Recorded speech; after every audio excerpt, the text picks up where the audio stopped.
Welcome to our channel. We hope you enjoy our narrated stories. The Belton Estate by Anthony Trollope. Chapter 1. The Remnants of the Amedroz Family. Mrs. Amedroz, the wife of Bernard Amedroz, Esquire, of Belton Castle, and mother of Charles and Clara Amedroz, died when those children were only 8 and 6 years old, thereby subjecting them to the greatest misfortune which children born in that sphere of life can be made to suffer. And in the case of this boy and girl, the misfortune was aggravated greatly by the peculiarities of the father's character. Mr. Amedroz was not a bad man, as men are held to be bad in the world's esteem. He was not vicious, was not a gambler or a drunkard, was not self-indulgent to a degree that brought upon him any reproach, nor was he regardless of his children. But he was an idle, thriftless man who, at the age of 67, when the reader will first make his acquaintance, had as yet done no good in the world whatever. Indeed, he had done terrible evil, for his son Charles was now dead, had perished by his own hand, and the state of things which had brought about this woeful event had been chiefly due to the father's neglect.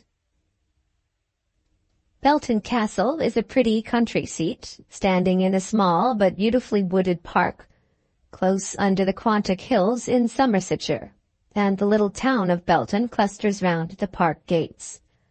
Few Englishmen know the scenery of England well, and the prettinesses of Somersetshire are among those which are the least known. But the Quantock Hills are very lovely, with their rich valleys lying close among them, and their outlying moorlands running off toward Dulverton and the borders of Devonshire, moorlands which are not flat like Salisbury Plain, but are broken into ravines and deep watercourses and rugged dells hither and thither, where old oaks are standing, in which life seems to have dwindled down to the last spark, but the last spark is still there, and the old oaks give forth their scanty leaves from year to year. In among the hills, somewhat off the high road from Minehead to Taunton, and about 5 miles from the sea, stands the little town, or village, of Belton, and the modern house of Mr. Amedroz, which is called Belton Castle. The village, for it is in truth no more, though it still maintains a charter for a market, and there still exists on Tuesdays some pretence of an open sale of grain and butcher's meat in the square before the church gate, contains about 2,000 persons. That, and the whole parish of Belton, did once, and that not long ago, belong to the Amedroz family.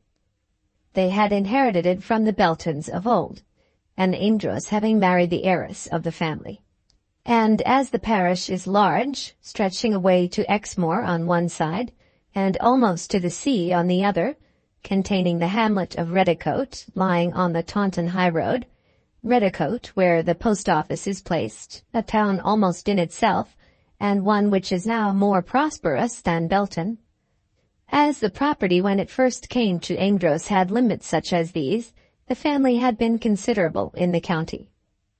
But these limits had been straitened in the days of the grandfather and the father of Bernard Amedroz, and he, when he married a Miss Winterfield of Taunton, was thought to have done very well, in that mortgages were paid off the property with his wife's money to such an extent as to leave him in clear possession of an estate that gave him 2,000 a year. As Mr. Amedroz had no grand neighbors near him, as the place is remote and the living therefore cheap, and as with this income there was no question of annual visits to London, Mr. and Mrs. Amedroz might have done very well, with such of the good things of the world as had fallen to their lot. And had the wife lived, such would probably have been the case, for the Winterfields were known to be prudent people. But Mrs. Amedroz had died young, and things with Bernard Amedroz had gone badly. And yet the evil had not been so much with him as with that terrible boy of his. The father had been nearly 40 when he married. He had then never done any good, but as neither had he done much harm, the friends of the family had argued well of his future career.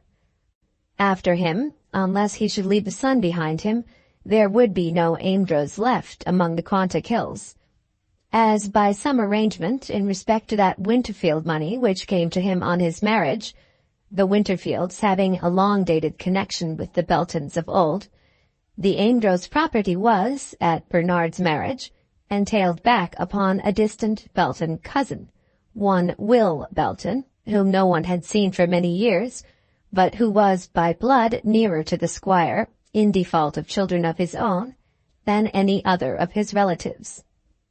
And now Will Belton was the heir to Belton Castle, for Charles Amedroz, at the age of 27, had found the miseries of the world to be too many for him, and had put an end to them, and to himself. Charles had been a clever fellow, a very clever fellow in the eyes of his father. Bernard Amedroz knew that he himself was not a clever fellow, and admired his son accordingly. When Charles had been expelled from Harrow for some boyish freak, in his vengeance against a neighboring farmer who had reported to the school authorities the doings of a few beagles upon his land, Charles had cut off the heads of all the trees in a young fir plantation. His father was proud of the exploit. When he was rusticated a second time from Trinity, and when the father received an intimation that his son's name had better be taken from the college books, the squire was not so well pleased, but even then he found some delight in the stories which reached him of his son's vagaries. And when the young man commenced bohemian life in London, his father did nothing to restrain him. Then there came the old story. Debts, endless debts, and lies, endless lies. During the 2 years before his death, his father paid for him, or undertook to pay, nearly £10,000, sacrificing the life assurances which were to have made provision for his daughter, sacrificing to a great extent his own life income, sacrificing everything so that the property might not be utterly ruined at his death. That Charles Amedroz should be a brighter, greater man than any other Amedroz had still been the father's pride. At the last visit which Charles had paid to Belton, his father had called upon him to pledge himself solemnly that his sister should not be made to suffer by what had been done for him. Within a month of that time, he had blown his brains out in his London lodgings, thus making over the entire property to Will Belton at his father's death. At that last pretended settlement with his father and his father's lawyer, he had kept back the mention of debts as heavy nearly as those to which he had owned. And there were debts of honor, too, of which he had not spoken, trusting to the next event at Newmarket to set him right. The next event at Newmarket had set him more wrong than ever, and so there had come an end to everything with Charles Amedroz.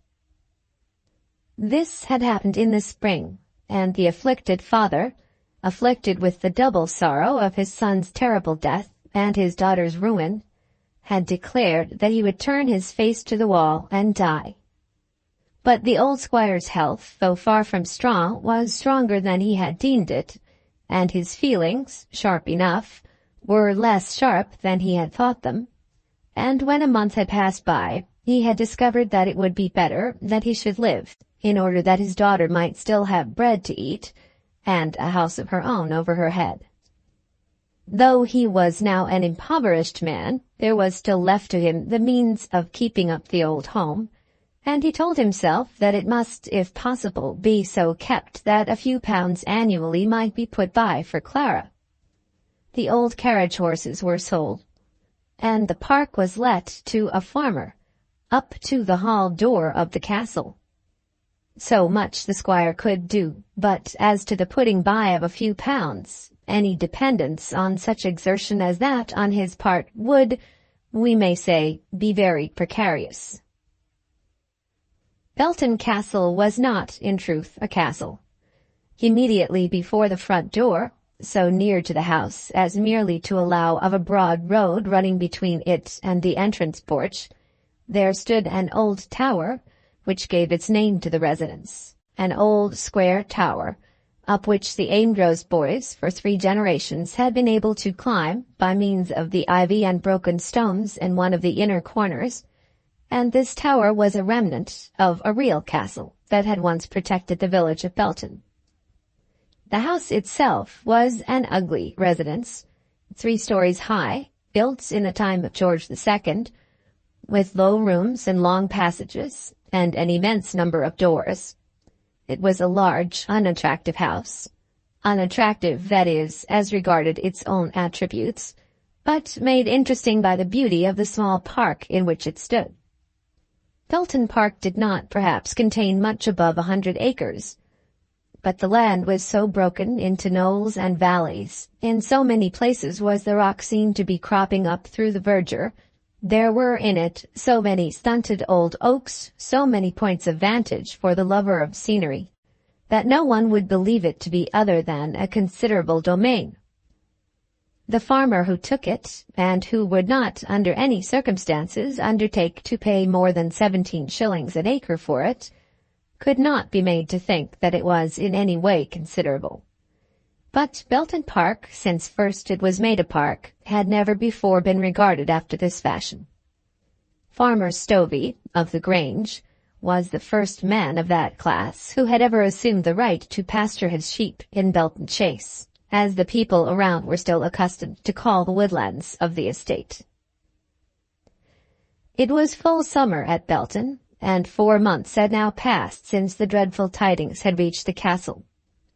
It was full summer, and the people of the village were again going about their ordinary business, and the shop girls with their lovers from Reddycote were again to be seen walking among the oaks in the park on a Sunday evening, and the world in that district of Somersetshire was getting itself back into its grooves. The fate of the young heir had disturbed the grooves greatly, and had taught many in those parts to feel that the world was coming to an end.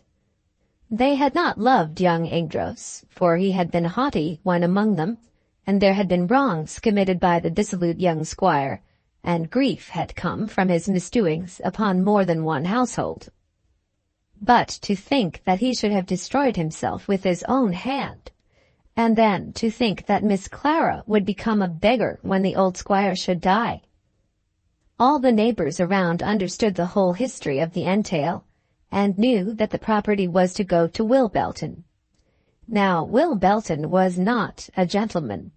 So, at least, the Belton folk said, who had heard that the heir had been brought up as a farmer somewhere in Norfolk.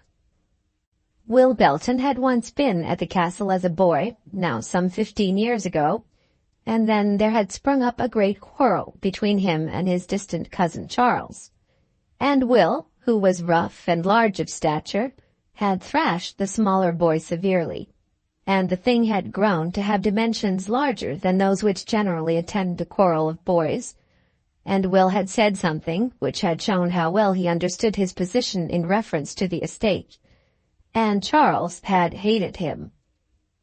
So Will had gone, and had been no more seen among the oaks whose name he bore, and the people, in spite of his name, regarded him as an interloper.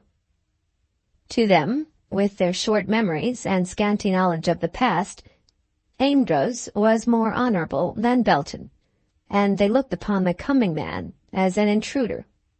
Why should not Miss Clara have the property? Miss Clara had never done harm to anyone.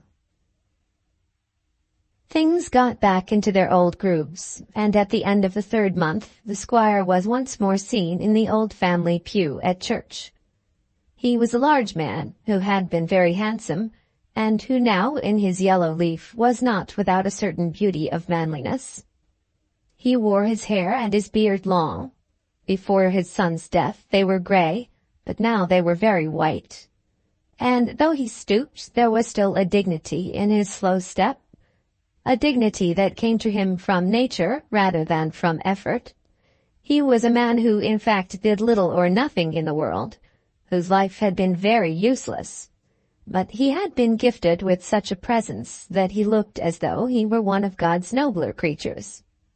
Though always dignified, he was ever affable, and the poor liked him better than they might have done had he passed his time in searching out their wants and supplying them. They were proud of their squire, though he had done nothing for them. It was something to them to have a man who could so carry himself, sitting in the family pew in their parish church. They knew that he was poor, but they all declared that he was never mean. He was a real gentleman, was this last Amedroz of the family.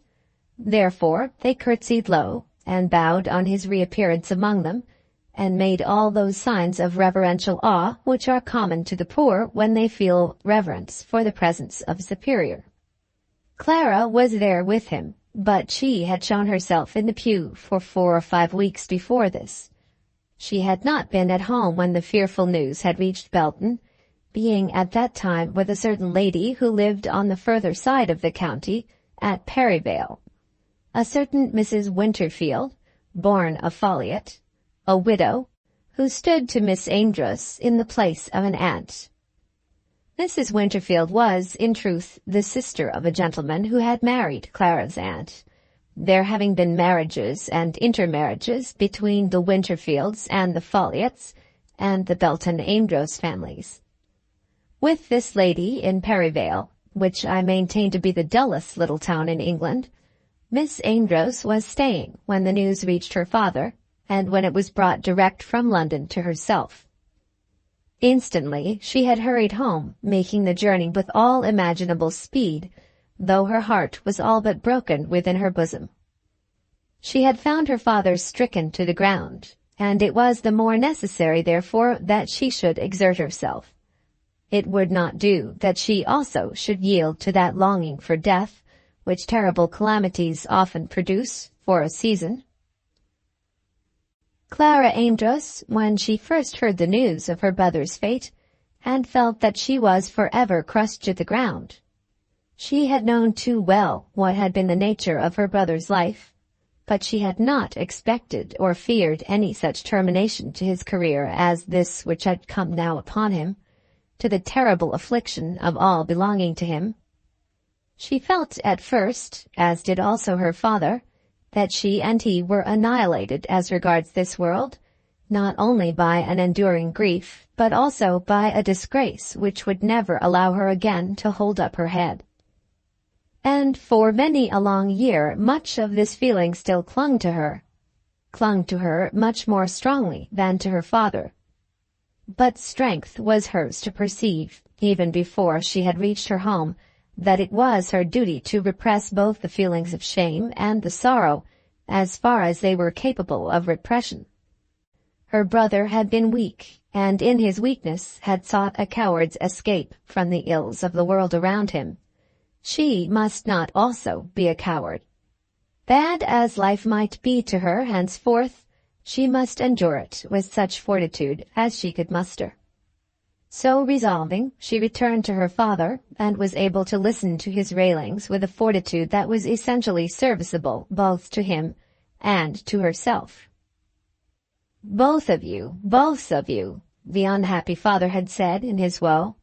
The wretched boy has destroyed you as much as himself. No, sir, she had answered with a forbearance in her misery which, terrible as was the effort she forced herself to accomplish for his sake, it is not so. No thought of that need add to your grief. My poor brother has not hurt me, not in the way you mean. He has ruined us all, said the father, root and branch, man and woman, old and young, house and land. He has brought the family to an end, ah me, to such an end. After that, the name of him who had taken himself from among them was not mentioned between the father and daughter, and Clara settled herself to the duties of her new life, striving to live as though there was no great sorrow around her, as though no cloud-storm had burst over her head. The family lawyer, who lived at Taunton, had communicated the fact of Charles's death to Mr. Belton, and Belton had acknowledged the letter with the ordinary expressions of regret. The lawyer had alluded to the entail, saying that it was improbable that Mr. Amedroz would have another son. To this, Belton had replied that for his cousin Clara's sake, he hoped that the squire's life might be long spared. The lawyer smiled as he read the wish, thinking to himself that luckily no wish on the part of Will Belton could influence his old client, either for good or evil. What man, let alone what lawyer, will ever believe in the sincerity of such a wish as that expressed by the heir to a property? And yet where is the man who will not declare to himself that such, under the circumstances, would be his own wish? Clara Amedroz at this time was not a very young lady. She had already passed her 25th birthday, and in manners, appearance, and habits was, at any rate, as old as her age. She made no pretense to youth, speaking of herself always as one whom circumstances required to take upon herself age in advance of her years. She did not dress young, or live much with young people, or correspond with other girls by means of crossed letters, nor expect that, for her, young pleasures should be provided. Life had always been serious with her, but now, we may say, since the terrible tragedy in the family, it must be solemn as well as serious. The memory of her brother must always be upon her, and the memory also of the fact that her father was now an impoverished man, on whose behalf it was her duty to care that every shilling spent in the house did its full 12 pennies worth of work. There was a mixture in this of deep tragedy and of little care which seemed to destroy for her the poetry as well as the pleasure of life. The poetry and tragedy might have gone hand in hand together, and so might the cares and pleasures of life had done, had there been no black sorrow of which she must be ever mindful. But it was her lot to have to scrutinize the butcher's bill as she was thinking of her brother's fate, and to work daily among small household things, while the spectre of her brother's corpse was ever before her eyes.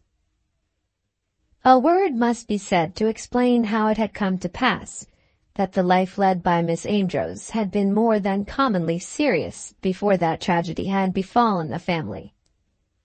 The name of the lady who stood to Clara in the place of an aunt has been already mentioned.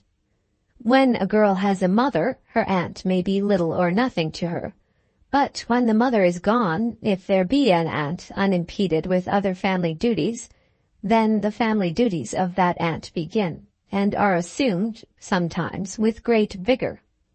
Such had been the case with Mrs. Winterfield.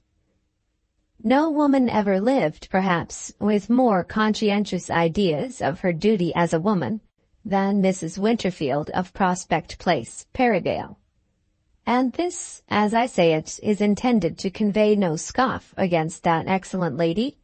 She was an excellent lady, unselfish, given to self-restraint, generous, pious, looking to find in her religion a safe path through life, a path as safe as the facts of Adam's fall would allow her feet to find. She was a woman fearing much for others, but fearing also much for herself, striving to maintain her house in godliness, hating sin, and struggling with the weakness of her humanity so that she might not allow herself to hate the sinners. But her hatred for the sin she found herself bound at all times to pronounce, to show it by some act at all seasons. To fight the devil was her work, was the appointed work of every living soul, if only living souls could be made to acknowledge the necessity of the task. Now, an aunt of that kind, when she assumes her duties toward a motherless niece, is apt to make life serious.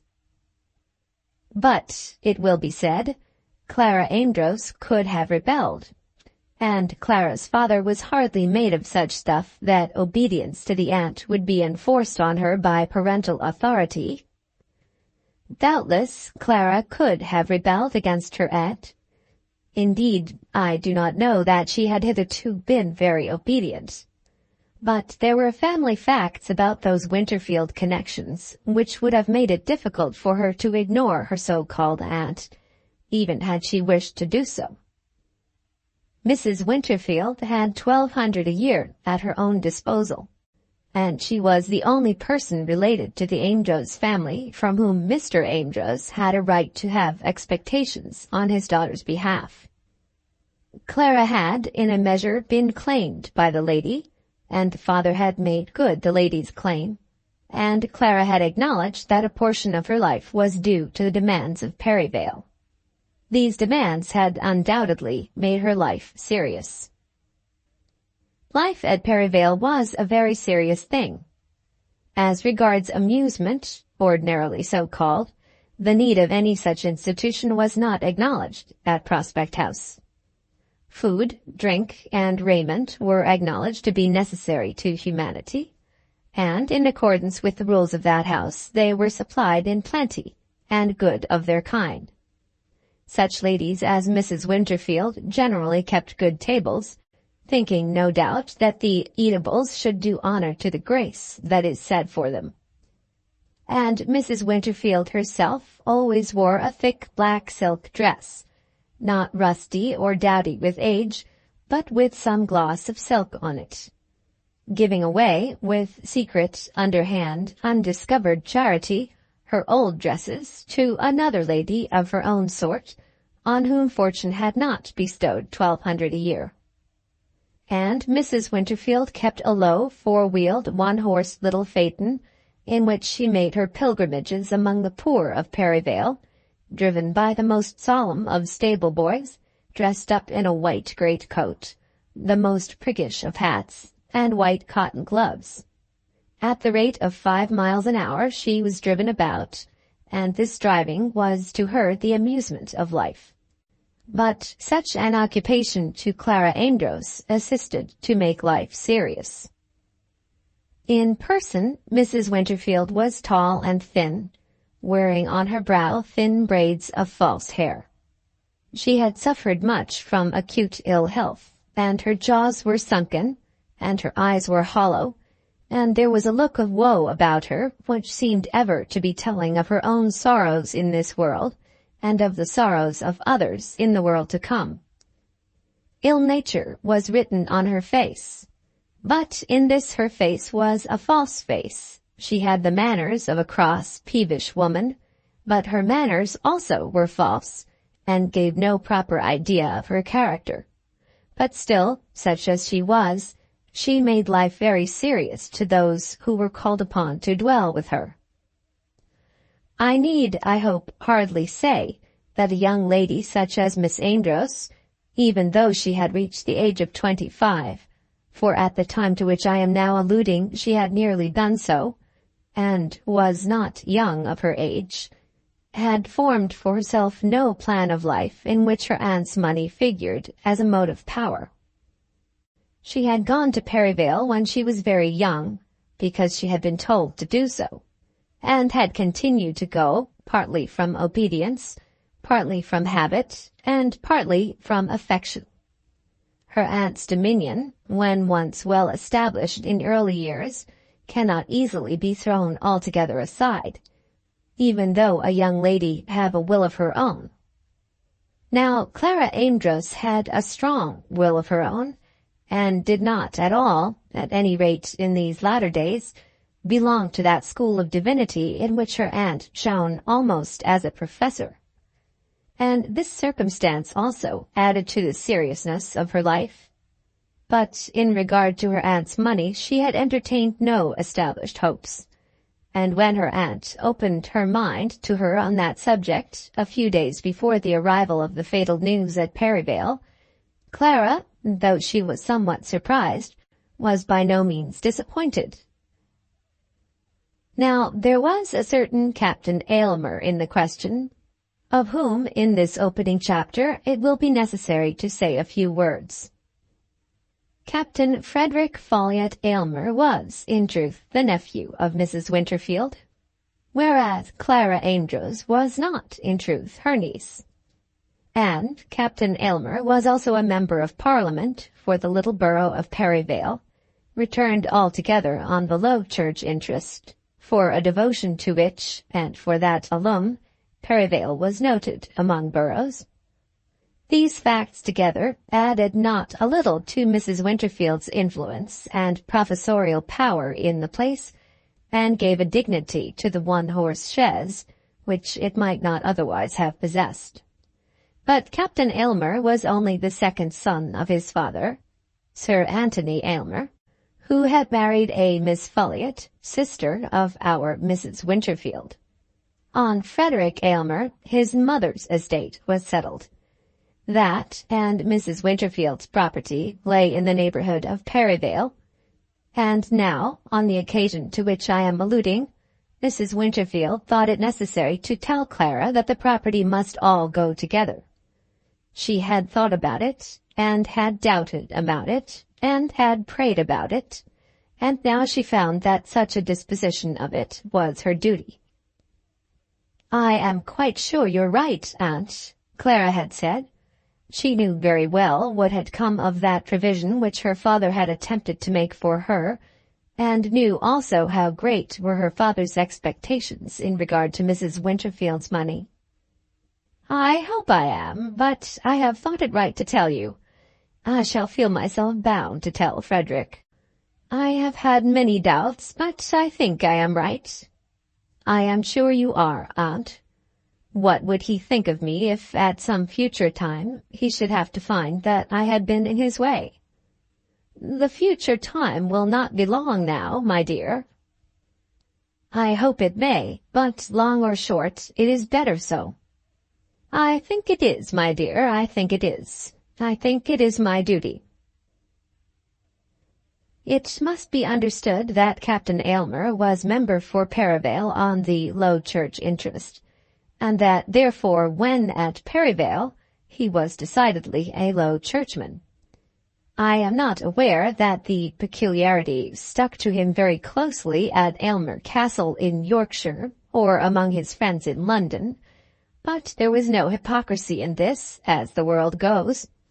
Women in such matters are absolutely false if they be not sincere, but men, with political views, and with much of their future prospects in jeopardy also, are allowed to dress themselves differently for different scenes. Whatever be the peculiar interest on which a man goes into Parliament, of course he has to live up to that in his own borough.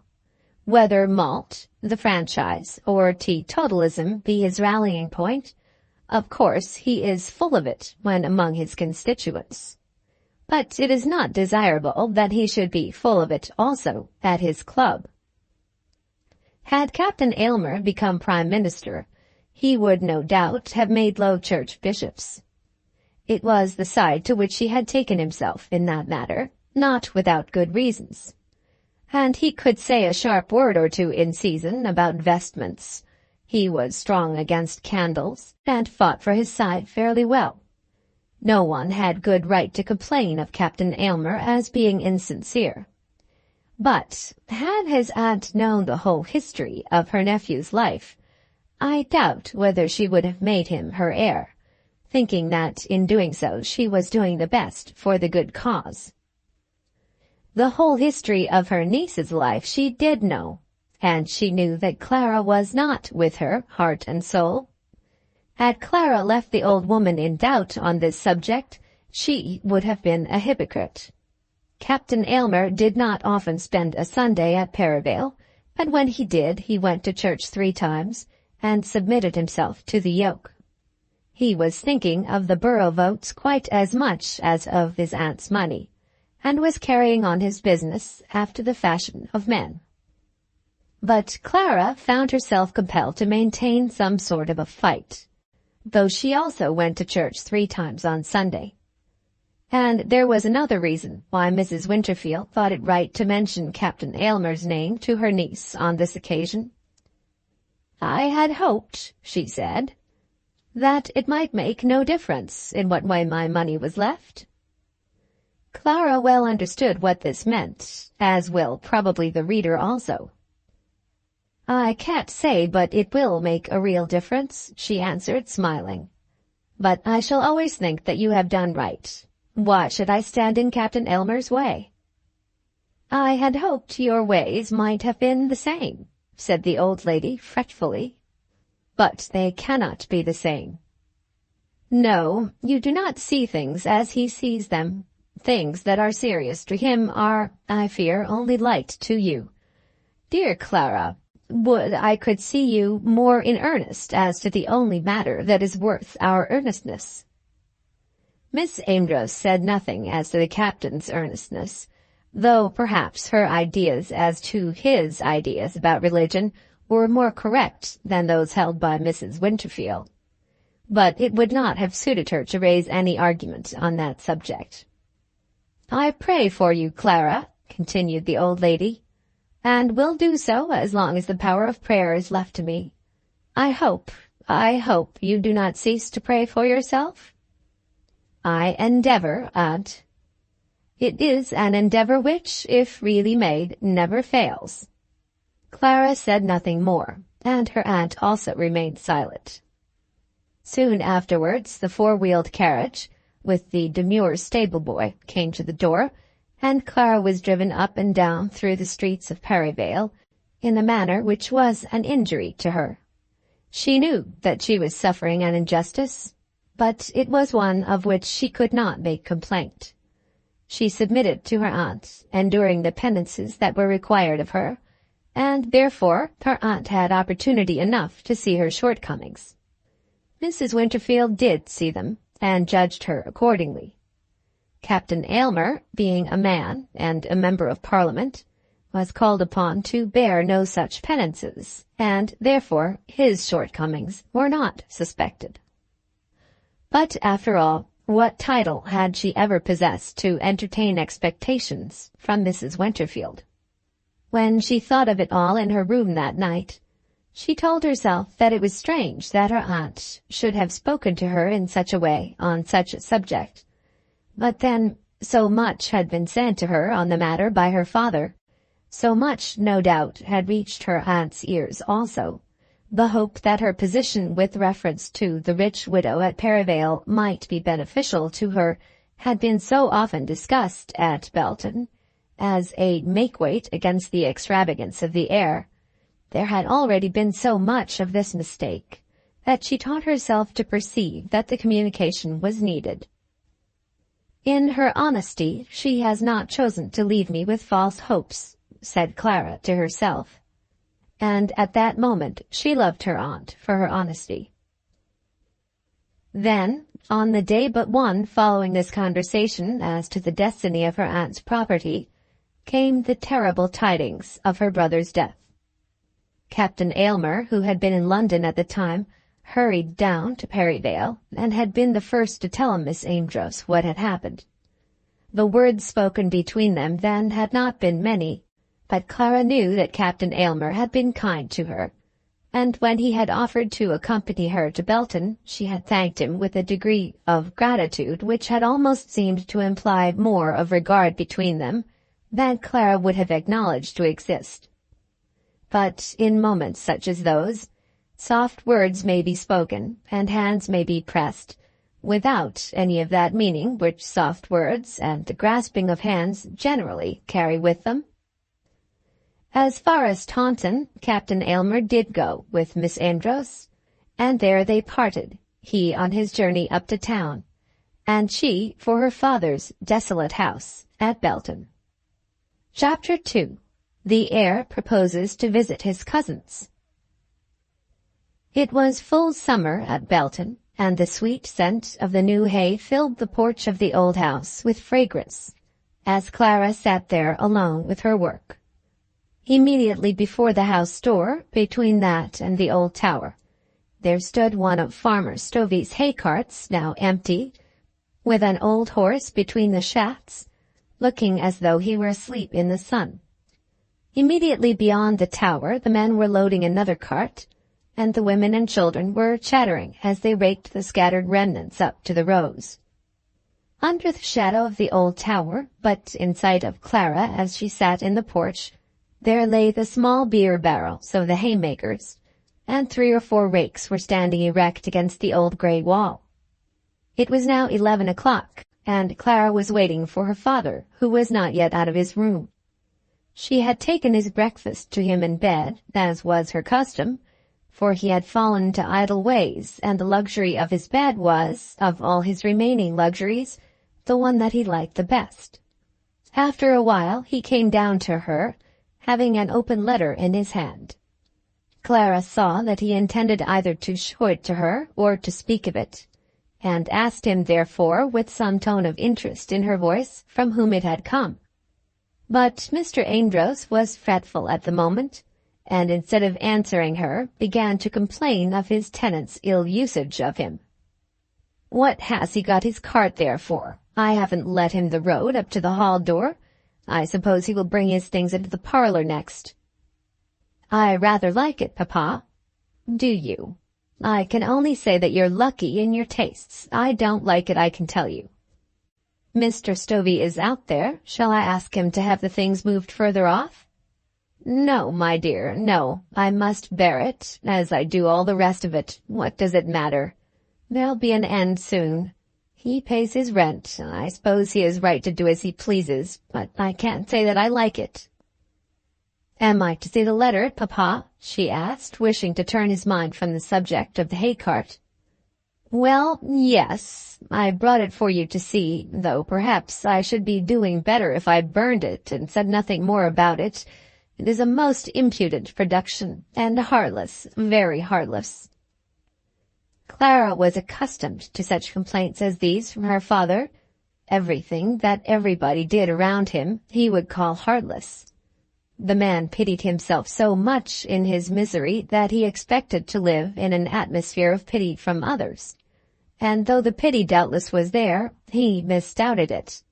He thought that Farmer Stovey was cruel, in that he had left the hay-cart near the house, to wound his eyes by reminding him that he was no longer master of the ground before his own hall door. He thought that the women and children were cruel to chatter so near his ears. He almost accused his daughter of cruelty, because she had told him that she liked the contiguity of the haymaking. Under such circumstances as those which enveloped him and her, was it not heartless in her to like anything? It seemed to him that the whole world of Belton should be drowned in woe because of his misery. "Where is it from, papa?" she asked. "There, you may read it. Perhaps it is better that you should know that it has been written."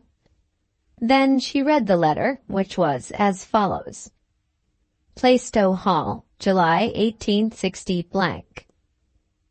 Though she had never before seen the handwriting, she knew at once from whence came the letter, for she had often heard of Plaistow Hall.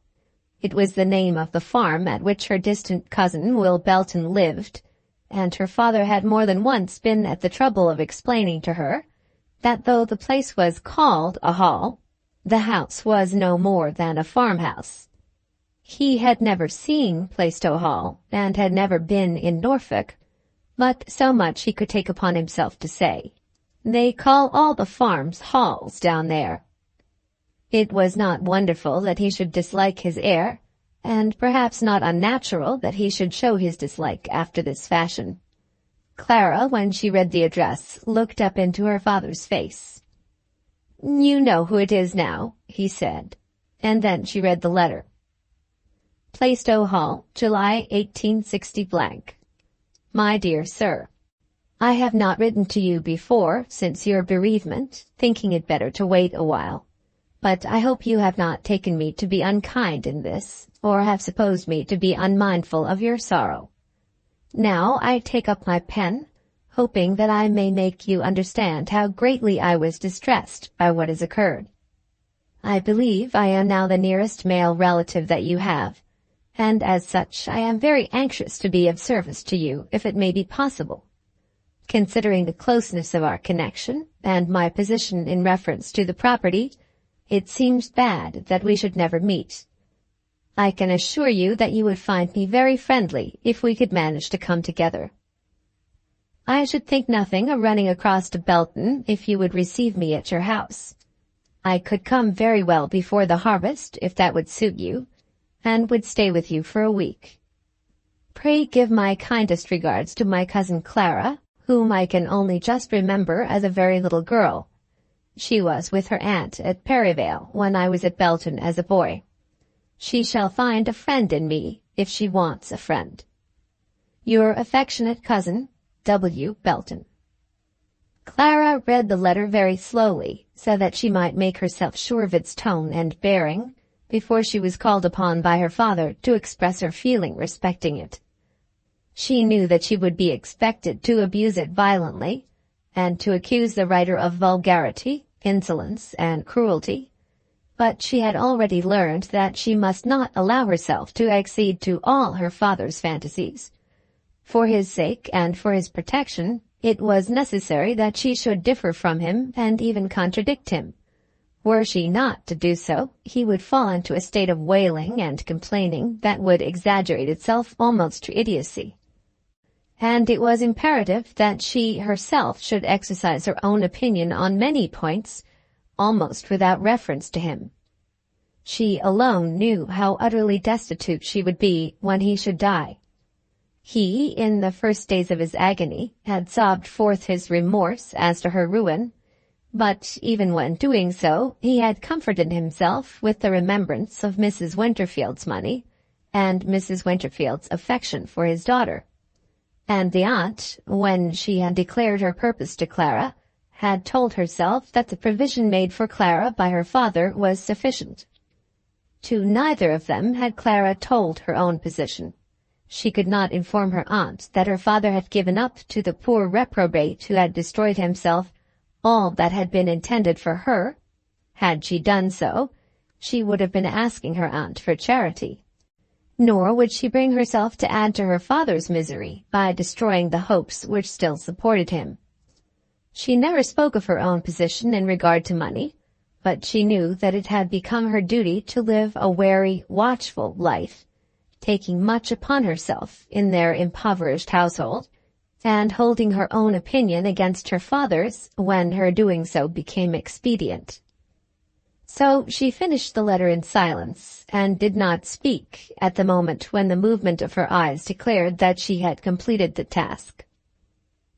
"Well," said he, "I do not think my cousin means badly." "You don't? I do, then. I think he means very badly. What business has he to write to me, talking of his position?" "I can't see anything amiss in his doing so, papa. I think he wishes to be friendly. The property will be his some day, and I don't see why that should not be mentioned when there is occasion." "'Pon my word, Clara, you surprise me. But women never understand delicacy in regard to money. They have so little to do with it, and think so little about it, that they have no occasion for such delicacy." Clara could not help the thought that to her mind the subject was present with sufficient frequency to make delicacy very desirable, if only it were practicable. But of this she said nothing. "And what answer will you send to him, papa?" she asked. "None at all. Why should I trouble myself to write to him?" "I will take the trouble off your hands. And what will you say to him?"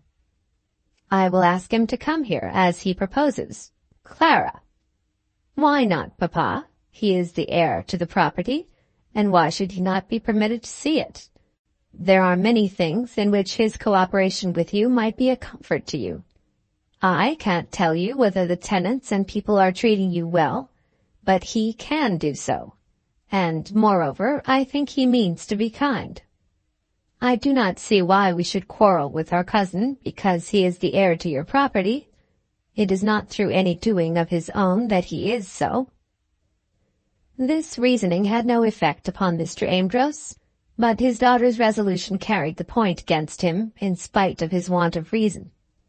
No letter was written that day, or on the next, but on the following day a formal note was sent off by Clara, in which Mr. Belton was told that Mr. Amedroz would be happy to receive him at Belton Castle.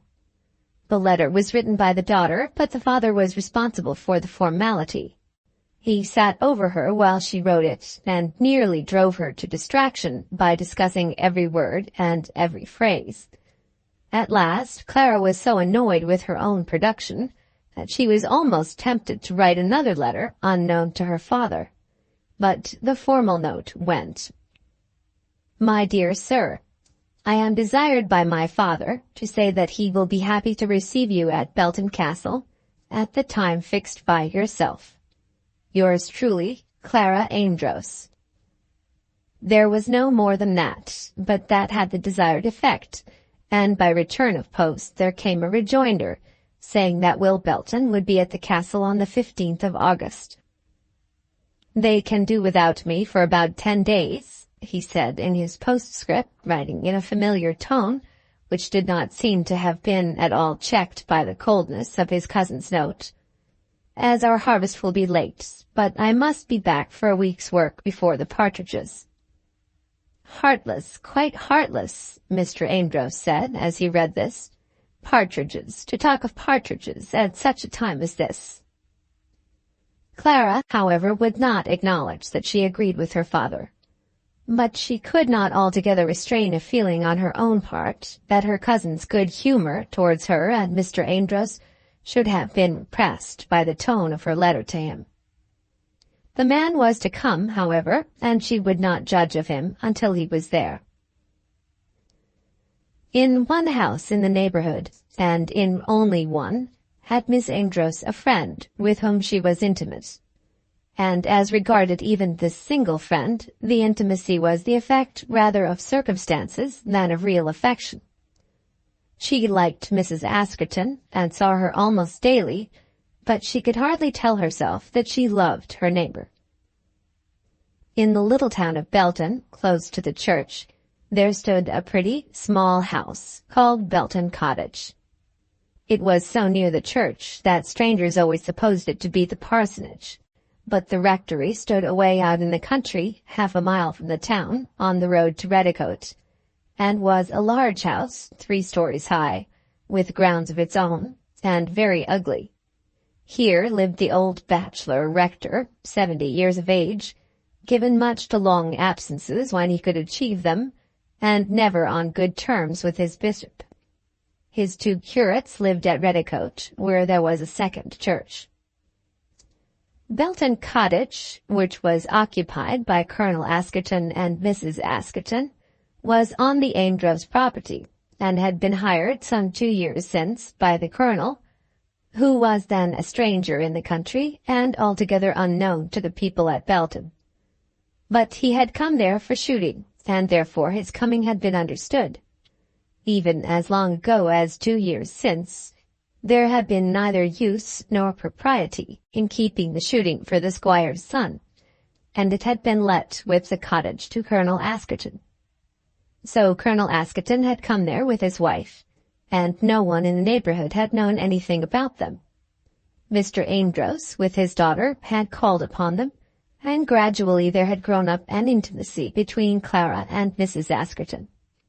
There was an opening from the garden of Belton Cottage into the park, so that familiar intercourse was easy, and Mrs. Askerton was a woman who knew very well how to make herself pleasant to such another woman as Miss Amedroz. The reader may as well know at once that rumours prejudicial to the Askertons reached Belton before they had been established there for 6 months. At Taunton, which was 20 miles distant, these rumours were very rife, and there were people there who knew with accuracy, though probably without a grain of truth in their accuracy, every detail in the history of Mrs. Askerton's life. And something, too, reached Clara's ears, something from old Mr. Wright, the rector, who loved scandal, and was very ill-natured. "A very nice woman," the rector had said, "but she does not seem to have any belongings in particular." "She has got a husband," Clara had replied with some little indignation, for she had never loved Mr. Wright. "Yes, I suppose she has got a husband." Then Clara had, in her own judgment, accused the rector of lying, evil-speaking, and slander, and had increased the measure of her cordiality to Mrs. Askerton. But something more she had heard, on the same subject, at Perryvale. "Before you throw yourself into close intimacy with the lady, "I think you should know something about her," Mrs. Winterfield had said to her. "I do know something about her. I know that she has the manners and education of a lady, and that she is living affectionately with her husband, who is devoted to her. What more ought I to know?" "If you really do know all that, then you know a great deal," Mrs. Winterfield had replied. "Do you know anything against her, Aunt?" Clara asked after a pause. There was another pause before Mrs. Winterfield answered, "No, my dear, I cannot say that I do. But I think that young ladies, before they make intimate friendships, should be very sure of their friends." "You have already acknowledged that I know a great deal about her," Clara replied. And then the conversation was at an end. Clara had not been quite ingenuous, as she acknowledged to herself.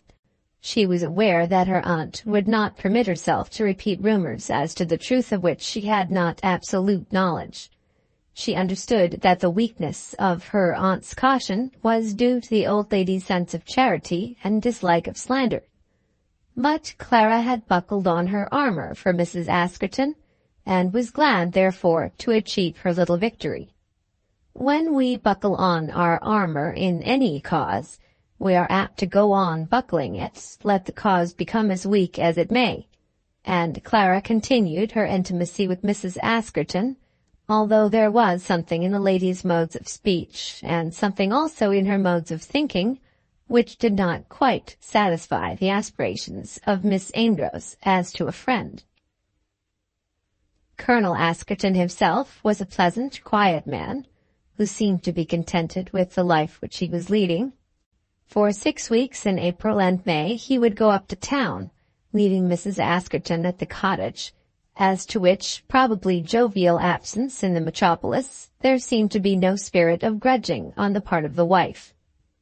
On the 1st of September, a friend would come to the cottage and remain there for 6 weeks' shooting. And during the winter the colonel and his wife always went to Paris for a fortnight.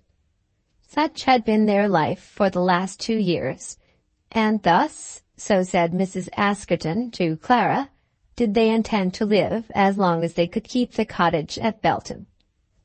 Society at Belton they had none, and, as they said, desired none. Between them and Mr. Wright there was only a speaking acquaintance.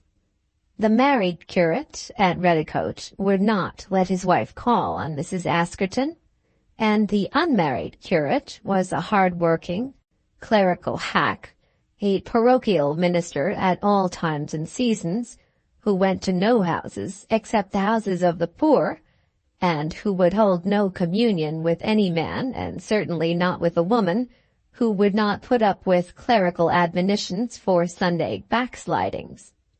Mr. Amedroz himself neither received guests nor went as a guest to other men's houses. He would occasionally stand for a while at the gate of the colonel's garden, and repeat the list of his own woes as long as his neighbor would stand there to hear it. But there was no society at Belton, and Clara, as far as she herself was aware, was the only person with whom Mrs. Askerton held any social intercourse, except what she might have during her short annual holiday in Paris. "Of course you are right," she said, when Clara told her of the proposed coming of Mr. Belton. "If he turn out to be a good fellow, you will have gained a great deal, and should he be a bad fellow, you will have lost nothing. In either case, you will know him, and considering how he stands towards you, that itself is desirable." "But if he should annoy papa?" "In your papa's condition, my dear, the coming of anyone will annoy him. At least he will say so, though I do not in the least doubt that he will like the excitement better even than you will." "I can't say there will be much excitement to me." "No excitement in a young man's coming into the house? Without shocking your propriety, allow me to say that that is impossible. Of course, he is coming to see whether he can't make matters right by marrying you." "That's nonsense, Mrs. Askerton." "Very well, let it be nonsense. But why shouldn't he? It's just what he ought to do. He hasn't got a wife, and as far as I know, you haven't got a lover." "I certainly have not got a lover. Our religious nephew at Perivale does not seem to be of any use." "I wish, Mrs. Askerton, you would not speak of Colonel Aylmer in that way. I don't know any man whom I like so much, or at any rate better, than Captain Aylmer. But I hate the idea that no girl can become acquainted with an unmarried man without having her name mentioned with his, and having to hear ill-natured remarks of that kind. I hope you will learn to like this other man much better. Think how nice it will be to be mistress of the old place after all, and then to go back to the old family name. If I were you, I would make up my mind not to let him leave the place till I had brought him to my feet. If you go on like that, I will not speak to you about him again. Or rather not to my feet, for gentlemen have laid aside the humble way of making love, for the last 20 years at least, but I don't know whether the women haven't gained quite as much by the change as the men. As I know nothing will stop you, and once you get into a vein of that kind, I shall go," said Clara. "And till this man has come and gone, I shall not mention his name again in your presence." "So be it," said Mrs. Askerton. "But as I will promise to say nothing more about him, you need not go on his account." But Clara had got up, and did leave the cottage at once. Chapter 3. Will Belton. Mr. Belton came to the castle, and nothing further had been said at the cottage about his coming. Clara had seen Mrs. Askerton in the meantime frequently, but the lady had kept her promise, almost to Clara's disappointment. For she, though she had in truth disliked the proposition that her cousin could be coming with any special views with reference to herself, had nevertheless sufficient curiosity about the stranger to wish to talk about him. Her father, indeed, mentioned Belton's name very frequently, saying something with reference to him every time he found himself in his daughter's presence. A dozen times he said that the man was heartless to come to the house at such a time, and he spoke of his cousin always as though the man were guilty of a gross injustice in being heir to the property.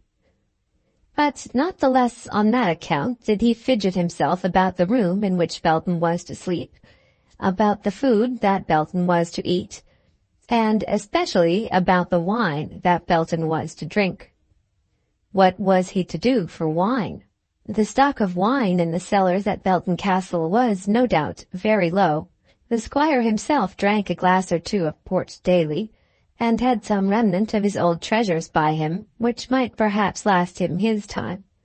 And occasionally there came small supplies of sherry from the grocer at Taunton. But Mr. Amedroz pretended to think that Will Belton would want champagne and claret, and he would continue to make these suggestions in spite of his own repeated complaints that the man was no better than an ordinary farmer. "I've no doubt he'll like beer," said Clara. "Beer," said her father, and then stopped himself, as though he were lost in doubt whether it would best suit him to scorn his cousin for having so low a taste as that suggested on his behalf, or to ridicule his daughter's idea that the household difficulty admitted of so convenient a solution. The day of the arrival at last came, and Clara certainly was in a twitter, although she had steadfastly resolved that she would not be in a twitter at all. She had told her aunt by letter of the proposed visit, and Mrs. Winterfield had expressed her approbation, saying that she hoped it would lead to good results. Of what good results could her aunt be thinking? The one probable good result would surely be this, that relations so nearly connected should know each other. Why should there be any fuss made about such a visit? But nevertheless, Clara, though she made no outward fuss, knew that inwardly she was not as calm about the man's coming as she would have wished herself to be. He arrived about 5 o'clock in the gig from Taunton. 5 was the ordinary dinner hour at Belton, but it had been postponed till 6 on this day, in the hope that the cousin might make his appearance at any rate by that hour. Mr. Amedroz had uttered various complaints as to the visitor's heartlessness in not having written to name the hour of his arrival, and was manifestly intending to make the most of the grievance should he not present himself before 6. But this indulgence was cut short by the sound of the gig wheels. Mr. Amedroz and his daughter were sitting in a small drawing-room, which looked out to the front of the house, and he, seated in his accustomed chair near the window, could see the arrival. For a moment or two he remained quiet in his chair, as though he would not allow so insignificant a thing as his cousin's coming to ruffle him. But he could not maintain this dignified indifference, and before Belton was out of the gig he had shuffled out into the hall. Clara followed her father almost unconsciously, and soon found herself shaking hands with a big man, over 6 feet high, broad in the shoulders, large-limbed, with bright, quick grey eyes, a large mouth, teeth almost too perfect, and a well-formed nose, with thick, short brown hair and small whiskers which came but halfway down his cheeks. A decidedly handsome man, with a florid face, but still perhaps with something of the promised roughness of the farmer. But a more good-humoured-looking countenance Clara felt at once that she had never beheld. "And you are the little girl that I remember when I was a boy at Mr. Folliot's?" he said. His voice was clear and rather loud, but it sounded very pleasantly in that sad old house. "Yes, I am the little girl," said Clara, smiling. "Dear, dear, that's 20 years ago now," said he. "But you oughtn't to remind me of that, Mr. Belton." "Oughtn't I? Why not?" "Because it shows how very old I am." "Ah, yes, to be sure. But there's nobody here that signifies. How well I remember this room, and the old tower out there. It isn't changed a bit." "Not to the outward eye, perhaps," said the squire. "That's what I mean. So they're making hay still." "Our hay has been all up these 3 weeks. I didn't know you ever meadowed the park." Here he trod with dreadful severity upon the corns of Mr. Amedroz, but he did not perceive it. And when the squire muttered something about a tenant and the inconvenience of keeping land in his own hands, Belton would have gone on with the subject, had not Clara changed the conversation. The squire complained bitterly of this to Clara when they were alone, saying that it was very heartless. She had a little scheme of her own, a plan arranged for the saying of a few words to her cousin on the earliest opportunity of their being alone together, and she contrived that this should take place within half an hour after his arrival, as he went through the hall up to his room. "Mr. Belton," she said, "I'm sure you will not take it amiss if I take a cousin's privilege at once and explain to you something of our way of living here. My dear father is not very strong." "He is much altered since I saw him last." "Oh, yes, and think of all that he has had to bear. Well, Mr. Belton, the fact is that we are not so well off as we used to be, and are obliged to live in a very quiet way. You will not mind that?" "Who, I?" "I take it very kind of you, your coming all this way to see us. I'd have come 3 times the distance. But you must put up with us as you find us, you know. The truth is, we are very poor." "Well, now, that's just what I wanted to know. One couldn't write and ask such a question, but I was sure I should find out if I came." "You've found it out already, you see." "As for being poor, it's a thing I don't think very much about, not for young people. But it isn't comfortable when a man gets old. Now what I want to know is this, can't something be done?" "The only thing to do is to be very kind to him. He has had to let the park to Mr. Stovey, and he doesn't like talking about it." "But if it isn't talked about, how can it be mended?" "It can't be mended." "We'll see about that. But I'll be kind to him, you see if I ain't. And I'll tell you what, I'll be kind to you too, if you'll let me. You have got no brother now." "No," said Clara, "I have got no brother now." Belton was looking full into her face, and saw that her eyes had become clouded with tears. "I will be your brother," said he. "You see if I don't. When I say a thing, I mean it. I will be your brother." And he took her hand, caressing it, and showing her that he was not in the least afraid of her.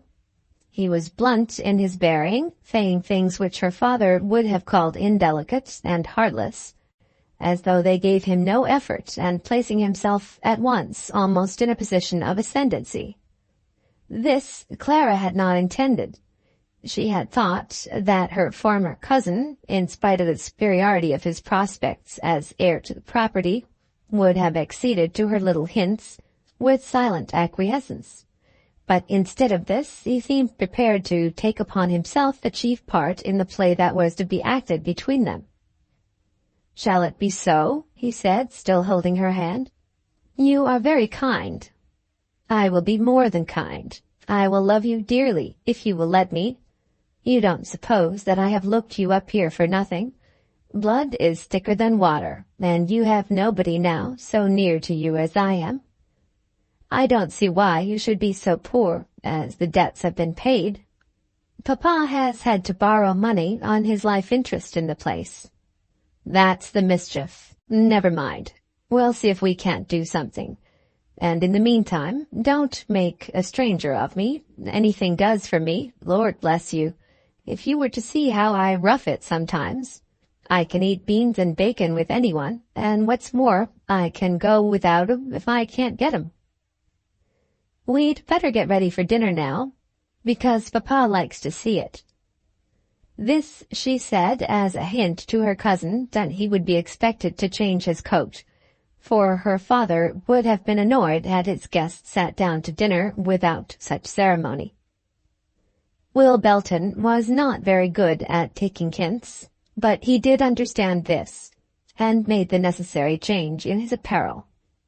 The evening was long and dull, and nothing occurred worthy of remark, except the surprise manifested by Mr. Amedroz when Belton called his daughter by her Christian name. This he did without the slightest hesitation, as though it were the most natural thing in the world for him to do. She was his cousin, and cousins of course addressed each other in that way. Clara's quick eye immediately saw her father's slight gesture of dismay, but Belton caught nothing of this. The squire took an early opportunity of calling him Mr. Belton, with some little peculiarity of expression, but this was altogether lost upon Will, who 5 times in the next 5 minutes addressed Clara, as though they were already on the most intimate terms. She would have answered him in the same way, and would have called him Will, had she not been afraid of offending her father. Mr. Amedroz had declared his purpose of coming down to breakfast during the period of his cousin's visit, and at 9:30 he was in the parlour. Clara had been there some time, but had not seen her cousin. He entered the room immediately after her father, bringing his hat with him in his hand, and wiping the drops of perspiration from his brow. "You have been out, Mr. Belton," said the squire. "All round the place, sir. 6 o'clock doesn't often find me in bed, summer or winter. What's the use of laying in bed when one has had enough of sleep?" "But that's just the question," said Clara, "whether one has had enough at 6 o'clock. Women want more than men, of course. A man, if he means to do any good with land, must be out early. The grass will grow of itself at nights, but it wants looking after as soon as the daylight comes." "I don't know that it would do much good to the grass here," said the squire mournfully. "As much here as anywhere. And, indeed, I've got something to say about that."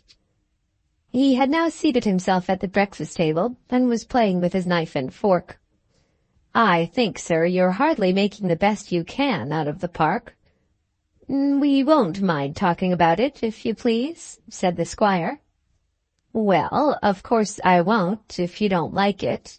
But upon my word you ought to look about you, you ought indeed."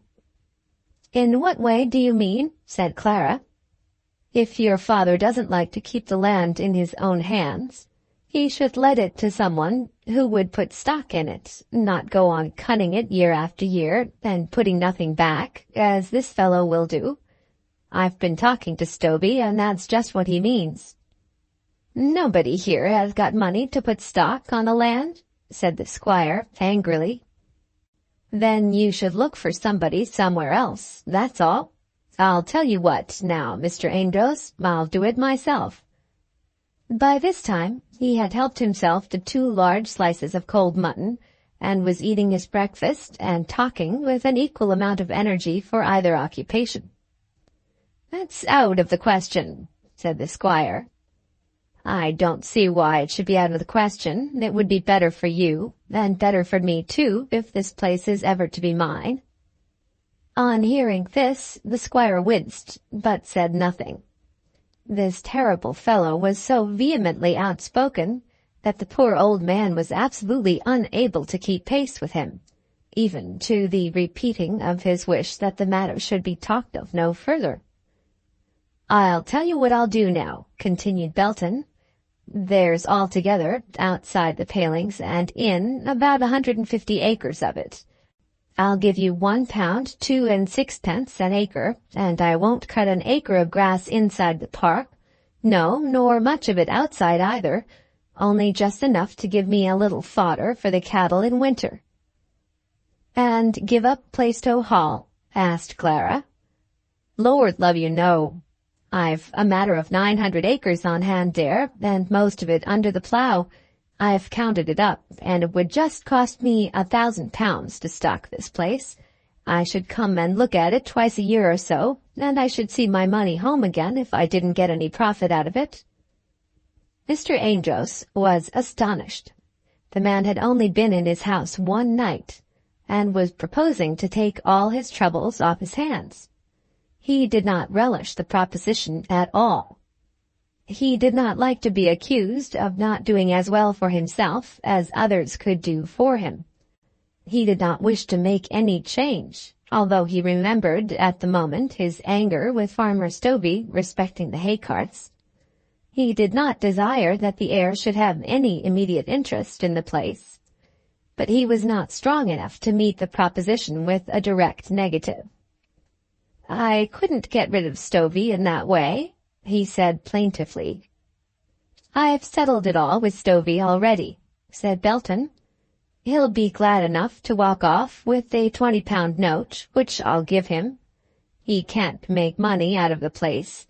He hasn't got means to stock it, and then see the wages that haymaking runs away with.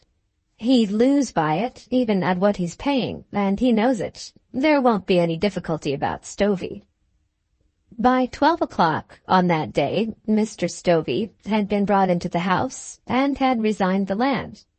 It had been let to Mr. William Belton at an increased rental, a rental increased by nearly £40 per annum, and that gentleman had already made many of his arrangements for entering upon his tenancy.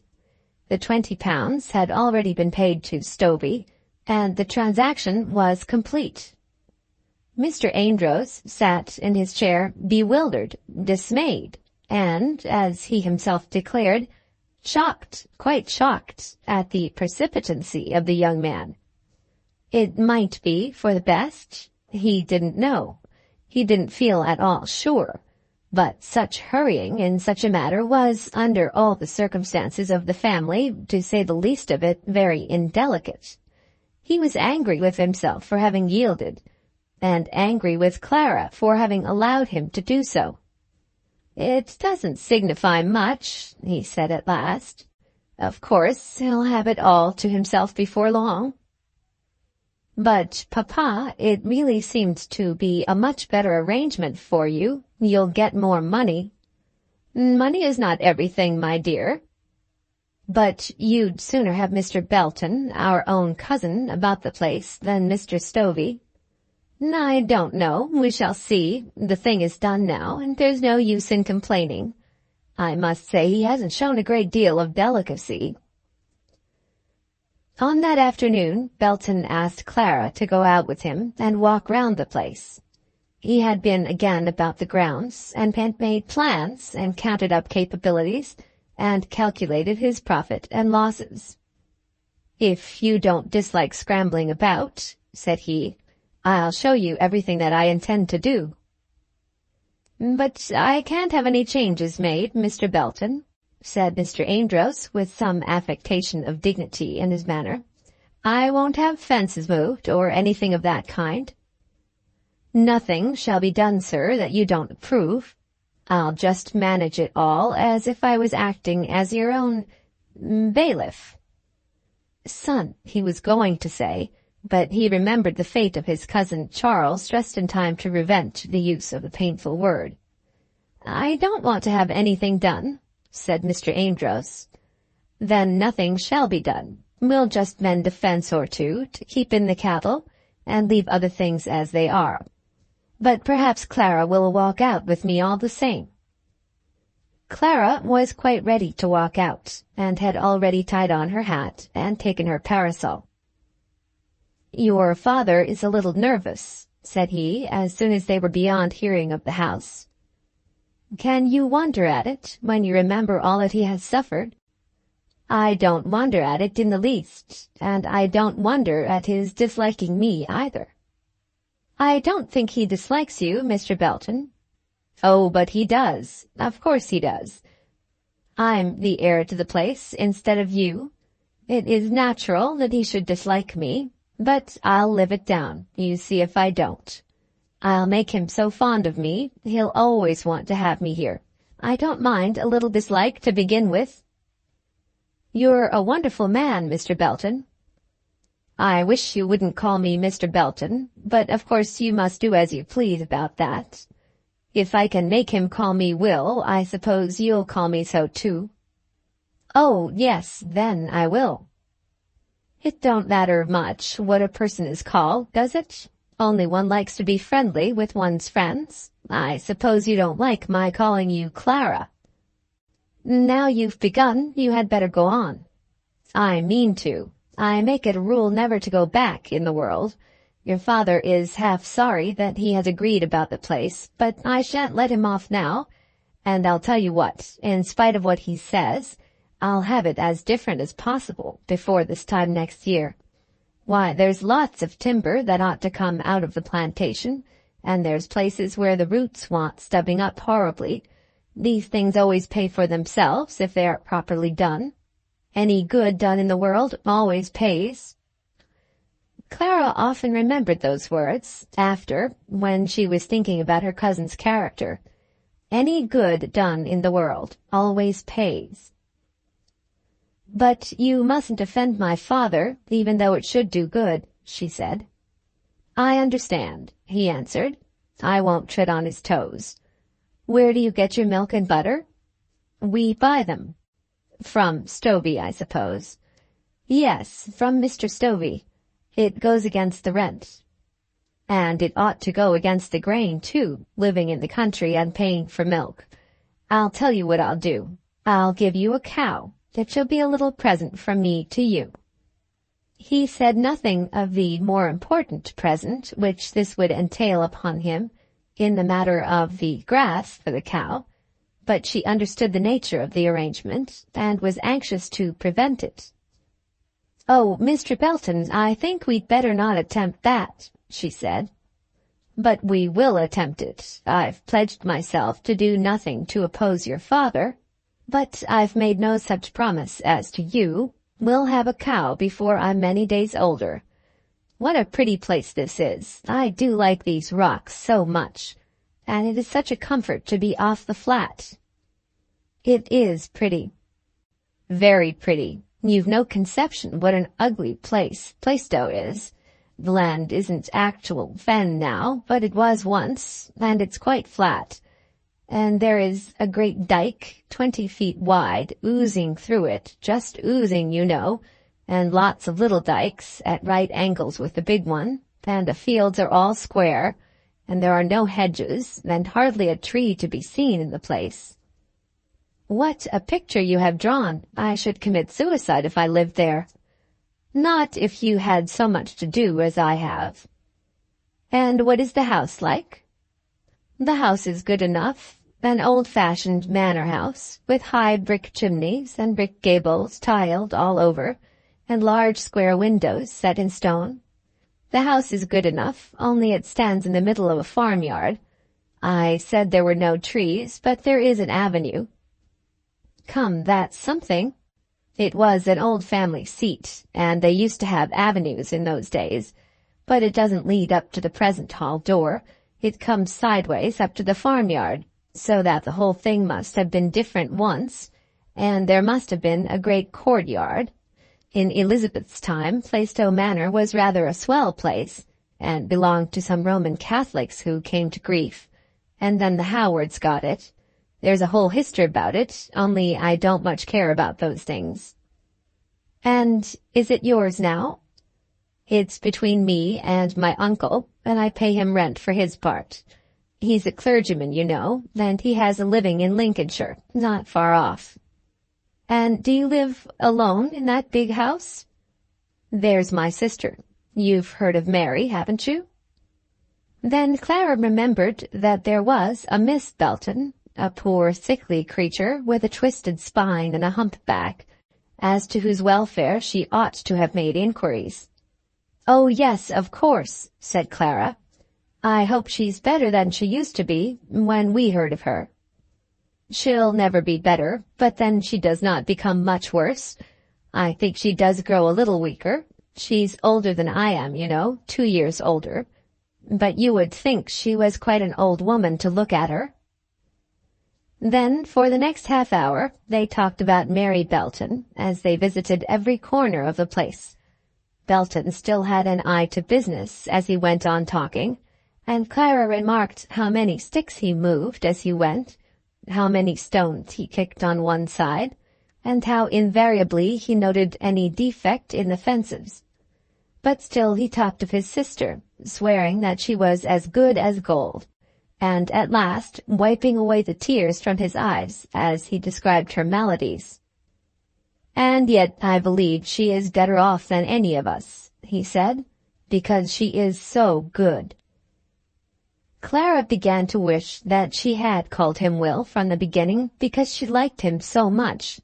He was just the man to have for a cousin, a true, loving cousin, stalwart, self-confident, with a grain or two of tyranny in his composition as becomes a man in relation to his intimate female relatives, and one, moreover, with whom she could trust herself to be familiar without any danger of love-making.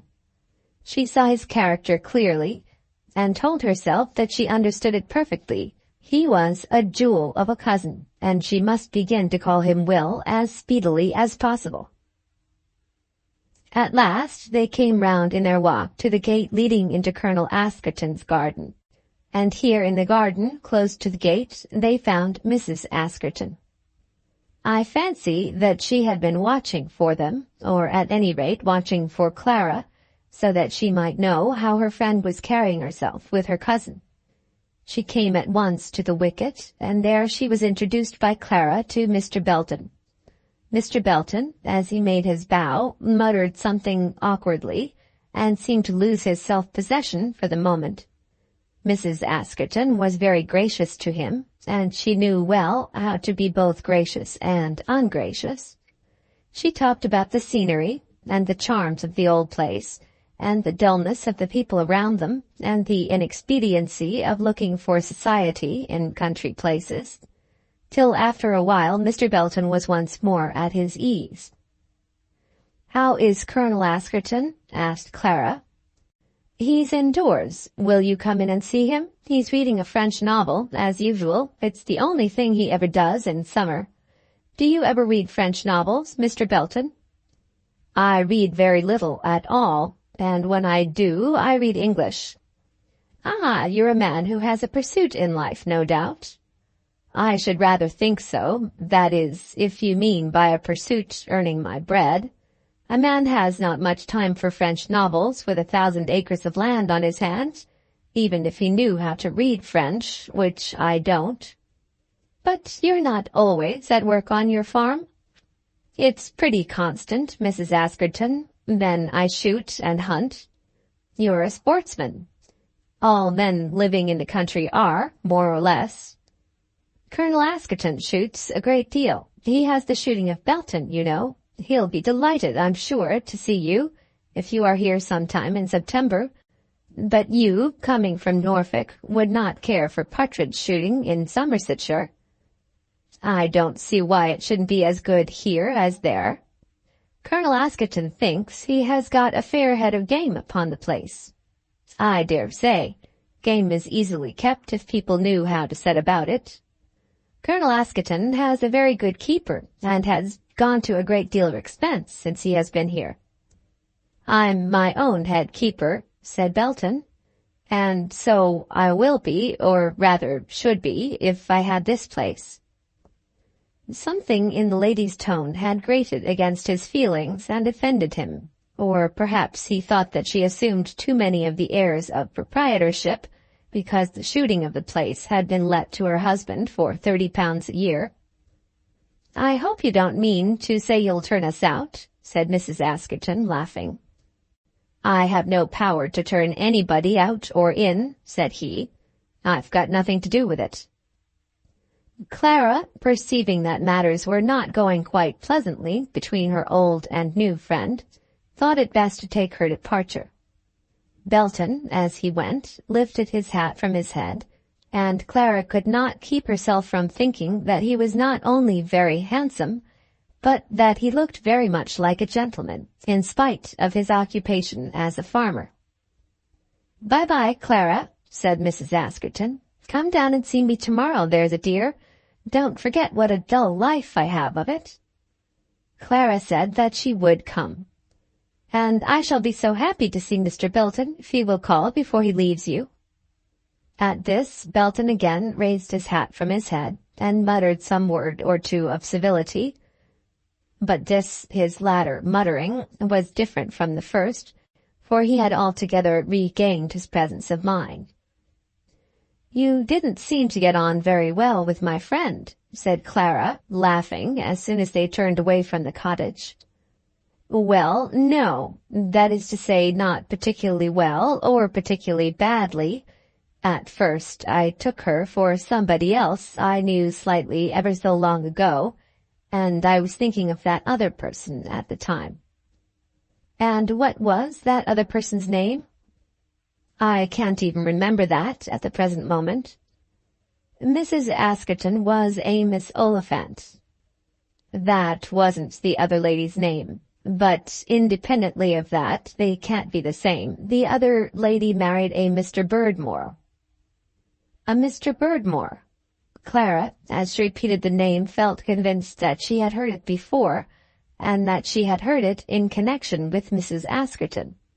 She certainly had heard the name of Birdmore pronounced, or had seen it written, or had in some shape come across the name in Mrs. Askerton's presence, or at any rate somewhere on the premises occupied by that lady. More than this she could not remember, but the name, as she had now heard it from her cousin, became at once distinctly connected in her memory with her friends at the cottage.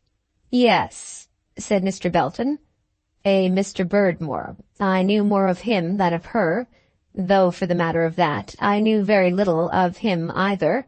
She was a fast-going girl, and his friends were very sorry, but I think they are both dead, or divorced, or that they have come to grief in some way." "And is Mrs. Askerton like the fast-going lady?" "In a certain way. Not that I remember what the fast-going lady was like, but there was something about this woman that put me in mind of the other. Vigo was her name, now I recollected, a Miss Vigo. It's 9 or 10 years ago now, and I was little more than a boy. Her name was Oliphant. I don't suppose they have anything to do with each other. What riled me was the way she talked of the shooting. People do when they take a little shooting. They pay some trumpery £30 or £40 a year, and then they seem to think that it's almost the same as though they owned the property themselves. I've known a man talk of his manor because he had the shooting of a wood and a small farm round it. They are generally shopkeepers out of London, gin distillers or brewers or people like that." "Why, Mr. Belton, I didn't think you could be so furious." "Can't I? When my back's up, it is up. But it isn't up yet. And I hope it won't be up while you remain in Somersetshire." "I won't answer for that. There's Stovey's empty cart standing just where it stood yesterday. He's promised he'd have it home before 3 today. My back will be up with him if he doesn't mind himself." It was nearly 6 o'clock when they got back to the house, and Clara was surprised to find that she had been out 3 hours with her cousin. Certainly it had been very pleasant. The usual companion of her walks, when she had a companion, was Mrs. Askerton. But Mrs. Askerton did not like real walking. She would creep about the grounds for an hour or so, and even such companionship as that was better to Clara than absolute solitude. But now she had been carried about the place, getting over stiles and through gates, and wandering through the copses, till she was tired and hungry and excited and happy. "Oh, Papa," she said, "we have had such a walk." "I thought we were to have dined at 5, he replied in a low, wailing voice. "No, Papa, indeed, you said 6. "That was for yesterday." "You said we were to make it 6 while Mr. Belton was here." "Very well, if it must be, I suppose it must be." "You don't mean on my account," said Will. "I'll undertake to eat my dinner, sir, at any hour that you'll undertake to give it me. If there's a strong point about me at all, it is my appetite." Clara, when she went to her father's room that evening, told him what Mr. Belton had said about the shooting, knowing that her father's feelings would agree with those which had been expressed by her cousin. Mr. Amedroz, of course, made this an occasion for further grumbling, suggesting that Belton wanted to get the shooting for himself, as he had got the farm. But, nevertheless, the effect which Clara had intended was produced, and before she left him he had absolutely proposed that the shooting and the land should go together. "I'm sure that Mr. Belton doesn't mean that at all," said Clara. "I don't care what he means," said the squire. "And it wouldn't do to treat Colonel Askerton in that way," said Clara. "I shall treat him just as I like," said the squire. Chapter 4. Safe Against Love-Making. A dear cousin, and safe against love-making. This was Clara's verdict respecting Will Belton, as she lay thinking of him in bed that night. Why that warranty against love-making should be a virtue in her eyes, I cannot perhaps explain. But all young ladies are apt to talk to themselves in such phrases about gentlemen with whom they are thrown into chance intimacy, as though love-making were in itself a thing injurious and antagonistic to happiness, instead of being, as it is, the very salt of life. Safe against love-making. And yet Mrs. Askerton, her friend, had spoken of the probability of such love-making as being the great advantage of his coming. And there could not be a second opinion as to the expediency of a match between her and her cousin in a worldly point of view. Clara, moreover, had already perceived that he was a man fit to guide a wife, very good-humoured, and good-tempered also, anxious to give pleasure to others, a man of energy and forethought, who would be sure to do well in the world and hold his head always high among his fellows, as good a husband as a girl could have. Nevertheless, she congratulated herself in that she felt satisfied that he was safe against love-making. Might it be possible that that pressing of hands at Taunton had been so tender, and those last words spoken with Captain Aylmer so soft, that on his account she felt delighted to think that her cousin was warranted not to make love? And what did Will Belton think about his cousin, insured as he was thus supposed to be against the dangers of love? He also lay awake for a while that night, thinking over this new friendship, or rather he thought of it walking about his room, and looking out at the bright harvest moon, for with him to be in bed was to be asleep. He sat himself down, and he walked about, and he leaned out of the window into the cool night air, and he made some comparisons in his mind, and certain calculations, and he thought of his present home, and of his sister, and of his future prospects as they were concerned with the old place at which he was now staying. And he portrayed to himself, in his mind, Clara's head and face and figure and feet, and he resolved that she should be his wife. He had never seen a girl who seemed to suit him so well. Though he had only been with her for a day, he swore to himself that he knew he could love her. Nay, he swore to himself that he did love her. Then, when he had quite made up his mind, he tumbled into bed and was asleep in 5 minutes. Miss Amedroz was a handsome young woman, tall, well-made, active, and full of health. She carried herself as though she thought her limbs were made for use, and not simply for ease upon a sofa. Her head and neck stood well upon her shoulders, and her waist showed none of those waspish proportions of which ladies used to be more proud than I believe them to be now, in their more advanced state of knowledge and taste. There was much about her in which she was like her cousin, as though the blood they had in common between them had given to both the same proportions and the same comeliness. Her hair was of a dark brown color, as was his. Her eyes were somewhat darker than his, and perhaps not so full of constant movement, but they were equally bright, and possessed that quick power of expressing tenderness which belonged to them. Her nose was more finely cut, as was also her chin, and the oval of her face, but she had the same large expressive mouth, and the same perfection of ivory white teeth.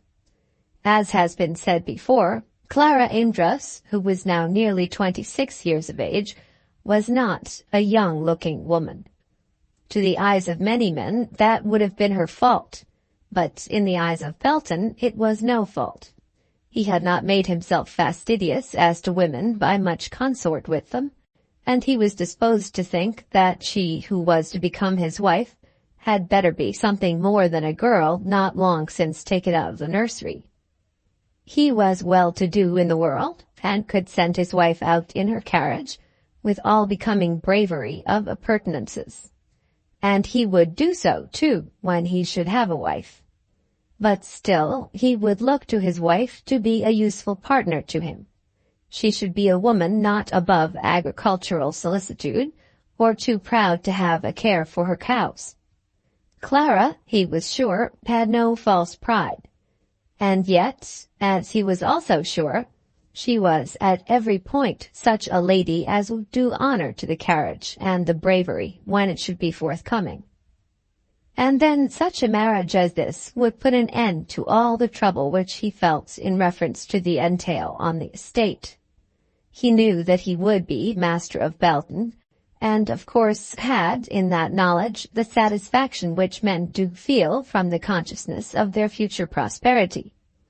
And this with him was enhanced by a strong sympathy with old-fashioned prejudices as to family.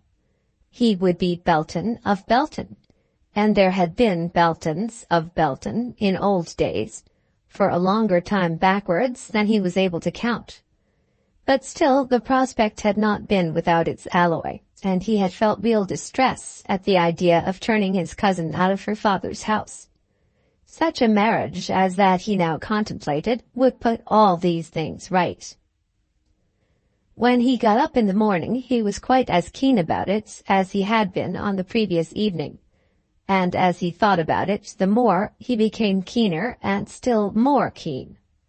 On the previous evening, as he was leaning out of the window endeavoring to settle in his own mind what would be the proper conduct of the romance of the thing, he had considered that he had better not make his proposal quite at once.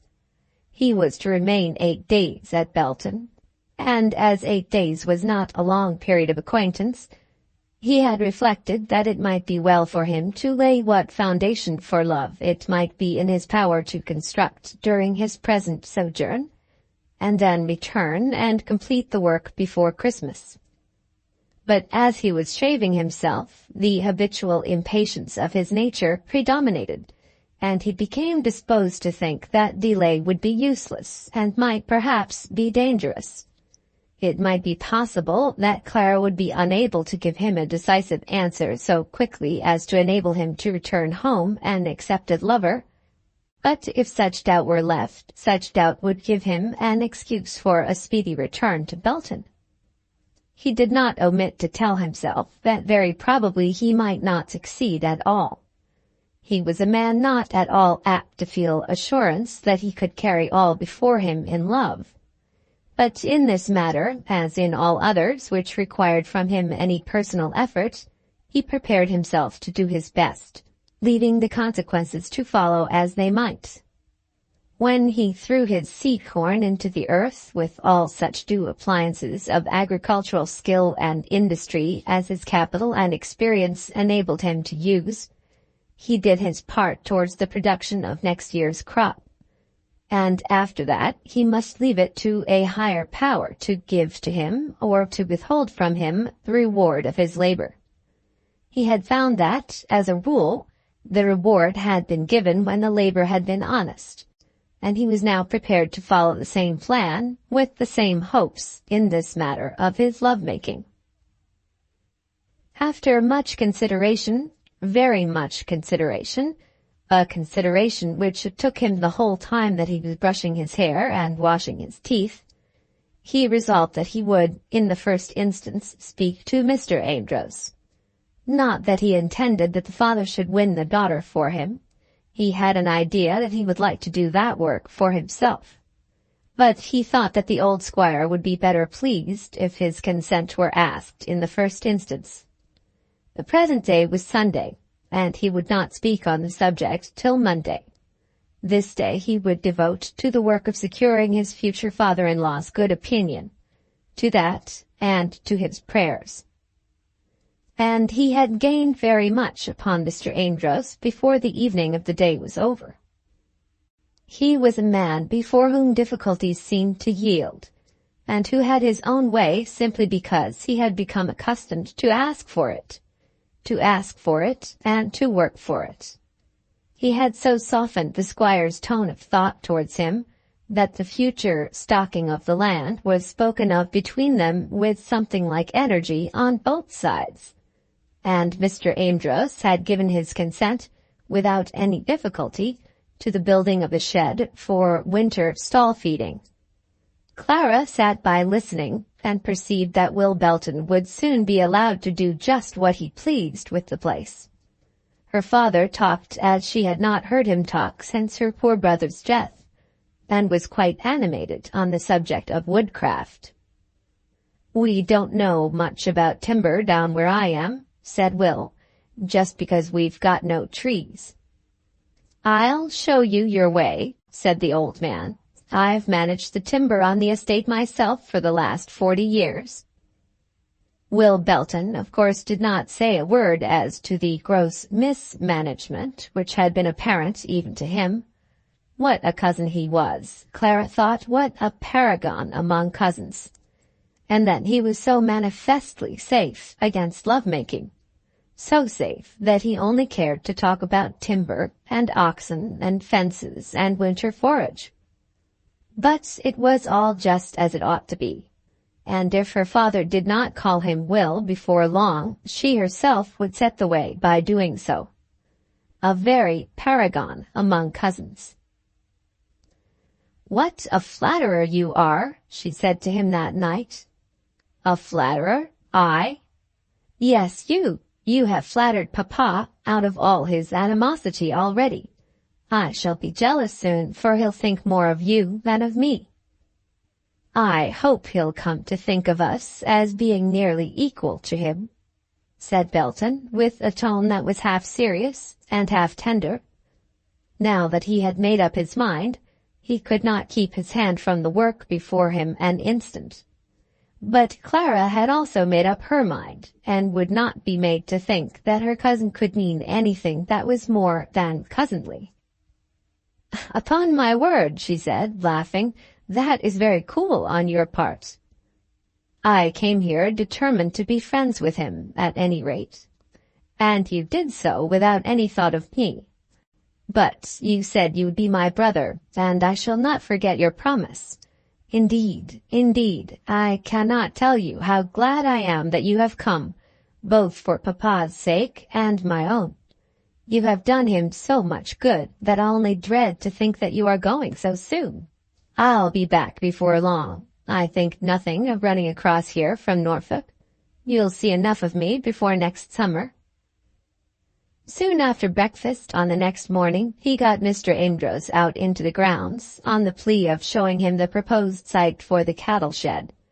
But not a word was said about the shed on that occasion. He went to work at his other task at once, and when that was well on hand, the squire was quite unfitted for the consideration of any less important matter, however able to discuss it Belton might have been himself. "I've got something particular that I want to say to you, sir," Belton began. Now Mr. Amedroz was of opinion that his cousin had been saying something very particular ever since his arrival, and was rather frightened at this immediate prospect of a new subject. "There is nothing wrong, is there?"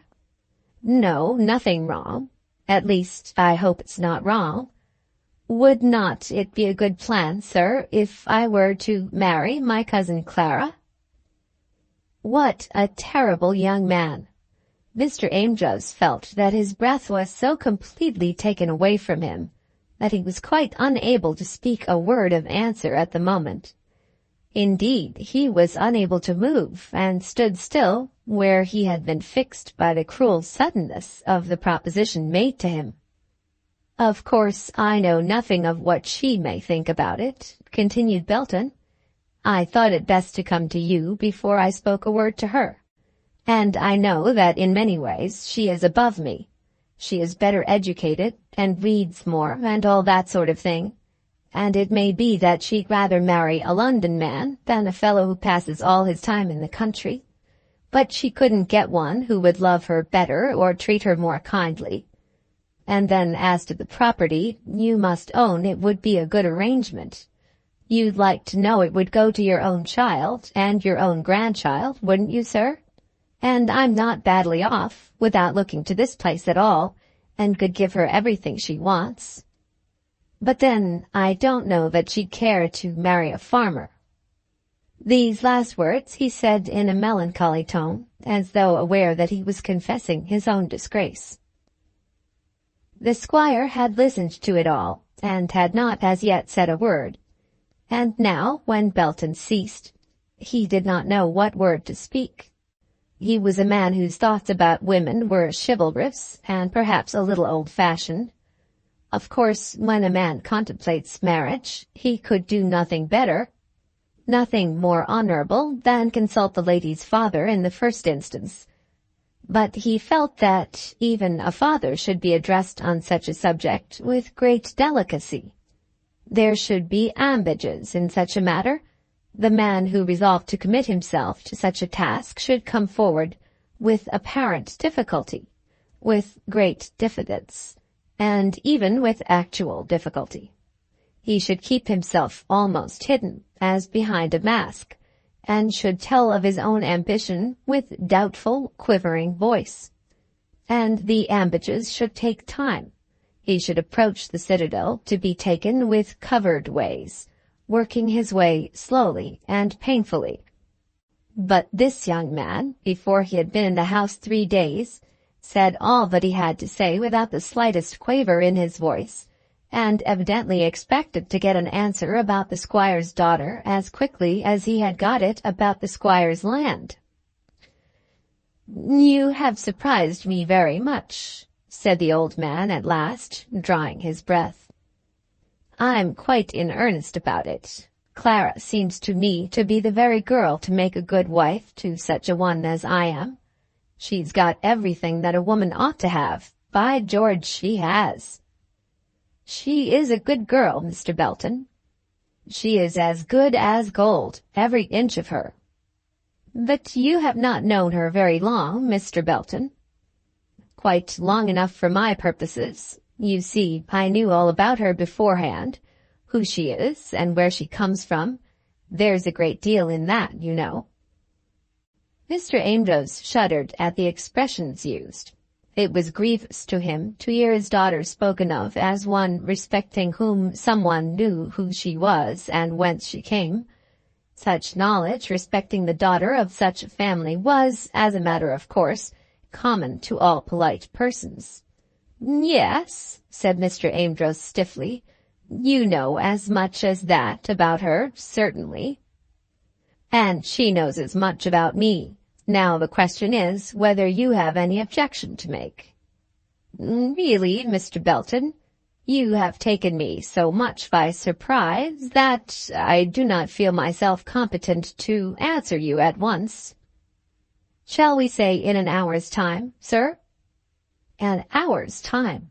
Mr. Amedroz, if he could have been left to his own guidance, would have thought a month very little for such work. "I suppose you would wish me to see Clara first?" said Mr. Amedroz. "Oh dear, no. I would much rather ask her myself, if only I could get your consent to my doing so." "And you have said nothing to her?" "Not a word." "I am glad of that. You would have behaved badly, I think, had you done so while staying under my roof. I thought it best, at any rate, to come to you first. But as I must be back at Plaistow on this day week, I haven't much time to lose. So if you could think about it this afternoon, you know." Mr. Amedroz, much bewildered, promised that he would do his best, and eventually did bring himself to give an answer on the next morning. "I have been thinking about this all night," said Mr. Amedroz. "I'm sure I'm very much obliged to you," said Belton, feeling rather ashamed of his own remissness as he remembered how soundly he had himself slept. "If you are quite sure of yourself." "Do you mean sure of loving her?" "I am as sure of that as anything." "But men are so apt to change their fancies." "I don't know much about my fancies, but I don't often change my purpose when I'm in earnest. In such a matter as this, I couldn't change. I'll say as much as that for myself, though it may seem bold. Of course, in regard to money, such a marriage would be advantageous to my child. I don't know whether you know it, but I shall have nothing to give her, literally nothing." "All the better, sir, as far as I am concerned. I'm not one who wants to be saved from working by a wife's fortune. But most men like to get something when they marry. I want to get nothing, that is, in the way of money. If Clara becomes my wife, I'll never ask you for 1 shilling.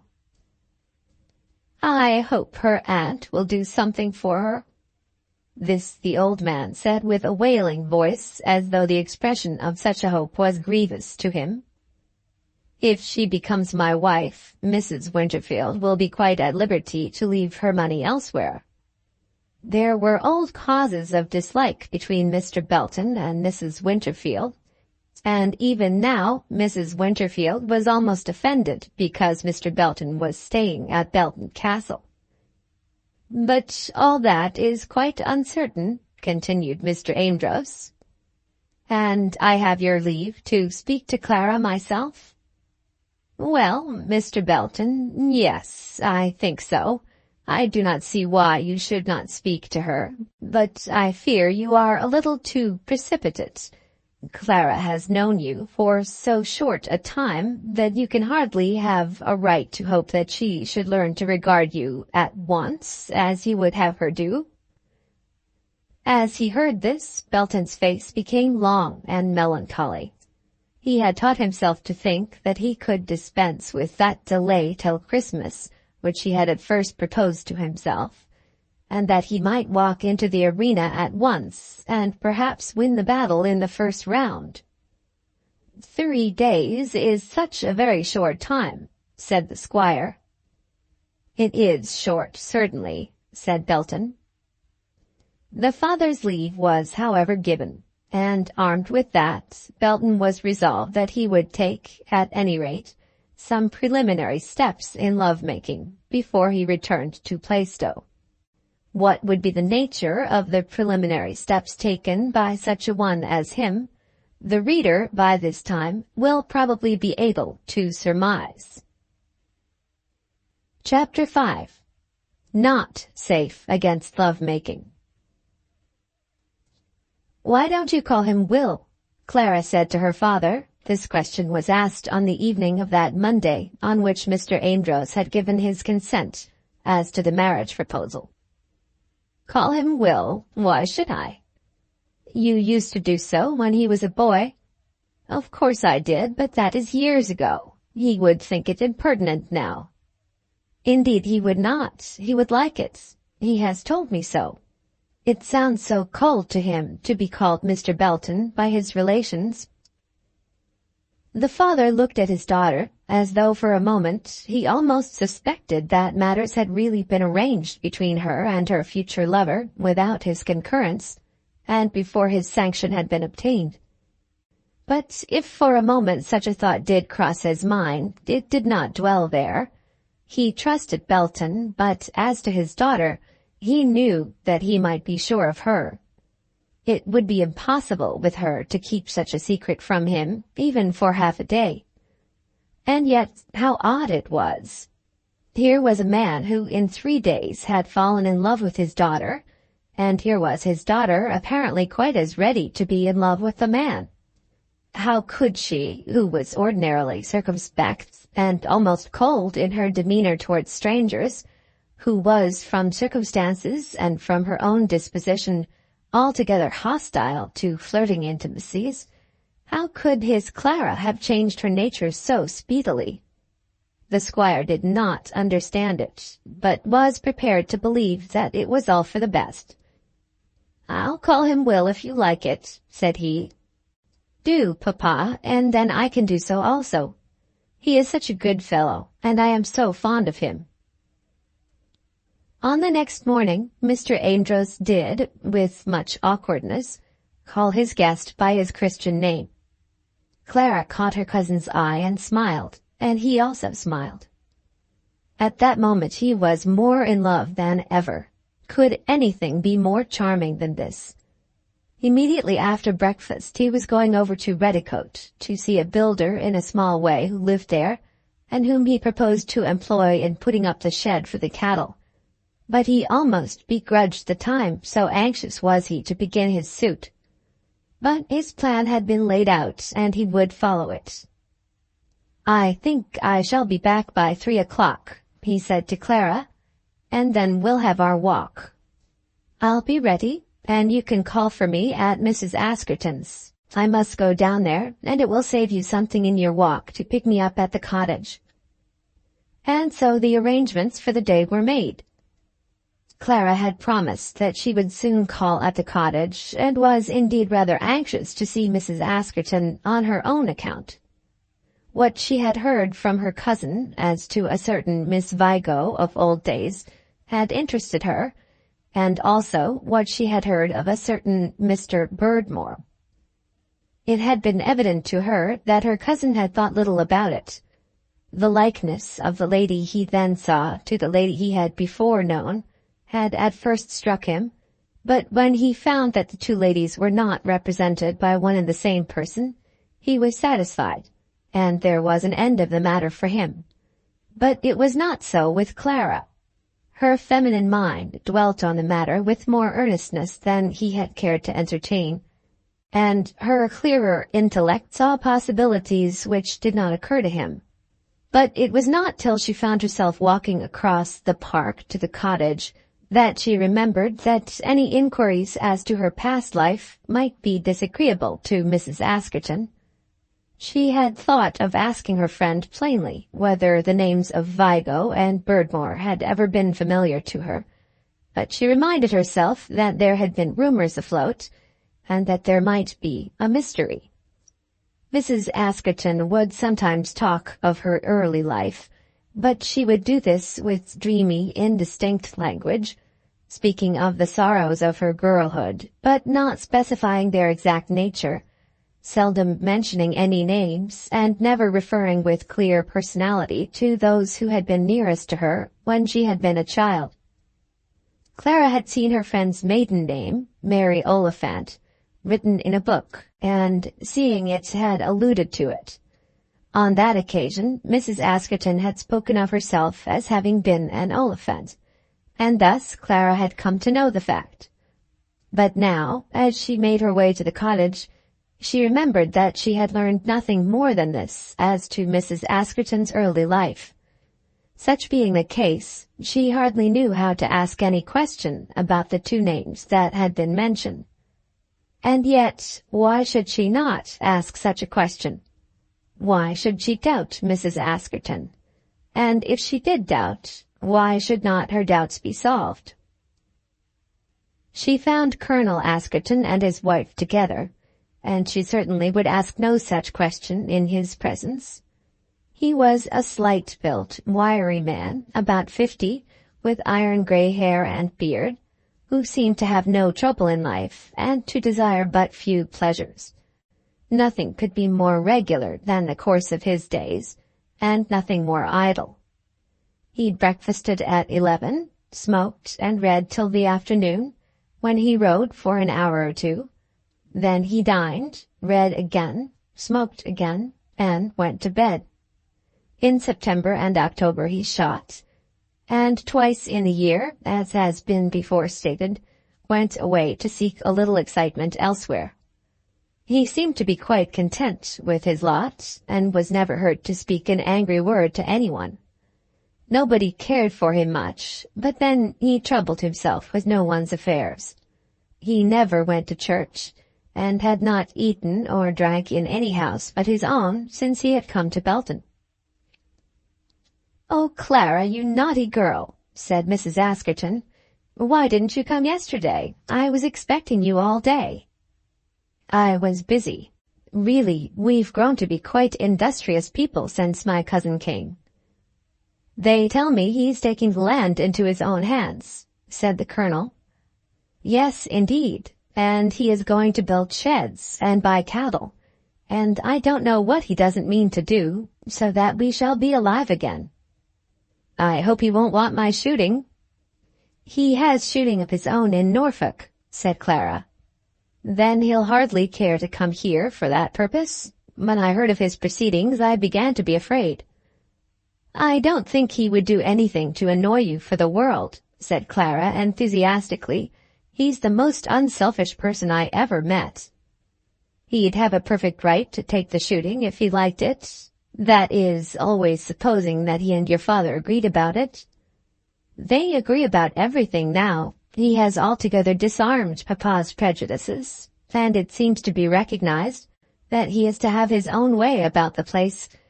But I don't think he'll interfere about the shooting." "He won't, my dear, if you ask him not," said Mrs. Askerton. "I'll ask him in a moment, if Colonel Askerton wishes it." "Oh dear, no," said he. "It would be teaching the ostler to grease the horse's teeth. Perhaps he hasn't thought of it." "He thinks of everything," said Clara. "I wonder whether he's thinking of—" So far Mrs. Askerton spoke, and then she paused. Colonel Askerton looked up at Clara with an ill-natured smile, and Clara felt that she blushed. Was it not cruel that she could not say a word in favor of a friend and a cousin who had promised to be a brother to her, without being treated with such words and looks as these? But she was determined not to be put down. "I'm quite sure of this," she said, "that my cousin would do nothing unfair or ungentlemanlike."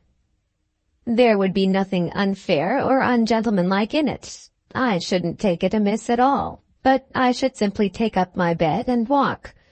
Pray tell him that I hope I shall have the pleasure of seeing him before he goes. I did call yesterday, but he was out." "He'll be here soon. He's to come here for me." But Colonel Askerton's horse was brought to the door, and he could not therefore wait to make Mr. Belton's acquaintance on that occasion. "What a phoenix this cousin of yours is," said Mrs. Askerton, as soon as her husband was gone. "He is a splendid fellow, he is indeed. There's so much life about him. He's always doing something. He says that doing good will always pay in the long run. Isn't that a fine doctrine?" "Quite a practical phoenix. It has done Papa so much good. At this moment he's out somewhere thinking of what is going on instead of moping in the house.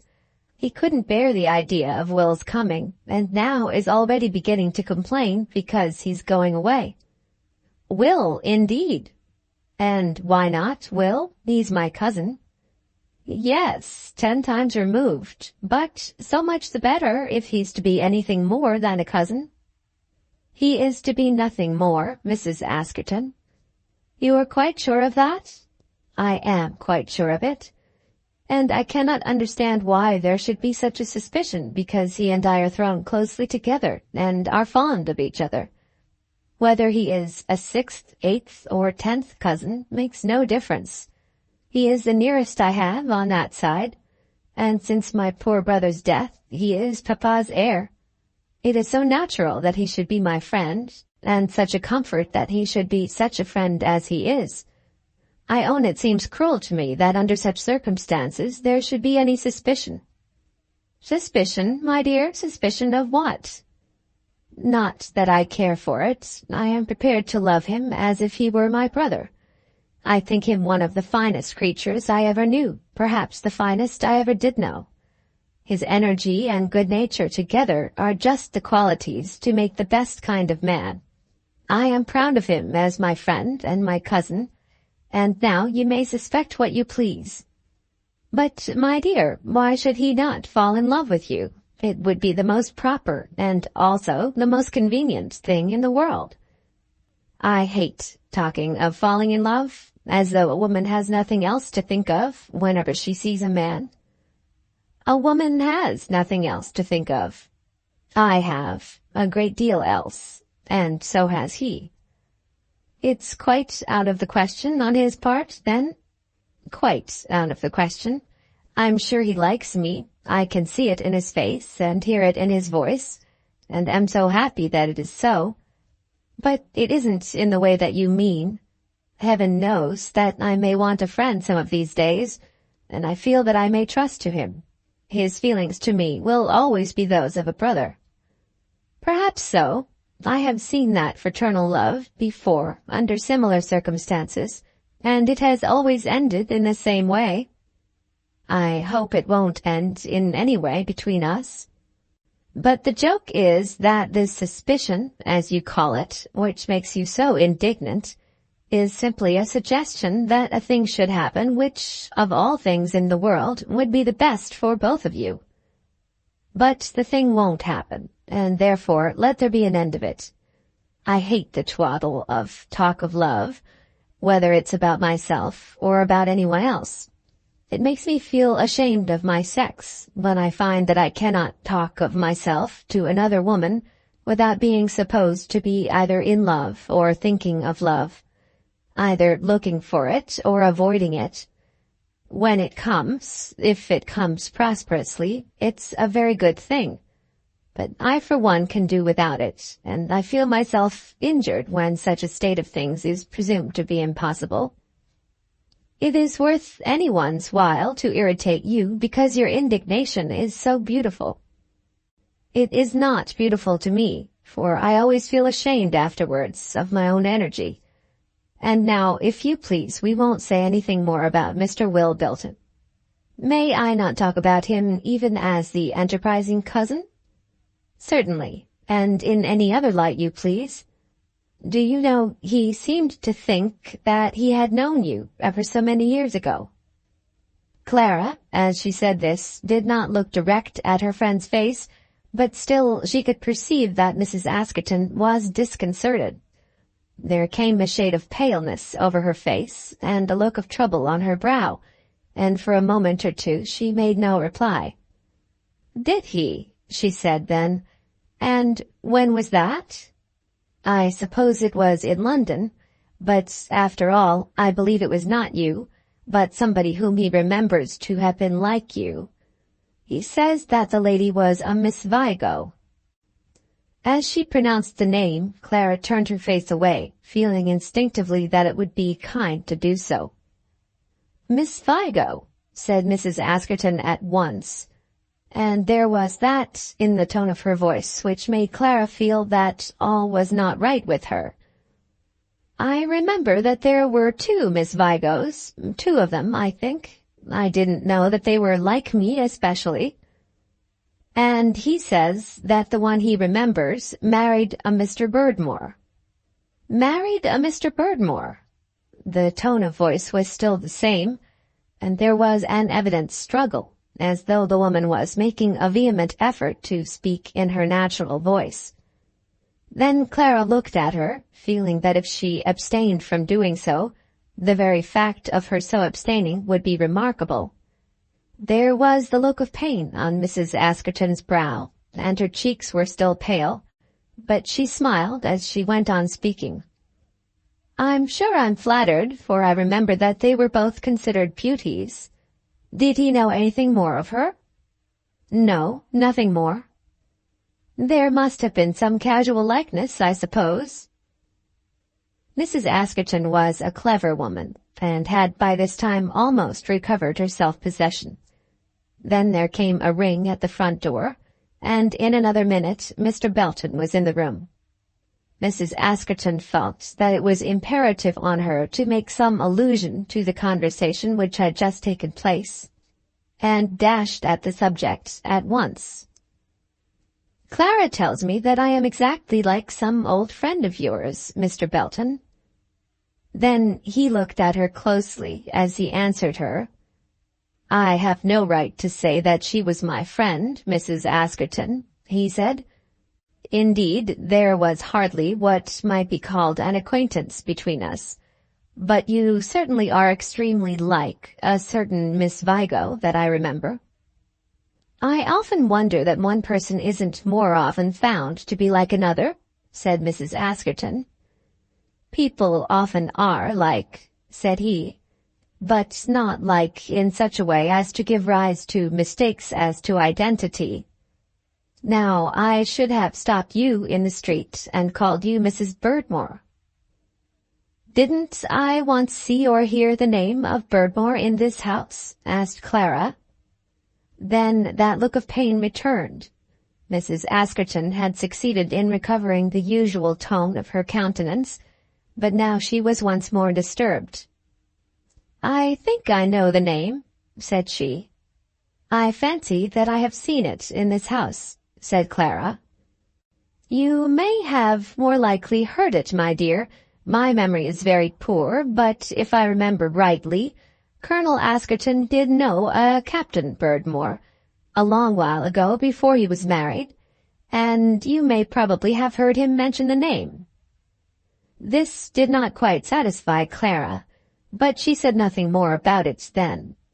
If there was a mystery which Mrs. Askerton did not wish to have explored, why should she explore it?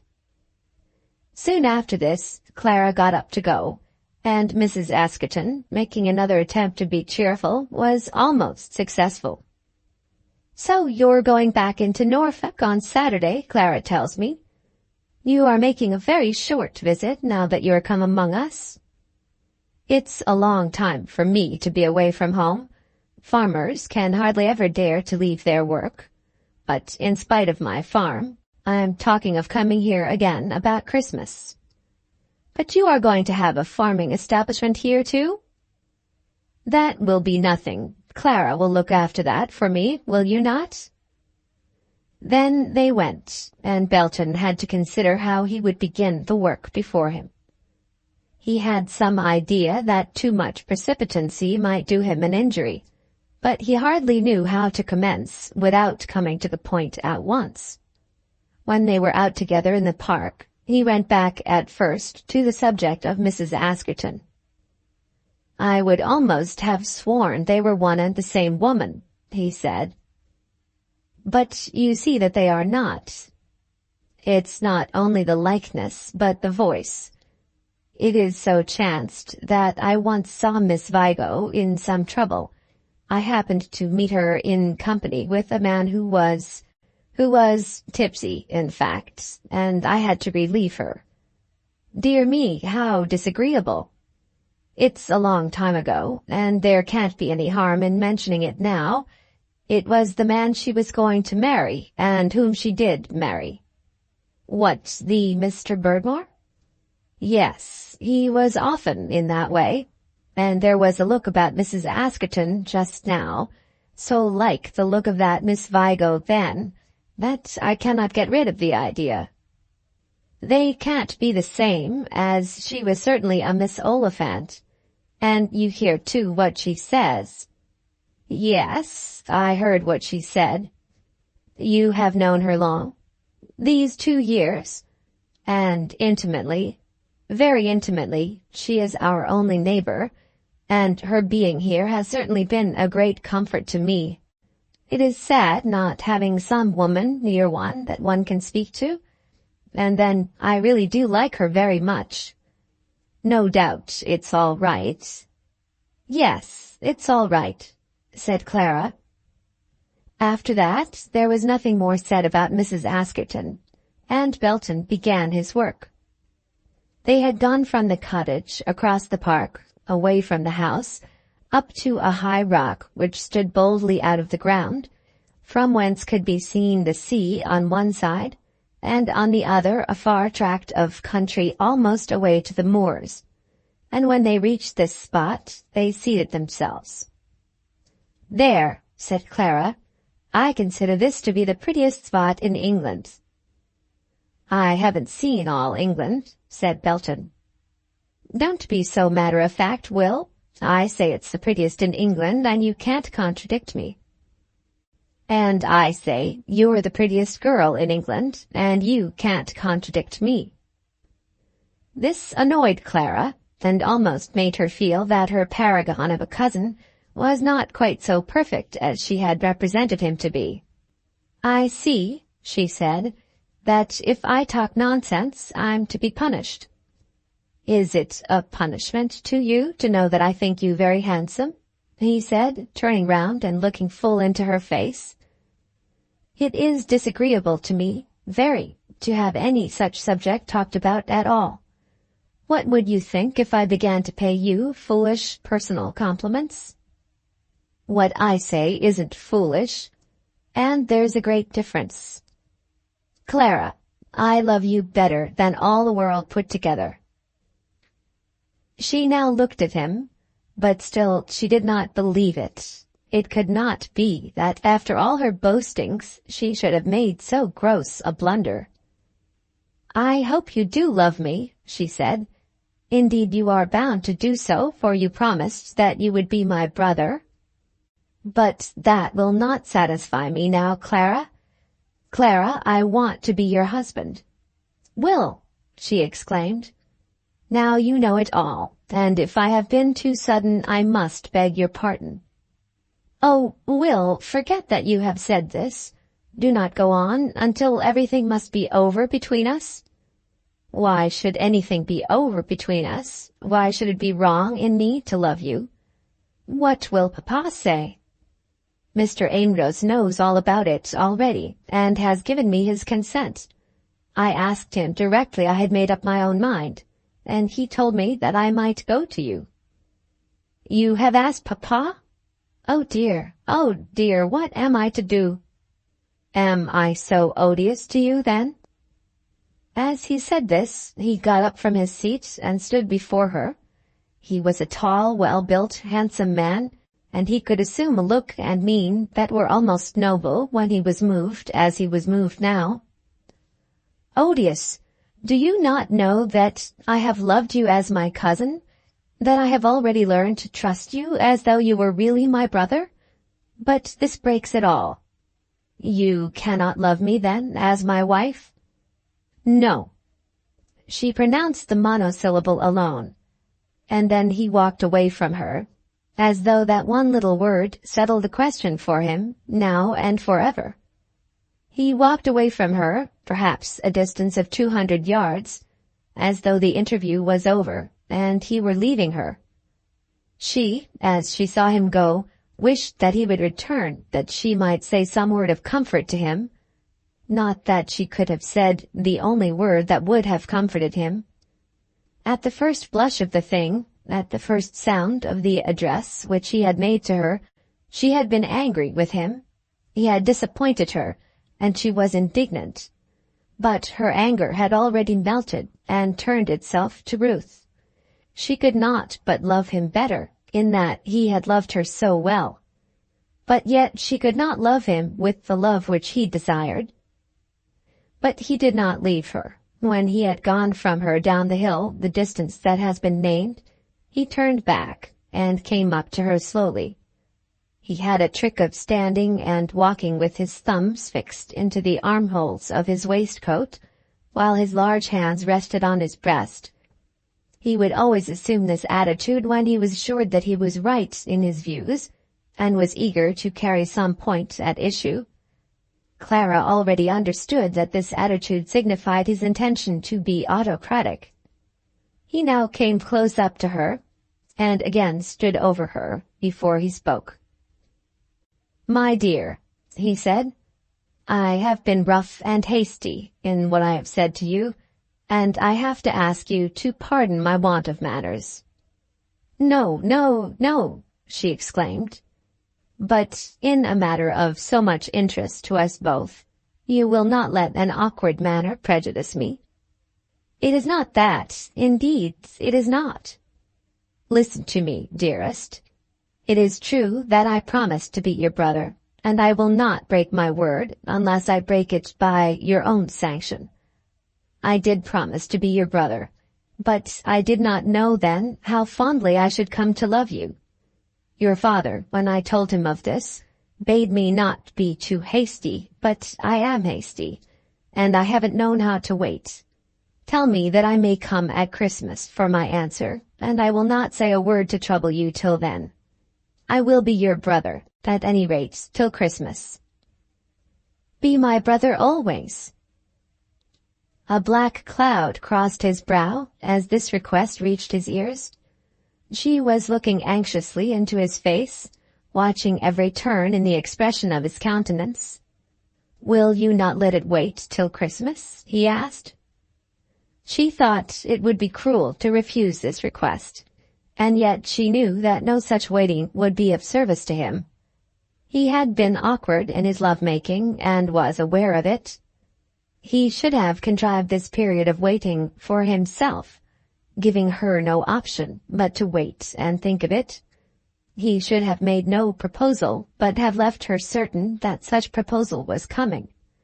In such case, she must have waited, and if good could have come to him from that, he might have received it.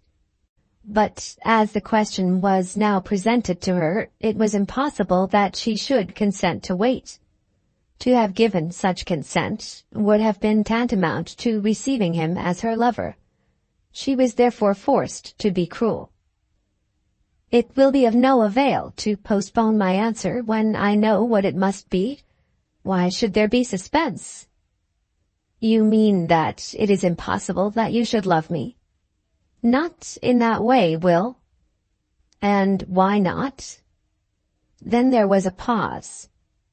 "But I am a fool to ask such a question as that, and I should be worse than a fool were I to press it. It must then be considered as settled?" She got up and clung to his arm. "Oh, Will, do not look at me like that." "It must then be considered as settled?" he repeated. "Yes, Will, yes. Pray consider it as settled." He then sat down on the rock again, and she came and sat by him, near to him, but not as close as she had been before. She turned her eyes upon him, gazing on him, but did not speak to him, and he sat also without speaking for a while, with his eyes fixed upon the ground. "I suppose we may go back to the house," he said at last.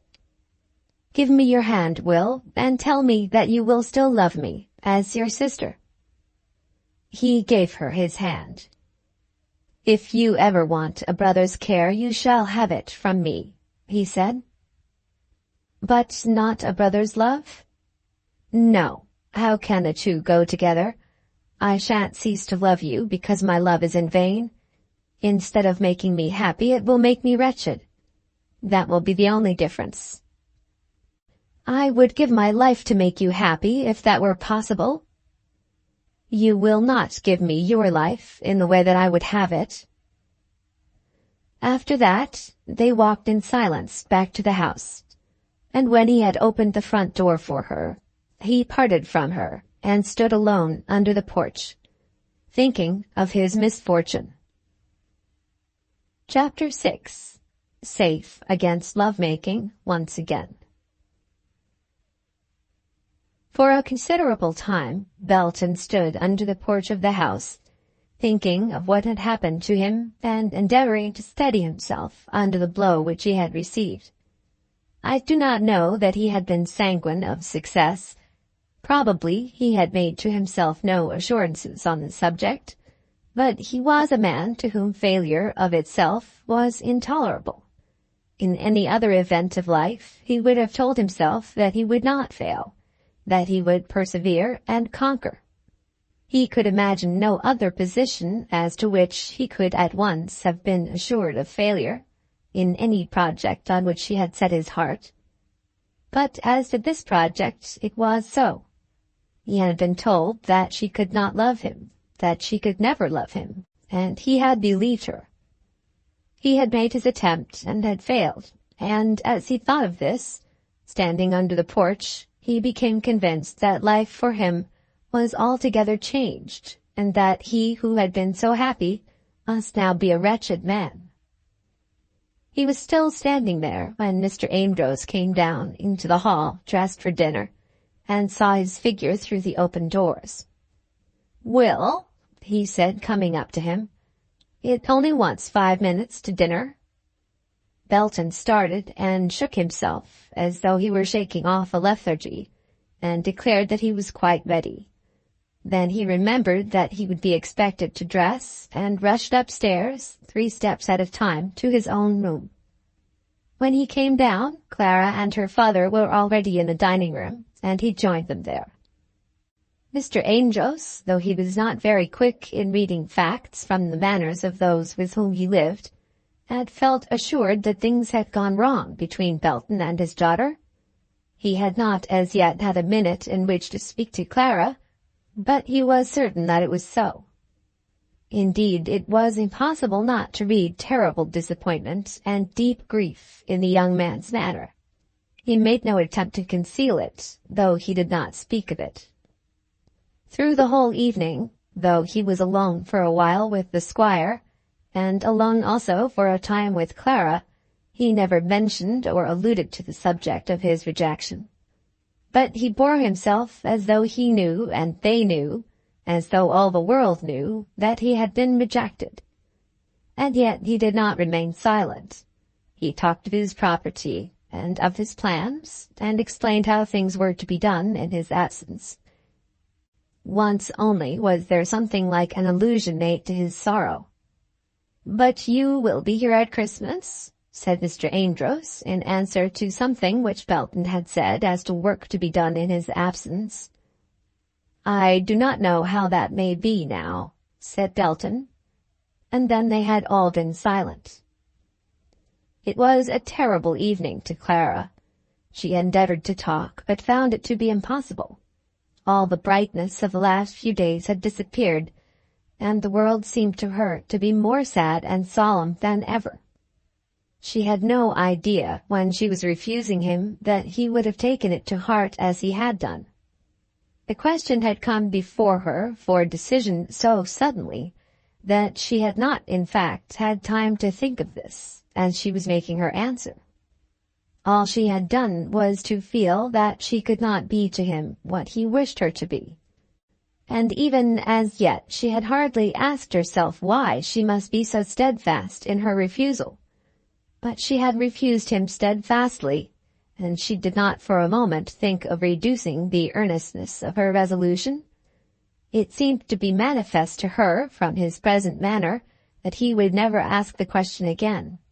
But she was sure, let it be asked ever so often, that it could not be answered in any other way.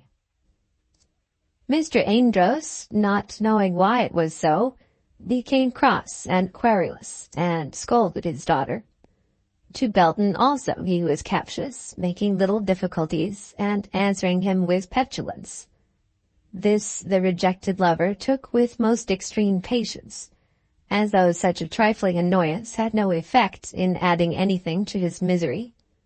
He still held his purpose of going on the Saturday, and was still intent on work which was to be done before he went. But it seemed that he was satisfied to do everything now as a duty, and that the enjoyment of the thing which had heretofore been so conspicuous was over.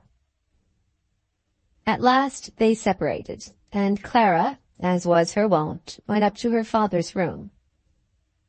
"Papa," she said, "what is all this about Mr. Belton?" "All but, my dear, what do you mean?" "He has asked me to be his wife, and has told me that he came with your consent." "And why shouldn't he have my consent? What is there amiss with him? Why shouldn't you marry him if he likes you? You seemed, I thought, to be very fond of him." This surprised Clara more than anything. She could hardly have told herself why, but she would have thought that such a proposition from her cousin would have made her father angry, unreasonably angry with him for presuming to have such an idea. But now it seemed that he was going to be angry with her for not accepting her cousin out of hand. "Yes, papa, I am fond of him, but not like that. I did not expect that he would think of me in that way." "But why shouldn't he think of you? It would be a very good marriage for you as far as money is concerned." "You would not have me marry anyone for that reason, would you, papa?" "But you seem to like him." "Well, of course I can't make you like him. I meant to do for the best, and when he came to me as he did, I thought he was behaving very handsomely, and very much like a gentleman. I am sure he would do that. And if I could have thought that this place would be your home when I am gone, it would have made me very happy, very happy." She now came and stood close to him and took his hand. "I hope, papa, you do not make yourself uneasy about me. I shall do very well. I'm sure you can't want me to go away and leave you." "How will you do very well? I'm sure I don't know. And if your Aunt Winterfield means to provide for you, it would only be kind in her to let me know it, so that I might not have the anxiety always on my mind." Clara knew well enough what was to be the disposition of her aunt's property, but she could not tell her father of that now. She almost felt that it was her duty to do so, but she could not bring herself to do it. She could only beg him not to be anxious on her behalf, making vague assurances that she would do very well. "And you are determined not to change your mind about Will?" he said at last. "I shall not change my mind about that, papa, certainly," she answered. Then he turned away from her, and she saw that he was displeased. When alone, she was forced to ask herself why it was that she was so certain. Alas, there could in truth be no doubt on that subject in her own mind. When she sat down, resolved to give herself an answer, there was no doubt. She could not love her cousin, Will Belton, because her heart belonged to Captain Aylmer. But she knew that she had received nothing in exchange for her heart. He had been kind to her on that journey to Taunton, when the agony arising from her brother's death had almost crushed her. He had often been kind to her on days before that, so kind, so soft in his manners, approaching so nearly to the tenderness of incipient love-making, that the idea of regarding him as her lover had of necessity forced itself upon her. But in nothing had he gone beyond those tendernesses, which need not imperatively be made to mean anything, though they do often mean so much. It was now 2 years since she had first thought that Captain Aylmer was the most perfect gentleman she knew, and nearly 2 years since Mrs. Winterfield had expressed to her a hope that Captain Aylmer might become her husband. She had replied that such a thing was impossible, as any girl would have replied, and had in consequence treated Captain Aylmer with all the coolness which she had been able to assume whenever she was in company with him in her aunt's presence. Nor was it natural to her to be specially gracious to a man under such trying circumstances, even when no Mrs. Winterfield was there to behold. And so things had gone on. Captain Aylmer had now and again made himself very pleasant to her, at certain trying periods of joy or trouble, almost more than pleasant, but nothing had come of it, and Clara had told herself that Captain Aylmer had no special feeling in her favor. She had told herself this ever since that journey together from Perivale to Taunton, but never till now had she also confessed to herself what was her own case. She made a comparison between the two men. Her cousin Will was, she thought, the more generous, the more energetic, perhaps by nature the man of the higher gifts. In person he was undoubtedly the superior. He was full of noble qualities, forgetful of self, industrious, full of resources, a very man of men, able to command, eager in doing work for others' good and his own, a man altogether uncontaminated by the coldness and selfishness of the outer world. But he was rough, awkward, but indifferently educated, and with few of those tastes which to Clara Amedroz were delightful. He could not read poetry to her. He could not tell her of what the world of literature was doing now, or what it had done in times past. He knew nothing of the inner world of worlds which governs the world. She doubted whether he could have told her who composed the existing cabinet, or have given her the name of a single bishop beyond the sea in which his own parish was situated. But Captain Aylmer knew everybody, and had read everything, and understood, as though by instinct, all the movements of the world in which he lived. But what mattered any such comparison, even though she should be able to prove to herself beyond the shadow of a doubt that her cousin Will was of the two the fitter to be loved, the one more worthy of her heart? No such proof could alter her position. Love does not go by worth.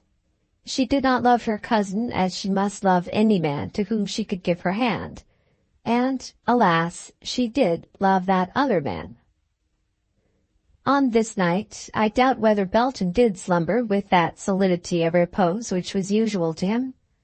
At any rate, before he came down in the morning, he had found time for sufficient thought, and had brought himself to a resolution.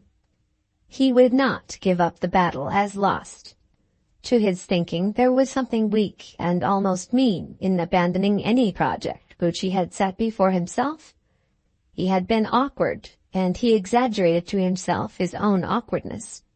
He had been hasty, and had gone about his task with inconsiderate precipitancy. It might be that he had thus destroyed all his chance of success, but, as he said to himself, he would never say die as long as there was a puff of breath left to him. He would not mope, and hang down his head, and wear the willow. Such a state of things would ill suit either the roughness or the readiness of his life. No, he would bear like a man the disappointment which had on this occasion befallen him, and would return at Christmas, and once more try his fortune. At breakfast, therefore, the cloud had passed from his brow. When he came in, he found Clara alone in the room, and he simply shook hands with her after his ordinary fashion. He said nothing of yesterday, and almost succeeded in looking as though yesterday had been in no wise memorable. She was not so much at her ease, but she also received some comfort from his demeanor. Mr. Amedroz came down almost immediately, and Belton soon took an opportunity of saying that he would be back at Christmas, if Mr. Amedroz would receive him. "Certainly," said the squire. "I thought it had been all settled." "So it was, till I said a word yesterday which foolishly seemed to unsettle it, but I have thought it over again, and I find that I can manage it." "We shall be so glad to have you," said Clara. "And I shall be equally glad to come. They are already at work, sir, about the sheds." "Yes, I saw the carts full of bricks go by," said the squire querulously. "I didn't know there was to be any brickwork. You said you would have made it a deal of slabs with oak posts." "You must have a foundation, sir. I propose to carry the brickwork 1.5 feet above the ground." "I suppose you know best, only that kind of thing is so very ugly." "If you find it to be ugly after it is done, it shall be pulled down again." "No, it can never come down again." "It can, and it shall if you don't like it. I never think anything of changes like that." "I think they'll be very pretty," said Clara. "I dare say," said the squire. "But at any rate it won't make much difference to me. I shan't be here long to see them." This was rather melancholy, but Belton bore up even against this, speaking cheery words and expressing bright hopes, so that it seemed both to Clara and to her father that he had in a great measure overcome the disappointment of the preceding day. It was probable that he was a man not prone to be deeply sensitive in such matters for any long period. The period now had certainly not been long, and yet Will Belton was alive again. Immediately after breakfast there occurred a little incident which was not without its effect upon them all. There came up on the drive, immediately before the front door, under the custody of a boy, a cow. It was an alderney cow, and any man or woman at all understanding cows would at once have perceived that this cow was perfect in her kind. Her eyes were mild and soft and bright.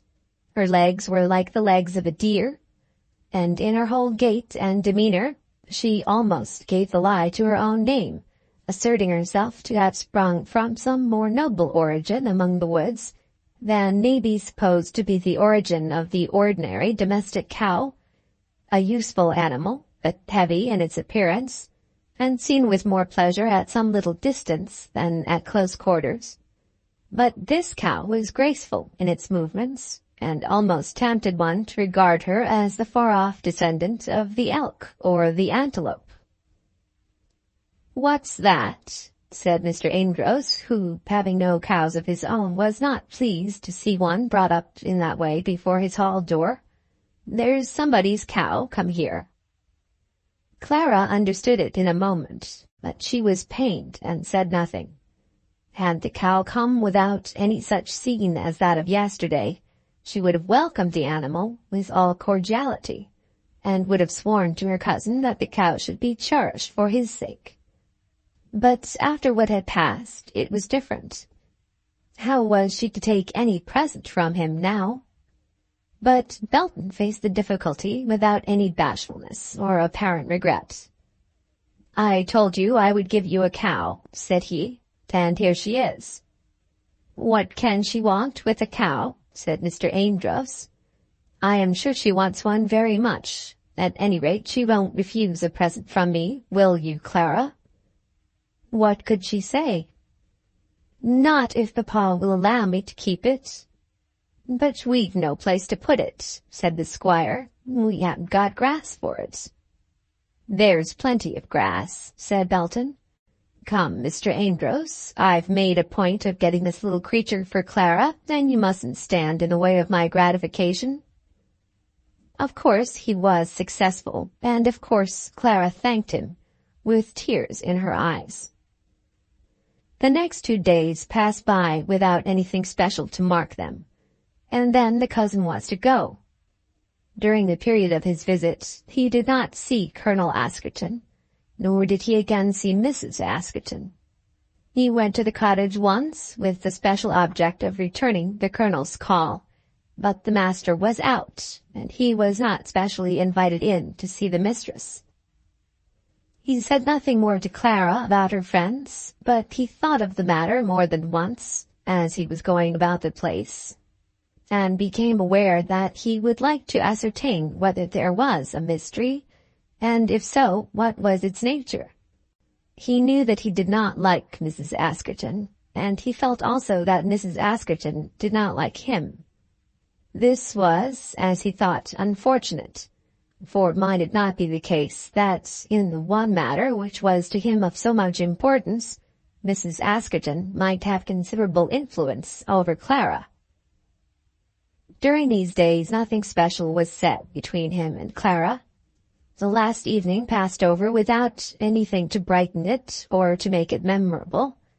Mr. Amedroz, in his passive but gently querulous way, was sorry that Belton was going to leave him, as his cousin had been the creation of some new excitement for him, but he said nothing on the subject, and when the time for going to bed had come, he bade his guest farewell, with some languid allusion to the pleasure which he would have in seeing him again at Christmas. Belton was to start very early in the morning, before 6, and of course he was prepared to take leave also of Clara. But she told him very gently, so gently that her father did not hear it, that she would be up to give him a cup of coffee before he went. "Oh, no," he said. "I won't have you go without seeing you out of the door." And on the following morning she was up before him. She hardly understood herself why she was doing this. She knew that it should be her object to avoid any further special conversation on that subject which they had discussed up among rocks. She knew that she could give him no comfort, and that he could give none to her. It would seem that he was willing to let the remembrance of the scene pass away, so that it should be as though it had never been, and surely it was not for her to disturb so salutary an arrangement. But yet she was up to bid him Godspeed as he went. She could not bear, so she excused the matter to herself, she could not bear to think that he should regard her as ungrateful. She knew all that he had done for them.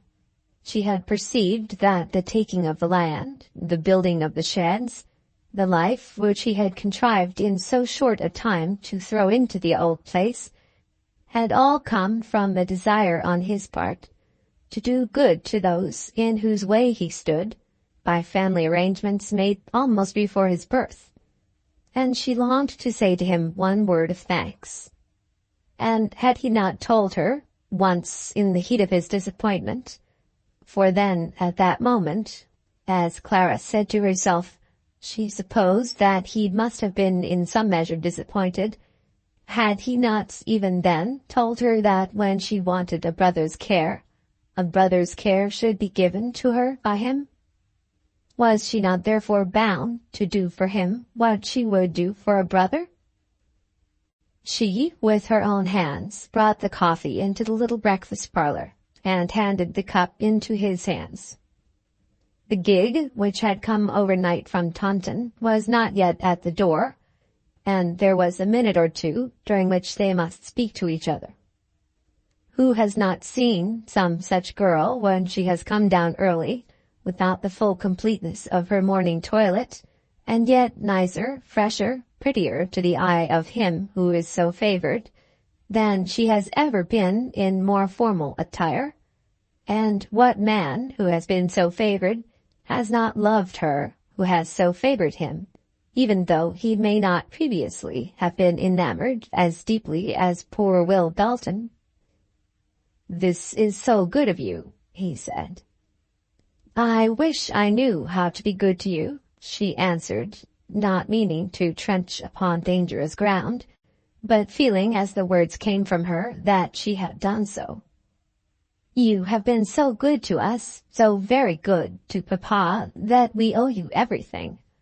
I am so grateful to you for saying that you will come back at Christmas." He had resolved that he would refrain from further love-making till the winter, but he found it very hard to refrain when so addressed. to take her in his arms and kiss her 20 times, and swear that he would never let her go, to claim her at once savagely as his own, that was the line of conduct to which temptation prompted him. How could she look at him so sweetly? How could she stand before him, ministering to him with all her pretty maidenly charms brought so close to him, without intending that he should love her? But he did refrain. "Blood is thicker than water," said he. "That's the real reason why I first came." "I understand that quite, and it is that feeling that makes you so good. But I'm afraid you are spending a great deal of money here, and all for our sakes." "Not at all. I shall get my money back again. And if I didn't, what then? I've plenty of money. It is not money that I want." She could not ask him what it was that he did want, and she was obliged therefore to begin again.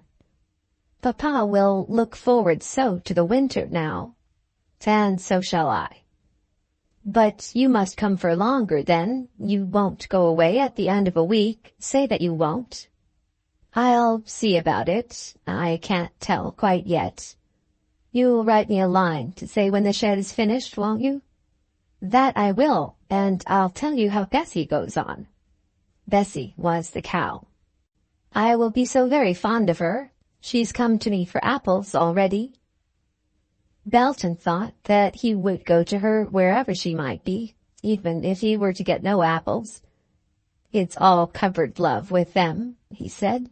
"I'll tell you what I'll do. When I come, I'll bring you a dog that will follow you without thinking of apples." Then the gig was heard on the gravel before the door, and Belton was forced to go. For a moment he reflected whether, as her cousin, it was not his duty to kiss her. It was a matter as to which he had doubt, as is the case with many male cousins, but ultimately he resolved that if he kissed her at all, he would not kiss her in that light. And so again he refrained. "Good-bye," he said, putting out his great hand to her. "Good-bye, Will, and God bless you." I almost think he might have kissed her, asking himself no questions as to the light in which it was done. As he turned from her, he saw the tears in her eyes, and as he sat in the gig thinking of them, other tears came into his own. By heaven, he would have her yet. He was a man who had not read much of romance. To him all the imagined mysteries of passion had not been made common by the perusal of legions of love stories. But still he knew enough of the game to be aware that women had been won in spite, as it were, of their own teeth. He knew that he could not now run away with her, taking her off by force, but still he might conquer her will by his own.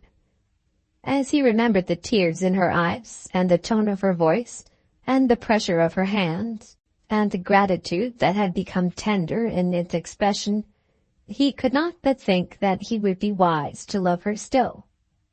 Wise or foolish, he did love her still, and it should not be owing to fault of his if she did not become his wife. As he drove along, he saw little of the Quantock hills, little of the rich Somerset pastures, little of the early beauty of the August morning. He saw nothing but her eyes, moistened with bright tears, and before he reached Taunton he had rebuked himself with many revilings in that he had parted from her and not kissed her. Clara stood at the door watching the gig till it was out of sight, watching it as well as her tears would allow. What a grand cousin he was! Had it not been a pity, a thousand pities, that that grievous episode should have come to mar the brotherly love, the sisterly confidence, which might otherwise have been so perfect between them? But perhaps it might all be well yet. Clara knew, or thought that she knew, that men and women differed in their appreciation of love. She, having once loved, could not change. Of that she was sure. Her love might be fortunate or unfortunate, it might be returned, or it might simply be her own, to destroy all hope of happiness for her on earth. But whether it were this or that, whether productive of good or evil, the love itself could not be changed. But with men she thought it might be different. Her cousin, doubtless, had been sincere in the full sincerity of his heart when he made his offer, and had she accepted it, had she been able to accept it, she believed that he would have loved her truly and constantly. Such was his nature. But she also believed that love with him, unrequited love, would have no enduring effect, and that he had already resolved, with equal courage and wisdom, to tread this short-lived passion out beneath his feet. One night had sufficed to him for that treading out. As she thought of this, the tears ran plentifully down her cheek, and going again to her room, she remained there crying, till it was time for her to wipe away the marks of her weeping, that she might go to her father. But she was very glad that Will bore it so well, very glad. Her cousin was safe against love-making once again. Chapter 7. Miss Amedroz Goes to Perivale. It had been settled for some time past that Miss Amedroz was to go to Perivale for a few days in November. Indeed, it seemed to be a recognized fact in her life that she was to make the journey from Belton to Perivale and back very often, as there prevailed an idea that she owed a divided duty. This was in some degree hard upon her, as she had very little gratification in these visits to her aunt. Had there been any intention on the part of Mrs. Winterfield to provide for her, the thing would have been intelligible, according to the usual arrangements which are made in the world on such matters. But Mrs. Winterfield had scarcely a right to call upon her niece for dutiful attendance, after having settled it with her own conscience that her property was all to go to her nephew. But Clara entertained no thought of rebelling, and had agreed to make the accustomed journey in November, travelling then, as she did on all such journeys, at her aunt's expense. Two things only occurred to disturb her tranquillity before she went, and they were not of much violence. Mr. Wright, the clergyman, called at Belton Castle, and in the course of conversation with Mr. Amedroz renewed one of those ill-natured rumours which had been before spread about Mrs. Askerton. Clara did not see him, but she heard an account of it from her father. "Does it mean, papa," she said, speaking almost with anger, "that you want me to give up Mrs. Askerton?" "How can you be so unkind as to ask me such a question?" he replied. "You know how I hate to be bothered. I tell you what I hear, and then you can decide for yourself." "But that isn't quite fair either, papa. That man comes here. That man, as you called him, is the rector of the parish, and I've known him for 40 years. And have never liked him, papa." "I don't know much about liking anybody, my dear. Nobody likes me, and so why should I trouble myself?" "But, papa, it all amounts to this, that somebody has said that the Askertons are not Askertons at all, but ought to be called something else. Now we know that he served as Captain and Major Askerton for 7 years in India, and in fact it all means nothing. If I know anything, I know that he is Colonel Askerton." "But do you know that she is his wife?" "That is what Mr. Wright asks. I don't say anything. I think it's very indelicate, talking about such things." "If I am asked whether I have seen their marriage certificates, certainly I have not. Nor probably did you ever do so as to any lady that you ever knew. But I know that she is her husband's wife, as we all of us know things of that sort. I know she was in India with him. I've seen things of hers marked with her name that she has had at least for 10 years. "I don't know anything about it, my dear," said Mr. Amedroz angrily. "But Mr. Wright ought to know something about it before he says such things. And then this that he's saying now isn't the same that he said before. I don't know what he said before. He said they were both of them using a feigned name. It's nothing to me what name they use. I know I wish they hadn't come here, if I'm to be troubled about them in this way, first by Wright, and then by you. They have been very good tenants, Papa. You needn't tell me that, Clara, and remind me about the shooting when you know how unhappy it makes me. After this, Clara said nothing more, and simply determined that Mr. Wright and his gossip should have no effect upon her intimacy with Mrs. Askerton. But not the less did she continue to remember what her cousin had said about Miss Vigo. And she had been ruffled a second time by certain observations which Mrs. Askerton made to her respecting her cousin, or rather by little words which were dropped on various occasions. It was very clear that Mrs. Askerton did not like Mr. Belton, and that she wished to prejudice Clara against him. "It's a pity he shouldn't be a lover of yours," the lady said, "because it would be such a fine instance of Beauty and the Beast." It will of course be understood that Mrs. Askerton had never been told of the offer that had been made. "You don't mean to say that he's not a handsome man," said Clara. "I never observe whether a man is handsome or not, but I can see very well whether he knows what to do with his arms and legs, or whether he has the proper use of his voice before ladies." Clara remembered a word or two spoken by her cousin to herself, in speaking which he had seemed to have a very proper use of his voice. "I know when a man is at ease like a gentleman, and when he is awkward like a—" "Like a what?" said Clara. "Finish what you've got to say." "Like a ploughboy, I was going to say," said Mrs. Askerton. "I declare I think you have a spite against him because he said you were like some Miss Vigo," replied Clara sharply. Mrs. Askerton was on that occasion silenced, and she said nothing more about Mr. Belton till after Clara had returned from Perivale. The journey itself from Belton to Perivale was always a nuisance, and was more so now than usual, as it was made in the disagreeable month of November. There was kept at the little inn at Reddicote an old fly, so called, which habitually made the journey to the Taunton railway station, under the conduct of an old grey horse and an older and greyer driver, whenever any of the old ladies of the neighbourhood were minded to leave their homes. This vehicle usually travelled at the rate of 5 miles an hour, but the old grey driver was never content to have time allowed to him for the transit calculated upon such a rate of speed. Accidents might happen, and why should he be made, as he would plaintively ask, to drive the poor beast out of its skin?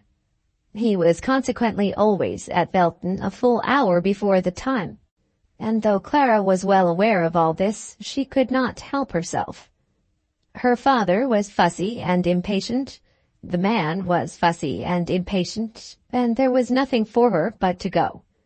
On the present occasion she was taken off in this way the full 60 minutes too soon, and after 4 dreary hours spent upon the road found herself landed at the Taunton station with a terrible gulf of time to be passed before she could again proceed on her journey. One little accident had occurred to her. The old horse, while trotting leisurely along the level high road, had contrived to tumble down. Clara did not think very much of this, as the same thing had happened with her before, but even with an hour or more to spare, there arises a question whether under such circumstances the train can be saved. But the old grey man assured her. "Now, miss," he said, coming to the window, while he left his horse recumbent and apparently comfortable on the road, "where'd you have been now, sure, if I hadn't a few minutes in hand for you?" Then he walked off to some neighbouring cottage, and having obtained assistance, succeeded in putting his beast again upon his legs. After that he looked once more in at the window. "Who's right now, I wonder?" he said with an air of triumph, and when he came to her for his guerdon at Taunton, he was evidently cross in not having it increased because of the accident. That hour at the Taunton station was terrible to her. I know of no hours more terrible than those so passed. The minutes will not go away, and utterly fail in making good their claim to be called winged. A man walks up and down the platform, and in that way obtains something of the advantages of exercise, but a woman finds herself bound to sit still with the dreary dullness of the waiting-room.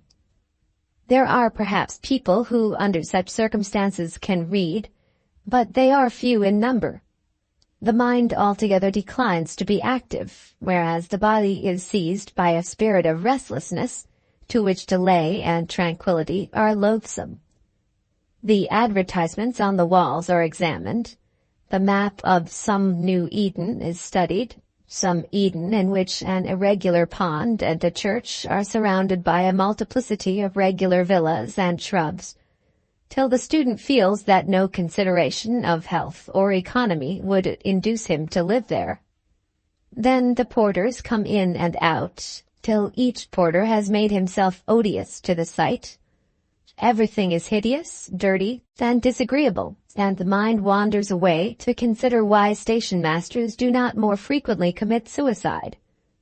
Clara Amedroz had already got beyond this stage, and was beginning to think of herself rather than of the station-master, when at last there sounded close to her ears the bell of promise, and she knew that the train was at hand. At Taunton there branched away from the main line that line which was to take her to Perivale, and therefore she was able to take her own place quietly in the carriage when she found that the down train from London was at hand. This she did, and could then watch with equanimity while the travellers from other trains went through the penance of changing their seats. But she had not been so watching for many seconds when she saw Captain Frederick Aylmer appear upon the platform. Immediately she sank back into the corner and watched no more. Of course he was going to Perivale. But why had not her aunt told her that she was to meet him?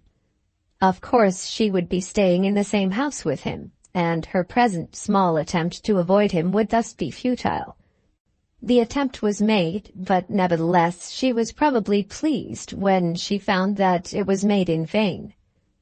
He came at once to the carriage in which she was sitting, and had packed his coats and dressing-bag and desk about the carriage before he had discovered who was his fellow-traveller. "How do you do, Captain Aylmer?" she said, as he was about to take his seat. "Miss Amedroz, dear me, how very odd. I had not the slightest expectation of meeting you here. The pleasure is of course the greater. Nor I of seeing you. Mrs. Winterfield has not mentioned to me that you were coming to Perivale. I didn't know it myself till the day before yesterday.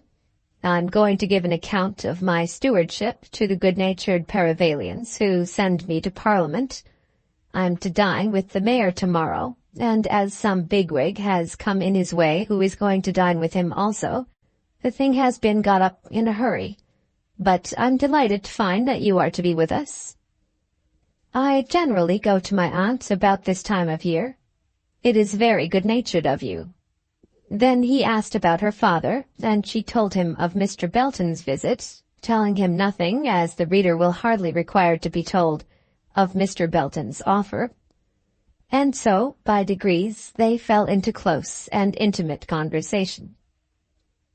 "I am so glad for your father's sake," said the captain, with sympathetic voice, speaking still of Mr. Belton's visit. "That's what I feel, of course. It is just as it should be, as he stands in that position to the property. And so he is a nice sort of fellow, is he?" "Nice is not a word for him. He is perfect." "Dear me, this is terrible. You remember that they hated some old Greek patriot when they could find no fault in him? I'll defy you to hate my cousin Will." "What sort of looking man is he?" "Extremely handsome, at least I should say so." "Then I certainly must hate him. And clever?" "Well, not what you would call clever. He is very clever about fields and cattle." "Come, there is some relief in that. But you must not mistake me. He is clever, and then there's a way about him of doing everything just as he likes it, which is wonderful. You feel quite sure that he'll become master of everything. But I do not feel at all sure that I should like him the better for that. But he doesn't meddle in things that he doesn't understand, and then he is so generous. His spending all that money down there is only done because he thinks it will make the place pleasanter to Papa. Has he got plenty of money? Oh, plenty. At least I think so. He says that he has. The idea of any man owning that he had got plenty of money, what a happy mortal! And then to be handsome and omnipotent, and to understand cattle and fields, one would strive to emulate him rather than envy him, had not one learned to acknowledge that it is not given to every one to get to Corinth. You may laugh at him, but you'd like him if you knew him. One never can be sure of that from a lady's account of a man. When a man talks to me about another man, I can generally tell whether I should like him or not, particularly if I know the man well who is giving the description. But it is quite different when a woman is the describer. You mean that you won't take my word? We see with different eyes in such matters. I have no doubt your cousin is a worthy man, and as prosperous a gentleman as the Thane of Cawdor in his prosperous days. But probably if he and I came together, we shouldn't have a word to say to each other. Clara almost hated Captain Aylmer for speaking as he did, and yet she knew that it was true.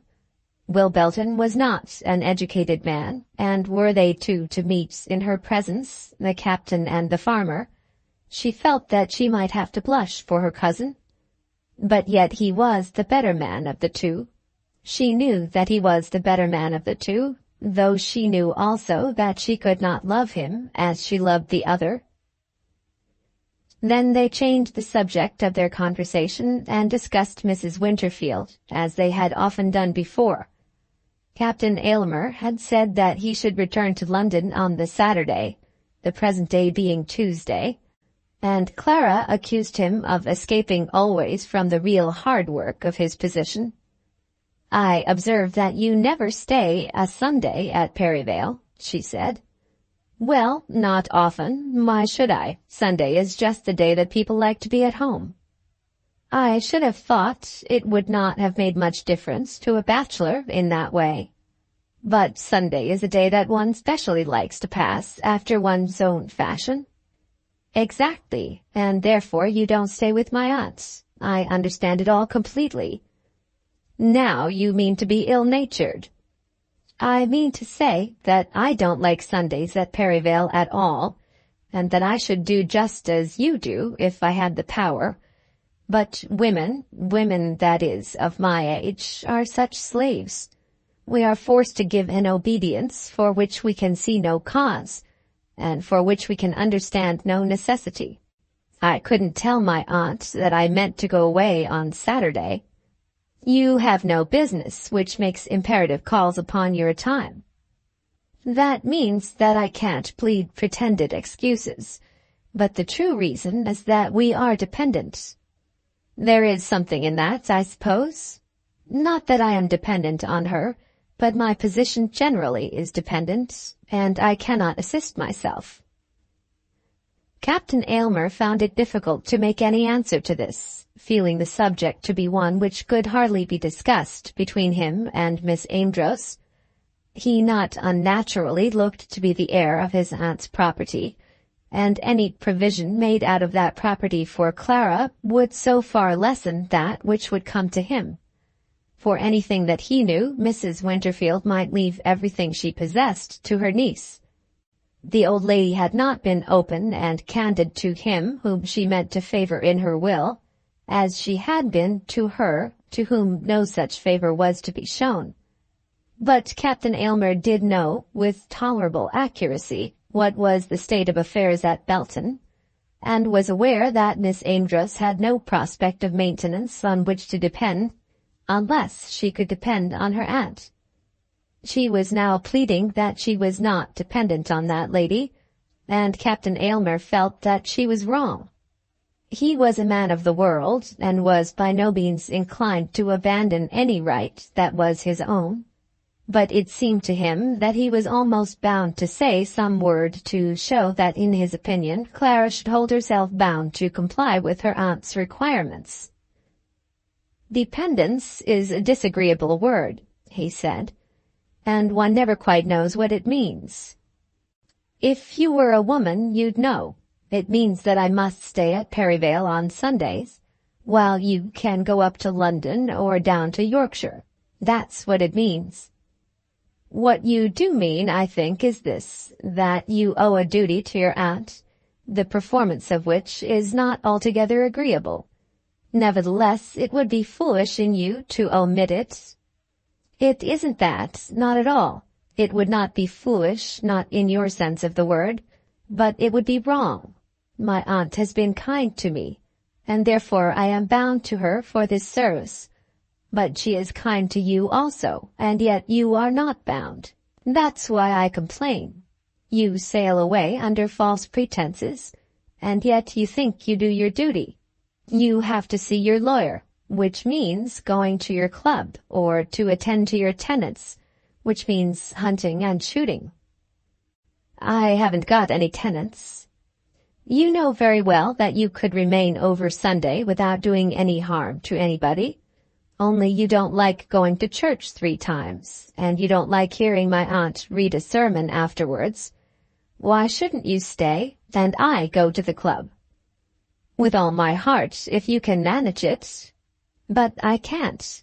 We ain't allowed to have clubs, or shooting, or to have our own way in anything, putting forward little pretenses about lawyers. Come, I'll stay if you ask me." "I'm sure I won't do that. In the first place, you'd go to sleep, and then she would be offended, and I don't know that your sufferings would make mine any lighter.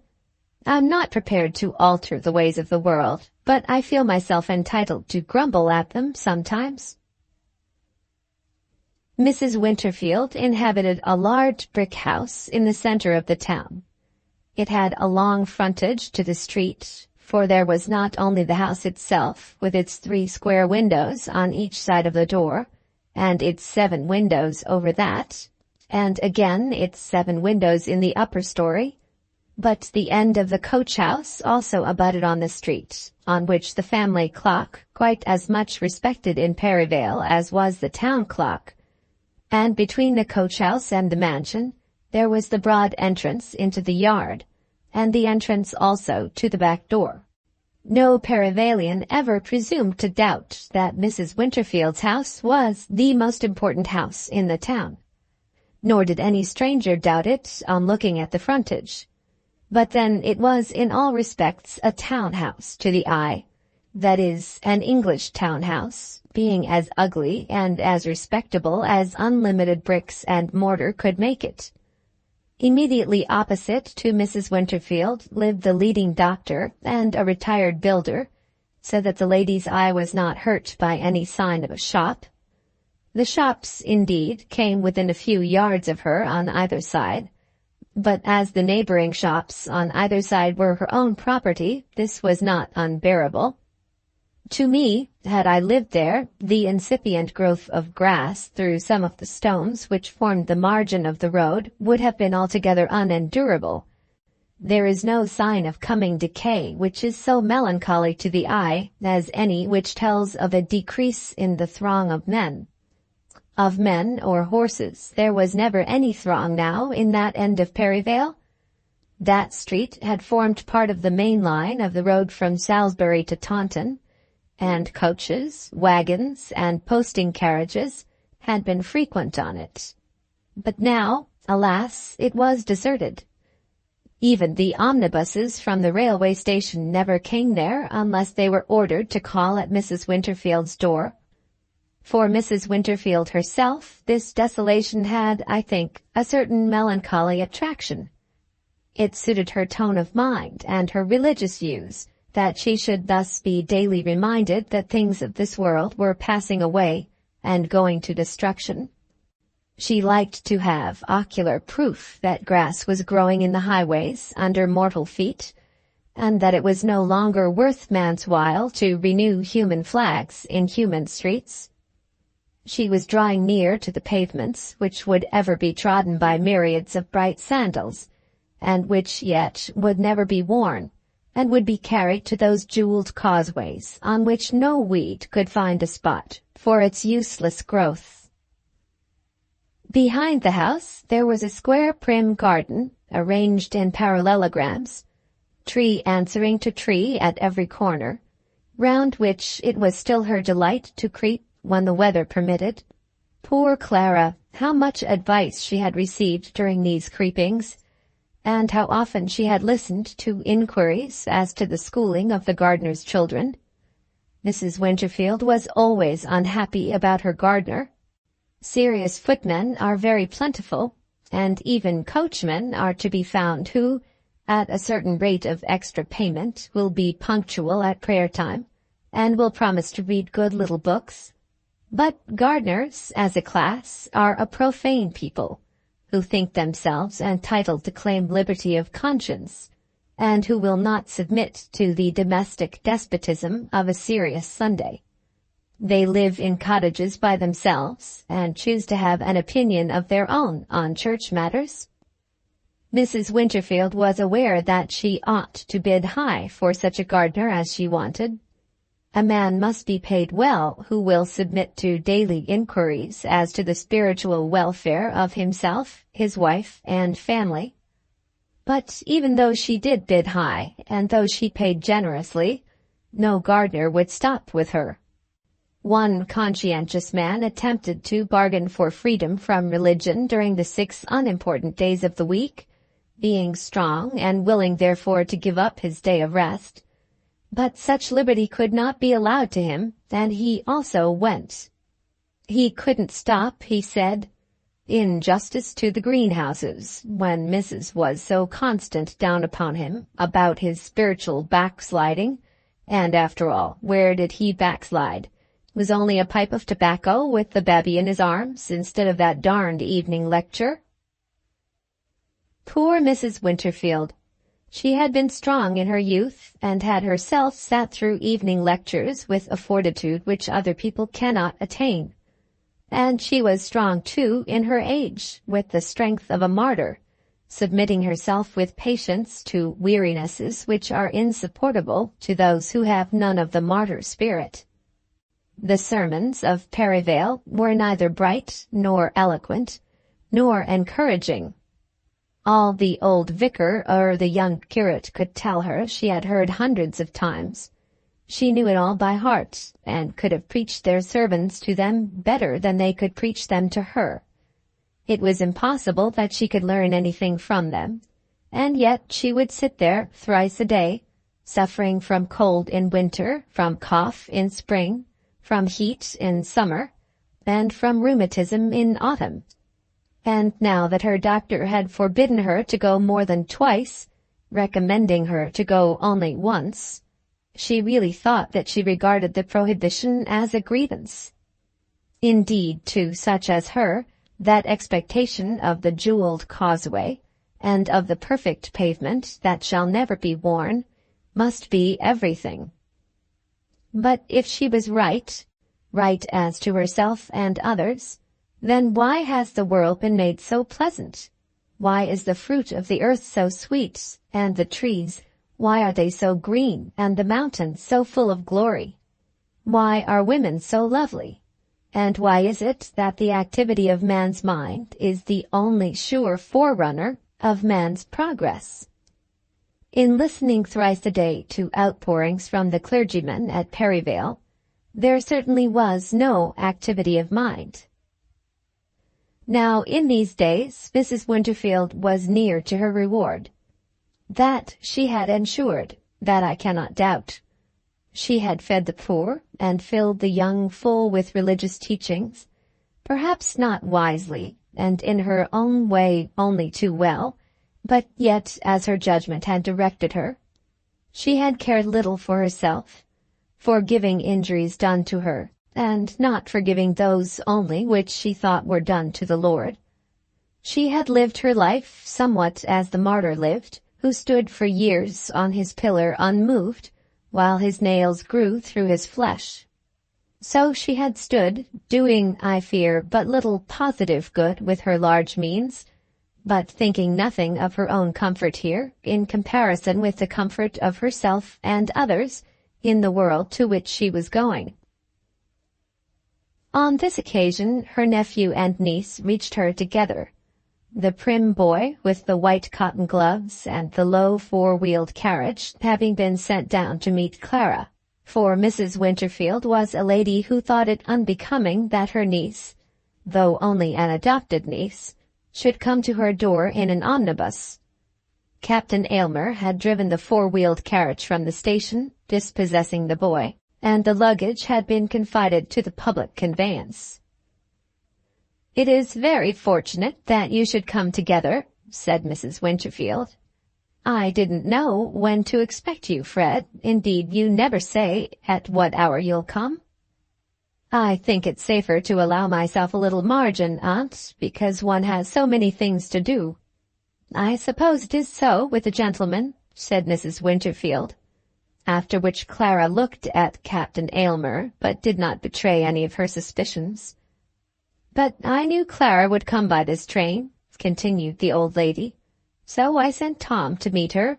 Ladies always can be punctual. They can do that, at any rate." Mrs. Winterfield was one of those women who have always believed that their own sex is in every respect inferior to the other. Chapter 8.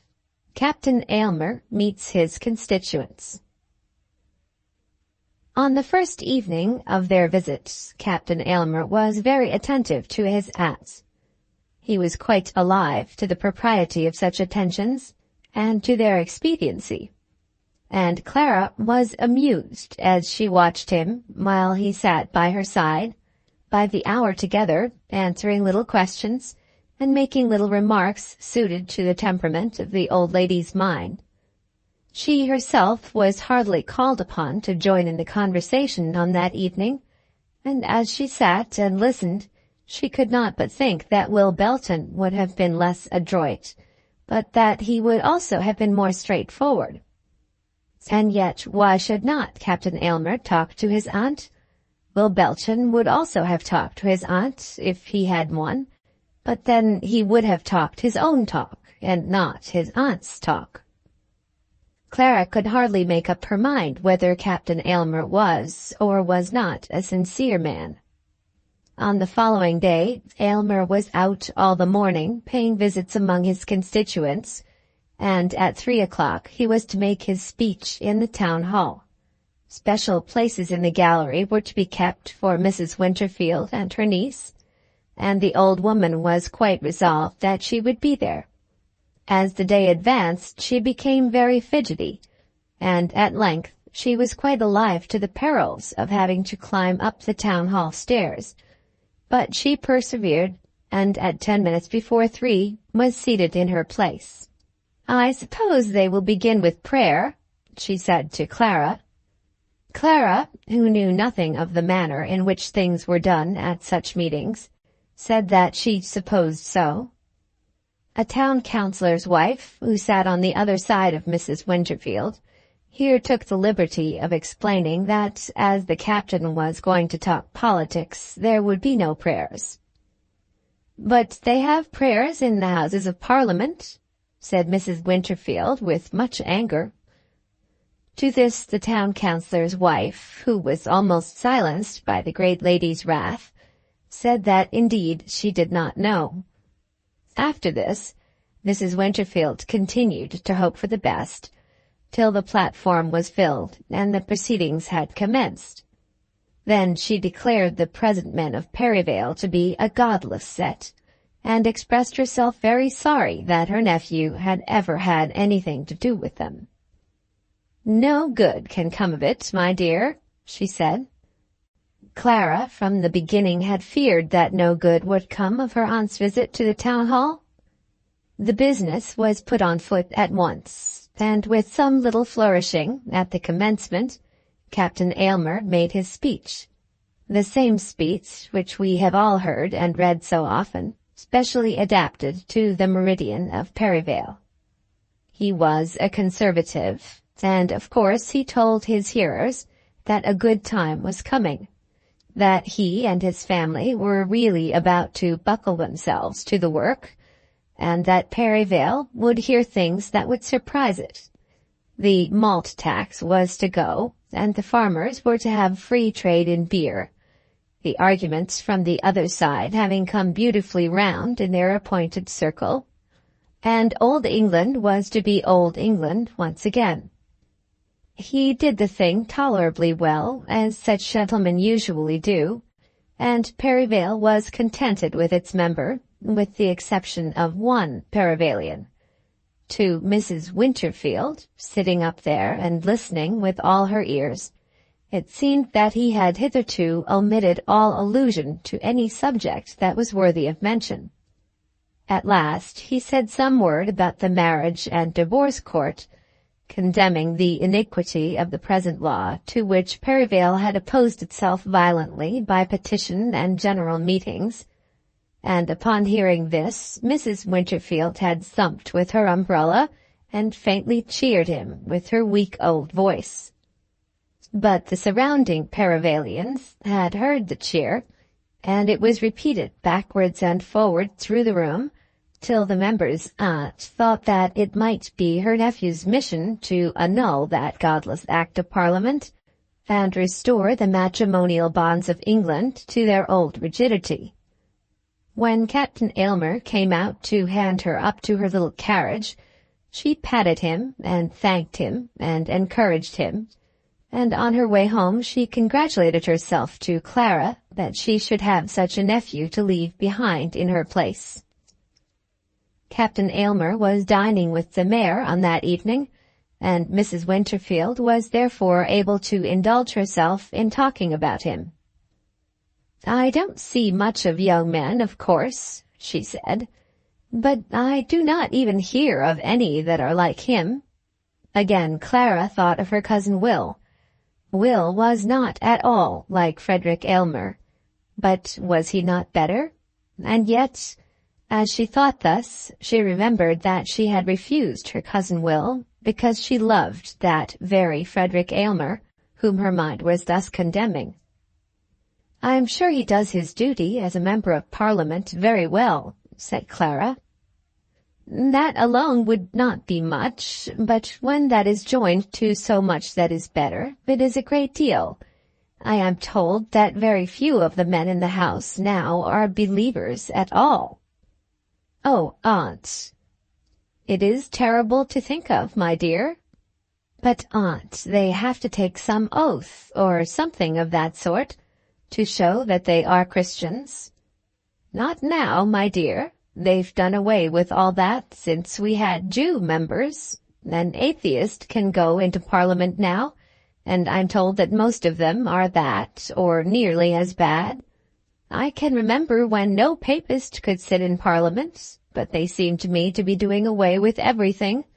It's a great comfort to me that Frederick is what he is." "I'm sure it must be, aunt." Then there was a pause, during which, however, Mrs. Winterfield gave no sign that the conversation was to be considered as being over. Clara knew her aunt's ways so well that she was sure something more was coming, and therefore waited patiently without any thought of taking up her book. "I was speaking to him about you yesterday," Mrs. Winterfield said at last. "That would not interest him very much." "Why not?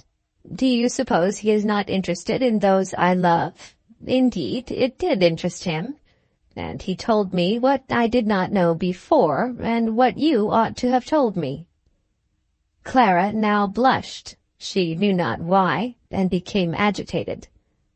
"I don't know that I have kept anything from you that I ought to have told," she said.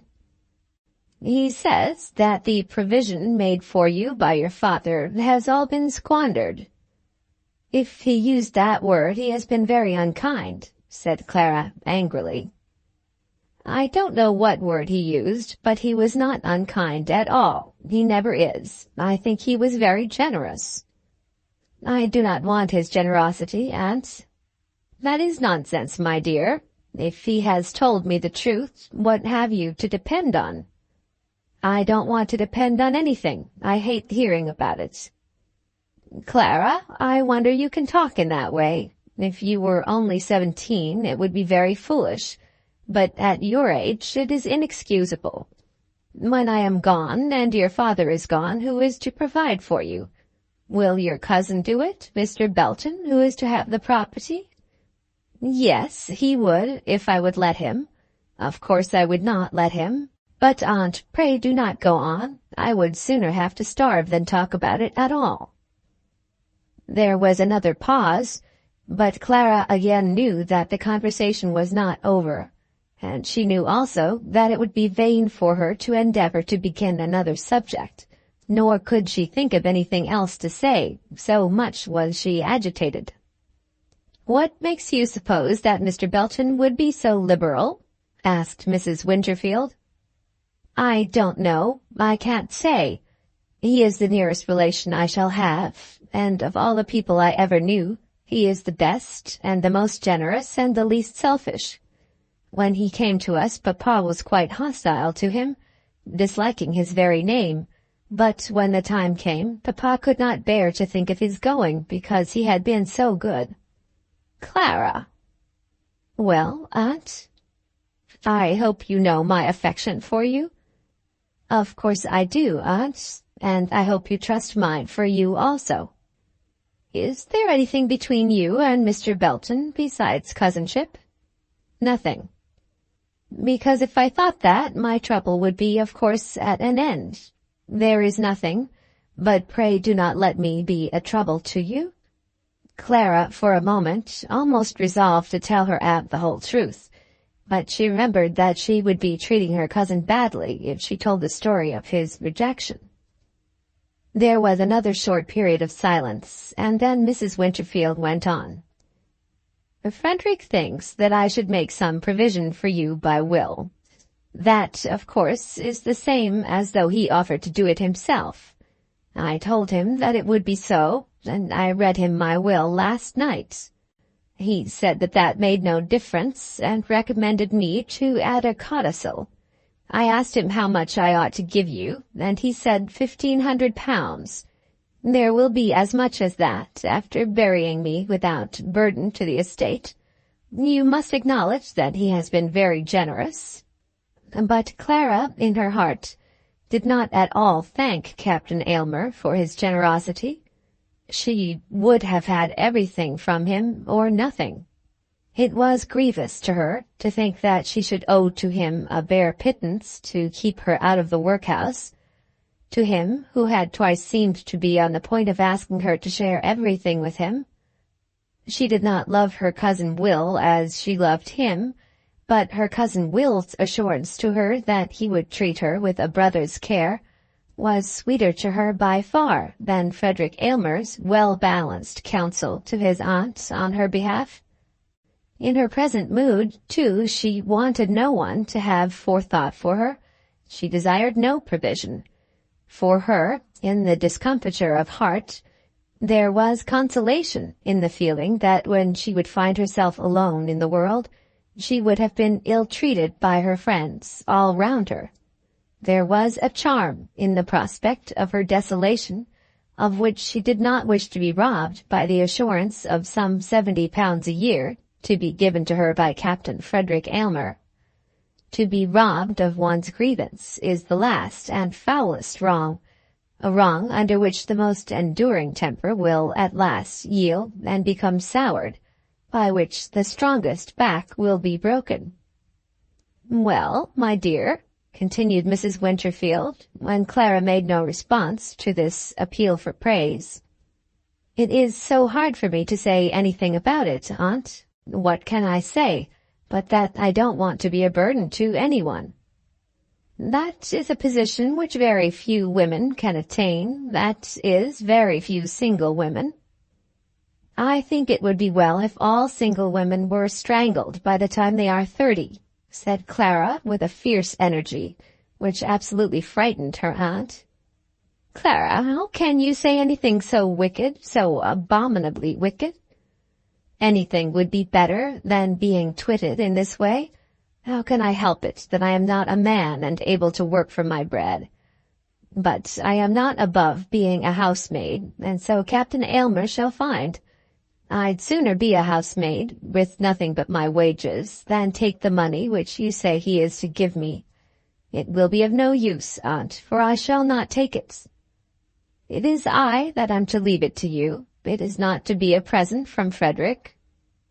It is the same thing, aunt. He says you are to do it, and you told me just now that it was to come out of his pocket. I should have done it myself long ago, had you told me all the truth about your father's affairs. How was I to tell you? I would sooner have bitten my tongue out. But I will tell you the truth now. If I had known that all this was to be said to me about money, and that our poverty was to be talked over between you and Captain Aylmer, I would not have come to Perivale. I would rather that you should be angry with me and think that I had forgotten you.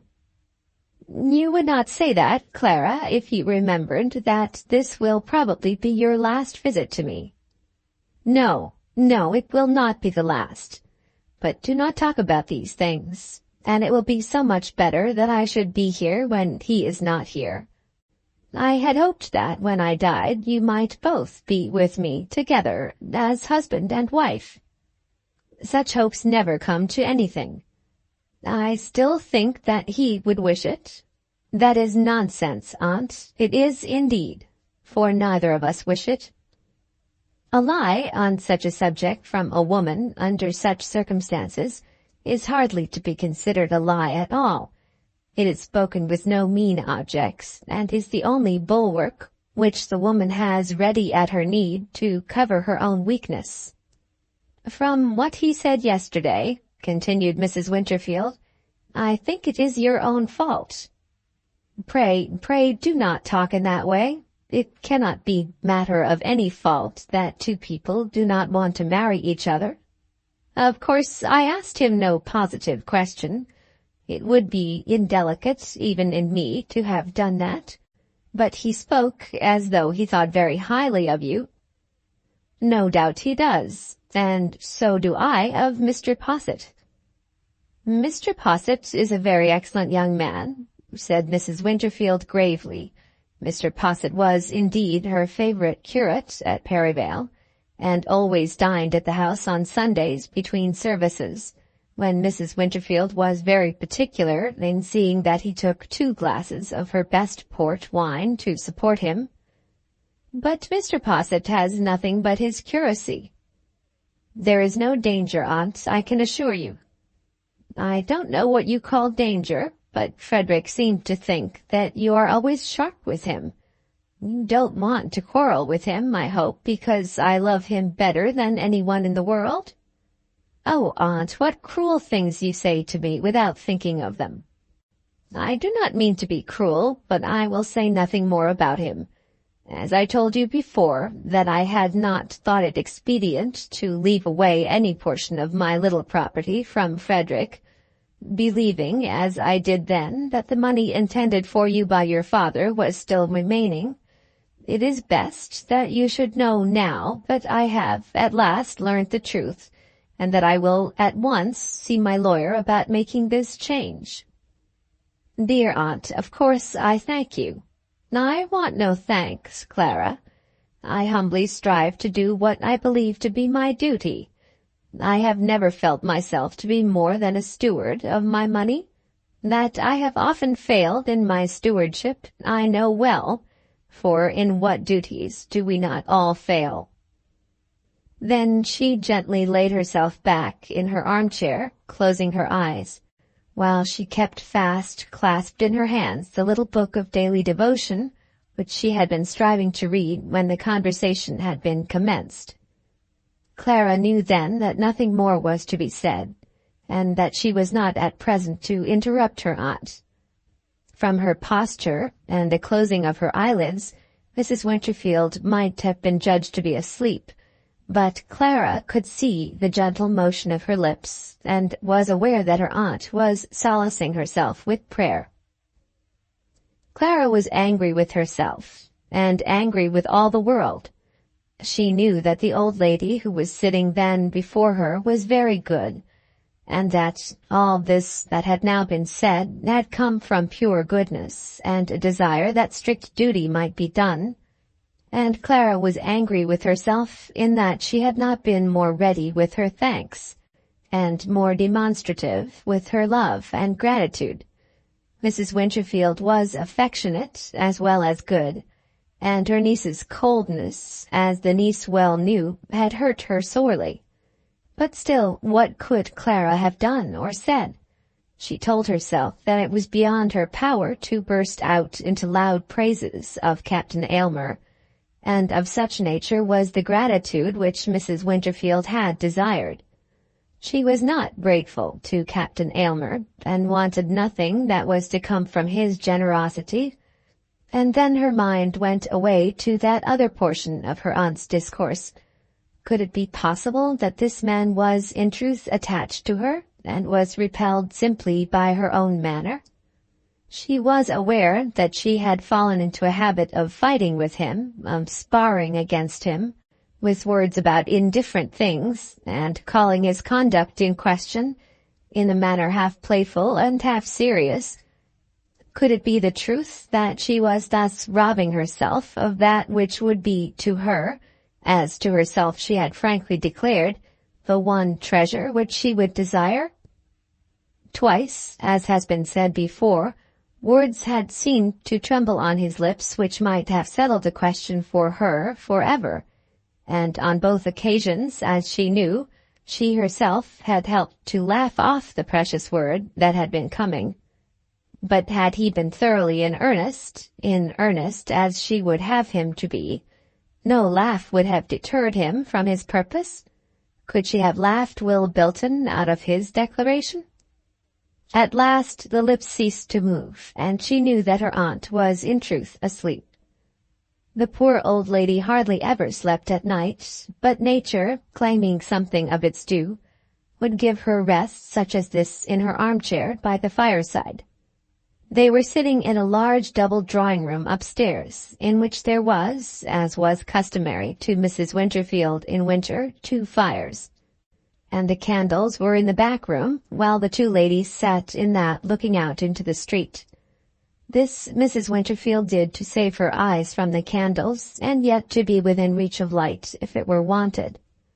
And Clara also sat motionless in the dark, careful not to disturb her aunt, and desirous of being with her when she should wake.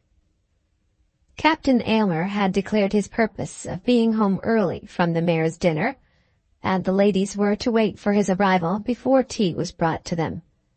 Clara was herself almost asleep when the door was opened, and Captain Aylmer entered the room. "Hush," she said, rising gently from her chair, and putting up her finger. He saw her by the dull light of the fire, and closed the door without a sound. Clara then crept back into the room, and he followed her with noiseless step. "She did not sleep at all last night," said Clara, "and now the unusual excitement of the day has fatigued her, and I think it is better not to wake her."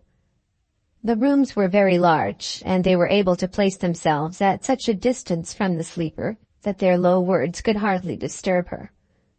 "Was she very tired when she got home?" he asked. "Not very. She has been talking much since that." "Has she spoken about her will to you?" "Yes, she has." "I thought she would."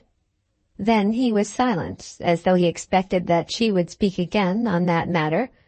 But she had no wish to discuss her aunt's will with him, and therefore, to break the silence, asked him some trifling question. "Are you not home earlier than you expected?" It was very dull, and there was nothing more to be said. "I did come away early, and perhaps have given affront. I hope you will accept the compliment implied." "Your aunt will, when she wakes. She will be delighted to find you here." "I am awake," said Mrs. Winterfield. "I heard Frederick come in. It is very good of him to come so soon. Clara, my dear, we will have tea."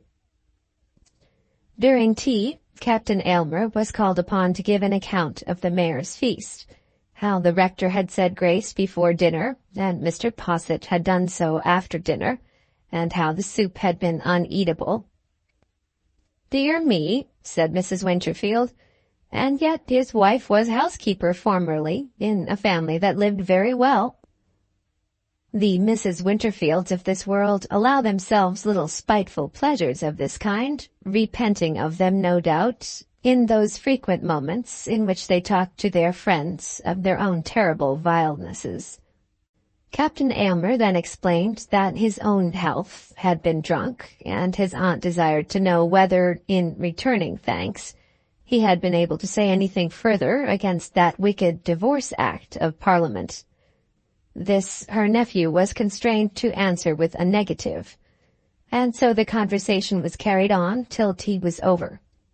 She was very anxious to hear every word that he could be made to utter as to his own doings in Parliament, and as to his doings in Perivale, and hung upon him with that wondrous affection which old people with warm hearts feel for those whom they have selected as their favourites.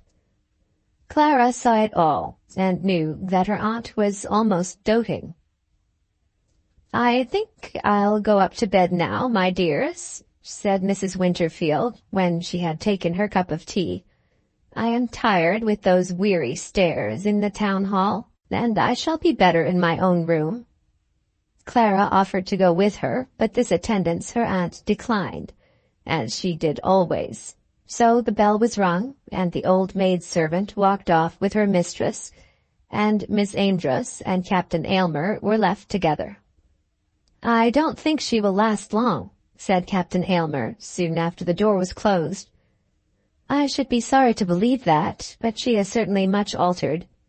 She has great courage to keep her up, and a feeling that she should not give way, but do her duty to the last. In spite of all that, however, I can see how changed she is since the summer. Have you ever thought how sad it will be if she should be alone when the day comes? She has Martha, who is more to her now than anyone else, unless it is you. You could not remain with her over Christmas, I suppose? Who, I? What would my father do? Papa is as old, or nearly as old, as my aunt. But he is strong. He is very lonely. He would be more lonely than she is, for he has no such servant as Martha to be with him. Women can do better than men, I think, when they come to my aunt's age." From this they got into a conversation as to the character of the lady with whom they were both so nearly connected, and, in spite of all that Clara could do to prevent it, continual references were made by Captain Aylmer to her money and her will, and the need of an addition to that will on Clara's behalf. At last she was driven to speak out. "Captain Aylmer," she said, "the subject is so distasteful to me that I must ask you not to speak about it. In my position I am driven to think about it. I cannot, of course, help your thoughts, but I can assure you that they are unnecessary. It seems to me so hard that there should be such a gulf between you and me." This he said after he had been silent for a while, and as he spoke he looked away from her at the fire. "I don't know that there is any particular gulf," she replied. "Yes, there is, and it is you that make it. Whenever I attempt to speak to you as a friend, you draw yourself off from me, and shut yourself up. I know that it is not jealousy. Jealousy, Captain Aylmer? Jealousy with my aunt, I mean. No, indeed. You are infinitely too proud for that, but I am sure that a stranger seeing it all would think that it was so. I don't know what it is that I do or that I ought not to do, but all my life everything that I have done at Perivale has always been wrong. It would have been so natural that you and I should be friends. If we are enemies, Captain Aylmer, I don't know it. But if I ever venture to speak of your future life, you always repel me, as though you were determined to let me know that it should not be a matter of care to me. That is exactly what I am determined to let you know. You are, or will be, a rich man, and you have everything the world can give you. I am, or shall be, a very poor woman. Is that a reason why I should not be interested in your welfare? Yes, the best reason in the world.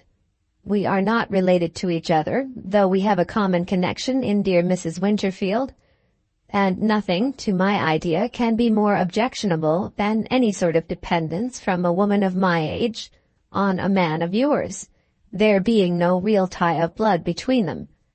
I have spoken very plainly, Captain Aylmer, for you have made me do it. Very plainly, he said. If I have said anything to offend you, I beg your pardon, but I was driven to explain myself. Then she got up and took her bed-candle in her hand. You have not offended me, he said, as he also rose. Good night, Captain Aylmer. He took her hand and kept it. Say that we are friends. Why should we not be friends? There is no reason on my part why we should not be the dearest friends, he said. Were it not that I am so utterly without encouragement, I should say the very dearest. He still held her hand, and was looking into her face as he spoke. For a moment she stood there, bearing his gaze, as though she expected some further words to be spoken. Then she withdrew her hand, and again saying, in a clear voice, "Good night, Captain Aylmer," she left the room. Chapter 9. Captain Aylmer's Promise to his Aunt. What had Captain Aylmer meant by telling her that they might be the dearest friends, by saying so much as that, and then saying no more?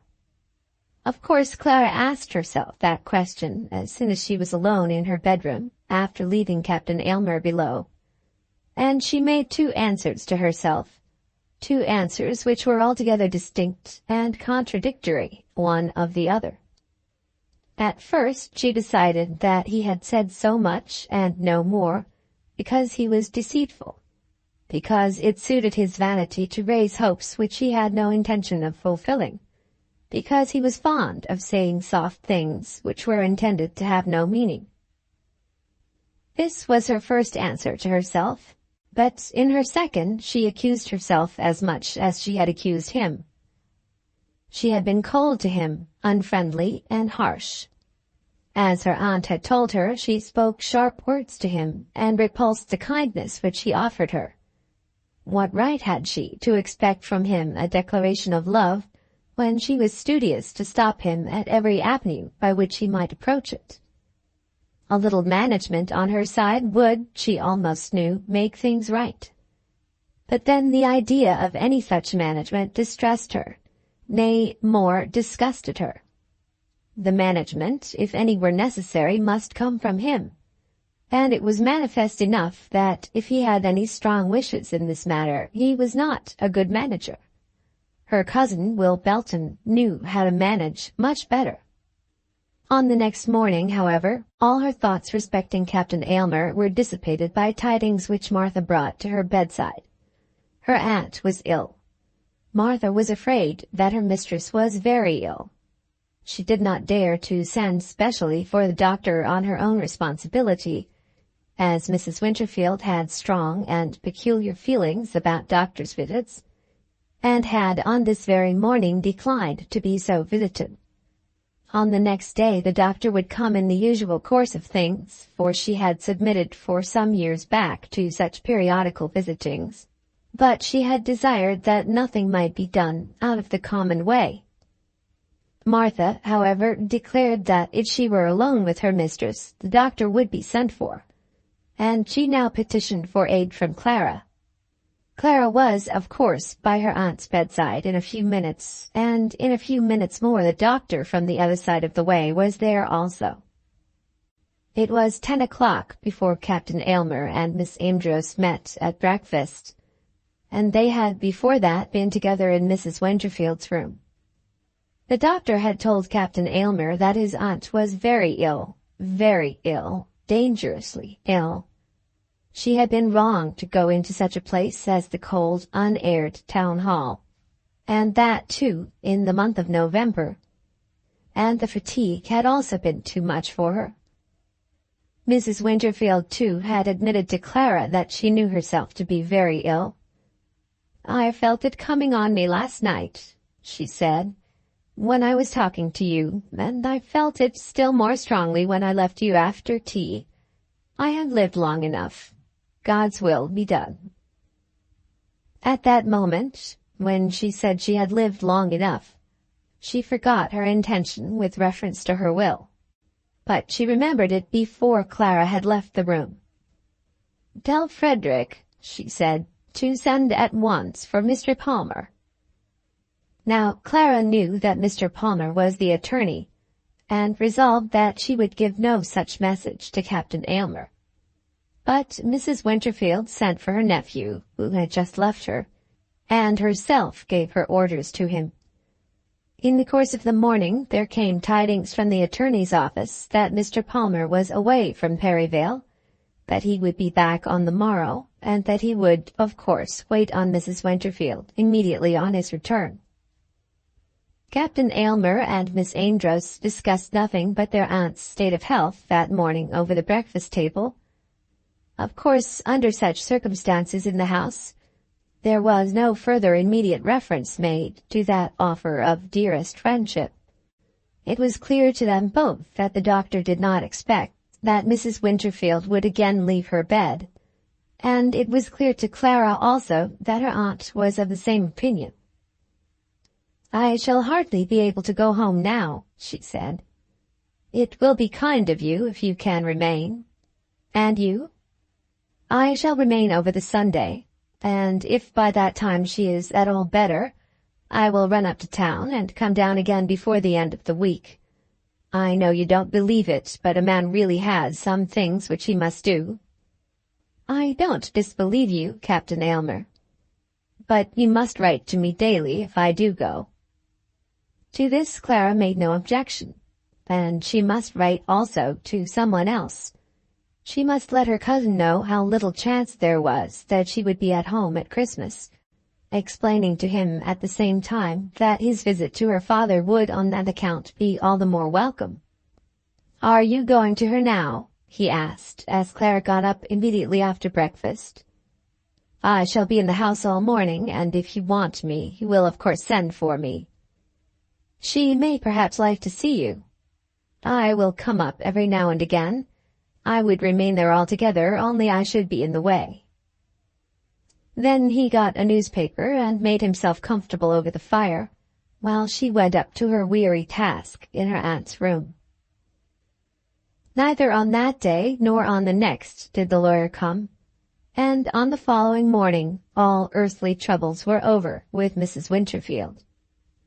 It was early on the Sunday morning that she died, and late on the Saturday evening Mr. Palmer had sent up to say that he had been detained at Taunton, but that he would wait on Mrs. Winterfield early on Monday morning. On the Friday the poor lady had said much on the subject, but had been comforted by an assurance from her nephew that the arrangement should be carried out exactly as she wished it, whether the codicil was or was not added to the will. To Clara she said nothing more on the subject, nor at such a time did Captain Aylmer feel that he could offer her any assurance on the matter. But Clara knew that the will was not altered, and though at the time she was not thinking much about money, she had nevertheless very clearly made up her own mind as to her conduct.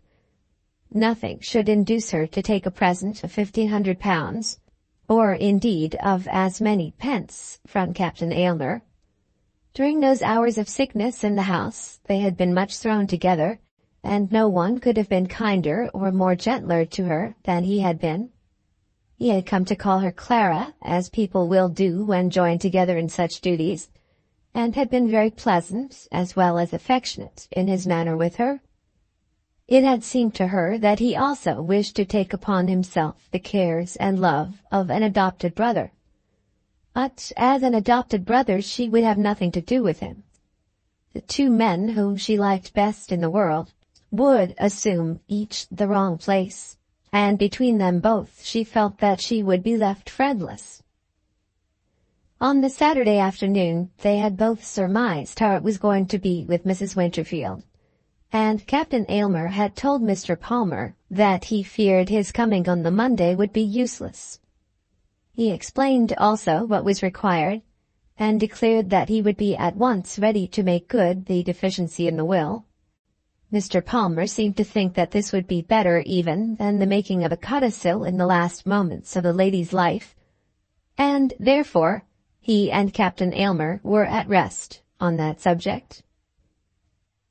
During the greater part of the Saturday night, both Clara and Captain Aylmer remained with their aunt, and once, when the morning was almost there and the last hour was near at hand, she had said a word or two which both of them had understood, in which she implored her darling Frederick to take a brother's care of Clara Amedroz. Even in that moment, Clara had repudiated the legacy, feeling sure in her heart that Frederick Aylmer was aware what was the nature of the care which he ought to owe, if he would consent to owe any care to her. He promised his aunt that he would do as she desired him, and it was impossible that Clara should then aloud repudiate the compact. But she said nothing, merely allowing her hand to rest with his beneath the thin, dry hand of the dying woman. To her aunt, however, when for a moment they were alone together, she showed all possible affection, with thanks and tears and warm kisses, and prayers for forgiveness as to all those matters in which she had offended. "My pretty one, my dear," said the old woman, raising her hand on the head of the crouching girl who was hiding her moist eyes on the bed. Never during her life had her aunt appeared to her in so loving a mood as now, when she was leaving it. Then, with some eager, impassioned words, in which she pronounced her ideas of what should be the religious duties of a woman, Mrs. Winterfield bade farewell to her niece. After that, she had a longer interview with her nephew, and then it seemed that all worldly cares were over with her.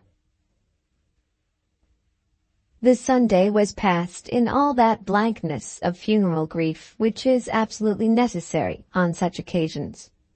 It cannot be said that either Clara or Captain Aylmer were stricken with any of that agony of woe which is produced on us by the death of those whom we have loved so well that we cannot bring ourselves to submit to part with them. They were both truly sorry for their aunt, in the common parlance of the world, but their sorrow was of that modified sort which does not numb the heart, and make the surviving sufferer feel that there never can be a remedy. Nevertheless, it demanded sad countenances, few words, and those hardly spoken above a whisper, an absence of all amusement and almost of all employment, and a full surrender to the trappings of woe. They two were living together without other companion in the big house, sitting down together to dinner and to tea, but on this day hardly a dozen words were spoken between them, and those dozen were spoken with no purport. On the Monday, Captain Aylmer gave orders for the funeral, and then went away to London, undertaking to be back on the day before the last ceremony. Clara was rather glad that he should be gone, though she feared the solitude of the big house. She was glad that he should be gone, as she found it impossible to talk to him with ease to herself. She knew that he was about to assume some position as protector or quasi-guardian over her, in conformity with her aunt's expressed wish, and she was quite resolved that she would submit to no such guardianship from his hands. That being so, the shorter period there might be for any such discussion, the better. The funeral was to take place on the Saturday, and during the 4 days that intervened, she received 2 visits from Mr. Possett. Mr. Possett was very discreet in what he said, and Clara was angry with herself for not allowing his words to have any avail with her. She told herself that they were commonplace, but she told herself also, after his first visit, that she had no right to expect anything else but commonplace words. How often are men found who can speak words on such occasions that are not commonplaces, that really stir the soul and bring true comfort to the listener. The humble listener may receive comfort even from commonplace words. But Clara was not humble, and rebuked herself for her own pride. On the second occasion of his coming she did endeavor to receive him with a meek heart, and to accept what he said with an obedient spirit. But the struggle within her bosom was hard, and when he bade her to kneel and pray with him, she doubted for a moment between rebellion and hypocrisy. But she had determined to be meek, and so hypocrisy carried the hour.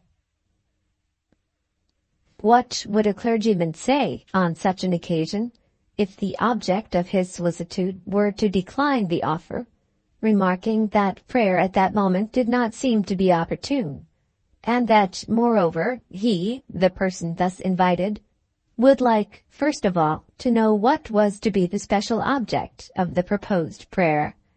If he found that he could, at the spur of the moment, bring himself at all into a fitting mood for the task, of him who would decline without argument, the clergyman would opine that he was simply a reprobate. Of him who would propose to accompany an hypothetical acceptance with certain stipulations, he would say to himself that he was a stiff-necked wrestler against grace, whose condition was worse than that of a reprobate. Men and women, conscious that they will be thus judged, submit to the hypocrisy, and go down upon their knees, unprepared, making no effort, doing nothing while they are there, allowing their consciences to be eased, if they can only feel themselves numbed into some ceremonial awe by the occasion. So it was with Clara when Mr. Posset, with easy piety, went through the formula of his devotion, hardly ever having realized to himself the fact that, of all works in which man can engage himself, that of prayer is the most difficult. "It is a sad loss to me," said Mr. Posset, as he sat for half an hour with Clara, after she had thus submitted herself. Mr. Posset was a weakly, pale-faced little man, who worked so hard in the parish that on every day, Sundays included, he went to bed as tired in all his bones as a day-laborer from the fields. A very great loss. There are not many now who understand what a clergyman has to go through, as our dear friend did. If he was mindful of his 2 glasses of port wine on Sundays, who could blame him? She was a very kind woman, Mr. Posset. Yes, indeed, and so thoughtful. That she will have an exceedingly great reward, who can doubt? Since I knew her, she always lived as a saint upon earth. I suppose there's nothing known as to who will live in this house, Miss Amedroz? Nothing, I should think. Captain Aylmer won't keep it in his own hands? I cannot tell in the least, but as he is obliged to live in London because of Parliament, and goes to Yorkshire always in the autumn, he can hardly want it. I suppose not, but it will be a sad loss, to have this house empty. Ah, I shall never forget her kindness to me. Do you know, Miss Amedroz," and as he told his little secret he became beautifully confidential, "do you know, she always used to send me 10 guineas at Christmas to help me along? She understood as well as anyone how hard it is for a gentleman to live on £70 a year. You will not wonder that I should feel that I've had a loss. It is hard for a gentleman to live upon £70 a year, and it is very hard, too, for a lady to live upon nothing a year, which lot in life fate seemed to have in store for Miss Amedroz." On the Friday evening Captain Aylmer came back, and Clara was in truth glad to see him.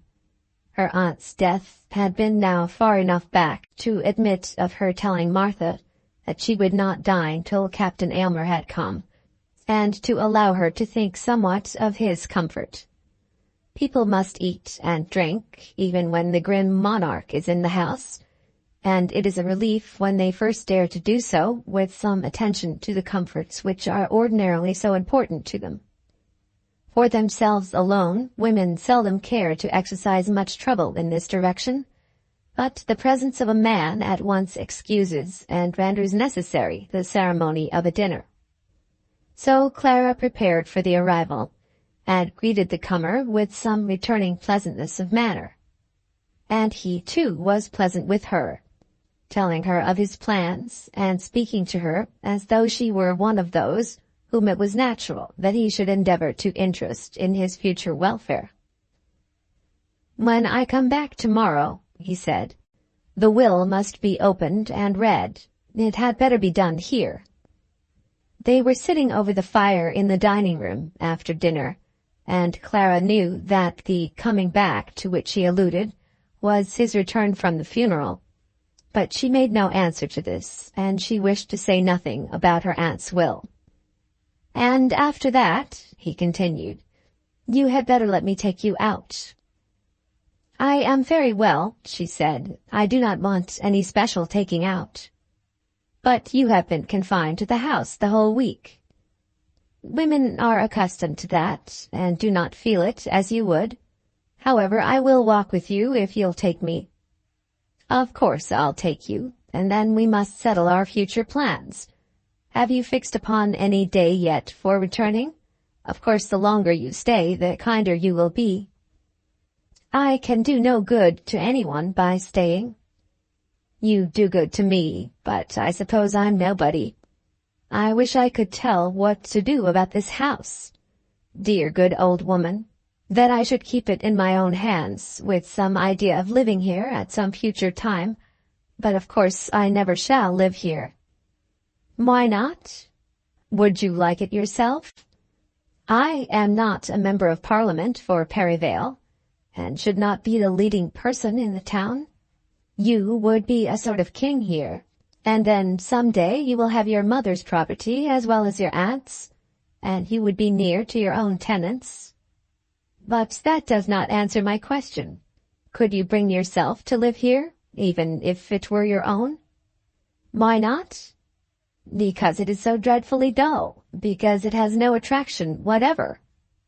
"Because of all lives it is the one you would least like. No one should live in a provincial town but they who make their money by doing so." "And what are the wives and daughters of such people to do, and especially their widows? I have no doubt I could live here very happily if I had anybody near me that I liked. I should not wish to have to depend altogether on Mr. Posset for society." "And you would find him about the best." "Mr. Posset has been with me twice whilst you were away, and he too asked what you meant to do about the house." "And what did you say?" "What could I say? Of course I said I did not know. I suppose he was meditating whether you would live here and ask him to dinner on Sundays." "Mr. Posset is a very good sort of man," said the captain gravely, for Captain Aylmer, in the carrying out of his principles, always spoke seriously of everything connected with the church in Perivale. "And quite worthy to be asked to dinner on Sundays," said Clara. "But I did not give him any hope. How could I? Of course I knew that you would not live here, though I did not tell him so." "No, I don't suppose I shall. But I see very plainly that you think I ought to do so." "I've the old-fashioned idea as to a man's living near his own property, that is all. No doubt it was good for other people in Perivale, besides Mr. Posset, that my dear aunt lived here. And if the house is shut up, or let to some stranger, they will feel her loss the more. But I don't know that you are bound to sacrifice yourself to them." "If I were to marry," said Captain Aylmer very slowly and in a low voice, "of course I should have to think of my wife's wishes." "But if your wife, when she accepted you, knew that you were living here, she would hardly take upon herself to demand that you should give up your residence." "She might find it very dull." "She would make her own calculations as to that before she accepted you." No doubt. But I can't fancy any woman taking a man who was tied by his leg to Perivale. What do the people do who live in Perivale? Earn their bread? Yes, that's just what I said, but I shouldn't earn mine here. I have the feeling I spoke of very strongly about Papa's place, said Clara, changing the conversation suddenly. I very often think of the future fate of Belton Castle when Papa shall have gone. My cousin has got his house at Plaistow, and I don't suppose he'd live there. And where will you go? He asked. As soon as she had spoken, Clara regretted her own imprudence in having ventured to speak upon her own affairs.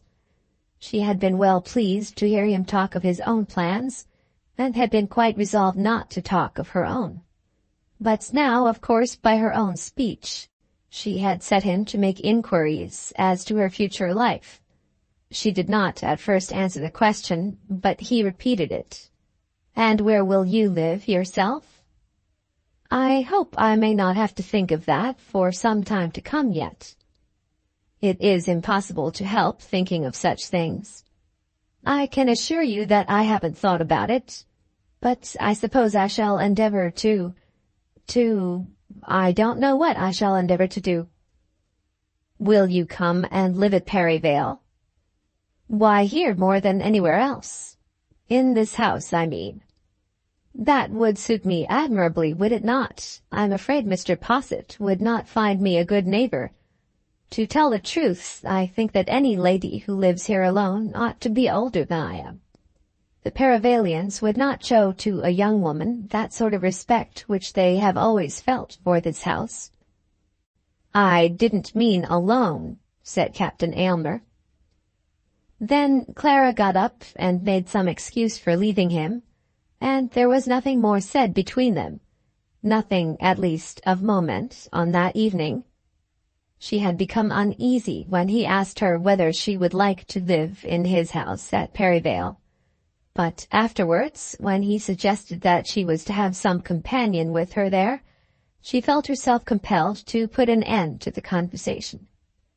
And yet she knew that this was always the way, both with him and with herself. He would say things which would seem to promise that in another minute he would be at her feet, and then he would go no further. And she, when she heard those words, though in truth she would have had him at her feet if she could, would draw away and recede, and forbid him, as it were, to go on. But Clara continued to make her comparisons, and knew well that her cousin Will would have gone on in spite of any such forbiddings. On that night, however, when she was alone, she could console herself with thinking how right she had been. In that front bedroom, the door of which was opposite to her own, with closed shutters, in the terrible solemnity of lifeless humanity, was still lying the body of her aunt. What would she have thought of herself if at such a moment she could have listened to words of love, and promised herself as a wife, while such an intimate was in the house? She little knew that he, within the same room, had pledged himself to her who was now lying there waiting for her last removal, had pledged himself, just 7 days since, to make the offer which, when he was talking to her, she was always half hoping and half fearing. He could have meant nothing else when he told her that he had not intended to suggest that she should live there alone in that great house at Perivale. She could not hinder herself from thinking of this, unfit as was the present moment for any such thoughts. How was it possible that she should not speculate on the subject, let her resolutions against any such speculation be ever so strong? She had confessed to herself that she loved the man, and what else could she wish but that he also should love her? But there came upon her some faint suspicion, some glimpse of what was almost a dream, that he might possibly in this matter be guided rather by duty than by love. It might be that he would feel himself constrained to offer his hand to her, constrained by the peculiarity of his position towards her. If so, Should she discover that such were his motives, there would be no doubt as to the nature of her answer. Chapter 10. Showing how Captain Aylmer kept his promise. The next day was necessarily very sad. Clara had declared her determination to follow her aunt to the churchyard, and did so, together with Martha, the old servant. There were 3 or 4 mourning coaches, as family friends came over from Taunton, 1 or 2 of whom were to be present at the reading of the will. How melancholy was the occasion, and how well the work was done! How substantial, and yet how solemn was the luncheon, spread after the funeral for the gentlemen, and how the will was read, without a word of remark, by Mr. Palmer, need hardly be told here. The will contained certain substantial legacies to servants, the amount to that old handmaid Martha being so great as to produce a fit of fainting, after which the old handmaid declared that if ever there was, by any chance, an angel of light upon earth, it was her late mistress. And yet Martha had had her troubles with her mistress. And there was a legacy of £200 to the gentleman who was called upon to act as co-executor with Captain Aylmer. Other clause in the will there was none, except that one substantial clause, which bequeathed to her well-beloved nephew, Frederick Folliot Aylmer, everything of which the testatrix died possessed. The will had been made at some moment in which Clara's spirit of independence had offended her aunt, and her name was not mentioned. That nothing should have been left to Clara was the one thing that surprised the relatives from Taunton who were present. The relatives from Taunton, to give them their due, expected nothing for themselves, but as there had been great doubts as to the proportions in which the property would be divided between the nephew and the adopted niece, there was aroused a considerable excitement as to the omission of the name of Miss Amedroz, an excitement which was not altogether unpleasant. When people complain of some cruel shame which does not affect themselves personally, the complaint is generally accompanied by an unexpressed and unconscious feeling of satisfaction. On the present occasion, when the will had been read and refolded, Captain Aylmer, who was standing on the rug near the fire, spoke a few words. His aunt, he said, had desired to add a codicil to the will, of the nature of which Mr. Palmer was well aware. She had expressed her intention to leave £1,500 to her niece, Miss Amedroz, but death had come upon her too quickly to enable her to perform her purpose.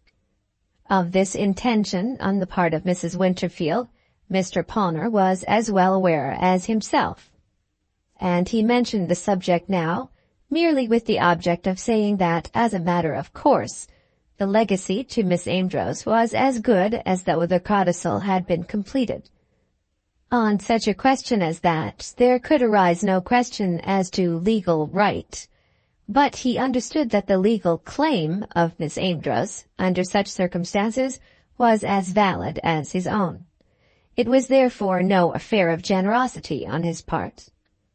Then there was a little buzz of satisfaction on the part of those present, and the meeting was broken up. A certain old Mrs. Folliot, who was cousin to everybody concerned, had come over from Taunton to see how things were going. She had always been at variance with Mrs. Winterfield, being a woman who loved cards and supper parties, and who had throughout her life stabled her horses in stalls very different to those used by the lady of Perivale. Now this Mrs. Folliot was the first to tell Clara of the will. Clara, of course, was altogether indifferent.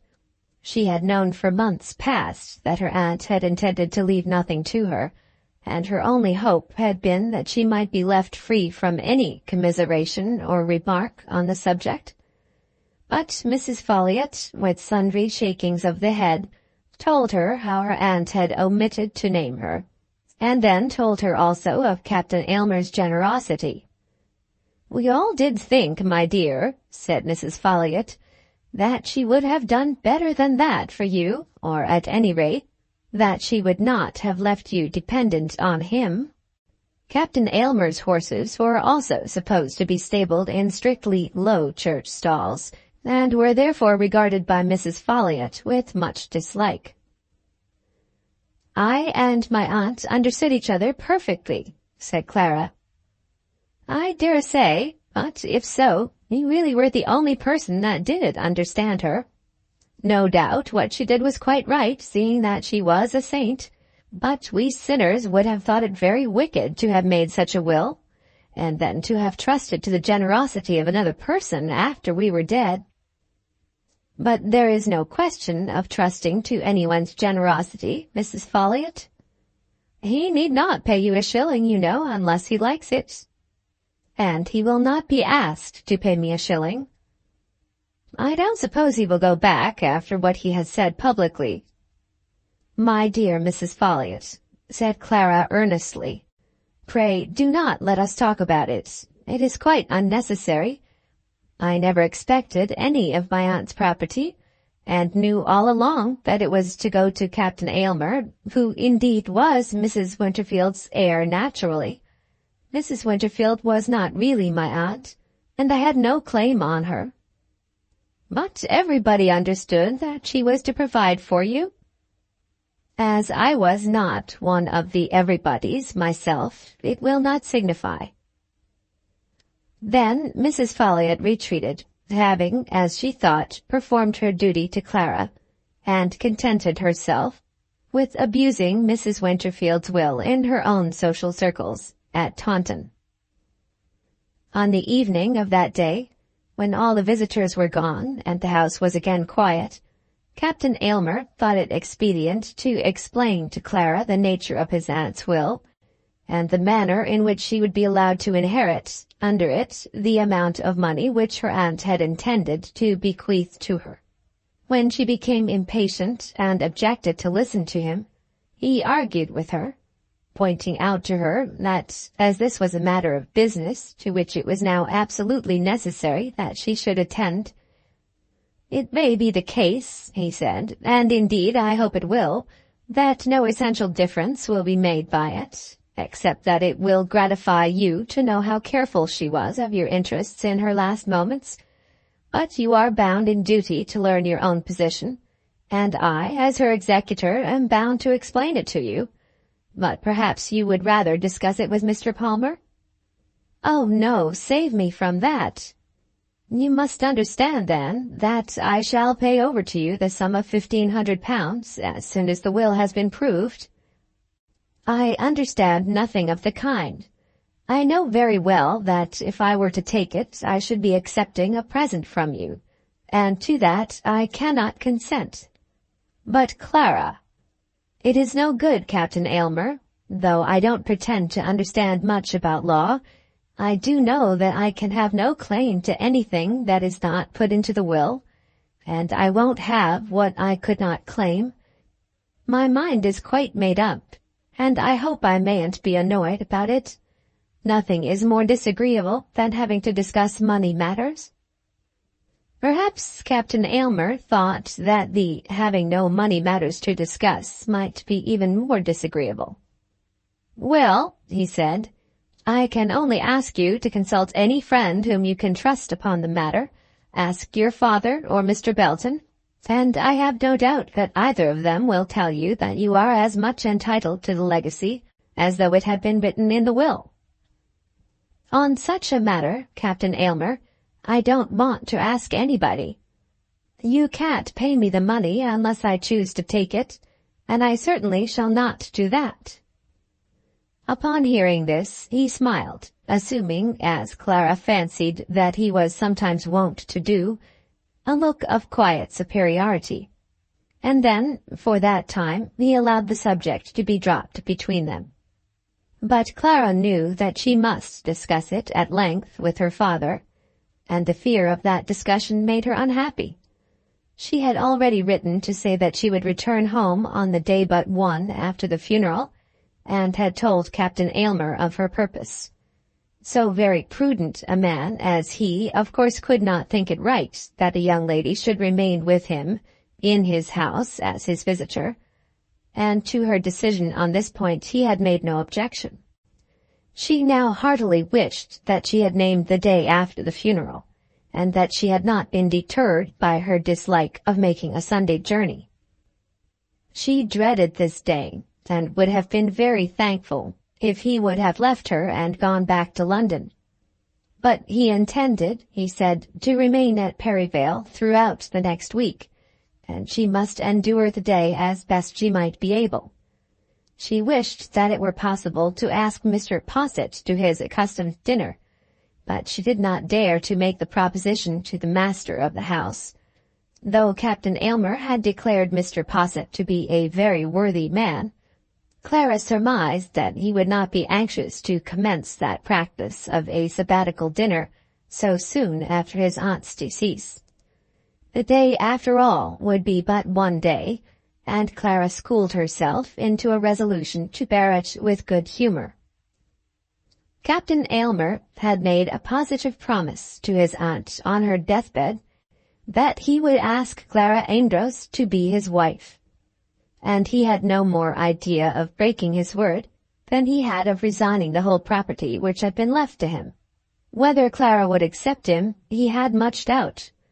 He was a man by no means brilliant, not naturally self-confident, nor was he, perhaps, to be credited with the possession of high principles of the finest sort, but he was clever in the ordinary sense of the word, knowing his own interest, knowing, too, that the interest depended on other things besides money, and he was a just man, according to the ordinary rules of justice in the world.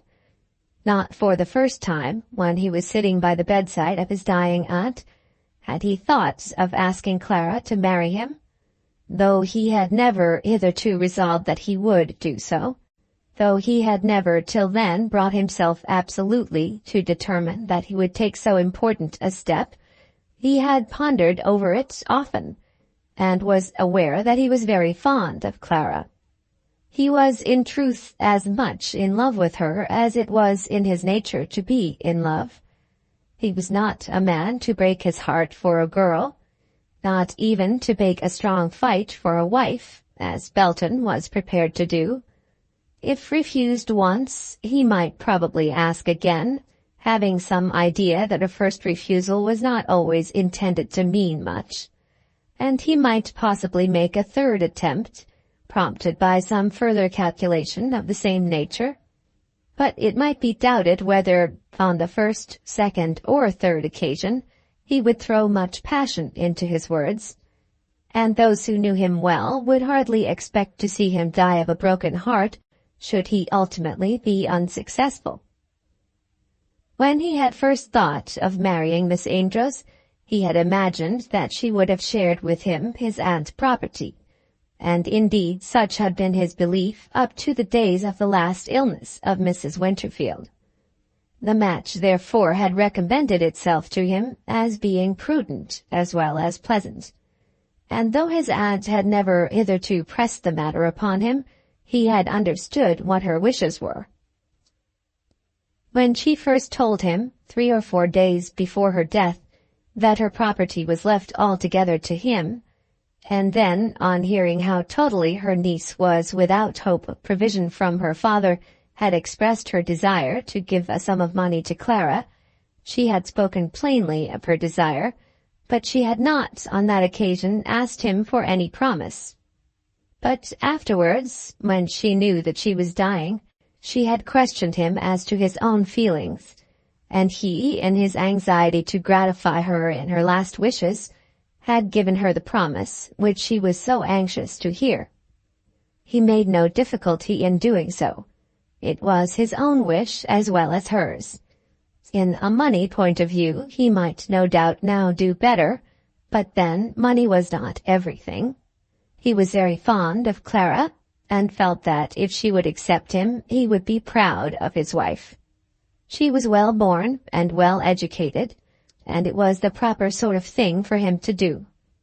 No doubt he had some idea, seeing how things had now arranged themselves, that he would be giving much more than he would get, and perhaps the manner of his offer might be affected by that consideration, but not on that account did he feel at all sure that he would be accepted.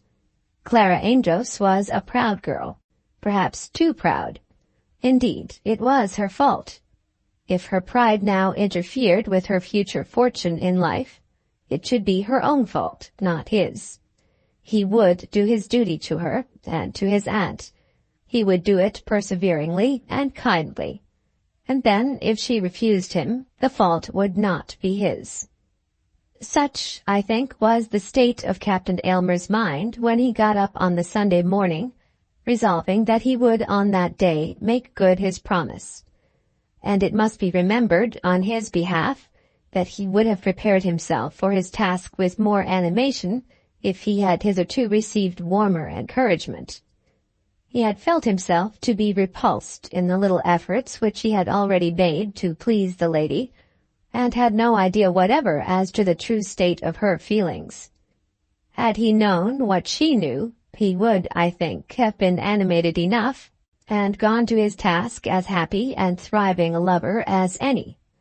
But he was a man somewhat diffident of himself, though sufficiently conscious of the value of the worldly advantages which he possessed, and he was, perhaps, a little afraid of Clara, giving her credit for an intellect superior to his own. He had promised to walk with her on the Saturday after the reading of the will, intending to take her out through the gardens down to a farm now belonging to himself, which lay at the back of the town, and which was held by an old widow who had been senior in life to her late landlady.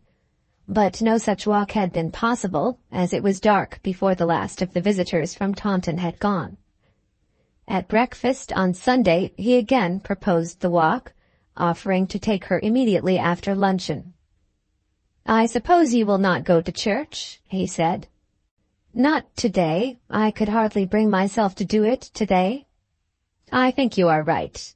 I shall go. A man can always do these things sooner than a lady can, but she will come out afterwards." To this she assented, and then she was left alone throughout the morning. The walk she did not mind. That she and Captain Aylmer should walk together was all very well. They might probably have done so had Mrs. Winterfield been still alive. It was the long evening afterward that she dreaded, the long winter evening in which she would have to sit with him as his guest, and with him only. She could not pass these hours without talking to him, and she felt that she could not talk to him naturally and easily. It would, however, be but for once, and she would bear it. They went together down to the house of Mrs. Partridge, the tenant, and made their kindly speeches to the old woman. Mrs. Partridge already knew that Captain Aylmer was to be her landlord, but having hitherto seen more of Miss Amedroz than of the captain, and having always regarded her landlady's niece as being connected irrevocably with the property, she addressed them as though the estate were a joint affair. "I shan't be here to trouble you long, that I shan't, Miss Clara," said the old woman. "I am sure Captain Aylmer would be very sorry to lose you," replied Clara, speaking loud and close to the poor woman's ear, for she was deaf. "I never looked to live after she was gone, Miss Clara, never, no more I didn't. Dreary, dreary, and I suppose you'll be living at that big house now, won't ye?" "The big house belongs to Captain Aylmer, Mrs. Partridge." She was driven to bawl out her words, and by no means liked the task. Then Captain Aylmer said something, but his speech was altogether lost. "Oh, it belongs to the captain, do it? They told me that was the way of the will, but I suppose it's all one." "Yes, it's all one," said Captain Aylmer gaily. "It's not exactly all one, as you call it," said Clara, attempting to laugh, but still shouting at the top of her voice. I don't understand, but I hope you'll both live there together, and I hope you'll be as good to the poor as she that is gone." Well, well, I didn't ever think that I should still be here while she's lying under the stones up in the old church." Captain Aylmer had determined that he would ask his question on the way back from the farm, and now resolved that he might as well begin with some allusion to Mrs. Partridge's words about the house. The afternoon was bright and cold, and the lane down to the farmhouse had been dried by the wind, so that the day was pleasant for walking. "We might as well go on to the bridge," he said, as they left the farmyard. "I always think that Perivale Church looks better from Creevy Bridge than any other point." Perivale Church stood high in the centre of town, on an eminence, and was graced with a spire which was declared by the Perivalians to be preferable to that of Salisbury in proportion, though it was acknowledged to be somewhat inferior to it in height.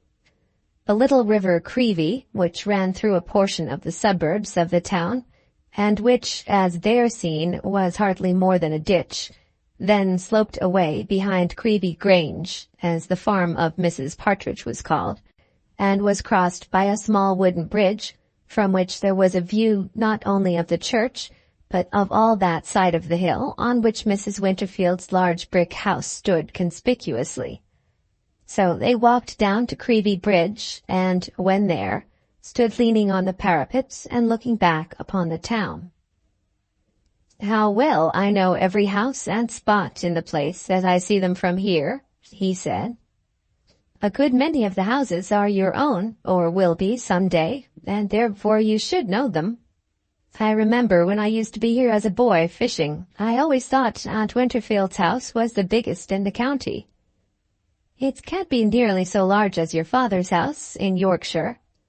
"No, it certainly is not. Aylmer Park is a large place, but the house does not stretch itself out so wide as that, nor does it stand on the side of a hill so as to show out its proportions with so much ostentation.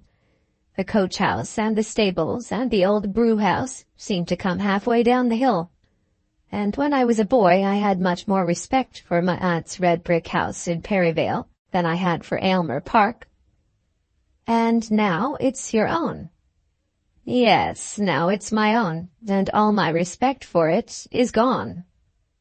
I used to think the Creevy the best river in England for fish, but I wouldn't give a sixpence now for all the perch I ever caught in it." "Perhaps your taste for perch is gone also?" "Yes, and my taste for jam.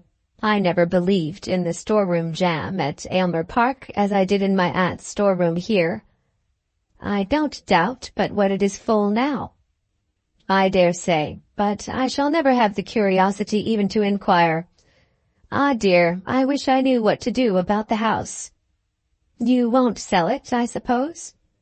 "Not if I could either live in it or let it. It would be wrong to let it stand idle. But you need not decide quite at once." "That's just what I want to do. I want to decide at once." "Then I'm sure I cannot advise you. It seems to me very unlikely that you should come and live here by yourself. It isn't like a country house exactly." "I shan't live here by myself, certainly. You heard what Mrs. Partridge said just now." "What did Mrs. Partridge say?" "She wanted to know whether it belonged to both of us, and whether it was not all one." "Shall it be all one, Clara?" She was leaning over the rail of the bridge as he spoke, with her eyes fixed on the slowly moving water. When she heard his words, she raised her face and looked full upon him. She was in some sort prepared for the moment, though it would be untrue to say that she had now expected it. Unconsciously, she had made some resolve that if ever the question were put to her by him, she would not be taken altogether off her guard. And now that the question was put to her, she was able to maintain her composure. Her first feeling was one of triumph, as it must be in such a position to any woman who has already acknowledged to herself that she loves the man who then asks her to be his wife. She looked up into Captain Aylmer's face, and his eye almost quailed beneath hers. Even should he be triumphant, he was not perfectly assured that his triumph would be a success. "Shall what be all one?" she asked. "Shall it be your house and my house? Can you tell me that you will love me and be my wife?" Again she looked at him, and he repeated his question. "Clara, can you love me well enough to take me for your husband?" "I can," she said. Why should she hesitate and play the coy girl and pretend to any doubts in her mind which did not exist there? She did love him, and had so told herself with much earnestness. To him, while his words had been doubtful, while he had simply played at making love to her, she had given no hint of the state of her affections. She had so carried herself before him as to make him doubt whether success could be possible for him. But now, why should she hesitate now? It was as she had hoped, or as she had hardly dared to hope. He did love her. "I can," she said, and then, before he could speak again, she repeated her words with more emphasis. "Indeed, I can, with all my heart." As regarded herself, she was quite equal to the occasion. But had she known more of the inner feelings of men and women in general, she would have been slower to show her own. What is there that any man desires, any man or any woman, that does not lose half its value when it is found to be easy of access and easy of possession? Wine is valued by its price, not its flavor. Open your doors freely to Jones and Smith, and Jones and Smith will not care to enter them. Shut your doors obdurately against the same gentlemen, and they will use all their diplomacy to effect an entrance. Captain Aylmer, when he heard the hearty tone of the girl's answer, already began almost to doubt whether it was wise on his part to devote the innermost bin of his cellar to wine that was so cheap. Not that he had any idea of receding. Principle, if not love, prevented that. "Then the question about the house is decided," he said, giving his hand to Clara as he spoke. "I don't care a bit about the house now," she answered. "That's unkind. I am thinking so much more of you and of myself. What does an old house matter?"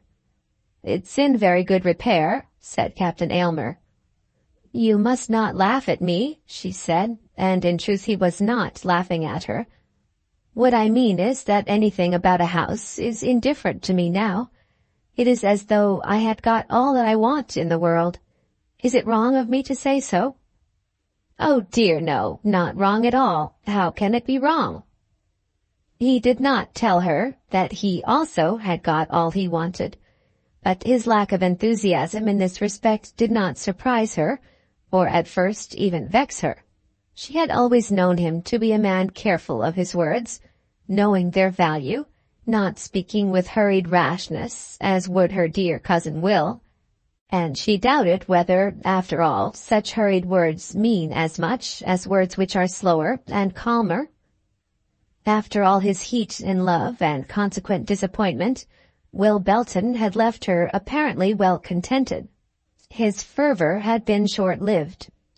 She loved her cousin dearly, and was so very glad that his fervor had been short-lived.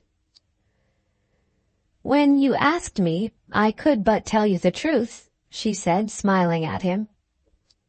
"The truth is very well, but he would have liked it better had the truth come to him by slower degrees. When his aunt had told him to marry Clara Amedroz, he had been at once reconciled to the order by a feeling on his own part that the conquest of Clara would not be too facile. She was a woman of value, not to be snapped up easily, or by anyone. So he had thought then. But he began to fancy now that he had been wrong in that opinion. The walk back to the house was not of itself very exciting, though to Clara it was a short period of unalloyed bliss. No doubt had then come upon her to cloud her happiness, and she was wrapped up in measureless content.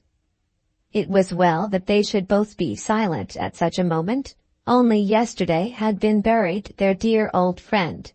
the friend who had brought them together and been so anxious for their future happiness. And Clara Amedroz was not a young girl prone to jump out of her shoes with elation because she had got a lover. She could be steadily happy without many immediate words about her happiness. When they had reached the house and were once more together in the drawing-room, she again gave him her hand and was the first to speak. "And you, are you contented?" she asked. Who does not know the smile of triumph with which a girl asks such a question at such a moment as that? "Contented? Well, yes, I think I am," he said. But even those words did not move her to doubt. "If you are," she said, "I am. And now I will leave you till dinner, that you may think over what you have done." "I had thought about it before, you know," he replied. Then he stooped over and kissed her. It was the first time he had done so, but his kiss was as cold and proper as though they had been man and wife for years. But it sufficed for her, and she went to her room as happy as a queen. Chapter 11. Miss Amedroz is too candid by half. Clara, when she left her accepted lover in the drawing-room and went up to her own chamber, had 2 hours for consideration before she would see him again, and she had 2 hours for enjoyment. She was very happy. She thoroughly believed in the man who was to be her husband, feeling confident that he possessed those qualities which she thought to be most necessary for her married happiness. She had quizzed him at times, pretending to make it matter of accusation against him that his life was not, in truth, all that his aunt believed it to be. But had it been more what Mrs. Winterfield would have wished, it would have been less to Clara's taste. She liked his position in the world. She liked the feeling that he was a man of influence. Perhaps she liked to think that, to some extent, he was a man of fashion. He was not handsome, but he looked always a gentleman. He was well educated, given to reading, prudent, steady in his habits, a man likely to rise in the world, and she loved him. I fear the reader by this time may have begun to think that her love should never have been given to such a man. To this accusation I will make no plea at present, but I will ask the complainant whether such men are not always loved.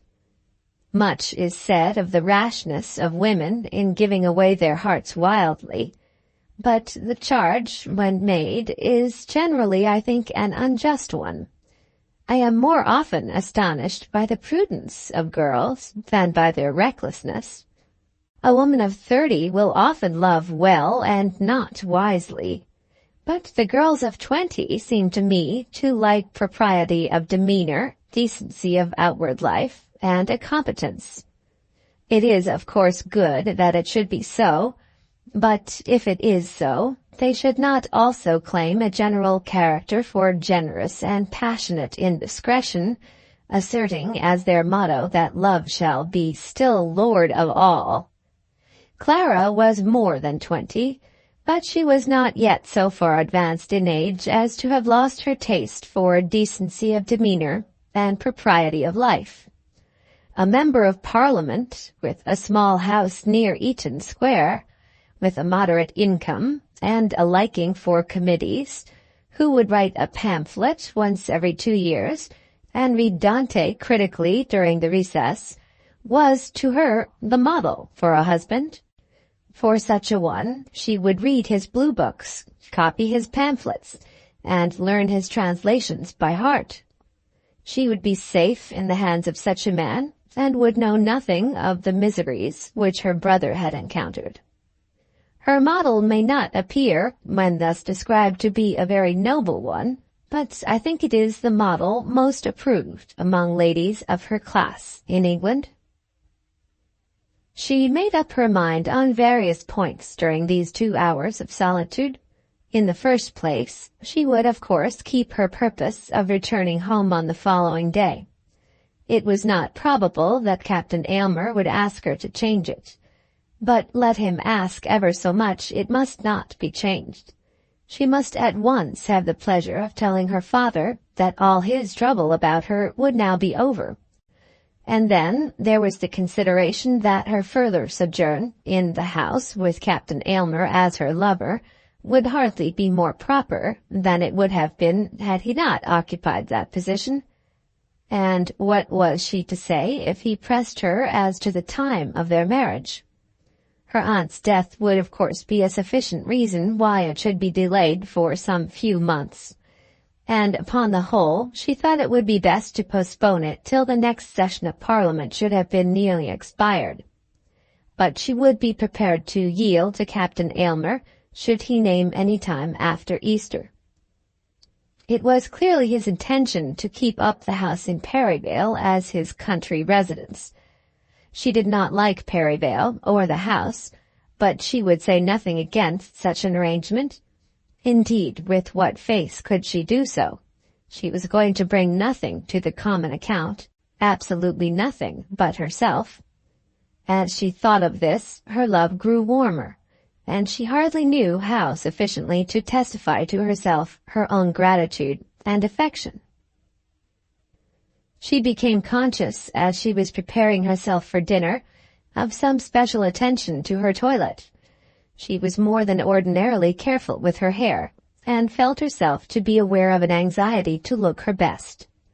She had now been for some time so accustomed to dress herself in black that in that respect her aunt's death had made no difference to her. Deep mourning had ceased from habit to impress her with any special feeling of funereal solemnity. But something about herself, or in the room, at last struck her with awe, bidding her remember how death had of late been busy amongst those who had been dearest and nearest friends, and she sat down, almost frightened at her own heartlessness, in that she was allowing herself to be happy at such a time. Her aunt had been carried away to her grave only yesterday, and her brother's death had occurred under circumstances of peculiar distress within the year, and yet she was happy, triumphant, almost lost in the joy of her own position. She remained for a while in her chair, with her black dress hanging across her lap, as she argued with herself as to her own state of mind. Was it a sign of hard heart within her that she could be happy at such a time? Ought the memory of her poor brother to have such an effect upon her as to make any joy of spirits impossible to her? Should she, at present, be so crushed by her aunt's demise as to be incapable of congratulating herself upon her own success? Should she have told him, when he asked her that question upon the bridge, that there could be no marrying or giving in marriage between them, no talking on such a subject in days so full of sorrow as these? I do not know that she quite succeeded in recognizing it as a truth, that sorrow should be allowed to bar out no joy, that it does not bar out of absolute necessity by its own weight without reference to conventional ideas, that sorrow should never, under any circumstances, be nursed into activity as though it were a thing in itself divine or praiseworthy. I do not know that she followed out her arguments till she had taught herself that it is the love that is divine, the love which, when outraged by death or other severance, produces that sorrow which man would control if he were strong enough, but which he cannot control by reason of the weakness of his humanity. I doubt whether so much as this made itself plain to her as she sat there before her toilet table with her sombre dress hanging from her hands onto the ground. But something of the strength of such reasoning was hers. Knowing herself to be full of joy, she would not struggle to make herself believe that it behoved her to be unhappy. She told herself that she was doing what was good for others as well as for herself, what would be very good for her father, and what should be good, if it might be within her power to make it so, for him who was to be her husband. The blackness of the cloud of her brother's death would never altogether pass away from her. It had tended, as she knew well, to make her serious, grave, and old, in spite of her efforts to the contrary. The cloud had been so black with her that it had nearly lost for her the prize which was now her own. But she told herself that that blackness was an injury to her and not a benefit, and that it had now become a duty to her, for his sake if not for her own, to dispel its shadows rather than encourage them. She would go down to him full of joy, though not full of mirth, and would confess to him frankly that in receiving the assurance of his love, she had received everything that had seemed to have any value for her in the world. Hitherto she had been independent. She had been specially careful to show him her resolve to be independent of him. Now she would put aside all that and let him know that she recognized in him her lord and master as well as husband.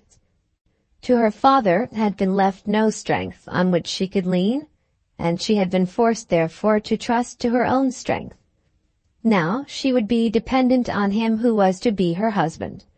As heretofore she had rejected his offers of assistance almost with disdain, so now would she accept them without scruple, looking to him to be her guide in all things, putting from her that carping spirit in which she had been wont to judge of his actions, and believing in him as a wife should believe in her husband.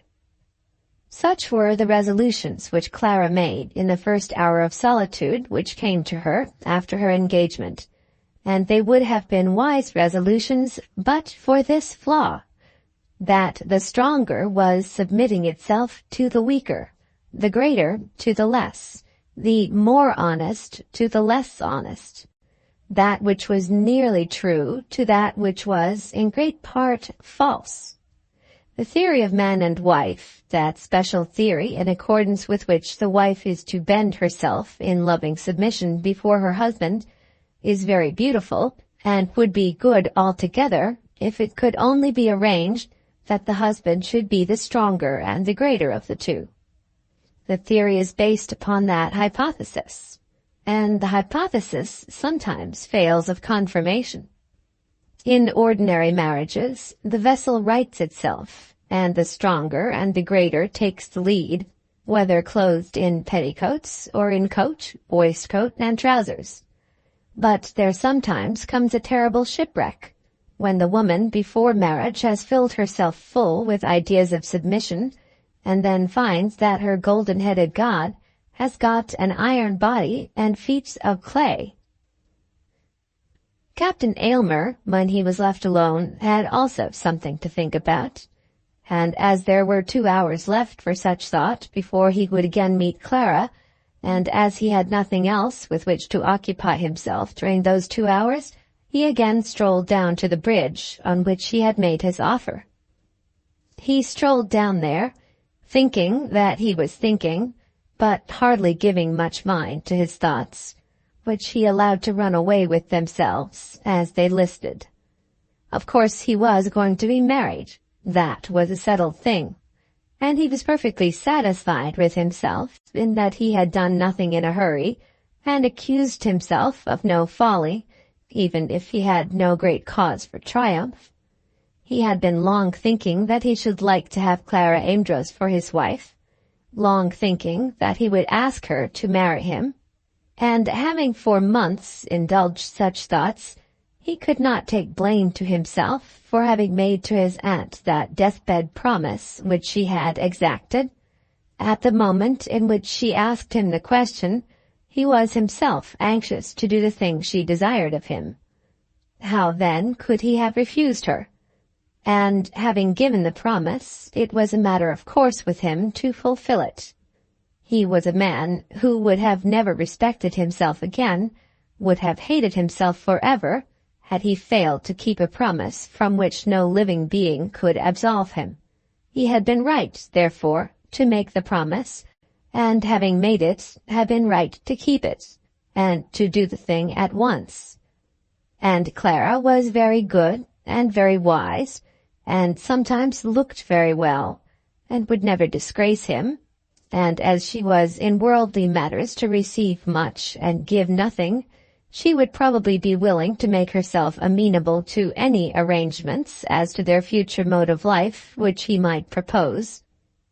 In respect of this matter, he was probably thinking of lodgings for himself in London during the parliamentary session, while she remained alone in the big red house upon which his eyes were fixed at the time.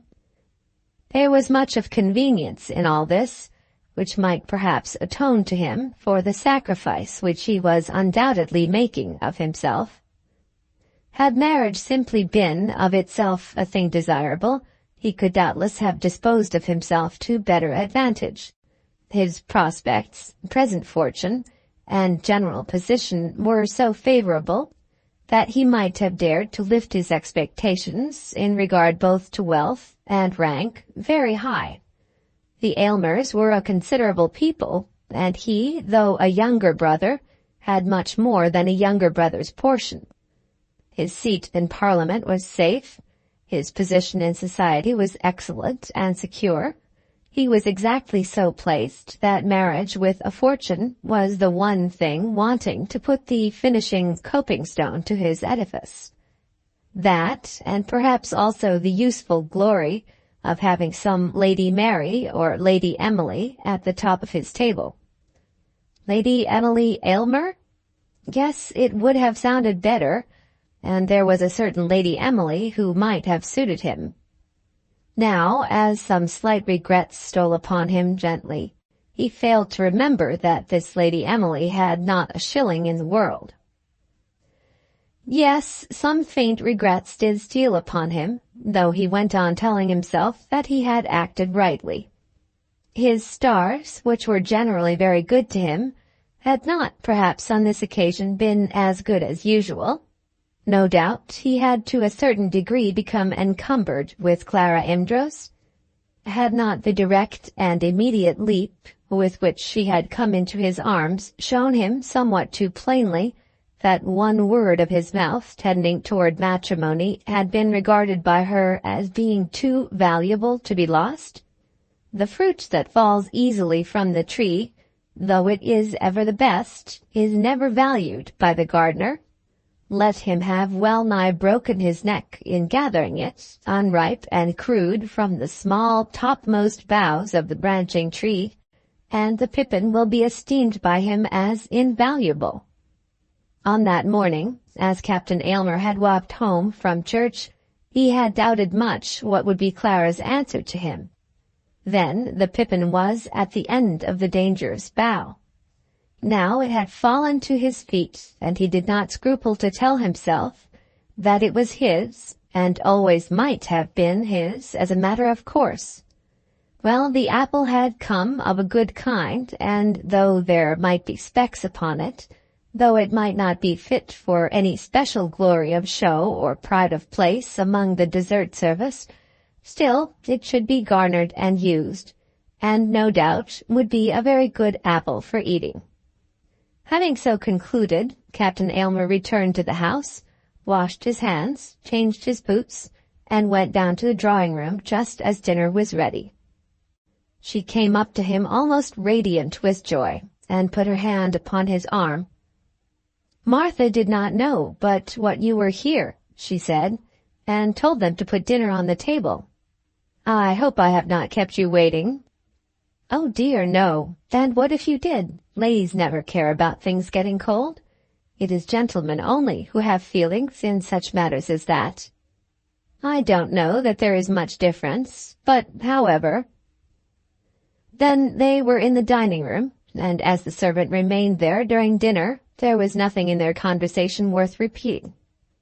After dinner they still remained downstairs, seating themselves on the two sides of the fire, Clara having fully resolved that she would not, on such an evening as this, leave Captain Aylmer to drink his glass of port wine by himself. "I suppose I may stay with you, mayn't I?" she said. "Oh dear, yes. I'm sure I'm very much obliged. I'm not at all wedded to solitude." Then there was a slight pause. "That's lucky," she said, "as you have made up your mind to be wedded in another sort of way." Her voice, as she spoke, was very low, but there was a gentle ring of restrained joyousness in it, which ought to have gone at once to his heart, and made him supremely blessed for the time. "Well, yes," he answered. "We are in for it now, both of us, are we not? I hope you have no misgivings about it, Clara?" "Who, I? I have misgivings? No, indeed, I have no misgivings, Frederick. No doubts, no scruples, no alloy in my happiness. With me it is all as I would have it be. Ah, you haven't understood why it has been that I have seemed to be harsh to you when we have met." "No, I have not," said he. This was true, but it is true also that it would have been well that he should be kept in his ignorance. She was minded, however, to tell him everything, and therefore she went on. "I don't know how to tell you, and yet, circumstanced as we are now, it seems that I ought to tell you everything." "Yes, certainly, I think that," said Aylmer. He was one of those men who considered themselves entitled to see, hear, and know every little detail of a woman's conduct as a consequence of the circumstances of his engagement, and who considered themselves shorn of their privilege if anything be kept back. If any gentleman had said a soft word to Clara 8 years ago, that soft word ought to be repeated to him now. I am afraid that these particular gentlemen sometimes hear some fibs, and I often wonder that their own early passages in the tourneys of love do not warn them that it must be so. When James had sat deliciously through all the moonlit night with his arm round Mary's waist, and afterwards sees Mary led to the altar by John, does it not occur to him that some John may also have sat with his arm round Anna's waist, that Anna whom he is leading to the altar? These things should not be inquired into too curiously, but the curiosity of some men on such matters has no end. For the most part, women like telling, only they do not choose to be pressed beyond their own modes of utterance. "I should like to know that I have your full confidence," said he. "You have got my full confidence," she replied. "I mean that you should tell me anything that there is to be told." "It was only this, that I had learned to love you before I thought that my love would be returned." "Oh, was that it?" said Captain Aylmer, in a tone which seemed to imply something like disappointment. "Yes, Fred, that was it. And how could I, under such circumstances, trust myself to be gentle with you, or to look to you for assistance? How could I guess then all that I know now? Of course you couldn't. And therefore I was driven to be harsh. My aunt used to speak to me about it. I don't wonder at that, for she was very anxious that we should be married." Clara, for a moment, felt herself to be uncomfortable as she heard these words, half perceiving that they implied some instigation on the part of Mrs. Winterfield. Could it be that Captain Aylmer's offer had been made in obedience to a promise? "Did you know of her anxiety?" she asked. "Well, yes, that is to say, I guessed it. It was natural enough that the same idea should come to her and to me too. Of course, seeing us so much thrown together, she could not but think of our being married as a chance upon the cards. She used to tell me that I was harsh to you. Abrupt, she called it. But what could I do? I'll tell you, Fred, how I first found out that I really cared for you. What I tell you now is of course a secret, and I should speak of it to no one under any circumstances but those which unite us two together. My cousin Will, when he was at Belton, made me an offer." "He did he? You did not tell me that when you were saying all those fine things in his praise in the railway carriage." "Of course I did not. Why should I? I wasn't bound to tell you my secrets then, sir."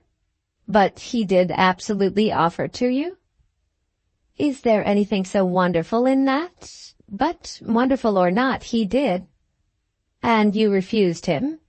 I refused him, certainly. It wouldn't have been a bad match, if all that you say about his property is true. If you come to that, it would have been a very good match, and perhaps you think I was silly to decline it? I don't say so. Papa thought so, but then I couldn't tell Papa the whole truth, as I can tell it to you now, Captain Aylmer. I couldn't tell dear Papa that my heart was not my own to give my cousin Will, nor could I give Will any such reason. Poor Will! I could only say to him bluntly that I wouldn't have him.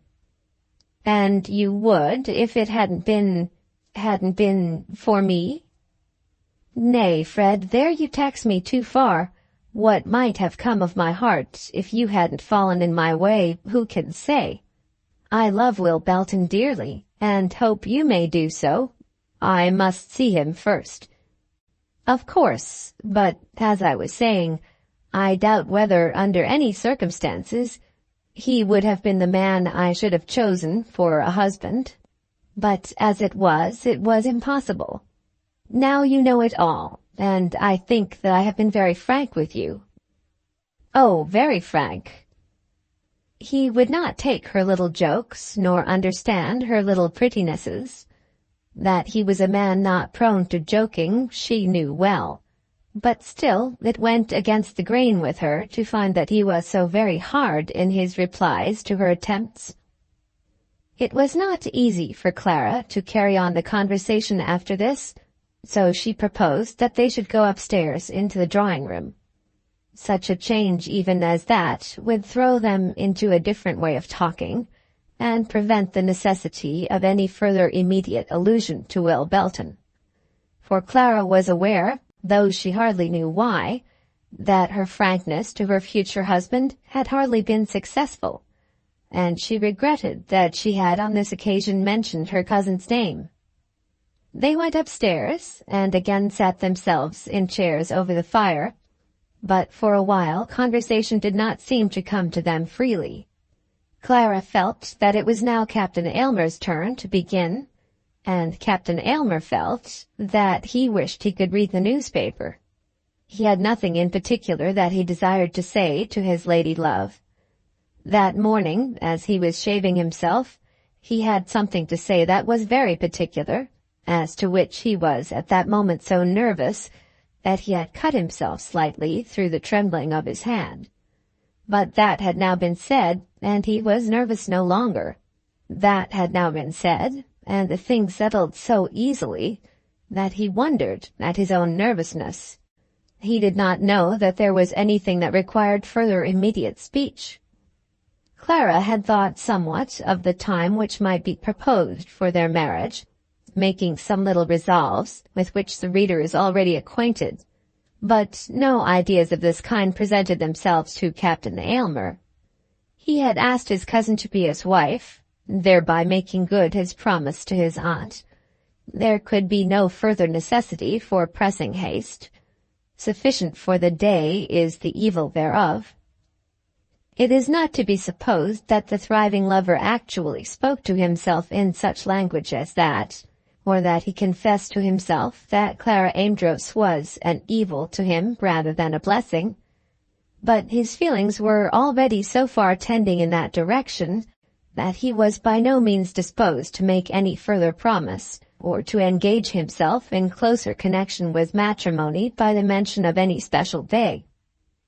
Clara, finding that her companion would not talk without encouragement from her, had to begin again, and asked all those natural questions about his family, his brother, his sister, his home habits, and the old house in Yorkshire, the answers to which must be so full of interest to her.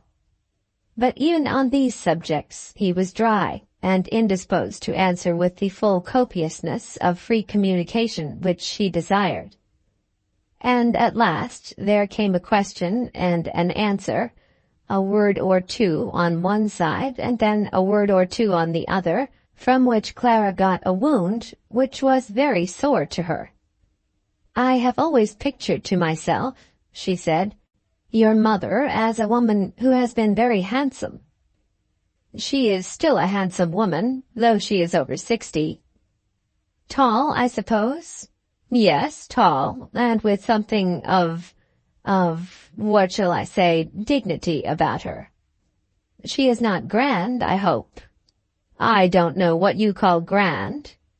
Not grand in a bad sense, I'm sure she's not that, but there are some ladies who seem to stand so high above the level of ordinary females as to make us who are ordinary quite afraid of them. My mother is certainly not ordinary, said Captain Aylmer. And I am, said Clara, laughing. I wonder what she'll say to me, or rather what she will think of me. Then there was a moment's silence, after which Clara, still laughing, went on. I see, Fred, that you have not a word of encouragement to give me about your mother. She is rather particular, said Captain Aylmer. Then Clara drew herself up and ceased to laugh. She had called herself ordinary, with that half-insincere depreciation of self which is common to all of us when we speak of our own attributes, but which we by no means intend that they who hear us shall accept as strictly true, or shall re-echo as their own approved opinions. But in this instance Captain Aylmer, though he had not quite done that, had done almost as bad. Then I suppose I had better keep out of her way, said Clara, by no means laughing as she spoke. Of course, when we are married, you must go and see her. You do not, at any rate, promise me a very agreeable visit, Fred. But I dare say I shall survive it. After all, it is you that I am to marry, and not your mother. And as long as you are not majestic to me, I need not care for her majesty. I don't know what you mean by majesty. You must confess that you speak of her as of something very terrible. I say that she is particular, and so she is. And as my respect for her opinion is equal to my affection for her person, I hope that you will make a great effort to gain her esteem. I never make any efforts of that kind. If esteem doesn't come without efforts, it isn't worth having. There I disagree with you altogether. But I especially disagree with you as you are speaking about my mother, and about a lady who is to become your own mother-in-law. I trust that you will make such efforts, and that you will make them successfully. Lady Aylmer is not a woman who will give you her heart at once, simply because you have become her son's wife. She will judge you by your own qualities, and will not scruple to condemn you, should she see cause. Then there was a longer silence, and Clara's heart was almost in rebellion even on this, the first day of her engagement. But she quelled her high spirit and said no further word about Lady Aylmer, nor did she speak again till she had enabled herself to smile as she spoke. "Well, Fred," she said, putting her hand upon his arm, "I'll do my best, and woman can do no more. And now I'll say good night, for I must pack for tomorrow's journey before I go to bed." Then he kissed her, with a cold, chilling kiss, and she left him for the night. Chapter 12. Miss Amedroz returns home.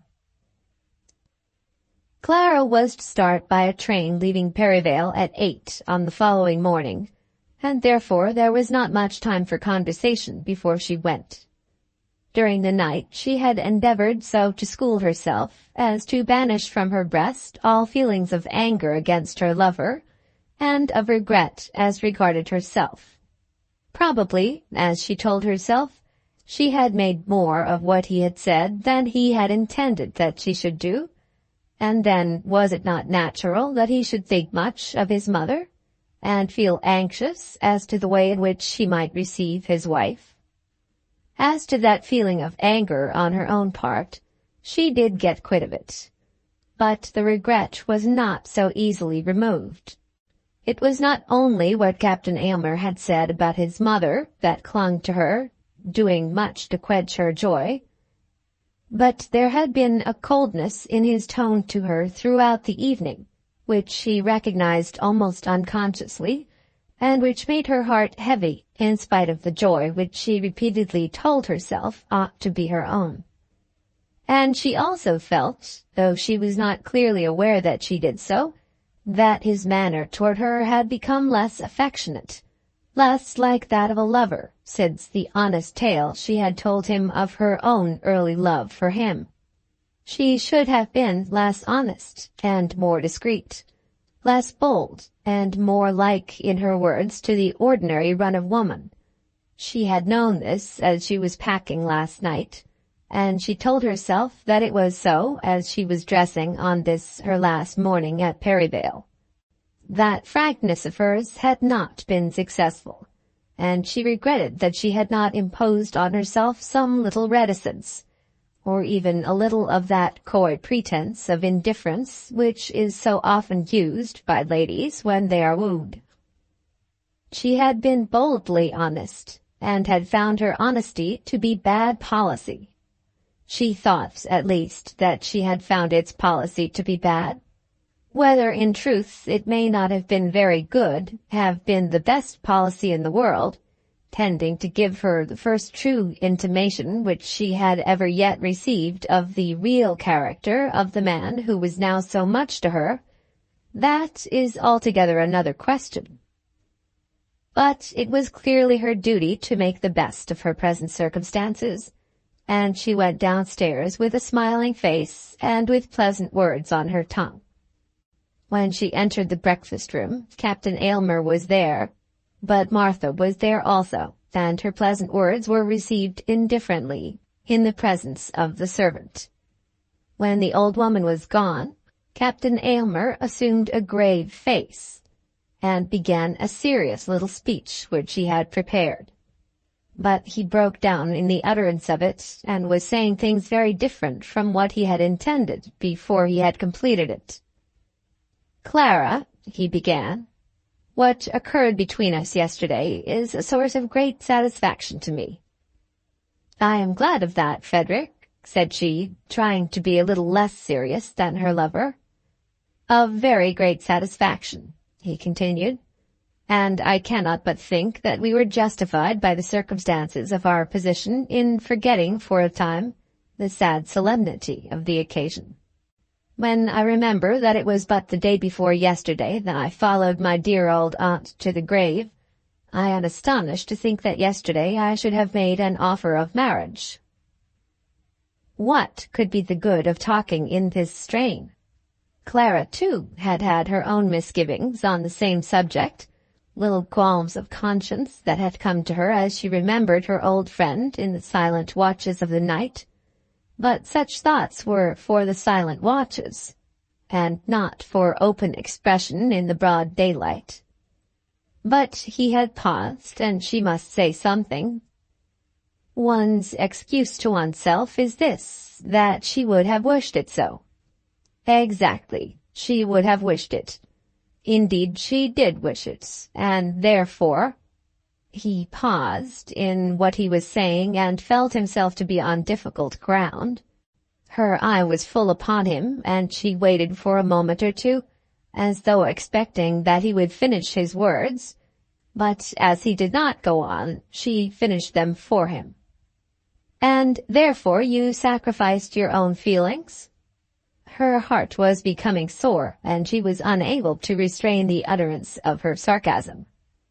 "Just so," said he. "Or rather, not exactly that. I don't mean that I am sacrificed.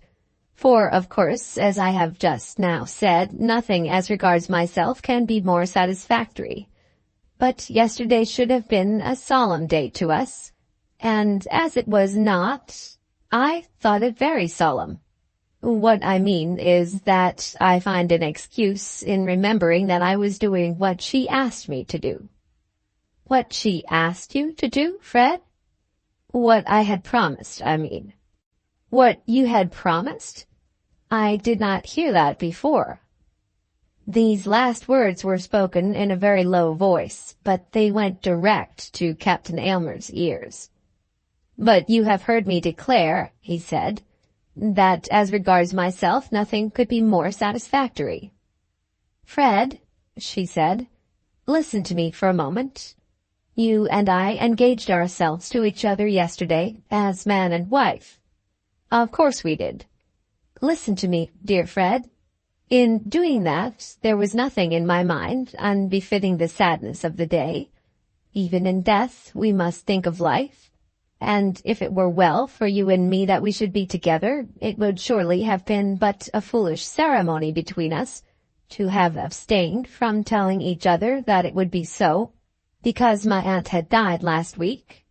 But it may be, and I think it is the case, that the feelings arising from her death have made us both too precipitate." "I don't understand how that can be." "You have been anxious to keep a promise made to her, without considering sufficiently whether in doing so you would secure your own happiness. And I don't know about you, but as regards myself, I must be considered to be the best judge. And I have been too much in a hurry in believing that which I wished to believe." "What do you mean by all this, Clara?" "I mean that our engagement shall be at an end. Not necessarily so for always, but that, as an engagement binding us both, it shall for the present cease to exist. You shall again be free." "But I don't choose to be free." "When you think of it, you will find it best that it should be so.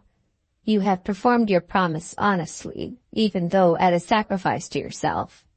Luckily for you, for both of us, I should say, the full truth has come out, and we can consider quietly what will be best for us to do, independently of that promise. We will part, therefore, as dear friends, but not as engaged to each other as man and wife." "But we are engaged, and I will not hear of its being broken." "A lady's word, Fred, is always the most potential before marriage, and you must therefore yield to me in this matter. I am sure your judgment will approve of my decision when you think of it. There shall be no engagement between us. I shall consider myself quite free to do as I please altogether, and you, of course, will be free also." "If you please, of course it must be so." "I do please, Fred." "And yesterday, then, is to go for nothing?" "Not exactly. It cannot go for nothing with me. I told you too many of my secrets for that. But nothing that was done or said yesterday is to be held as binding upon either of us." "And you made up your mind to that last night?" "It is at any rate made up to that now. Come, I shall have to go without my breakfast if I do not eat it at once. Will you have your tea now, or wait to take it comfortably when I am gone?" Captain Aylmer breakfasted with her, and took her to the station, and saw her off with all possible courtesy and attention, and then he walked back by himself to his own great house in Perivale. Not a word more had been said between him and Clara as to their engagement, and he recognized it as a fact that he was no longer bound to her as her future husband. Indeed, he had no power of not recognizing the fact, so decided had been her language, and so imperious her manner. It had been of no avail that he had said that the engagement should stand. She had told him that her voice was to be the more potential, and he had felt that it was so. Well, might it not be best for him that it should be so? He had kept his promise to his aunt, and had done all that lay in his power to make Clara Amedroz his wife. If she chose to rebel against her own good fortune, simply because he spoke to her a few words which seemed to him to be fitting, might it not be well for him to take her at her word? Such were his first thoughts, but as the day wore on with him, something more generous in his nature came to his aid, and something also that was akin to real love. Now that she was no longer his own, he again felt a desire to have her. Now that there would be again something to be done in winning her, He was again stirred by a man's desire to do that something. He ought not to have told her of the promise. He was aware that what he had said on that point had been dropped by him accidentally, and that Clara's resolution after that had not been unnatural. He would therefore give her another chance, and resolved, before he went to bed that night, that he would allow a fortnight to pass away, and would then write to her, renewing his offer with all the strongest declarations of affection which he would be enabled to make. Clara, on her way home, was not well satisfied with herself or with her position. She had had great joy, during the few hours of joy which had been hers, in thinking of the comfort which her news would give to her father. He would be released from all further trouble on her account, by the tidings which she would convey to him, by the tidings which she had intended to convey to him. But now the story which she would have to tell would by no means be comfortable. She would have to explain to him that her aunt had left no provision for her, and that would be the beginning and the end of her story. As for those conversations about the £1,500, of them she would say nothing.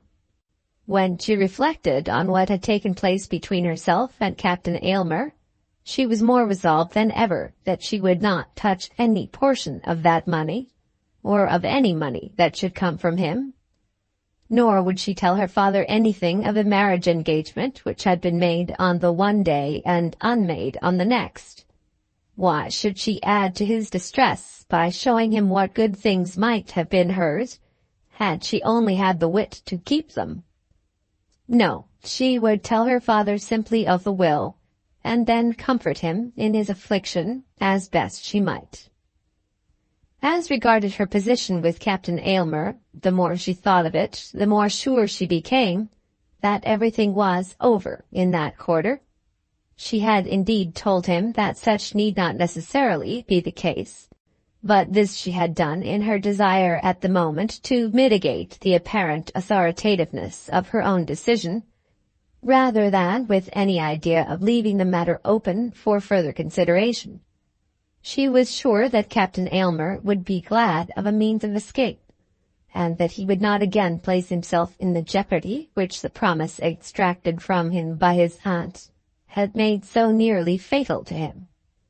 And for herself, though she still loved the man, so loved him that she lay back in the corner of her carriage weeping behind her veil as she thought of what she had lost, still she would not take him, though he should again press his suit upon her with all the ardor at his command.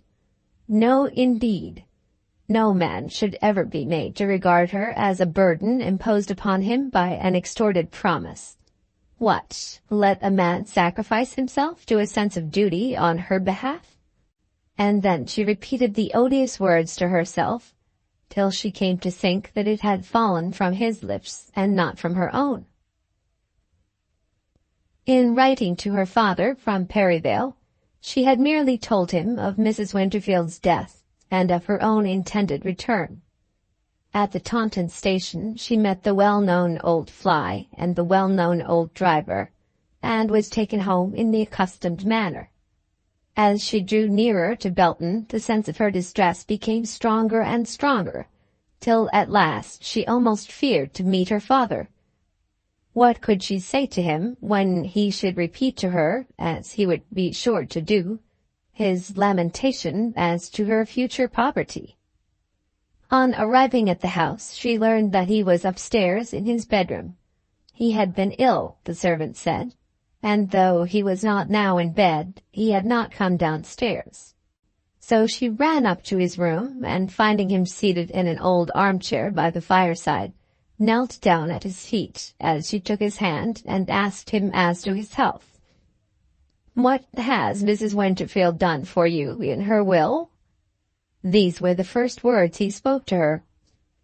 "Never mind about wills now, Papa. I want you to tell me of yourself." "Nonsense, Clara. Answer my question." "Oh, Papa, I wish you would not think so much about money for me." "Not think about it? Why am I not to think about it? What else have I got to think of?" Tell me at once, Clara, what she has done. You ought to have written to me directly the will was made known." There was no help for her, and the terrible word must be spoken. "She has left her property to Captain Aylmer, Papa, and I must say that I think she is right." "You do not mean everything?" "She has provided for her servants." "And has made no provision for you?" "No, Papa." "Do you mean to tell me that she has left you nothing, absolutely nothing?" The old man's manner was absolutely altered as he asked this question, and there came over his face so unusual a look of energy, of the energy of anger, that Clara was frightened, and knew not how to answer him with that tone of authority which she was accustomed to use when she found it necessary to exercise control over him. "Do you mean to say that there is nothing, nothing?" And as he repeated the question, he pushed her away from his knees, and stood up with an effort, leaning against the back of his chair. "Dear Papa, do not let it distress you." "But is it so? Is there in truth nothing?" "Nothing, Papa. Remember that she was not really my aunt." "Nonsense, child, nonsense. How can you talk such trash to me as that? And then you tell me not to distress myself. I am to know that you will be a beggar in a year or two, probably in a few months, and that is not to distress me? She has been a wicked woman." "Oh, Papa, do not say that." "A wicked woman, a very wicked woman. It is always so with those who pretend to be more religious than their neighbors. She has been a very wicked woman, alluring you into her house with false hopes." "No, Papa, no, I must contradict you. She had given me no ground for such hope." "I say she had, even though she may not have made a promise. I say she had. Did not everybody think that you were to have her money?" "I don't know what people may have thought. Nobody has had any right to think about it at all." "That is nonsense, Clara. You know that I expected it, that you expected it yourself." "No, no, no." "Clara, how can you tell me that?" "Papa, I knew that she intended to leave me nothing. She told me so when I was there in the spring." "She told you so?" "Yes, Papa. She told me that Frederick Aylmer was to have all her property. She explained to me everything that she meant to do, and I thought that she was right." "And why was not I told when you came home?" "Dear Papa."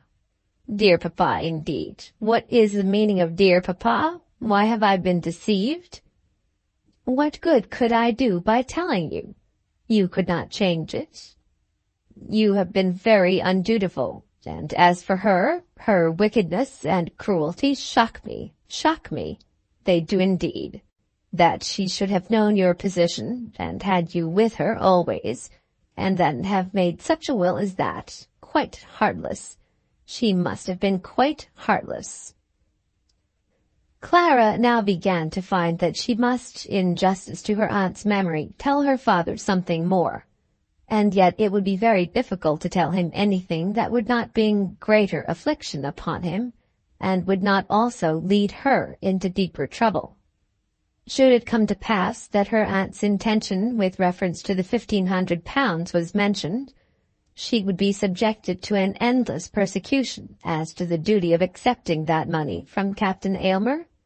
But her present feelings would have made her much prefer to beg her bread upon the roads than accept her late lover's generosity. And then, again, how could she explain to her father Mrs. Winterfield's mistake about her own position, without seeming to accuse her father of having robbed her? But nevertheless she must say something, as Mr. Amedroz continued to apply that epithet of heartless to Mrs. Winterfield, going on with it in a low, droning tone that was more injurious to Clara's ears than the first full energy of his anger. "Heartless, quite heartless, shockingly heartless, shockingly heartless." "The truth is, Papa," Clara said at last, "that when my aunt told me about her will, she did not know but what I had some adequate provision from my own family." "Oh, Clara!" "That is the truth, papa, for she explained the whole thing to me. I could not tell her that she was mistaken and thus ask for her money. But she knew everything about that poor wretched boy." And now the father dropped back into his chair and buried his face in his hands. When he did this, Clara again knelt at his feet. She felt that she had been cruel, and that she had defended her aunt at the cost of her own father. She had, as it were, thrown in his teeth his own imprudence, and twitted him with the injuries which he had done to her. "Papa," she said, "dear papa, do not think about it at all. What is the use? After all, money is not everything. I care nothing for money. If you will only agree to banish the subject altogether, we shall be so comfortable." "How is it to be banished?" "At any rate, we need not speak of it. Why should we talk on a subject which is simply uncomfortable, and which we cannot mend?" "Oh dear, oh dear, oh dear!" And now he swayed himself backwards and forwards in his chair, bewailing his own condition and hers, and his past imprudence, while the tears ran down his cheeks. She still knelt there at his feet, looking up into his face with loving, beseeching eyes, praying him to be comforted, and declaring that all would still be well, if he would only forget the subject, or at any rate cease to speak of it. But still he went on wailing, complaining of his lot, as a child complains, and refusing all consolation. "Yes, I know," said he. "It has been all my fault. But how could I help it? What was I to do?" "Papa, nobody has said that anything was your fault. Nobody has thought so." "I never spent anything on myself. Never, never. And yet. Look at it with more courage, papa. After all, what harm will it be if I should have to go out and earn my own bread like any other young woman? I am not afraid." At last he wept himself into an apathetic tranquillity, as though he had at present no further power for any of the energy of grief. And she left him while she went about the house and learned how things had gone on during her absence. It seemed, from the tidings which the servants gave her, that he had been ill almost since she had been gone. He had at any rate chosen to take his meals in his own room, and as far as was remembered, had not once left the house since she had been away.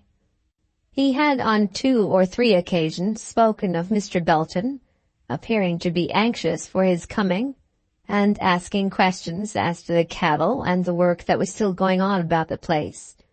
And Clara, when she returned to his room, tried to interest him again about her cousin. But he had in truth been too much distressed by the ill news as to Mrs. Winterfield's will to be able to rally himself, and the evening that was spent up in his room was very comfortless to both of them. Clara had her own sorrows to bear as well as her father's, and could take no pleasant look out into the world of her own circumstances.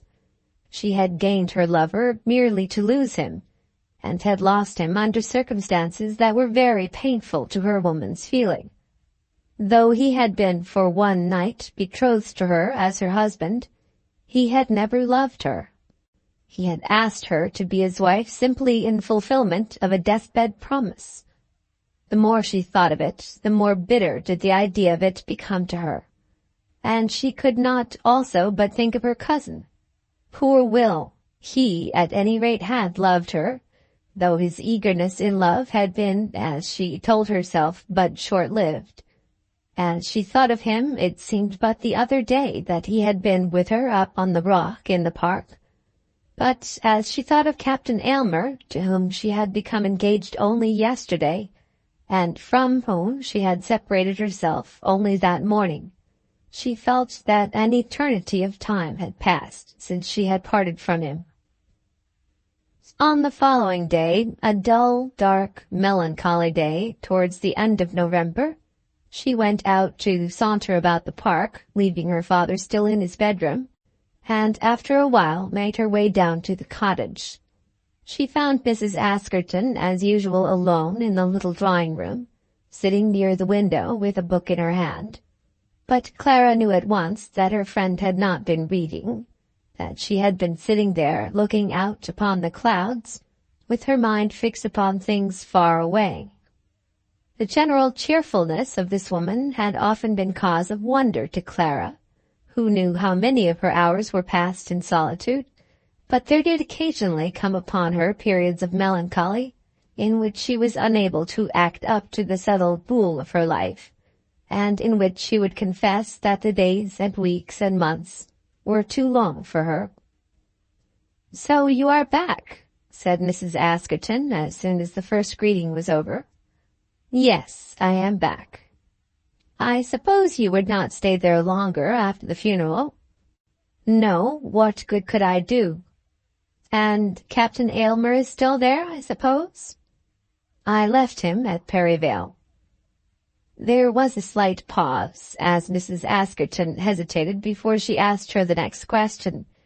"May I be told anything about the will?" she said. "The weary will. If you knew how I hated the subject, you would not ask me. But you must not think I hate it because it has given me nothing." "Given you nothing?" "Nothing. But that does not make me hate it. It is the nature of the subject that is so odious. I have now told you all, everything that there is to be told, though we were to talk for a week. If you are generous, you will not say another word about it." "But I am so sorry." "There, that's it. You won't perceive that the expression of such sorrow is a personal injury to me. I don't want you to be sorry." "How am I to help it?" "You need not express it. I don't come pitying you for supposed troubles. You have plenty of money, but if you were so poor that you could eat nothing but cold mutton, I shouldn't condole with you as to the state of your larder. I should pretend to think that poultry and pie crust were plentiful with you." "No, you wouldn't, dear. Not if I were as dear to you as you are to me." "Well, then, be sorry, and let there be an end of it. Remember how much of all this I must of necessity have to go through with poor papa." "Ah, yes, I can believe that." "And he is so far from well. Of course you have not seen him since I have gone?" "No, we never see him unless he comes up to the gate there." Then there was another pause for a moment. "And what about Captain Aylmer?" asked Mrs. Askerton. "Well, what about him?" "He is the heir now?" "Yes, he is the heir." "And that is all?" "Yes, that is all." "What more should there be? The poor old house at Perivale will be shut up, I suppose." "I don't care much about the old house, as it is not to be your house." "No, it is not to be my house, certainly." "There were 2 ways in which it might have become yours." "Though there were 10 ways, none of those ways have come my way," said Clara. "Of course I know that you are so close that, though there were anything to tell, you would not tell it." "I think I would tell you anything that was proper to be told, but now there is nothing proper or improper." "Was it proper or improper when Mr. Belton made an offer to you, as I knew he would do, of course, as I told you that he would do? Was that so improper that it could not be told?" Clara was aware that the telltale color in her face at once took from her the possibility of even pretending that the allegation was untrue, and that in any answer she might give she must acknowledge the fact. "I do not think," she said, "that it is considered fair to gentlemen to tell stories such as that." "Then I can only say that the young ladies I have known are generally very unfair." "But who told you?" "Who told me? My maid, of course. She got it from yours. Those things are always known." "Poor Will." "Poor Will, indeed. He is coming here again, I hear, almost immediately. And it needn't be poor Will unless you like it. But as for me, I am not going to be an advocate in his favor. I tell you fairly that I did not like what little I saw of poor Will. I like him of all things. You should teach him to be a little more courteous in his demeanor to ladies, that is all. I will tell you something else, too, about poor Will, but not now. Some other day I will tell you something of your cousin Will." Clara did not care to ask any questions as to this something that was to be told, and therefore took her leave and went away. Chapter 13. Mr. William Belton takes a walk in the country. Clara Amedroz had made one great mistake about her cousin Will Belton, when she came to the conclusion that she might accept his proffered friendship without any apprehension that the friend would become a lover. And she made another, equally great, when she convinced herself that his love had been as short-lived as it had been eager. Throughout his journey back to Plaistow, he had thought of nothing else but his love, and had resolved to persevere. Not to persevere in pursuit of any desired object, let the object be what it might, was, to his thinking, unmanly, weak, and destructive of self-respect. He would sometimes say of himself, joking with other men, that if he did not succeed in this or that thing, he could never speak to himself again. To no man did he talk of his love in such a strain as this, but there was a woman to whom he spoke of it, and though he could not joke on such a matter, the purport of what he said showed the same feeling. To be finally rejected, and to put up with such rejection, would make him almost contemptible in his own eyes. This woman was his sister, Mary Belton. Something has already been said of this lady which the reader may perhaps remember. She was a year or two older than her brother, with whom she always lived, but she had none of those properties of youth which belonged to him in such abundance. She was, indeed, a poor cripple, unable to walk beyond the limits of her own garden, feeble in health, dwarfed in stature, robbed of all the ordinary enjoyments of life by physical deficiencies, which made even the task of living a burden to her. To eat was a pain, or at best a trouble. Sleep would not comfort her in bed, and weariness during the day made it necessary that the hours passed in bed should be very long. She was one of those whose lot in life drives us to marvel at the inequalities of human destiny, and to inquire curiously within ourselves whether future compensation is to be given. It is said of those who are small and crooked-backed in their bodies that their minds are equally cross-grained and their tempers as ungainly as their stature. But no one had ever said this of Mary Belton. Her friends, indeed, were very few in number, but those who knew her well loved her as they knew her, and there were 3 or 4 persons in the world who were ready at all times to swear that she was faultless. It was the great happiness of her life that among these 3 or 4, her own brother was the foremost. Will Belton's love for his sister almost amounted to veneration, and his devotion to her was so great that in all the affairs of his life he was prepared to make her comfort one of his first considerations.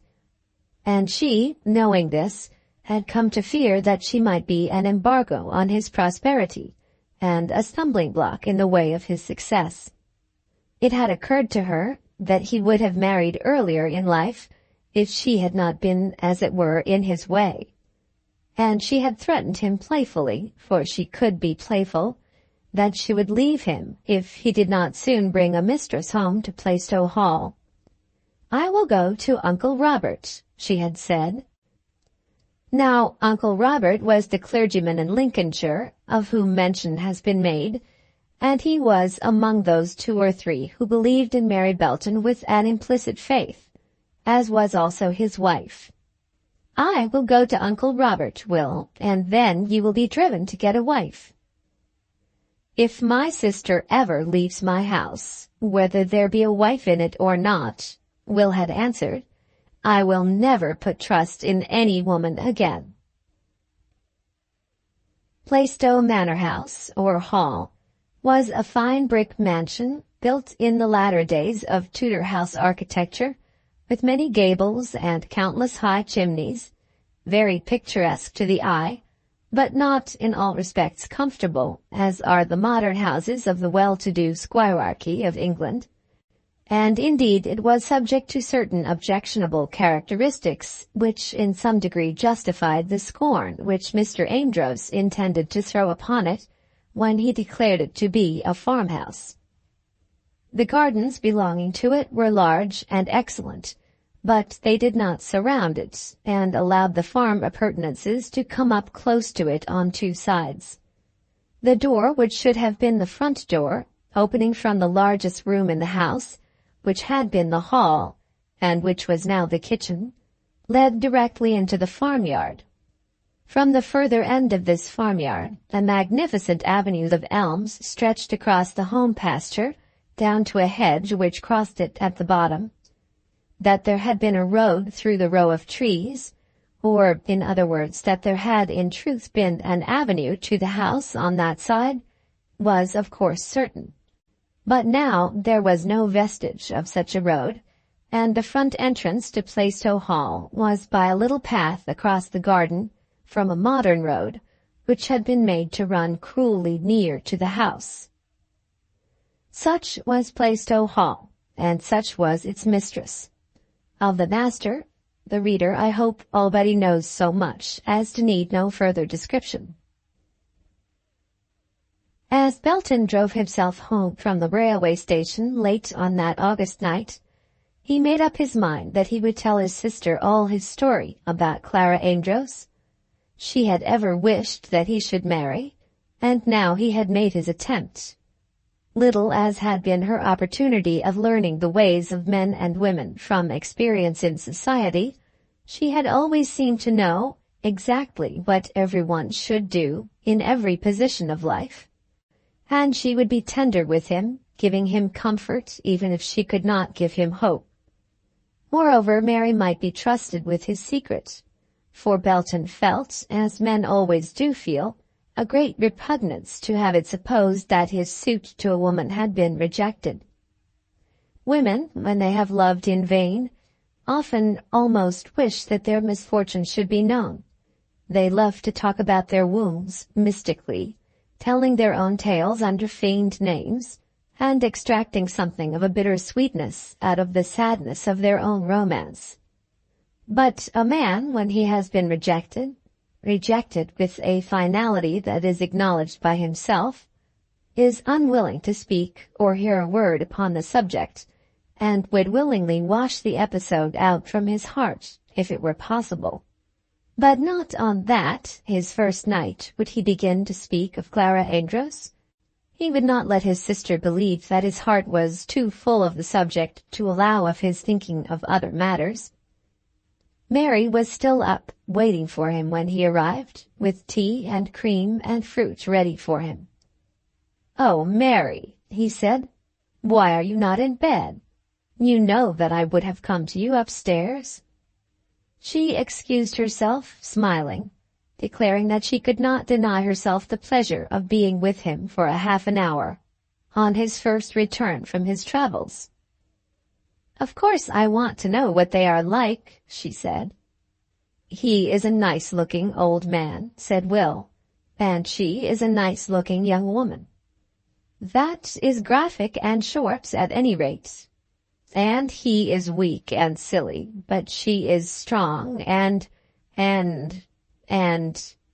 not silly also, I hope. Anything but that. I should say she is very clever." "I'm afraid you don't like her, Will." "Yes, I do." "Really?" "Yes, really." "And did she take your coming well?" "Very well. I think she is much obliged to me for going." "And Mr. Amedroz?" "He liked my coming too, very much." "What, after that cold letter?" "Yes, indeed. I shall explain it all by degrees. I have taken a lease of all the land, and I'm to go back at Christmas. And as to the old gentleman, he'd have me live there altogether if I would." Why, Will? Is it not odd? I'm so glad I didn't make up my mind not to go when I got that letter. And yet, I don't know." These last words he added slowly and in a low voice, and Mary at once knew that everything was not quite as it ought to be. "Is there anything wrong, Will?" "No, nothing wrong. That is to say, there is nothing to make me regret that I went. I think I did some good to them." "It was to do good to them that you went there." "They wanted to have someone near them who could be to them as one of their family. He is too old, too much worn out, to be capable of managing things. And the people there were, of course, robbing him. I think I have put a stop to that." "And you are to go again at Christmas?" "Yes, they can do without me at my uncle's, and you will be there. I have taken the land and already bought some of the stock for it, and I'm going to buy more." "I hope you won't lose money, Will?" "No, not ultimately, that is. I shall get the place in good condition, and I shall have paid myself when he goes in that way, if in no other. Besides, what's a little money? I owe it to them for robbing her of her inheritance." "You do not rob her, Will." "It is hard upon her, though." "Does she feel it hard?" "Whatever may be her feelings on such a matter, she is a woman much too proud to show them." "I wish I knew whether you liked her or not." "I do like her. I love her better than anyone in the world, better even than you, Mary, for I have asked her to be my wife." "Oh, Will!" "And she has refused me. Now you know the whole of it, the whole history of what I have done while I have been away." And he stood up before her, with his thumbs thrust into the armholes of his waistcoat, with something serious and almost solemn in his gait, in spite of a smile which played about his mouth. "Oh, Will!" "I meant to have told you, of course, Mary, to have told you everything, but I did not mean to tell it tonight, only it has somehow fallen from me.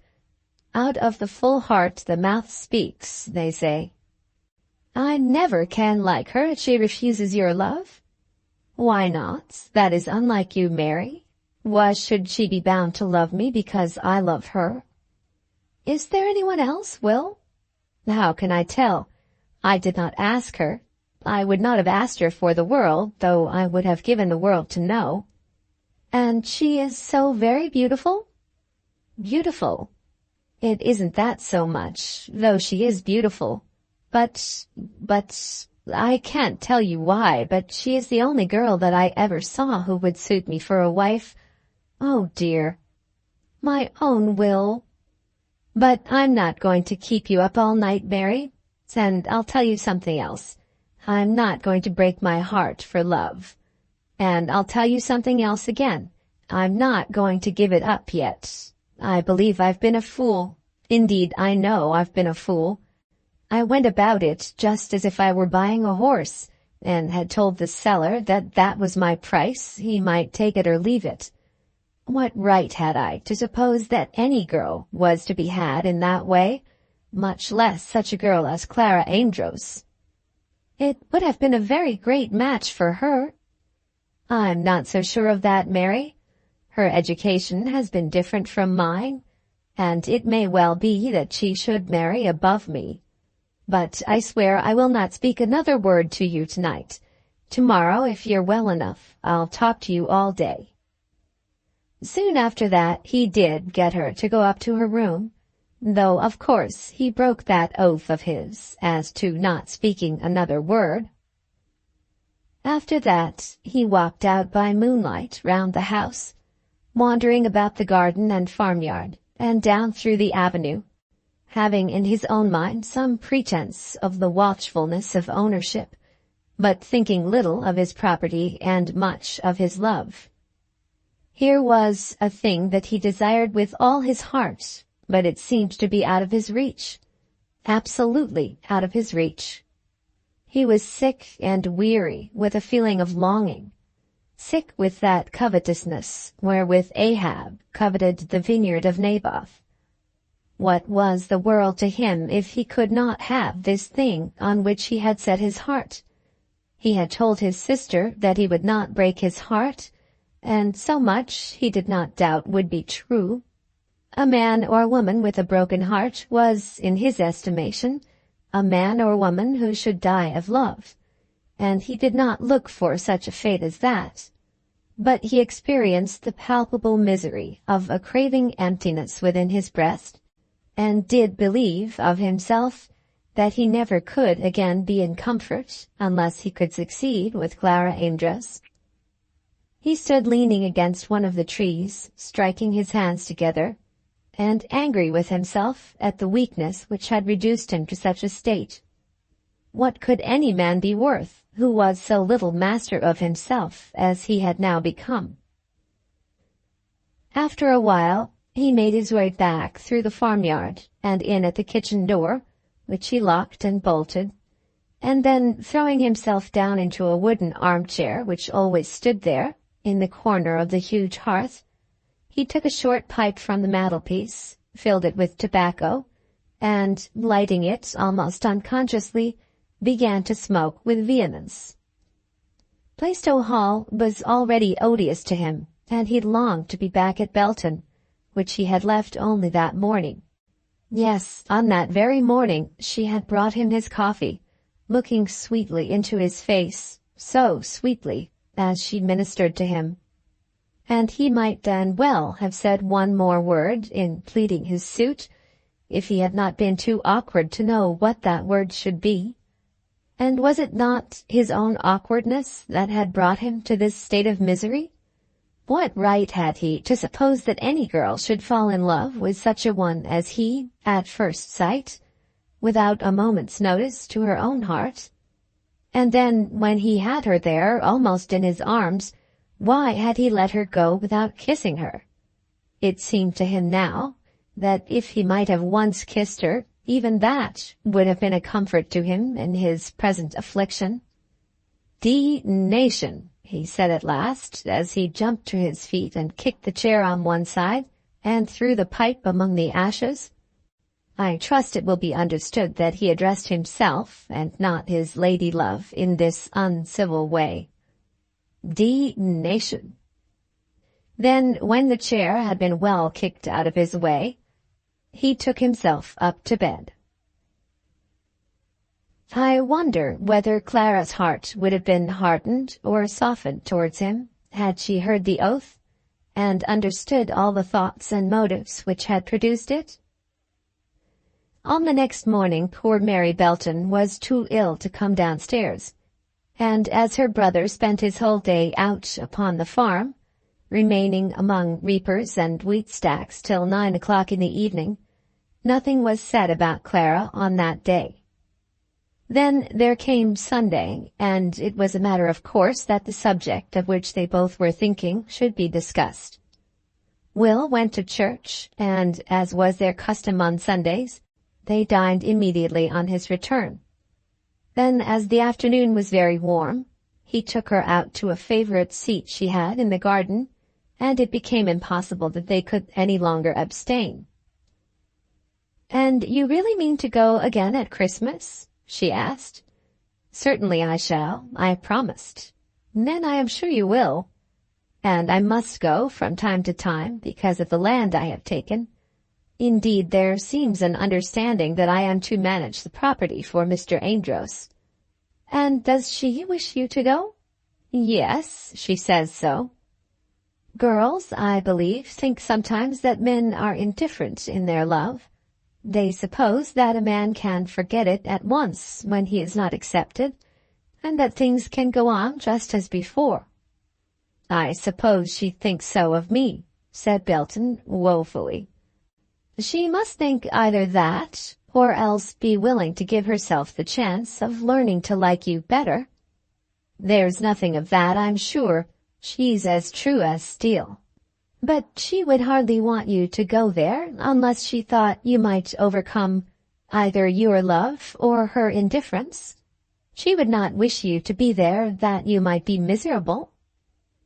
Before I had asked her to be my wife, I had promised to be her brother, and so I will, if she should ever want a brother.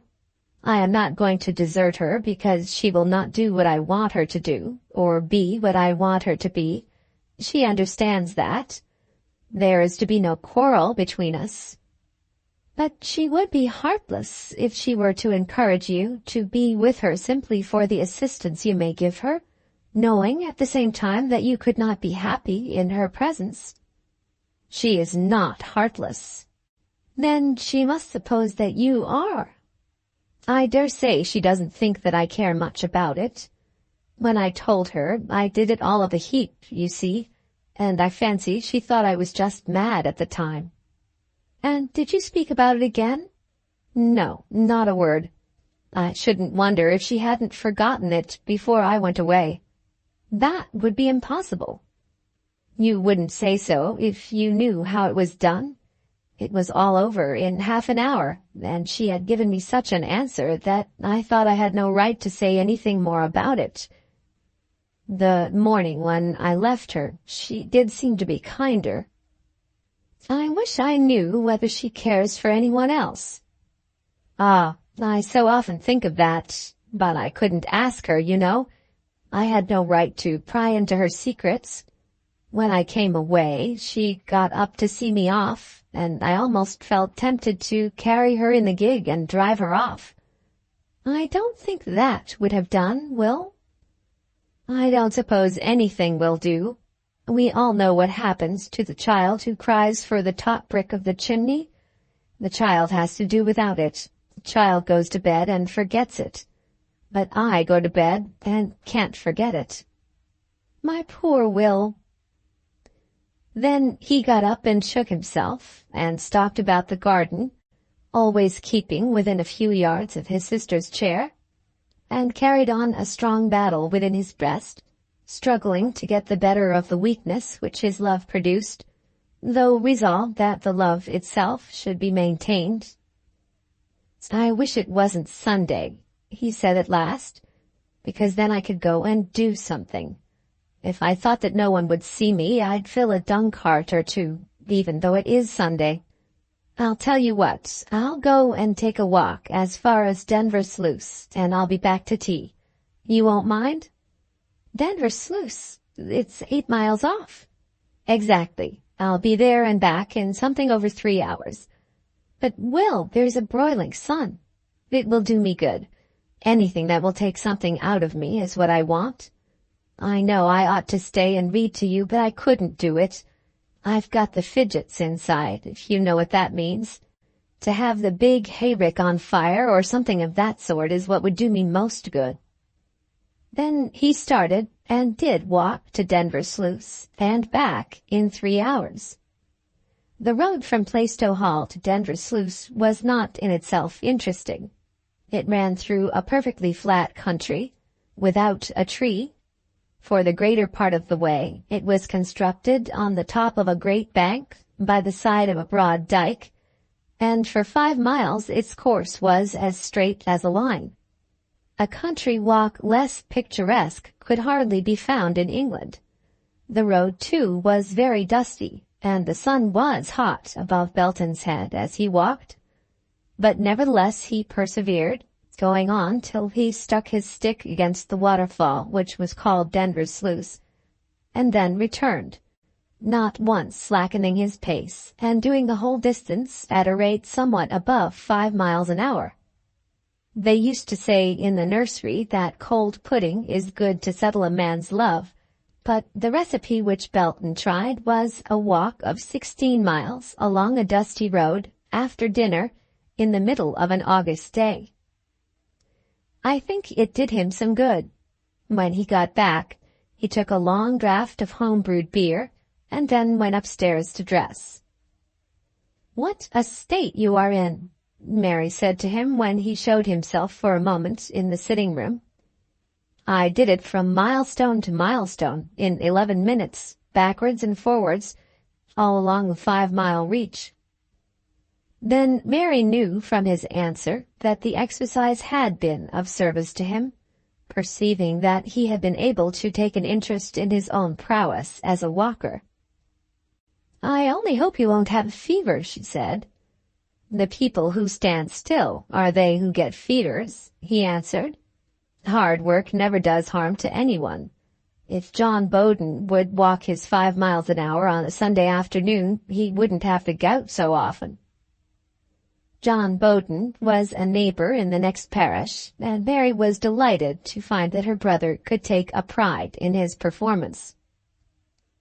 By degrees, Miss Belton began to know with some accuracy the way in which Will had managed his affairs at Belton Castle, and was enabled to give him salutary advice. "You will see, Will," she said, "ladies are different from men in this, that they cannot allow themselves to be in love so suddenly.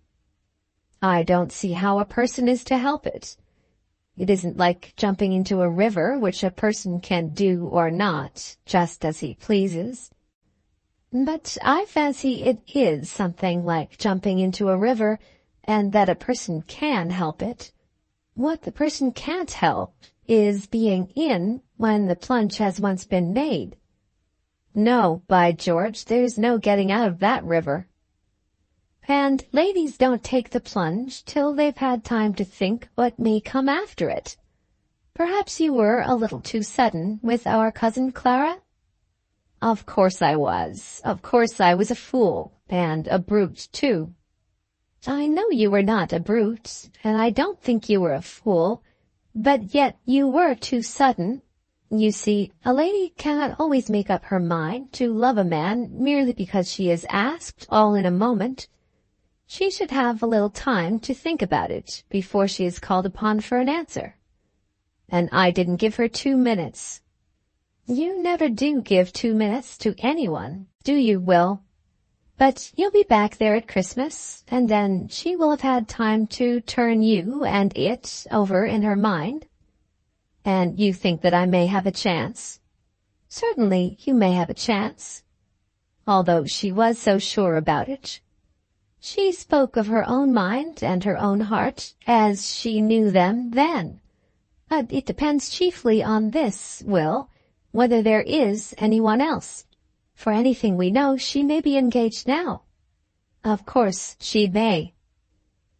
Then Belton speculated on the extreme probability of such a contingency, arguing within his own heart that of course every unmarried man who might see Clara would want to marry her, and that there could not but be someone whom even she would be able to love.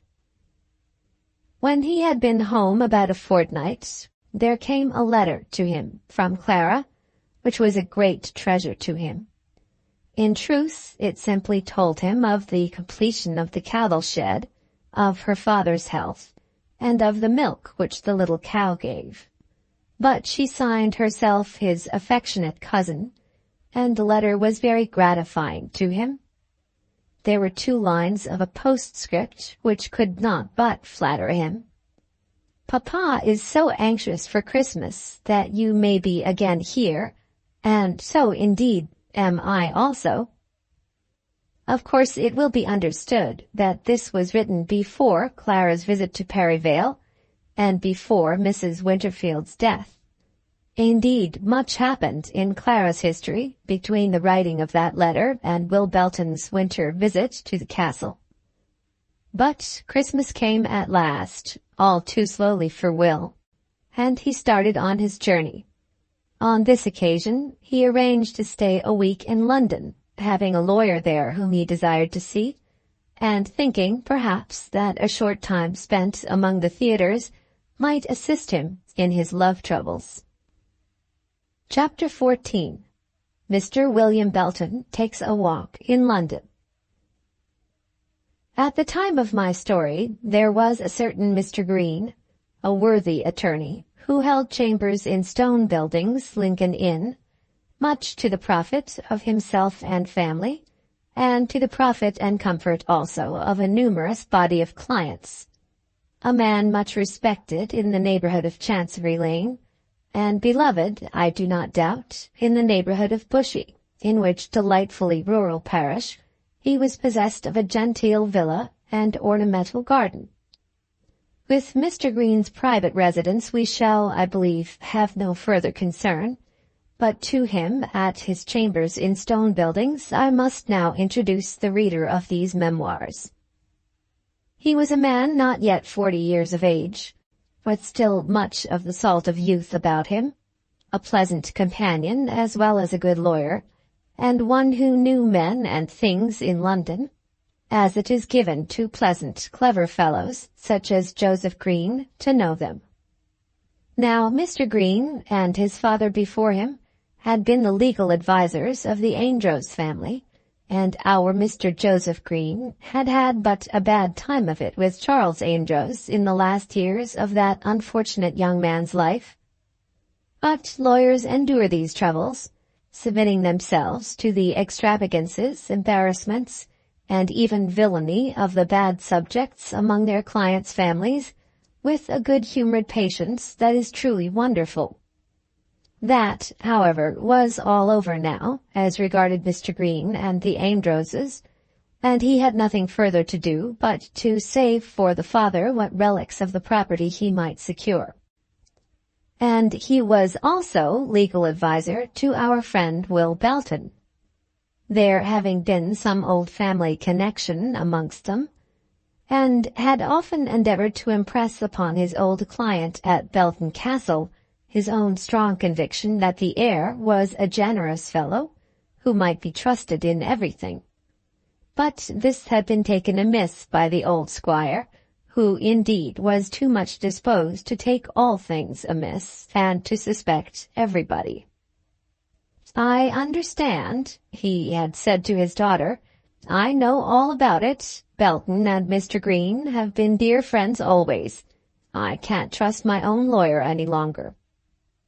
In all which the old squire showed much ingratitude. It will, however, be understood that these suspicions were rife before the time of Belton's visit to the family estate. Some 4 or 5 days before Christmas there came a visitor to Mr. Green, with whom the reader is acquainted, and who was no less a man than the member for Perivale. Captain Aylmer, when Clara parted from him on the morning of her return to Belton Castle, had resolved that he would repeat his offer of marriage by letter. A month had passed since then, and he had not as yet repeated it, but his intention was not altered. He was a deliberate man, who did not do such things quite as quickly as his rival, and who, upon this occasion, had thought it prudent to turn over more than once in his mind all that he proposed to do. Nor had he as yet taken any definite steps as to that £1,500 which he had promised to Clara in her aunt's name, and which Clara had been and was so unwilling to receive. He had now actually paid it over, having purchased government stock in Clara's name for the amount, and had called upon Mr. Green in order that that gentleman, as Clara's lawyer, might make the necessary communication to her. "I suppose there's nothing further to be done?" asked Captain Aylmer. "Nothing further by me," said the lawyer. "Of course I shall write to her, and explain that she must make arrangements as to the interest. I am very glad that her aunt thought of her in her last moments. Mrs. Winterfield would have provided for her before, had she known that everything had been swallowed up by that unfortunate young man. All's well that ends well. £1,500 are better than nothing." "Is it not enough?" said the captain, blushing. "It isn't for me to have an opinion about that, Captain Aylmer. It depends on the nature of the claim, and that again depends on the relative position of the aunt and niece when they were alive together." "You are aware that Miss Amedroz was not Mrs. Winterfield's niece?" "Do not think for a moment that I am criticizing the amount of the legacy. I am very glad of it, as without it there was literally no provision at all." "You will write to herself?" "Oh, yes, certainly, to herself. She is a better man of business than her father, and then this is her own, to do as she likes with." She can't refuse it, I suppose? Refuse it? Even though she did not wish to take it, it would be legally her property, just as though it had been really left by the will? Well, I don't know. I dare say you could have resisted the payment. But that has been made now, and there seems to be an end of it. At this moment, a clerk entered the room and handed a card to his employer. "Here's the heir himself," said Mr. Green. "What heir?" "Will Belton, the heir of the property which Mr. Amedroz holds." Captain Aylmer had soon explained that he was not personally acquainted with Mr. William Belton, but, having heard much about him, declared himself anxious to make the acquaintance. Our friend Will, therefore, was ushered into the room, and the two rivals for Clara's favor were introduced to each other. Each had heard much of the other, and each had heard of the other from the same person, but Captain Aylmer knew much more as to Belton than Belton knew in respect to him. Aylmer knew that Belton had proposed to Clara and had been rejected, and he knew also that Belton was now again going down to Somersetshire. "You are to spend your Christmas, I believe, with our friends at Belton Castle," said the captain. "Yes, and am now on my way there. I believe you know them also, intimately." Then there was some explanation as to the Winterfield connection, a few remarks as to the precarious state of the old squire's health, a message or two from Captain Aylmer, which of course were of no importance, and the captain took his leave. Then Green and Belton became very comfortably intimate in their conversation, calling each other Will and Joe, for they were old and close friends. And they discussed matters in that cosy tone of confidential intercourse which is so directly at variance with the tones used by men when they ordinarily talk of business. "He has brought me good news for your friend Miss Amedroz," said the lawyer. "What good news?" "That aunt of hers left her £1,500 after all. Or rather, she did not leave it, but desired on her deathbed that it might be given." "That's the same thing, I suppose?" "Oh, quite. That is to say, it's the same thing if the person who has to hand over the money does not dispute the legacy. But it shows how the old lady's conscience pricked her at last. And after all, it was a shabby sum, and should have been 3 times as much. £1,500. And that is all she will have when her father dies?" "Every farthing, Will. You'll take all the rest." "I wish she wasn't going to have that." "Why? Why on earth should you, of all men, grudge her such a moderate maintenance, seeing that you have not got to pay it?" "It isn't a maintenance. How could it be a maintenance for such as her? What sort of maintenance would it be?" "Much better than nothing, and so you would feel if she were your daughter." "She shall be my daughter, or my sister, or whatever you like to call her. You don't think that I'll take the whole estate and leave her to starve on the interest of £1,500 a year?" "You'd better make her your wife at once, Will." Will Belton blushed as he answered, "That, perhaps, would be easier said than done. That is not in my power, even if I should wish it, but the other is in my power. Will, take my advice, and don't make any romantic promises when you are down at Belton. You'll be sure to regret them if you do. And you should remember that, in truth, Miss Amedroz has no greater claim on you than any other lady in the land." "Isn't she my cousin?" "Well, yes, she is your cousin, but a distant one only, and I'm not aware that cousinship gives any claim." "Who is she to have a claim on? I'm the nearest she has got. Besides, am not I going to take all the property which ought to be hers?" "That's just it. There's no such ought in the case. The property is as much your own as this poker is mine. That's exactly the mistake I want you to guard against. If you liked her, and chose to marry her, That would be all very well, presuming that you don't want to get money in marriage. I hate the idea of marrying for money. All right, then marry Miss Amedroz if you please, but don't make any rash undertakings to be her father or brother or her uncle or her aunt. Such romance always leads a man into trouble. But I've done it already. What do you mean? I've told her that I would be her brother, and that as long as I had a shilling, she should never want sixpence.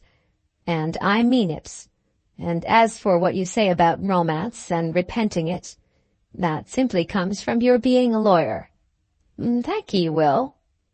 If one goes to a chemist, of course one gets physic, and has to put up with the bad smells. Thank you again. But the chemist may be a very good sort of fellow at home all the same, and have a cupboard full of sweetmeats and a garden full of flowers. However, the thing is done as far as I'm concerned, and I can almost find it in my heart to be sorry that Clara has got this driblet of money. £1,500. It would keep her out of the workhouse, and that is about all. If you knew how many ladies in her position would think that the heavens had rained wealth upon them if someone would give them £1,500. Very well. At any rate, I won't take it away from her. And now I want you to tell me something else. Do you remember a fellow we used to know named Berdmore? Philip Berdmore? He may have been Philip or Daniel or Jeremiah, for anything I know, but the man I mean was very much given to taking his liquor freely. That was Jack Berdmore, Philip's brother. Oh, yes, I remember him. He's dead now. He drank himself to death at last, out in India. He was in the army? Yes, and what a pleasant fellow he was at times. I see Phil constantly, and Phil's wife, but they never speak of Jack. He got married, didn't he, after we used to see him? Oh, yes, he and Phil married sisters. It was a sad affair, that. I remember being with him and her, and the sister too, after they were engaged, and he got so drunk that we were obliged to take him away. There was a large party of us at Richmond, but I don't think you were there. But I heard of it. And she was a Miss Vigo? Exactly. I see the younger sister constantly. Phil isn't very rich, and he's got a lot of children, but he's very happy. What became of the other sister? Of Jack's wife? Yes, what became of her? I haven't an idea. Something bad, I suppose, as they never speak of her. And how long is he dead? He died about 3 years since. I only knew it from Phil's telling me that he was in mourning for him. Then he did speak of him for a moment or two, and I came to know that he had carried on to the end in the same way. If a fellow takes to drink in this country, he'll never get cured in India. I suppose not. Never. And now I want to find out something about his widow. And why? I'm not sure that I can tell you why. Indeed, I'm sure that I cannot. But still, might you be able to assist me? There were heaps of people who used to know the Vigos, said the lawyer. No end of people, though I couldn't for the life of me say who any of them were. They used to come out to London with an aunt, but nobody knew much about her. I fancy they had neither father nor mother. They were very pretty. And how well they danced! I don't think I ever knew a girl who danced so pleasantly, giving herself no airs, you know, as Mary Vigo. Her name was Mary, said Belton, remembering that Mrs. Askerton's name was also Mary. Jack Berdmore married Mary. Well, now, Joe, you must find out for me what became of her. Was she with her husband when he died? Nobody was with him. Phil told me so. No one, that is, but a young lieutenant and his own servant. It was very sad. He had DT and all that sort of thing. And where was she? At Jericho, for anything that I know. Will you find out? Then Mr. Joseph Green thought for a moment of his capabilities in that line, and having made an engagement to dine with his friend at his club on the evening before Will left London, said at last that he thought he could find out through certain mutual friends who had known the Birdmores in the old days. But the fact is, said the lawyer, that the world is so good-natured, instead of being ill-natured, as people say, that it always forgets those who want to be forgotten. We must now go back for a few moments to Captain Aylmer and his affairs. Having given a full month to the consideration of his position as regarded Miss Amedroz, he made up his mind to two things. In the first place, he would at once pay over to her the money which was to be hers as her aunt's legacy, and that he would renew his offer. To that latter determination he was guided by mixed motives. Which, when joined together, rarely fail to be operative. His conscience told him that he ought to do so, and then the fact of her having, as it were, taken herself away from him, made him again wish to possess her. And there was another cause which, perhaps, operated in the same direction. He had consulted his mother, and she had strongly advised him to have nothing further to do with Miss Amedroz. Lady Aylmer abused her dead sister heartily for having interfered in the matter, and endeavored to prove to her son that he was released from his promise by having in fact performed it.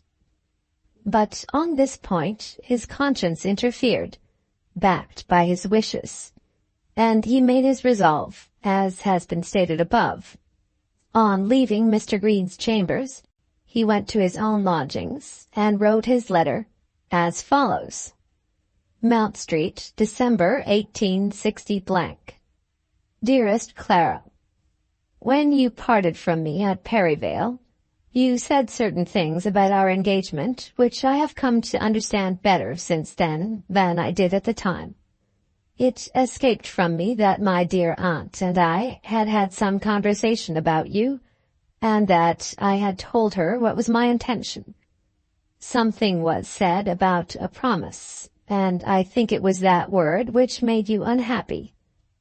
At such a time as that, when I and my aunt were talking together, and when she was, as she well knew, on her deathbed, things will be said which would not be thought of in other circumstances.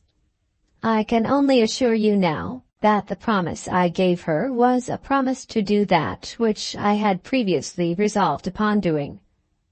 If you can believe what I say on this head, that ought to be sufficient to remove the feeling which induced you to break our engagement. I now write to renew my offer to you, and to assure you that I do so with my whole heart.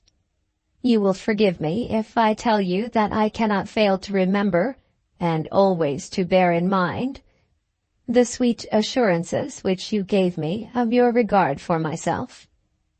As I do not know that anything has occurred to alter your opinion of me, I write this letter in strong hope that it may be successful. I believe that your fear was in respect to my affection for you, not as to yours for me. If this was so, I can assure you that there is no necessity for such fear. I need not tell you that I shall expect your answer with great anxiety. Yours most affectionately, F. Aylmer. P.S. I have today caused to be bought in your name bank stock to the amount of £1,500, the amount of the legacy coming to you from my aunt. This letter, and that from Mr. Green respecting the money, both reached Clara on the same morning. Now, having learned so much as to the position of affairs at Belton Castle, we may return to Will and his dinner engagement with Mr. Joseph Green. And what have you heard about Mrs. Birdmore? Belton asked almost as soon as the two men were together. "I wish I knew why you want to know." "I don't want to do anybody any harm." "Do you want to do anybody any good?" "Any good? I can't say that I want to do any particular good. The truth is, I think I know where she is, and that she is living under a false name." "Then you know more of her than I do." "I don't know anything. I'm only in doubt. But as the lady I mean lives near friends of mine, I should like to know." "That you may expose her?" "No, by no means. But I hate the idea of deceit. The truth is that anyone living anywhere under a false name should be exposed, or should be made to assume their right name." "I find that Mrs. Birdmore left her husband some years before he died. There was nothing in that to create wonder, for he was a man with whom a woman could hardly continue to live. But I fear she left him under protection that was injurious to her character." "And how long ago is that?" "I do not know. Some years before his death." "And how long ago did he die?" "About 3 years since. My informant tells me that he believes she has since married. Now you know all that I know." And Belton also knew that Mrs. Askerton, of the cottage, was the Miss Vigo with whom he had been acquainted in earlier years. After that, they dined comfortably, and nothing passed between them which need be recorded as essential to our story, till the time came for them to part. Then, when they were both standing at the club door, the lawyer said a word or two, which is essential. "So you're off tomorrow," said he. "Yes, I shall go down by the express." "I wish you a pleasant journey. By the by, I ought to tell you that you won't have any trouble in being either father or mother or uncle or aunt to Miss Amedroz." "Why not?" "I suppose it's no secret." "What's no secret?" "She's going to be married to Captain Aylmer." Then Will Belton started so violently, and assumed on a sudden so manifest a look of anger, that his tale was at once told to Mr. Green.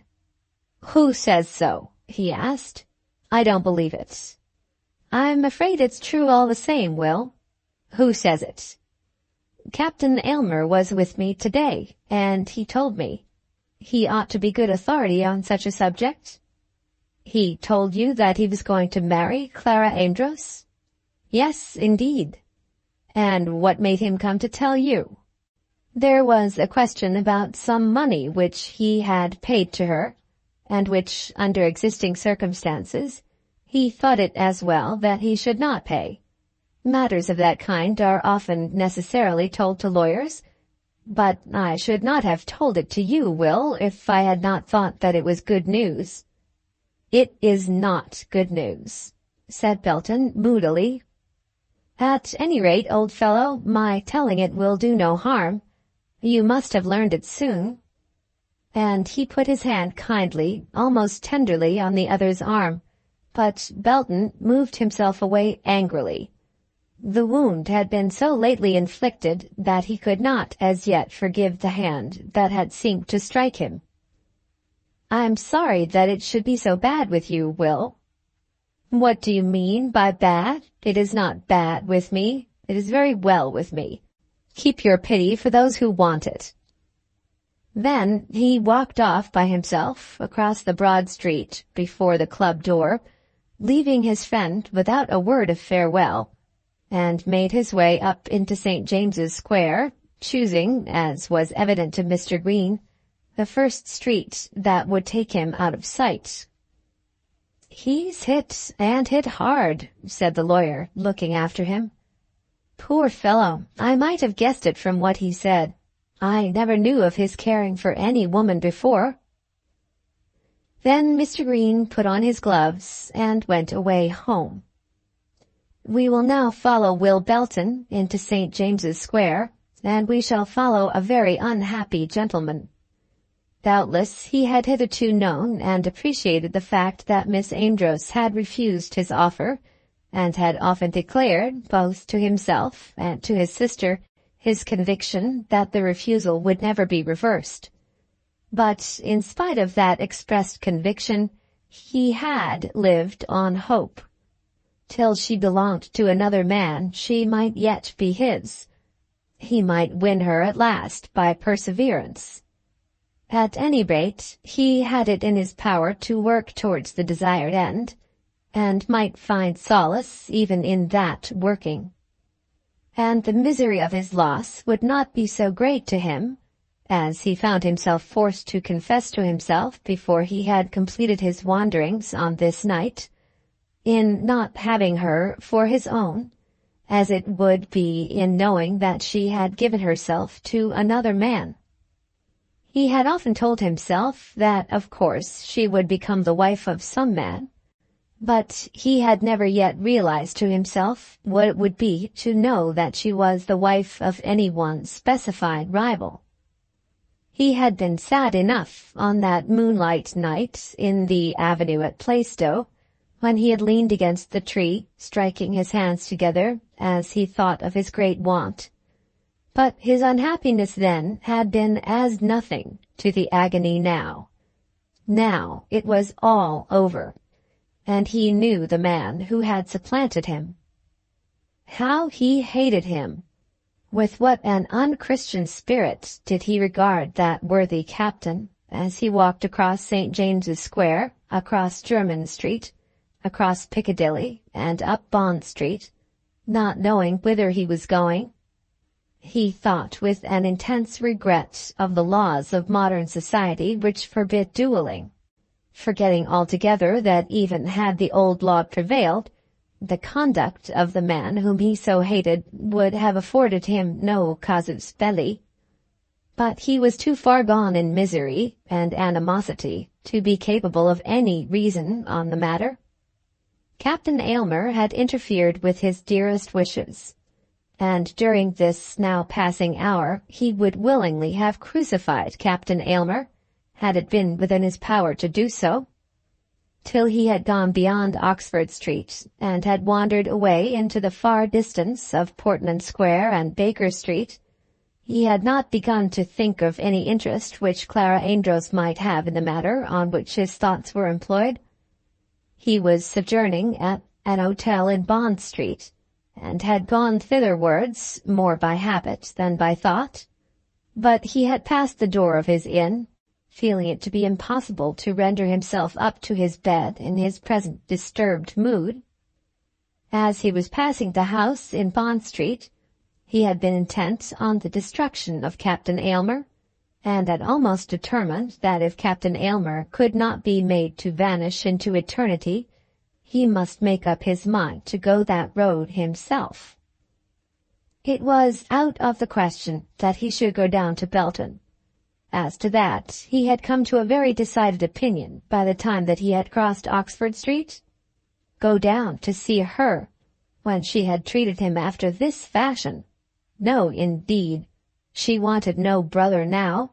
She had chosen to trust herself to this other man, and he, Will Belton, would not interfere further in her affairs. Then he drew upon his imagination for a picture of the future, in which he portrayed Captain Aylmer as a ruined man, who would probably desert his wife and make himself generally odious to all his acquaintance, a picture as to the realization of which I am bound to say that Captain Aylmer's antecedents gave no probability. But it was the looking at this self-drawn picture which first softened the artist's heart towards the victim whom he had immolated on his imaginary canvas.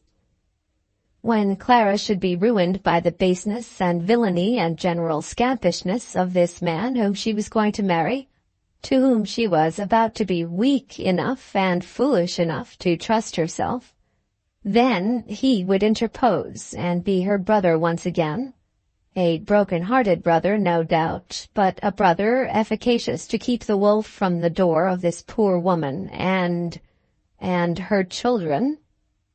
Then, as he thus created Captain Aylmer's embryo family of unprovided orphans, for after a while he killed the captain, making him to die some death that was very disgraceful, but not very distinct even to his own imagination, as he thought of those coming pledges of a love which was to him so bitter, he stormed about the streets, performing antics of which no one would have believed him capable, who had known him as the thriving William Belton of Plaistow Hall, among the fens of Norfolk. But the character of a man is not to be judged from the pictures which he may draw or from the antics which he may play in his solitary hours. Those who act generally with the most consummate wisdom in the affairs of the world often meditate very silly doings before their wiser resolutions form themselves. I beg, therefore, that Mr. Belton may be regarded and criticized in accordance with his conduct on the following morning, when his midnight rambles, which finally took him even beyond the New Road, had been followed by a few tranquil hours in his Bond Street bedroom. For at last he did bring himself to return thither, and put himself to bed after the usual fashion. He put himself to bed in a spirit somewhat tranquilized by the exercise of the night, and at last wept himself to sleep like a baby. But he was by no means like a baby when he took himself early on the following morning to the Paddington station, and booked himself manfully for Taunton. He had had time to recognize the fact that he had no ground of quarrel with his cousin, because she had preferred another man to him. This had happened to him as he was recrossing the New Road about 2 o'clock, and was beginning to find that his legs were weary under him. And indeed he had recognized one or two things before he had gone to sleep with his tears dripping onto his pillow.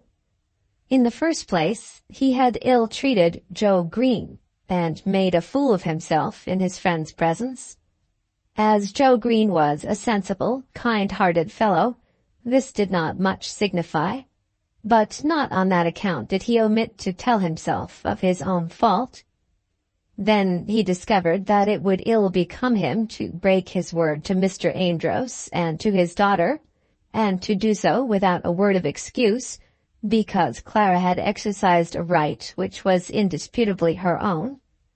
He had undertaken certain work at Belton which required his presence, and he would go down and do his work, as though nothing had occurred to disturb him. To remain away because of this misfortune would be to show the white feather. It would be unmanly. All this he recognized as the pictures he had painted faded away from their canvases. As to Captain Aylmer himself, he hoped that he might never be called upon to meet him. He still hoped that, even as he was resolutely cramming his shirts into his portmanteau before he began his journey, his cousin Clara he thought he could meet, and tender to her some expression of good wishes as to her future life, without giving way under the effort, and to the old squire he could endeavor to make himself pleasant, speaking of the relief from all trouble which this marriage with Captain Aylmer would afford. For now, in his cooler moments, he could perceive that Captain Aylmer was not a man apt to ruin himself or his wife and children. But to Captain Aylmer himself he could not bring himself to say pleasant things or to express pleasant wishes. She who was to be Captain Aylmer's wife, who loved him, would of course have told him what had occurred up among the rocks in Belton Park, and if that was so, any meeting between Will and Captain Aylmer would be death to the former. Thinking of all this, he journeyed down to Taunton, and, thinking of all this, he made his way from Taunton across to Belton Park. Chapter 15. Evil Words. Clara Amedroz had received her 2 letters together, that namely from the attorney, and that from Captain Aylmer, and the result of those letters is already known. She accepted her lover's renewed offer of marriage, acknowledging the force of his logic, and putting faith in the strength of his assurances. This she did without seeking advice from anyone. Who was there from whom she could seek advice on such a matter as that? Who, at least, was there at Belton?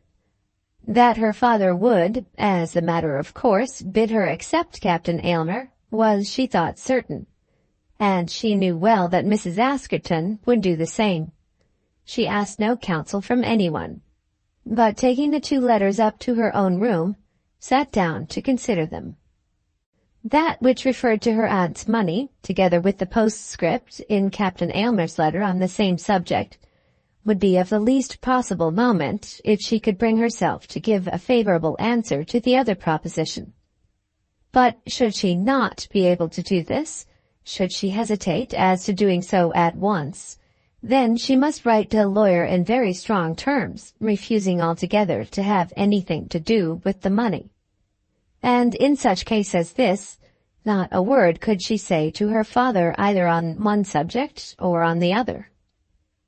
But why should she not accept the offer made to her? Captain Aylmer declared that he had determined to ask her to be his wife before he had made any promise to Mrs. Winterfield. If this were in truth so, then the very ground on which she had separated herself from him would be removed. Why should she hesitate in acknowledging to herself that she loved the man and believed him to be true?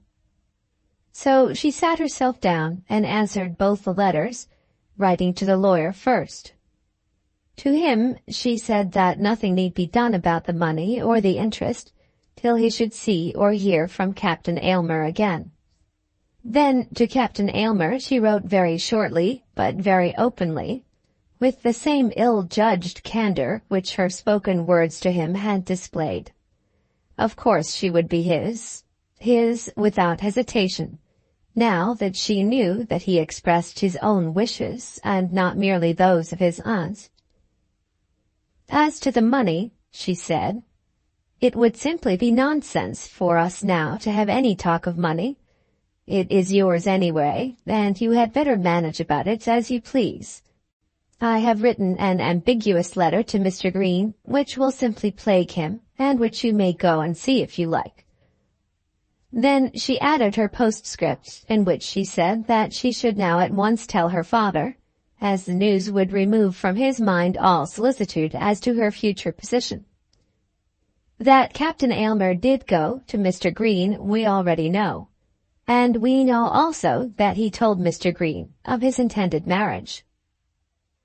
Nothing was said by Captain Aylmer as to any proposed period for their marriage, but that was only natural. It was not probable that any man would name a day till he knew whether or not he was accepted.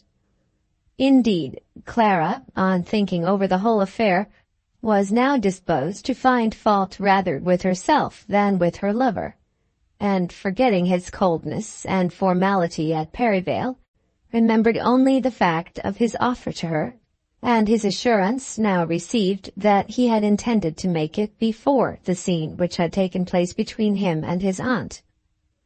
She did find fault with herself, telling herself that she had quarrelled with him without sufficient cause, and the eager, loving candor of her letter to him was attributable to those self-accusations. "Papa," she said, after the postman had gone away from Belton, so that there might be no possibility of any recall of her letter, "I have something to tell you which I hope will give you pleasure." "It isn't often that I hear anything of that kind," said he.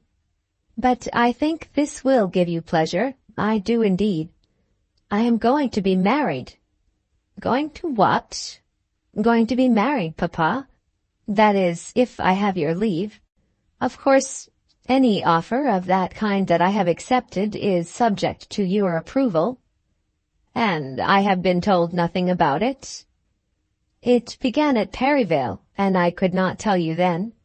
You do not ask me who is to be my husband." "It is not Will Belton?" Poor Will. No, it is not Will. It is Frederick Aylmer. I think you would prefer him as a son-in-law even to my cousin Will.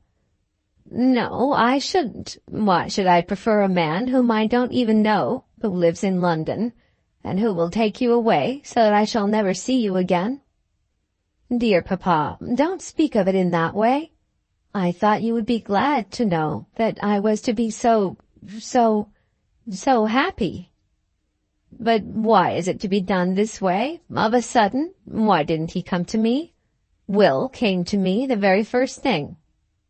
He couldn't come all the way to Belton very well, particularly as he does not know you. Will came here. Oh, papa, don't make difficulties. Of course that was different. He was here when he first thought of it, and even then he didn't think very much about it. He did all that he could, I suppose. Well, yes, I don't know how that might be. And Clara almost laughed as she felt the difficulties into which she was creeping. Dear Will, he is much better as a cousin than as a husband. I don't see that at all. Captain Aylmer will not have the Belton Estate or Plaistow Hall. Surely he is well enough off to take care of a wife. He will have the whole of the Perivale estate, you know. I don't know anything about it. According to my ideas of what is proper, he should have spoken to me first. If he could not come, he might have written. No doubt my ideas may be old-fashioned, and I'm told that Captain Aylmer is a fashionable young man. Indeed, he is not, papa. He is a hard-working member of Parliament. I don't know that he is any better for that. People seem to think that if a man is a member of Parliament, he may do what he pleases. There is Thompson, the member for Minehead, who has bought some sort of place out by the moors. I never saw so vulgar, pig-headed a fellow in my life. Being in Parliament used to be something when I was young, but it won't make a man a gentleman nowadays. It seems to me that none but brewers and tallow-chandlers and lawyers go into Parliament now.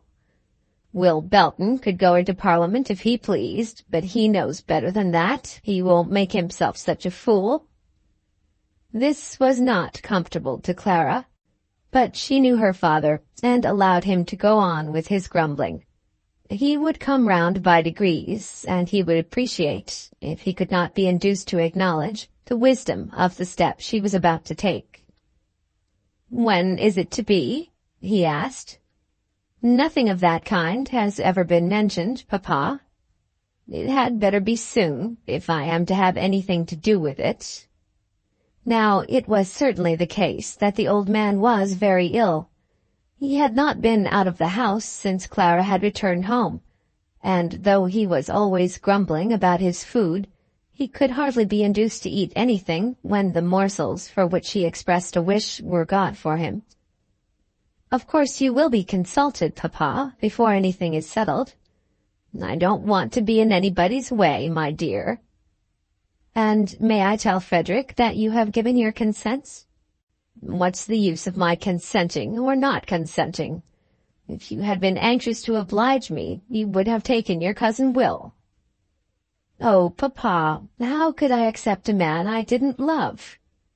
"You seemed to me to be very fond of him at first, and I must say I thought he was ill-treated." "Papa, papa, do not say such things as that to me." "What am I to do? You tell me, and I can't altogether hold my tongue." Then there was a pause. "Well, my dear, as for my consent, of course you may have it, if it's worth anything. I don't know that I ever heard anything bad about Captain Aylmer."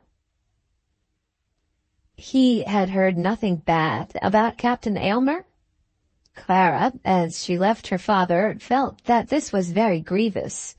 Whatever cause she might have had for discontent with her lover, she could not but be aware that he was a man whom any father might be proud to welcome as a suitor for his daughter. He was a man as to whom no ill tales had ever been told, who had never been known to do anything wrong or imprudent, who had always been more than respectable, and as to whose worldly position no exception could be taken. She had been entitled to expect her father's warmest congratulations, and her tidings had been received as though she had proposed to give her hand to one whose character and position only just made it not imperative on her father to withhold his consent. All this was hard, and feeling it to be so, she went upstairs all alone and cried bitterly as she thought of it. On the next day, she went down to the cottage and saw Mrs. Askerton. She went there with the express purpose of telling her friend of her engagement, desirous of obtaining in that quarter the sympathy which her father declined to give her. Had her communication to him been accepted in a different spirit, she might probably have kept her secret from Mrs. Askerton till something further had been fixed about her marriage.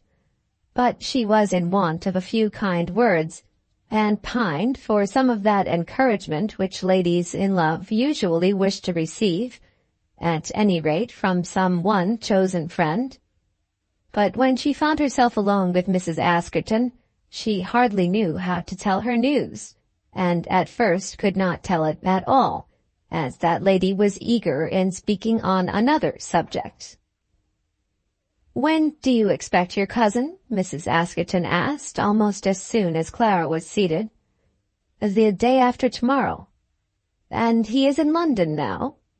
"He may be. I dare say he is. But I don't know anything about it." "I can tell you that he is. Colonel Askerton has heard of his being there." "You seem to speak of it as though there were some offence in it. Is there any reason why he should not be in London if he pleases?"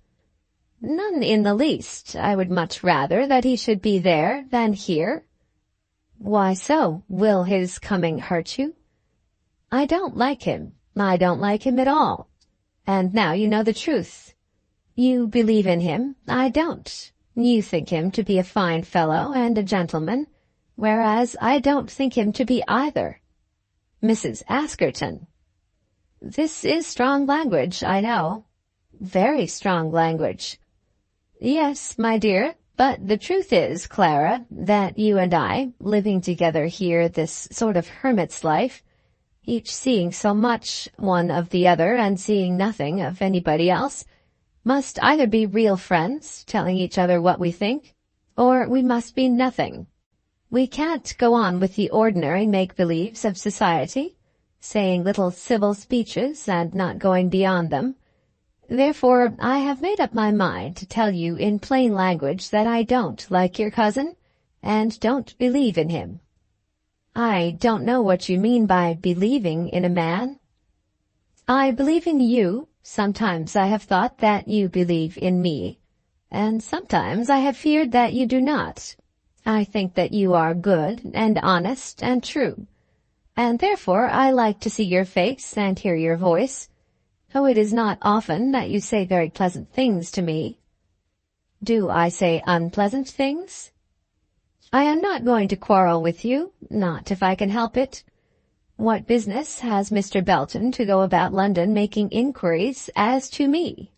What have I done to him that he should honor me so far?" "He has made inquiries?"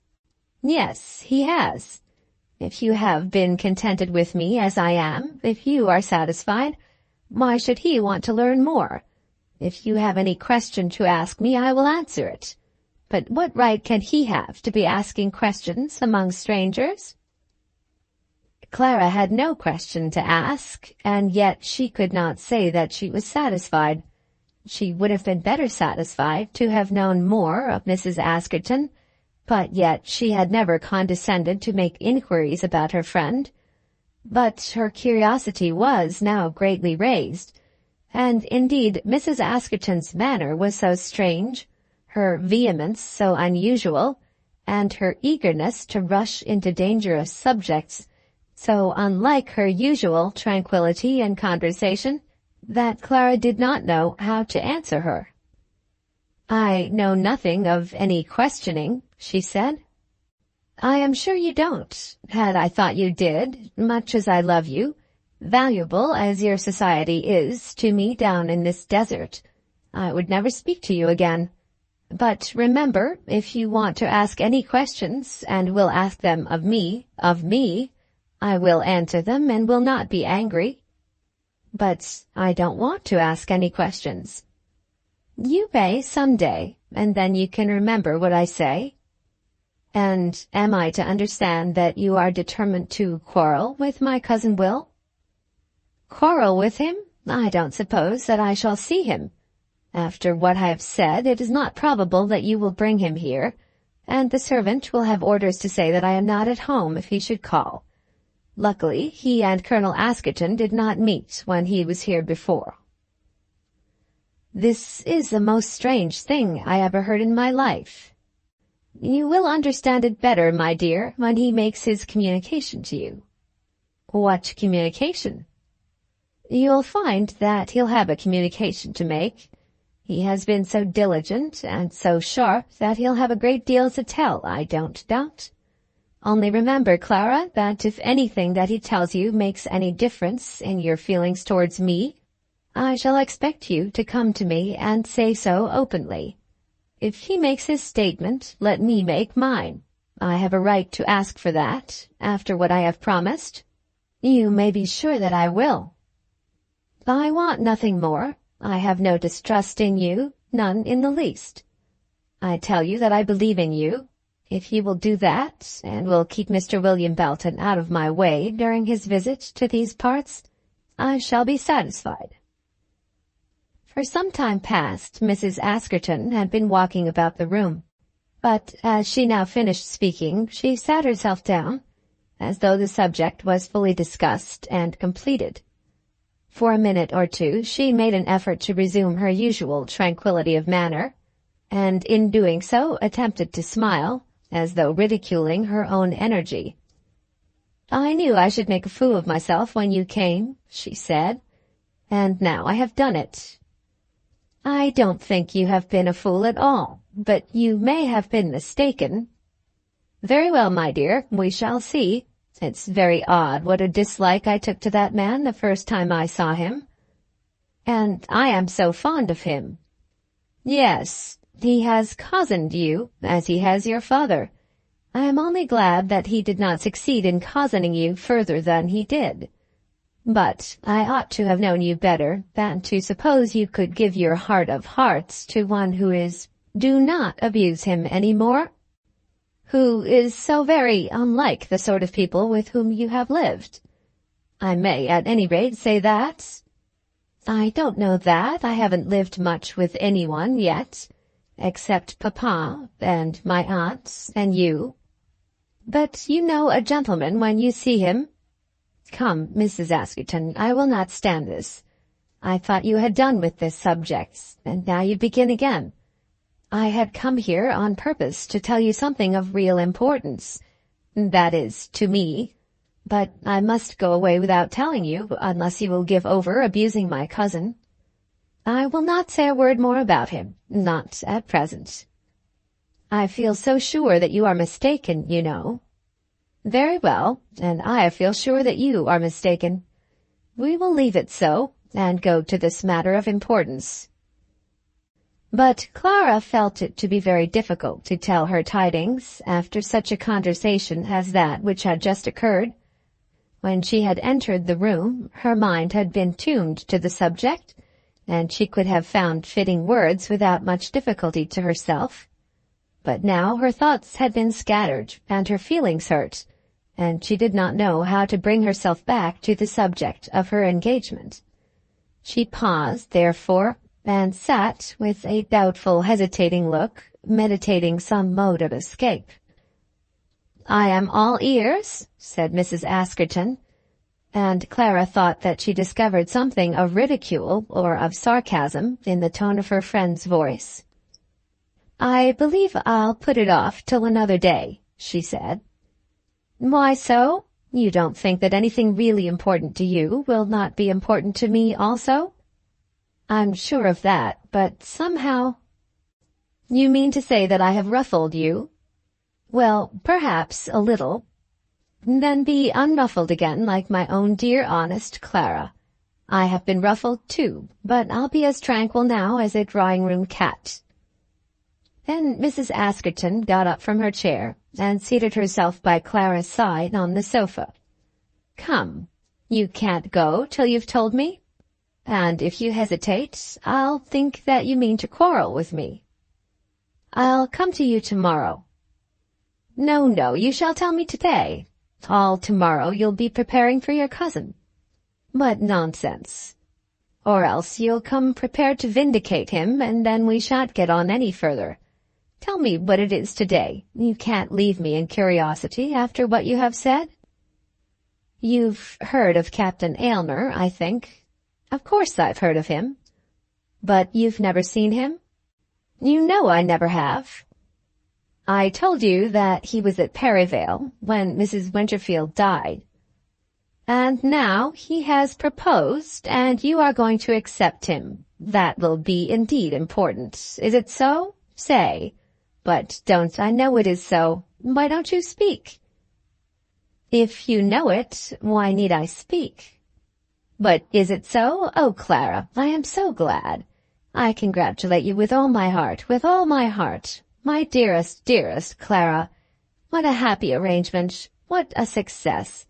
It is just as it should be. Dear good man, to come forward in that sensible way, and put an end to all the little family difficulties." "I don't know so much about success. Who is it that is successful?" "You, to be sure." "Then, by the same measurement, he must be unsuccessful." "Don't be a fool, Clara." "Of course, I have been successful if I've got a man that I can love as my husband." "Now, my dear, don't be a fool. Of course, all that is between you and him, and I don't in the least doubt that it is all as it should be. If Captain Aylmer had been the elder brother instead of the younger, and had all the Aylmer estates instead of the Perivale property, I know you would not accept him if you did not like him." "I hope not." "I am sure you would not. But when a girl with nothing a year has managed to love a man with 2,000 or 3,000 a year, and has managed to be loved by him in return, instead of going through the same process with the curate or village doctor, it is a success, and her friends will always think so. And when a girl marries a gentleman and a member of Parliament, instead of, well, I'm not going to say anything personal, her friends will congratulate her upon his position. It may be very wicked and mercenary and all that, but it's the way of the world." "I hate hearing about the world." "Yes, my dear, all proper young ladies like you do hate it. But I observe that such girls as you never offend its prejudices. You can't but know that you would have done a wicked as well as a foolish thing to marry a man without an adequate income." "But I needn't marry at all." "And what would you live on then?" "Come, Clara, we needn't quarrel about that. I've no doubt he's charming and beautiful, and he isn't beautiful at all. And as for charming, he has charmed you at any rate. He has made me believe that I can trust him without doubt, and love him without fear. An excellent man, and the income will be an additional comfort. You'll allow that?" "I'll allow nothing." "And when is it to be?" "Oh, perhaps in 6 or 7 years." "Clara!" "Perhaps sooner, but there's been no word said about time." "Is not Mr. Amedroz delighted?" "Not a bit. He quite scolded me when I told him." "Why? What did he want?" "You know, Papa." "I know he scolds at everything, but I shouldn't have thought he would have scolded at that. And when does he come here?" "Who come here?" "Captain Aylmer." "I don't know that he is coming at all." "He must come to be married." "All that is in the clouds as yet. I did not like to tell you, but you mustn't suppose that because I've told you everything is settled. Nothing is settled. Nothing except the one thing." nothing else. It was more than an hour after that before Clara went away, and when she did so, she was surprised to find that she was followed out of the house by Colonel Askerton. It was quite dusk at this time, the days being just at their shortest, and Colonel Askerton, according to his custom, would have been riding or returning from his ride. Clara had been over 2 hours at the cottage, and had been aware when she reached it that he had not as yet gone out. It appeared now that he had not ridden at all, and as she remembered to have seen his horse led before the window, it at once occurred to her that he had remained at home with the view of catching her as she went away. He came up to her just as she was passing through the gate, and offered her his right hand as he raised his hat with his left. It sometimes happens to all of us in life that we become acquainted with persons intimately, that is, with an assumed intimacy, whom in truth we do not know at all. We meet such persons frequently, often eating and drinking in their company, being familiar with their appearance, and well informed generally as to their concerns, but we never find ourselves holding special conversations with them, or in any way fitting the modes of our life to the modes of their life. Accident has brought us together, and in one sense they are our friends. We should probably do any little kindness for them, or expect the same from them, but there is nothing in common between us, and there is generally a mutual, though unexpressed, agreement that there shall be nothing in common. Miss Amedroz was intimately acquainted with Colonel Askerton after this fashion. She saw him frequently, and his name was often on her tongue, but she rarely, if ever, conversed with him, and knew of his habits only from his wife's words respecting them. When, therefore, he followed her through the garden gate into the park, she was driven to suppose that he had something special to say to her. "I'm afraid you'll have a dark walk, Miss Amedroz," he said. "It's only just across the park, and I know the way so well." "Yes, of course. I saw you coming out, and as I want to say a word or two, I have ventured to follow you. When Mr. Belton was down here, I did not have the pleasure of meeting him." "I remember that you missed each other." "Yes, we did. I understand from my wife that he will be here again in a day or two." "He will be with us the day after tomorrow." "I hope you will excuse my saying that it will be very desirable that we should miss each other again." Clara felt that her face became red with anger as she listened to Colonel Askerton's words. He spoke slowly, as was his custom, and without any of that violence of expression which his wife had used. But on that very account there was more, if possible, of meaning in his words than in hers. William Belton was her cousin, and such a speech as that which Colonel Askerton had made, spoken with deliberation and unaccompanied by any previous explanation, seemed to her almost to amount to insult. But as she did not know how to answer him at the spur of the moment, she remained silent. Then he continued, "You may be sure, Miss Amedroz, that I should not make so strange a request to you if I had not good reason for making it." "I think it a very strange request." "And nothing but a strong conviction of its propriety on my part would have induced me to make it." "If you do not want to see my cousin, why cannot you avoid him without saying anything to me on the subject?" "Because you would not then have understood as thoroughly as I wish you to do why I kept out of his way. For my wife's sake, and for yours, if you will allow me to say so, I do not wish to come to any open quarrel with him. But if we met, a quarrel would, I think, be inevitable. Mary has probably explained to you the nature of his offense against us?" Mrs. Askerton has told me something as to which I am quite sure that she is mistaken. I will say nothing about that, as I have no wish at all to set you against your cousin. I will bid you good night now, as you are close to home." Then he turned round and left her. Clara, as she thought of all this, could not but call to mind her cousin's remembrances about Miss Vigo and Mr. Birdmore.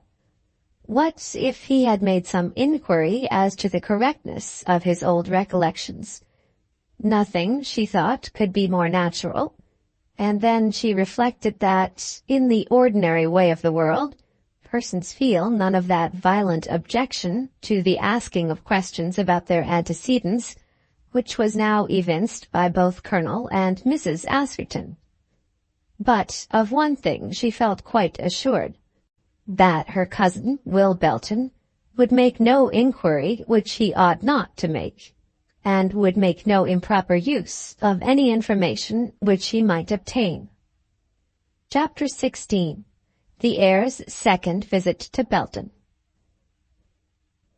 Clara began to doubt whether any possible arrangement of the circumstances of her life could be regarded as fortunate.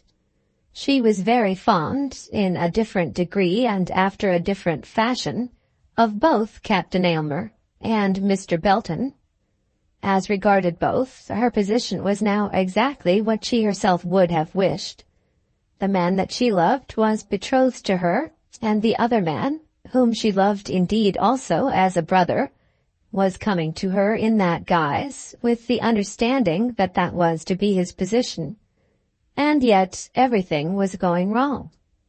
Her father, though he did not actually say anything against Captain Aylmer, showed by 100 little signs, of which he was a skilful master, that the Aylmer alliance was distasteful to him, and that he thought himself to be aggrieved in that his daughter would not marry her cousin.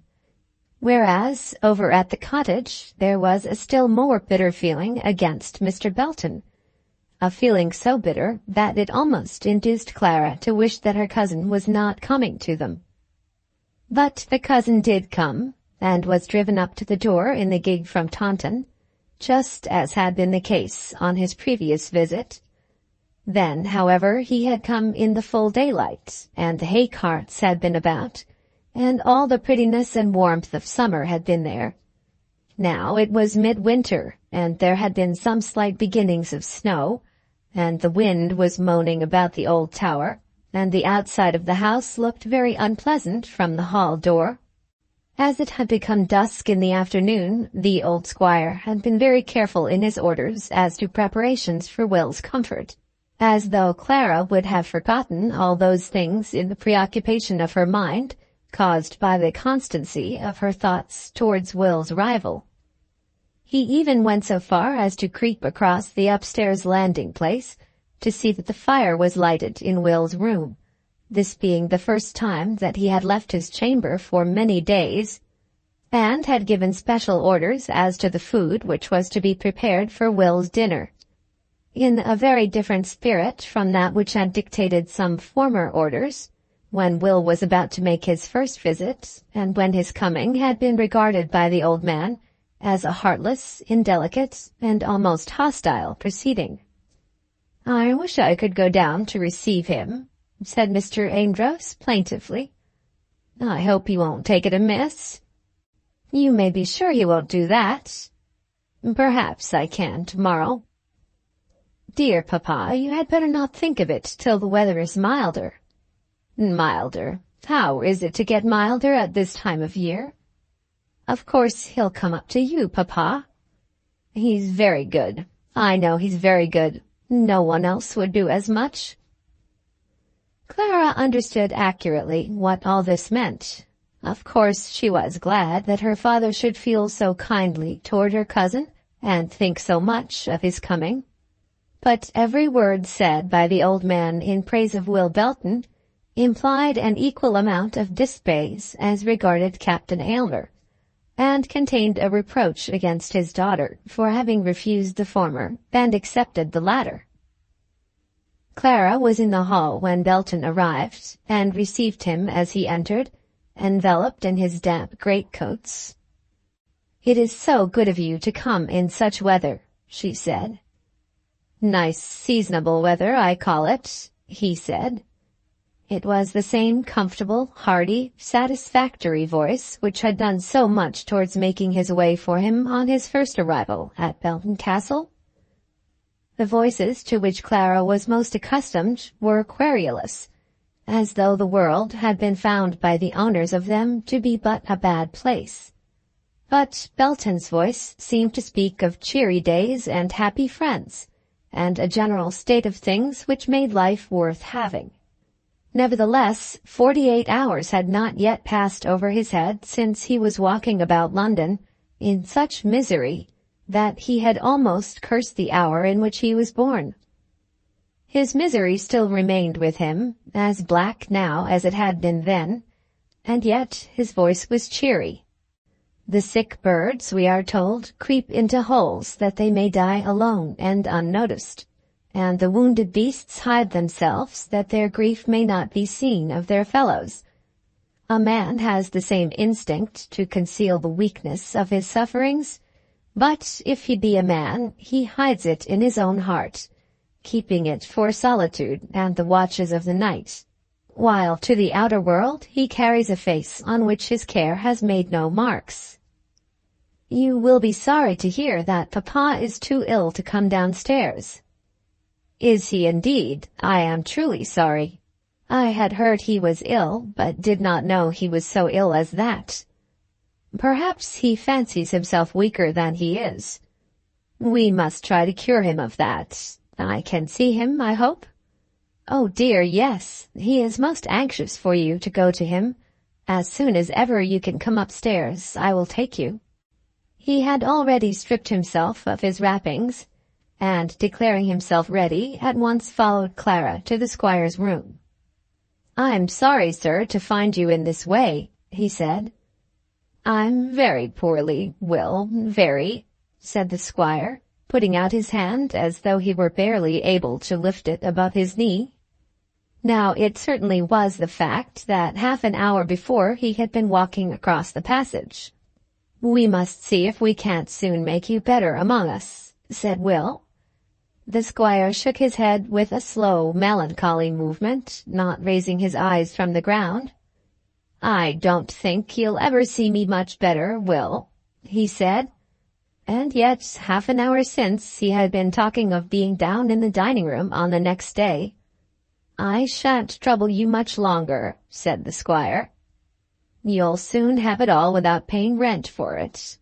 This was very unpleasant, and almost frustrated Belton's attempts to be cheery, but he persevered none the less. "It'll be a long time yet before that day comes, sir." "Ah, that's easily said, but never mind. Why should I want to remain when I shall have once seen her properly settled? I've nothing to live for except that she may have a home." On this subject, it was quite impossible that Belton should say anything. Clara was standing by him, and she, as he knew, was engaged to Captain Aylmer. What could he say as to Clara's settlement in life? That something should be said between him and the old man, and something also between him and Clara, was a matter of course. But it was quite out of the question that he should discuss Clara's prospects in life in presence of them both together. "Papa's illness makes him a little melancholy," said Clara. Of course, it always does," said Will. "I think he will be better when the weather becomes milder," said Clara. "I suppose I may be allowed to know how I feel myself," said the squire. "But don't keep Will up here when he wants his dinner. There, that'll do. You'd better leave me now." Then Will went out to his old room, and a quarter of an hour afterwards he found himself seated with Clara at the dinner-table. And a quarter of an hour after that dinner was over, they had both drawn their chairs to the fire. Neither of them knew how to begin with the other. Clara was under no obligation to declare her engagement to her cousin, but yet she felt that it would be unhandsome in her not to do so. Had Will never made the mistake of wanting to marry her himself, she would have done so as a matter of course. Had she supposed him to cherish any intention of renewing that mistake, she would have felt herself bound to tell him, so that he might save himself from unnecessary pain. But she gave him credit for no such intention, and yet she could not but remember that scene among the rocks. And then, was she or was she not to say anything to him about the Askertons? With him also the difficulty was as great. He did not in truth believe that the tidings which he had heard from his friend the lawyer required corroboration, but yet it was necessary that he should know from herself that she had disposed of her hand, and it was necessary also that he should say some word to her as to their future standing and friendship. "You must be very anxious to see how your farm goes on," said she. He had not thought much of his agricultural venture at Belton for the last 3 or 4 days, and would hardly have been vexed had he been told that every head of cattle about the place had died of the murrain. Some general idea of the expediency of going on with a thing which he had commenced still actuated him, but it was the principle involved, and not the speculation itself, which interested him. But he could not explain all this, and he therefore was driven to some cold agreement with her. "The farm? You mean the stock? Yes, I shall go and have a look at them early tomorrow. I suppose they're all alive." "Pudge says that they are doing uncommonly well." Pudge was the leading man among the Belton labourers whom Will had hired to look after his concerns. "That's all right. I dare say Pudge knows quite as much about it as I do." "But the master's eye is everything." "Pudge's eye is quite as good as mine, and probably much better, as he knows the country." "You used to say that it was everything for a man to look after his own interests." "And I do look after them. Pudge and I will go and have a look at every beast tomorrow, and I shall look very wise and pretend to know more about it than he does. In stock farming, the chief thing is not to have too many beasts. They used to say that half stocking was whole profit, and whole stocking was half profit. If the animals have plenty to eat, and their rent isn't too high, they'll take care of their owner. But then there is so much illness. I always insure." Clara perceived that the subject of the cattle didn't suit the present occasion. When he had before been at Belton, he had liked nothing so much as to talk about the cattle sheds and the land, and the kind of animals which would suit the place. But now the novelty of the thing was gone, and the farmer did not wish to talk of his farm. In her anxiety to find a topic which would not be painful, she went from the cattle to the cow. "You can't think what a pet Bessie has been with us, and she seems to think that she is privileged to go everywhere and do anything. I hope they have taken care that she has had winter food." "Winter food? Why, Pudge, and all the Pudges, and all the family in the house, and all your cattle would have to want before Bessie would be allowed to miss a meal. Pudge always says, with his sententious shake of the head, that the young squire was very particular about Bessie. Those Alderneys want a little care, that's all." Bessie was of no better service to Clara in her present difficulty than the less aristocratic herd of common cattle. There was a pause for a moment, and then she began again. "How did you leave your sister, Will?" "Much the same as usual. I think she has borne the first of the cold weather better than she did last year." "I do so wish that I knew her." "Perhaps you will some day, but I don't suppose that you ever will." "Why not?" "It's not likely that you'll ever come to Playstone now, and Mary never leaves it except to go to my uncle's."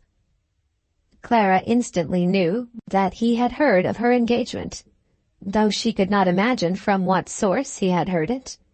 There was something in the tone of his voice, something especially in the expression of that word now, which told her that it must be so. "I should be so glad to go there if I could," she said with that special hypocrisy which belongs to women and is allowed to them.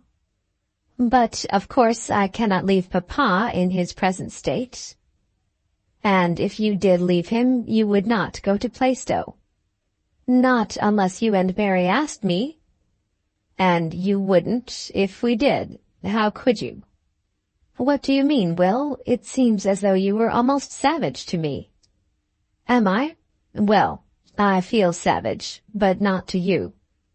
"Nor to anyone, I hope, belonging to me." She knew that it was all coming, that the whole subject of her future life must now be discussed, and she began to fear that the discussion might not be easy. But she did not know how to give it a direction. She feared that he would become angry, and yet she knew not why. He had accepted his own rejection tranquilly, and could hardly take it as an offence that she should now be engaged to Captain Aylmer. "Mr. Green has told me," said he, "that you are going to be married." "How could Mr. Green have known?" "He did know. At least, I suppose he knew, for he told me." "How very odd." "I suppose it is true?" Clara did not make any immediate answer, and then he repeated the question. "I suppose it is true?" "It is true that I am engaged." "To Captain Aylmer?" "Yes, to Captain Aylmer."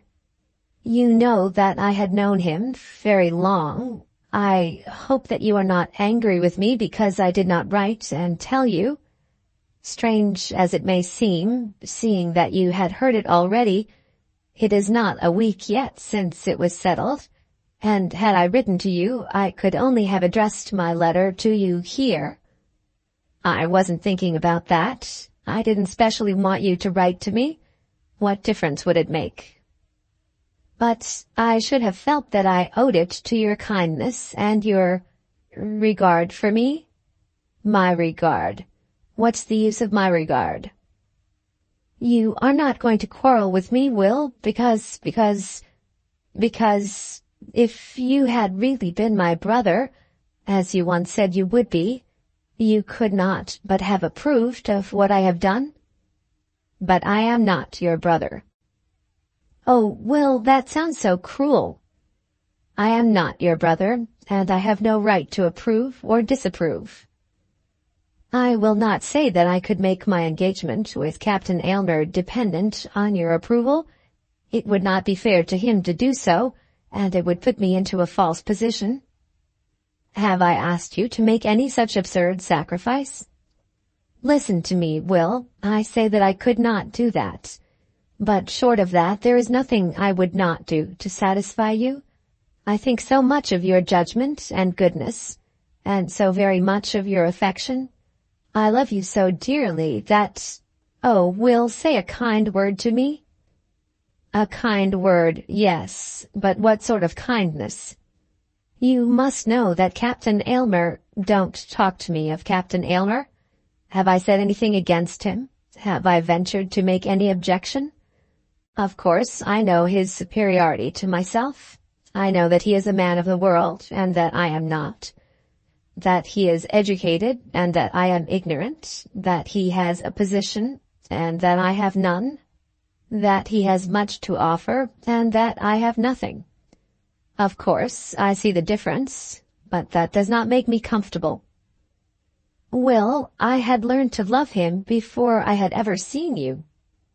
"Why didn't you tell me so, that I might have known there was no hope, and have gone away utterly out of the kingdom? If it was all settled then, why didn't you tell me, and save me from breaking my heart with false hopes?" "Nothing was settled then. I hardly knew my own mind, but yet I loved him. There, cannot you understand it? Have I not told you enough?" "Yes, I understand it." "And do you blame me?" He paused a while before he answered her. "No, I do not blame you. I suppose I must blame no one but myself. But you should bear with me. I was so happy, and now I am so wretched." There was nothing that she could say to comfort him. She had altogether mistaken the nature of the man's regard, and had even mistaken the very nature of the man. So much she now learned, and could tell herself that had she known him better, she would either have prevented this second visit, or would have been careful that he should have learned the truth from herself before he came. Now she could only wait till he should again have got strength to hide his suffering under the veil of his own manliness. "I have not a word to say against what you are doing," he said at last. "Not a word. But you will understand what I mean when I tell you that it is not likely that you will come to Plaistow. Some day, Will, when you have a wife of your own." "Very well, but we won't talk about that at present, if you please. When I have, things will be different. In the meantime, your course and mine will be separate. You, I suppose, will be with him in London, while I shall be at the devil as likely as not." "How can you speak to me in that way? Is that like being my brother?" "I don't feel like being your brother. However, I beg your pardon. And now we will have done with it. Spilt milk can't be helped. And my milk pans have got themselves knocked over, that's all. Don't you think we ought to go up to your father again?"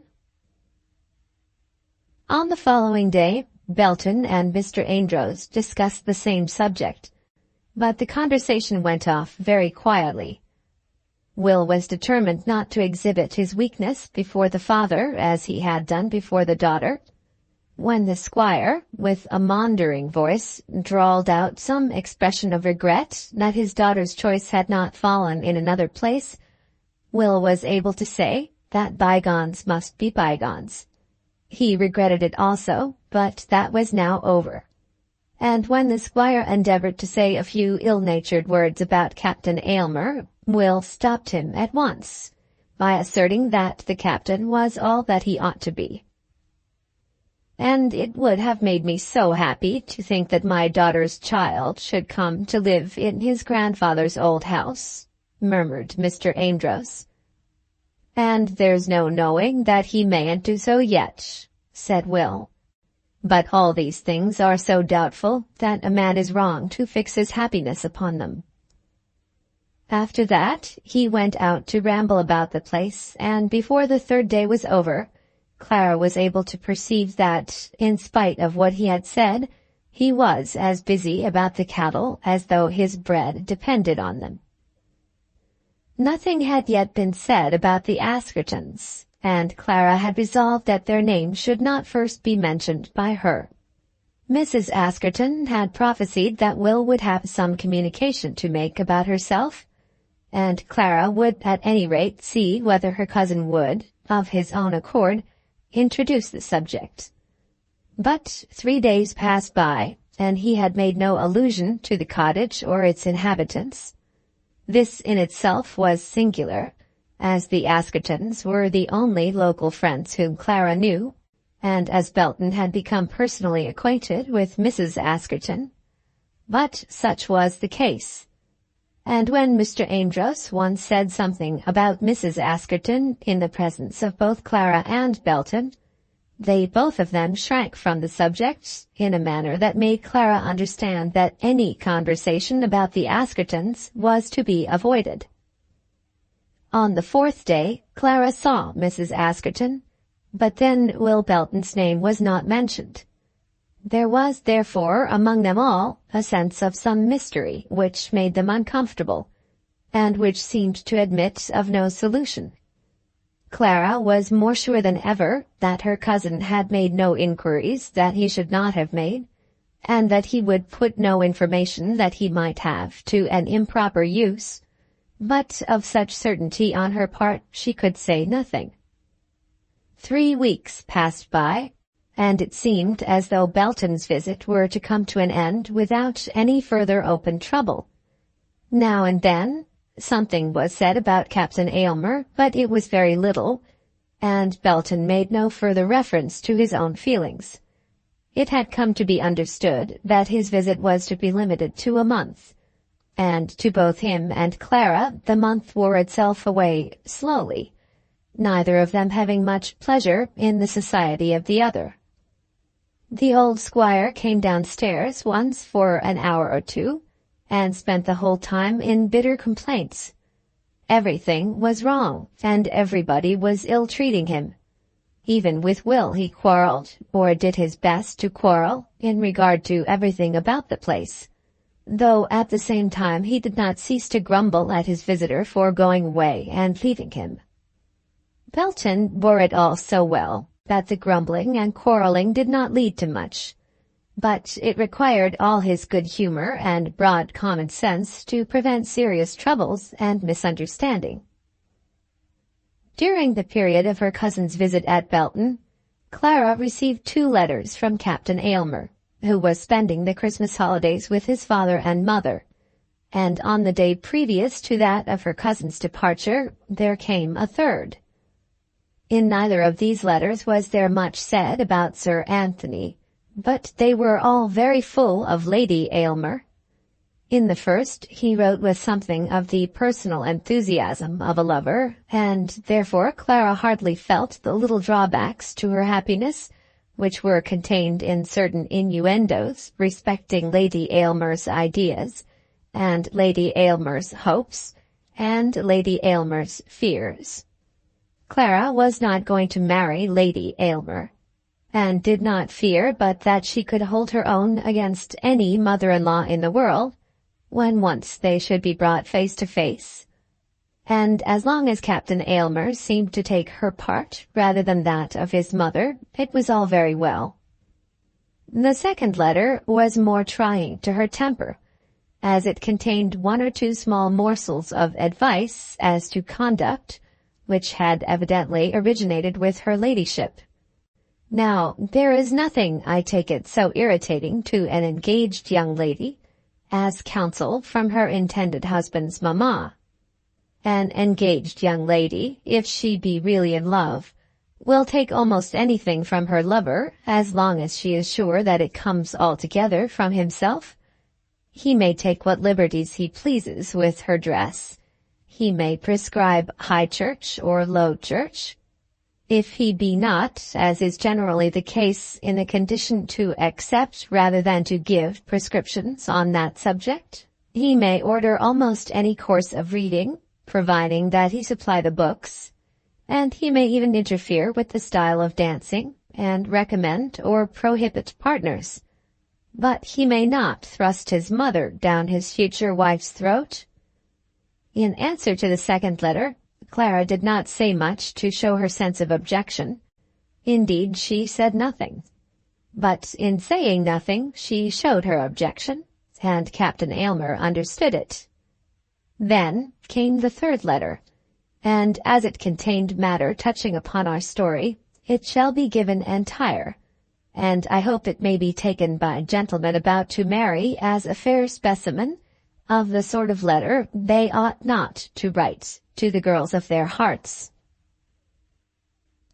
Aylmer Castle, 19th January, 1860 Dearest Clara, I got your letter of the 16th yesterday, and was sorry you said nothing in reference to my mother's ideas as to the house at Perivale. Of course, she knew that I heard from you, and was disappointed when I was obliged to tell her that you had not alluded to the subject.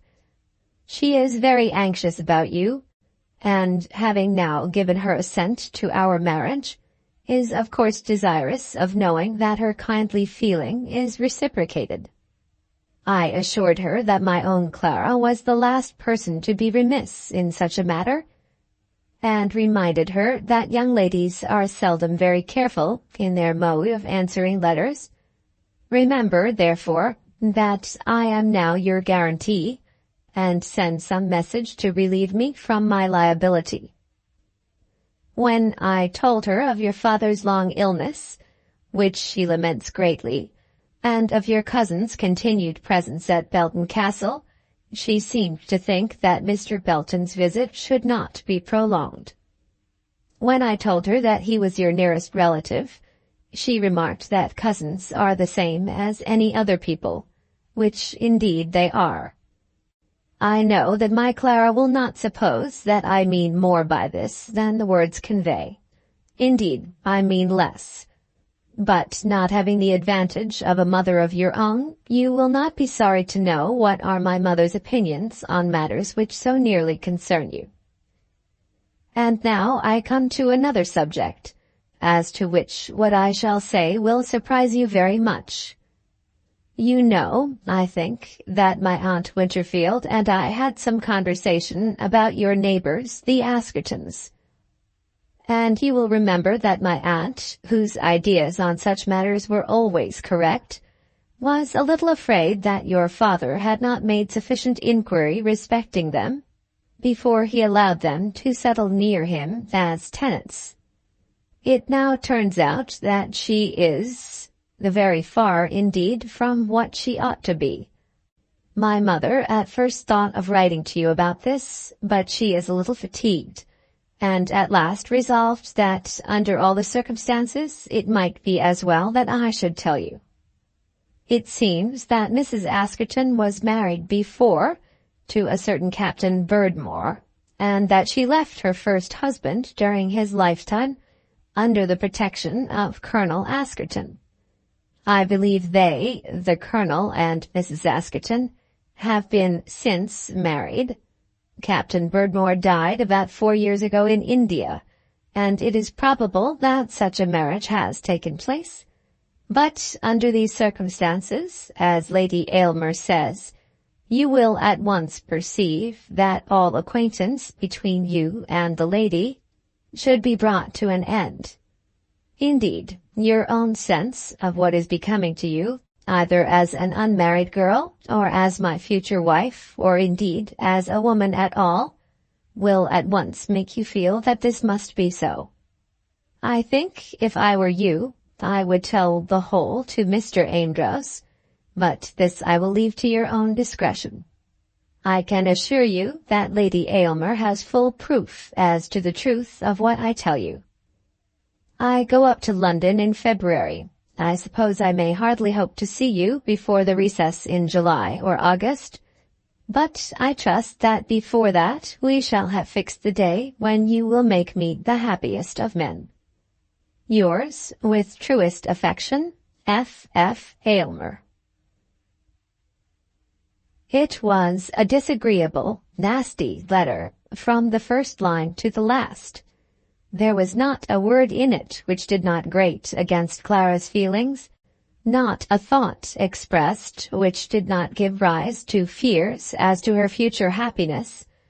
But the information which it contained about the Askertons, the communication, as Mrs. Askerton herself would have called it, made her for the moment almost forget Lady Aylmer and her insolence. Could this story be true? And if true, how far would it be imperative on her to take the hint, or rather obey the order which had been given her? What steps should she take to learn the truth? Then she remembered Mrs. Askerton's promise. If you want to ask any questions and will ask them of me, I will answer them. The communication, as to which Mrs. Askerton had prophesied, had now been made. But it had been made not by Will Belton, whom Mrs. Askerton had reviled, but by Captain Aylmer, whose praises Mrs. Askerton had so loudly sung. As Clara thought of this, she could not analyze her own feelings, which were not devoid of certain triumph.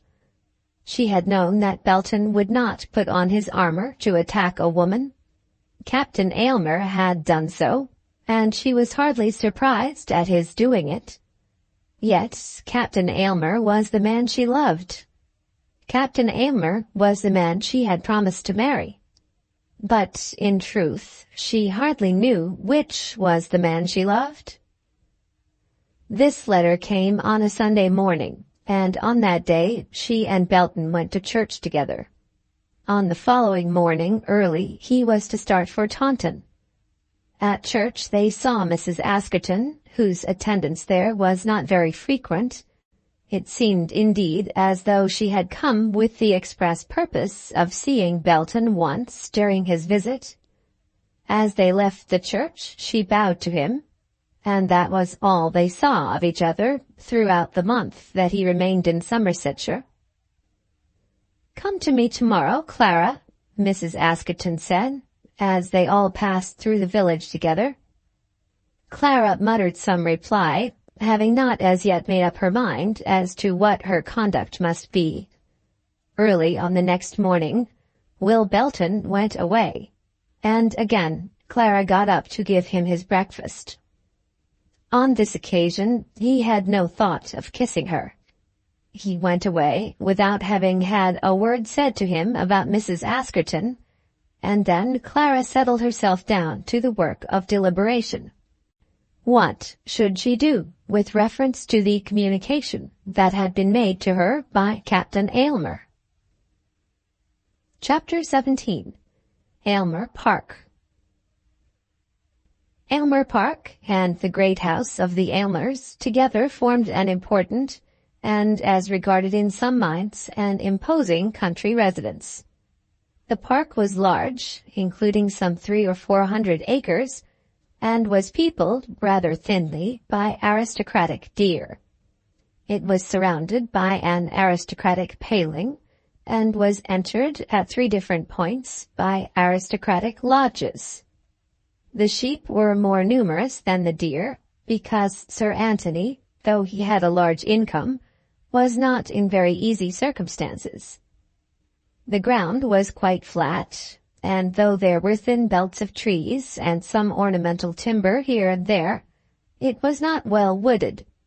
It had no special beauty of its own, and depended for its imposing qualities chiefly on its size, on its 3 sets of double lodges, and on its old established character as an important family place in the county. The house was of stone, with a portico of Ionic columns, which looked as though it hardly belonged of right to the edifice, and stretched itself out grandly with 2 pretentious wings, which certainly gave it a just claim to be called a mansion. It required a great many servants to keep it in order, and the numerous servants required an expensive duenna, almost as grand in appearance as Lady Aylmer herself, to keep them in order. There was an open carriage and a close carriage, and a butler and 2 footmen and 3 gamekeepers and 4 gardeners. There was a coachman, and there were grooms and sundry inferior men and boys about the place, to do the work which the gardeners and gamekeepers and grooms did not choose to do themselves. And they all became fat and lazy and stupid and respectable together. So that, as the reader will at once perceive, Aylmer Park was kept up in the proper English style. Sir Anthony very often discussed with his steward the propriety of lessening the expenditure of his residence, and Lady Aylmer always attended and probably directed these discussions, but it was found that nothing could be done. Any attempt to remove a gamekeeper or a gardener would evidently throw the whole machinery of Aylmer Park out of gear. If retrenchment was necessary, Aylmer Park must be abandoned, and the glory of the Aylmers must be allowed to pale. But things were not so bad as that with Sir Anthony. The gardeners, grooms, and gamekeepers were maintained. 10 domestic servants sat down to 4 heavy meals in the servants' hall every day, and Lady Aylmer contented herself with receiving little or no company, and with stingy breakfasts and bad dinners for herself and her husband and daughter. By all this, it must be seen that she did her duty as the wife of an English country gentleman, and properly maintained his rank as a baronet. He was a heavy man, over 70 years of age, much afflicted with gout, and given to no pursuit on earth which was available for his comfort. He had been a hunting man, and he had shot also, but not with that energy which induces a sportsman to carry on those amusements in opposition to the impediments of age. He had been, and still was, a county magistrate, but he had never been very successful in the justice room, and now seldom troubled the county with his judicial incompetence. He had been fond of good dinners and good wine, and still, on occasions, would make attempts at enjoyment in that line, but the gout and Lady Aylmer together were too many for him, and he had but small opportunity for filling up the blanks of his existence out of the kitchen or cellar. He was a big man with a broad chest and a red face, and a quantity of white hair, and was much given to abusing his servants. He took some pleasure in standing with 2 sticks on the top of the steps before his own front door, and railing at anyone who came in his way. But he could not do this when Lady Aylmer was by, and his dependents, knowing his habits, had fallen into an ill-natured way of deserting the side of the house which he frequented. With his eldest son, Anthony Aylmer, he was not on very good terms, and though there was no positive quarrel, the heir did not often come to Aylmer Park. Of his son Frederick he was proud, and the best days of his life were probably those which Captain Aylmer spent at the house. The table was then somewhat more generously spread, and this was an excuse for having up the special port in which he delighted. Altogether, his life was not very attractive, and though he had been born to a baronetcy, and 8,000 a year, and the possession of Aylmer Park, I do not think that he was, or had been, a happy man. Lady Aylmer was more fortunate. She had occupations of which her husband knew nothing, and for which he was altogether unfit. Though she could not succeed in making retrenchments, she could and did succeed in keeping the household books. Sir Anthony could only blow up the servants when they were thoughtless enough to come in his way, and in doing that was restricted by his wife's presence. But Lady Aylmer could get at them day and night. She had no gout to impede her progress about the house and grounds, and could make her way to places which the master never saw. And then she wrote many letters daily, whereas Sir Anthony hardly ever took a pen in his hand. And she knew the cottages of all the poor about the place, and knew also all their sins of omission and commission. She was driven out, too, every day, summer and winter, wet and dry, and consumed enormous packets of wool and worsted, which were sent to her monthly from York. And she had a companion in her daughter, whereas Sir Anthony had no companion. Wherever Lady Aylmer went, Miss Aylmer went with her, and relieved what might otherwise have been the tedium of her life. She had been a beauty on a large scale, and was still aware that she had much in her personal appearance which justified pride.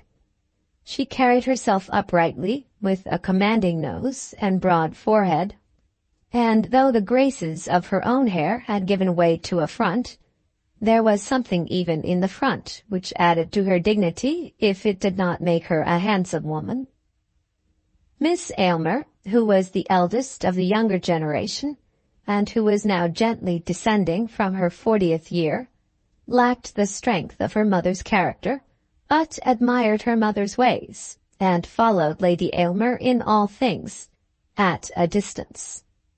She was very good, as indeed was Lady Aylmer, entertaining a high idea of duty, and aware that her own life admitted of but little self-indulgence. She had no pleasures, she incurred no expenses, and was quite alive to the fact that as Aylmer Park required a regiment of lazy, gormandizing servants to maintain its position in the county, the Aylmers themselves should not be lazy, and should not gormandize. No one was more careful with her few shillings than Miss Aylmer. She had indeed abandoned a life's correspondence with an old friend, because she would not pay the postage on letters to Italy. She knew that it was for the honor of the family that one of her brothers should sit in Parliament, and was quite willing to deny herself a new dress, because sacrifices must be made to lessen electioneering expenses. She knew that it was her lot in life to be driven about slowly in a carriage with a livery servant before her and another behind her, and then eat a dinner which the cookmaid would despise. She was aware that it was her duty to be snubbed by her mother, and to encounter her father's ill temper, and to submit to her brother's indifference, and to have, so to say, the slightest possible modicum of personal individuality. She knew that she had never attracted a man's love, and might hardly hope to make friends for the comfort of her coming age. But still she was contented, and felt that she had consolation for it all in the fact that she was an Aylmer. She read many novels, and it cannot but be supposed that something of regret would steal over her as she remembered that nothing of the romance of life had ever, or could ever, come in her way. She wept over the loves of many women, though she had never been happy or unhappy in her own. She read of gaiety, though she never encountered it, and must have known that the world elsewhere was less dull than it was at Aylmer Park. But she took her life as it came, without a complaint, and prayed that God would make her humble in the high position to which it had pleased him to call her. She hated radicals, and thought that essays and reviews and Bishop Colenso came direct from the evil one.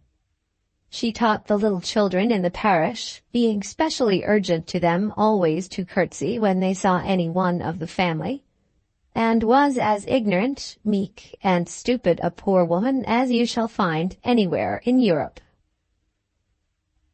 It may be imagined that Captain Aylmer, who knew the comforts of his club, and was accustomed to life in London, would feel the dullness of the paternal roof to be almost unendurable.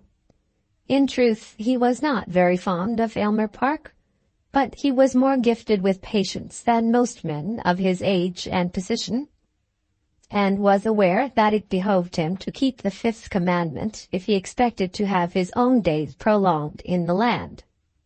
He therefore made his visits periodically, and contented himself with clipping a few days at both ends from the length prescribed by family tradition, which his mother was desirous of exacting. September was always to be passed at Aylmer Park, because of the shooting. In September, indeed, the eldest son himself was wont to be there, probably with a friend or two, and the fat old servants bestirred themselves, and there was something of life about the place. At Christmas, Captain Aylmer was there as the only visitor, and Christmas was supposed to extend from the middle of December to the opening of Parliament. It must, however, be explained that on the present occasion his visit had been a matter of treaty and compromise. He had not gone to Aylmer Park at all till his mother had in some sort assented to his marriage with Clara Amedroz. To this Lady Aylmer had been very averse, and there had been many serious letters. Belinda Aylmer, the daughter of the house, had had a bad time in pleading her brother's cause, and some very harsh words had been uttered, but ultimately the matter had been arranged, and, as is usual in such contests, the mother had yielded to the son. Captain Aylmer had therefore gone down a few days before Christmas with a righteous feeling that he owed much to his mother for her condescension, and almost prepared to make himself very disagreeable to Clara by way of atoning to his family for his folly in desiring to marry her. Lady Aylmer was very plain-spoken on the subject of all Clara's shortcomings, very plain-spoken and very inquisitive. "She will never have 1 shilling, I suppose?" she said. "Yes, ma'am." Captain Aylmer always called his mother ma'am. "She will have that £1,500 that I told you of." "That is to say, you will have back the money which you yourself have given her, Fred. I suppose that is the English of it?" Then Lady Aylmer raised her eyebrows and looked very wise. "Just so, ma'am." "You can't call that having anything of her own. In point of fact, she is penniless." "It is no good harping on that," said Captain Aylmer, somewhat sharply. "Not in the least, my dear, no good at all. Of course you have looked it all in the face. You will be a poor man instead of a rich man, but you will have enough to live on, that is, if she doesn't have a large family, which, of course, she will." "I shall do very well, ma'am." "You might do pretty well, I dare say, if you could live privately at Perivale, keeping up the old family house there, and having no expenses. But you'll find even that close enough with your seat in Parliament, and the necessity there is that you should be half the year in London. Of course she won't go to London. She can't expect it. All that had better be made quite clear at once." Hence had come the letter about the house at Perivale, containing Lady Aylmer's advice on that subject, as to which Clara made no reply. Lady Aylmer, though she had given in assent, was still not altogether without hope. It might be possible that the two young people could be brought to see the folly and error of their ways before it would be too late, and that Lady Aylmer, by a judicious course of constant advice, might be instrumental in opening the eyes, if not of the lady, at any rate of the gentleman. She had great reliance on her own powers, and knew well that a falling drop will hollow a stone. Her son manifested no hot eagerness to complete his folly in a hurry, and to cut the throat of his prospects out of hand. Time, therefore, would be allowed to her, and she was a woman who could use time with patience. Having, through her son, dispatched her advice about the house at Perivale, which simply amounted to this, that Clara should expressly state her willingness to live there alone, whenever it might suit her husband to be in London or elsewhere, she went to work on other points connected with the Amedroz family, and eventually succeeded in learning something very much like the truth as to poor Mrs. Askerton and her troubles. At first she was so comfortably horror-stricken by the iniquity she had unravelled, so delightfully shocked and astounded, as to believe that the facts as they then stood would suffice to annul the match. "You don't tell me," she said to Belinda, "that Frederick's wife will have been the friend of such a woman as that?" And Lady Aylmer, sitting upstairs with her household books before her, put up her great fat hands and her great fat arms, and shook her head, front and all, in most satisfactory dismay. But I suppose Clara did not know it. Belinda had considered it to be an act of charity to call Miss Amedroz Clara, since the family consent had been given. Didn't know it? They have been living in that sort of way that they must have been confidants in everything. Besides, I always hold that a woman is responsible for her female friends. I think if she consents to drop her at once, that is, absolutely to make a promise that she will never speak to her again, Frederick ought to take that as sufficient. That is, of course, mamma, unless she has had anything to do with it herself. After this, I don't know how I'm to trust her. I don't indeed. It seems to me that she has been so artful throughout. It has been a regular case of catching. I suppose, of course, that she has been anxious to marry Frederick, but perhaps that was natural. Anxious? Look at her going there just when he had to meet his constituents. How young women can do such things passes me, and how it is that men don't see it all when it's going on just under their noses I can't understand. And then her getting my poor dear sister to speak to him when she was dying. I didn't think your aunt would have been so weak. It will be thus seen that there was entire confidence on this subject between Lady Aylmer and her daughter. We know what steps were taken with reference to the discovery, and how the family were waiting for Clara's reply.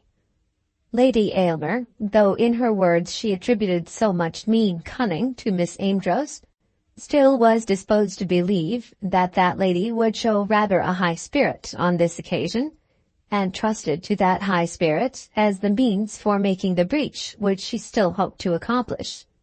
It had been intended, or rather desired, that Captain Aylmer's letter should have been much sharper and authoritative than he had really made it.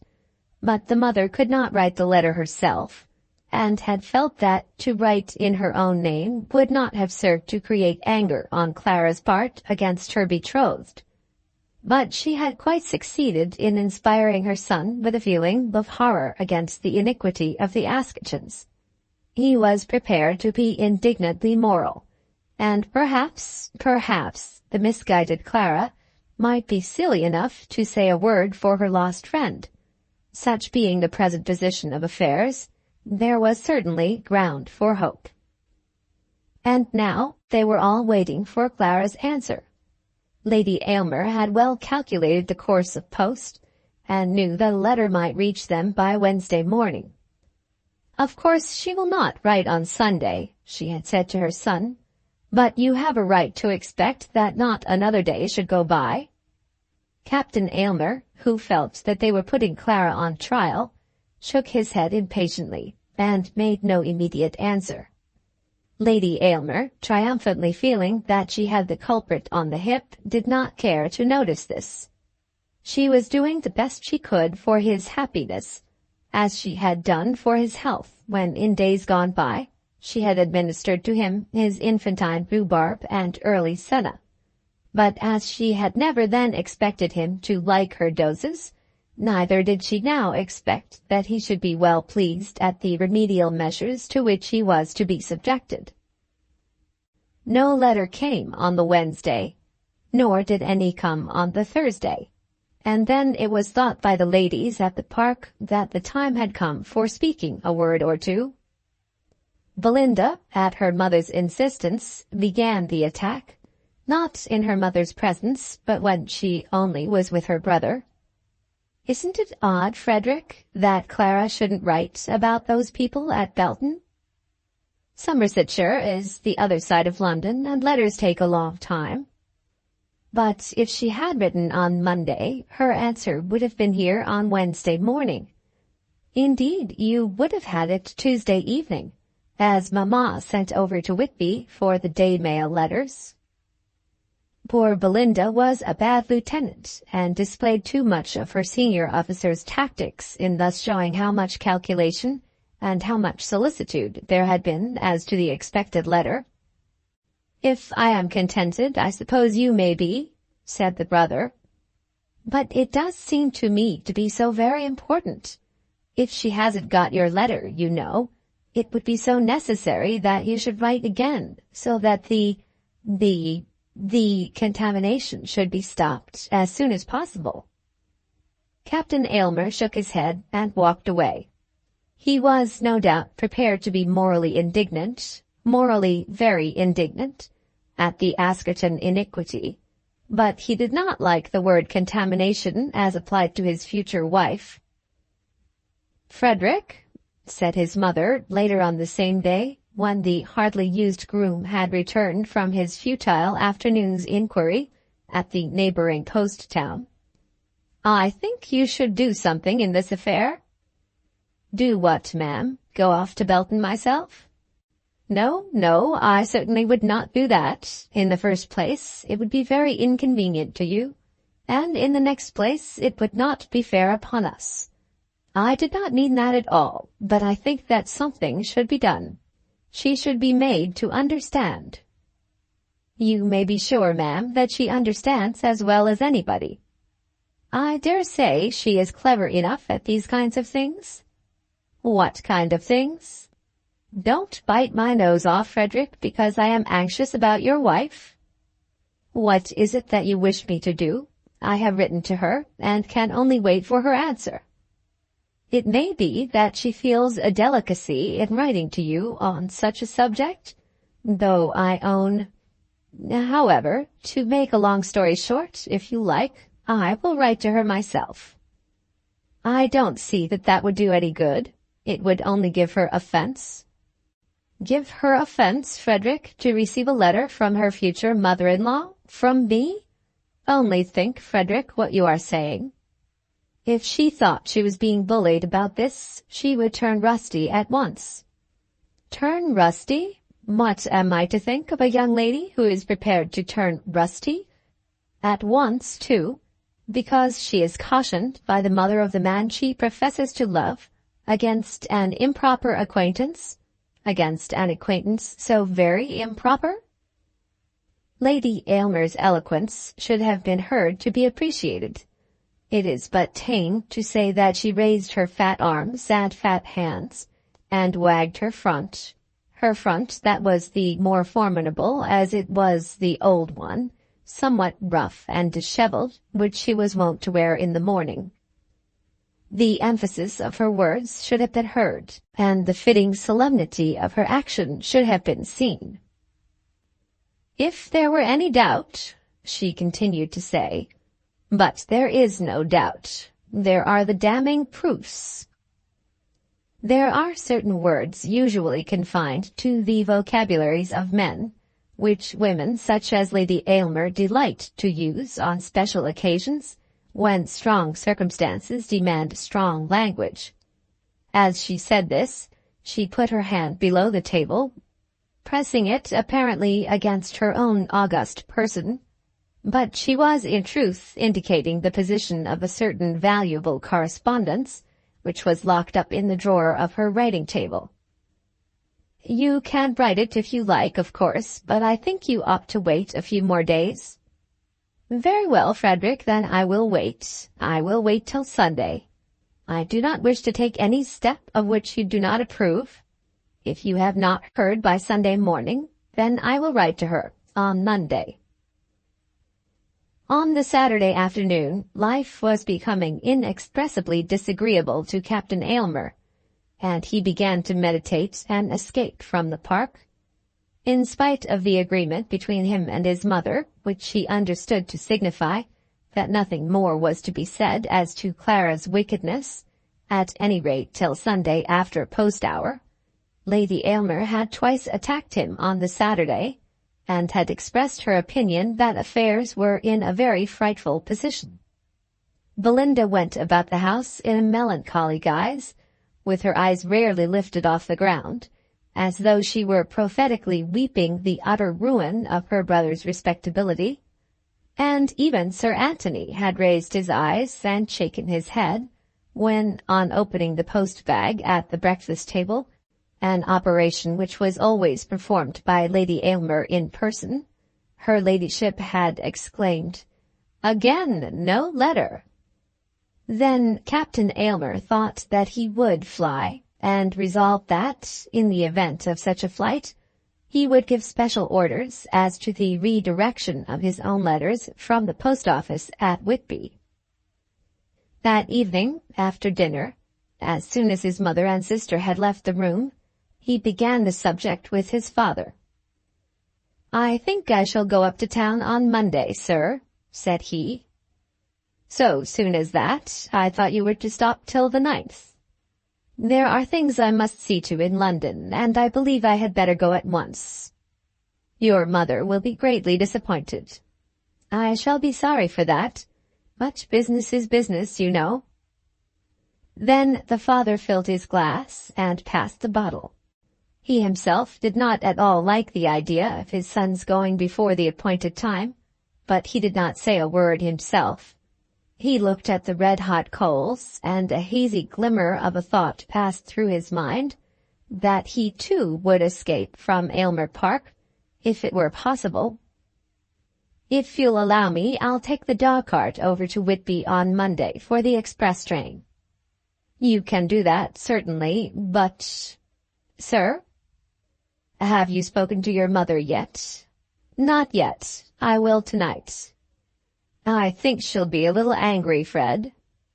There was a sudden tone of subdued confidence in the old man's voice as he made this suggestion, which, though it was by no means a customary tone, his son well understood. "Don't you think she will be, eh, a little?" "She shouldn't go on as she does with me about Clara," said the captain. "Ah, I suppose there was something of that. Are you drinking port?" "Of course I know that she means all that is good," said the son, passing back the bottle. "Oh yes, she means all that is good. She is the best mother in the world. You may say that, Fred, and the best wife. But if she can't have her own way altogether—" Then the son paused, and the father shook his head.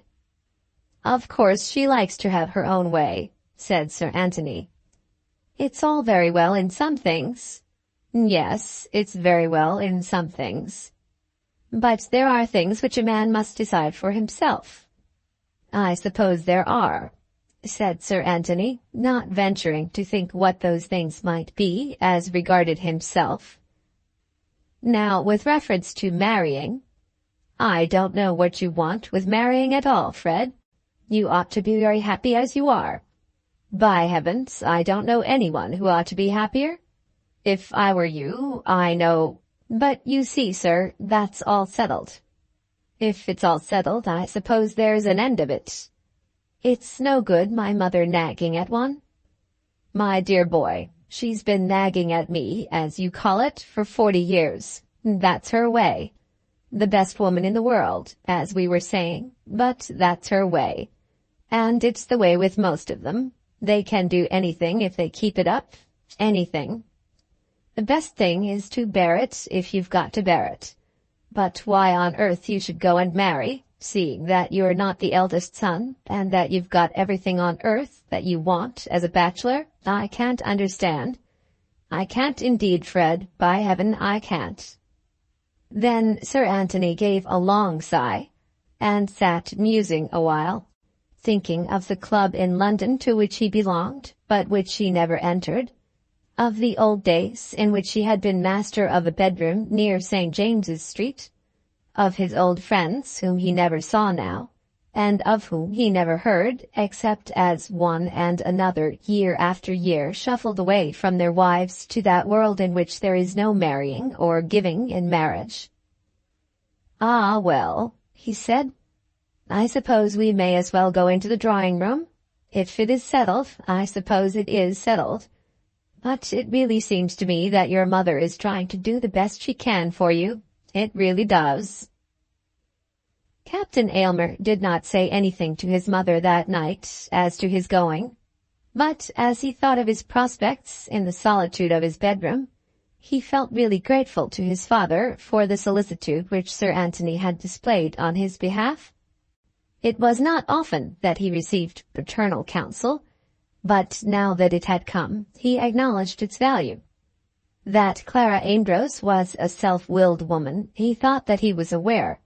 She was self-reliant, at any rate, and by no means ready to succumb with that pretty feminine docility which he would like to have seen her evince.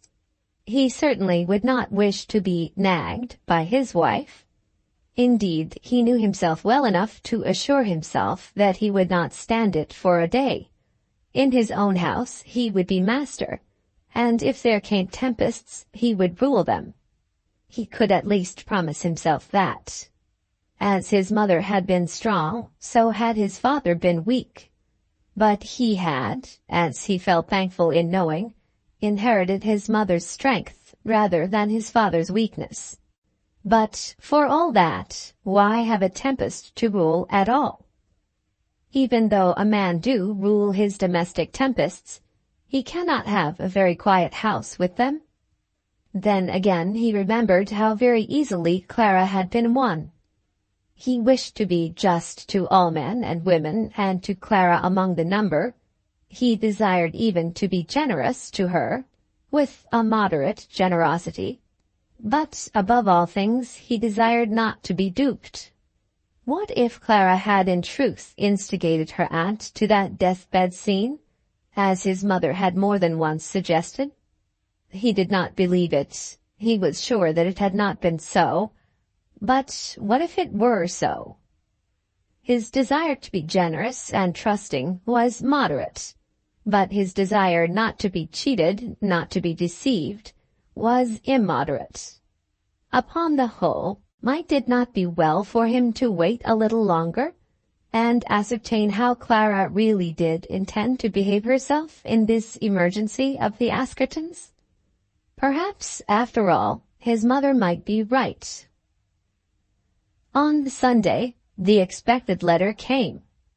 But before its contents are made known, it will be well that we should go back to Belton and see what was done by Clara in reference to the tidings which her lover had sent her. Chapter 18. Mrs. Askerton's Story. When Clara received the letter from Captain Aylmer, on which so much is supposed to hang, she made up her mind to say nothing of it to anyone, not to think of it, if she could avoid thinking of it, till her cousin should have left. She could not mention it to him, for, though there was no one from whom she would sooner have asked advice than from him, even on so delicate a matter as this, she could not do so in the present case, as her informant was her cousin's successful rival. When, therefore, Mrs. Askerton, on leaving the church, had spoken some customary word to Clara, begging her to come to the cottage on the following day, Clara had been unable to answer, not having as yet made up her mind whether she would or would not go to the cottage again.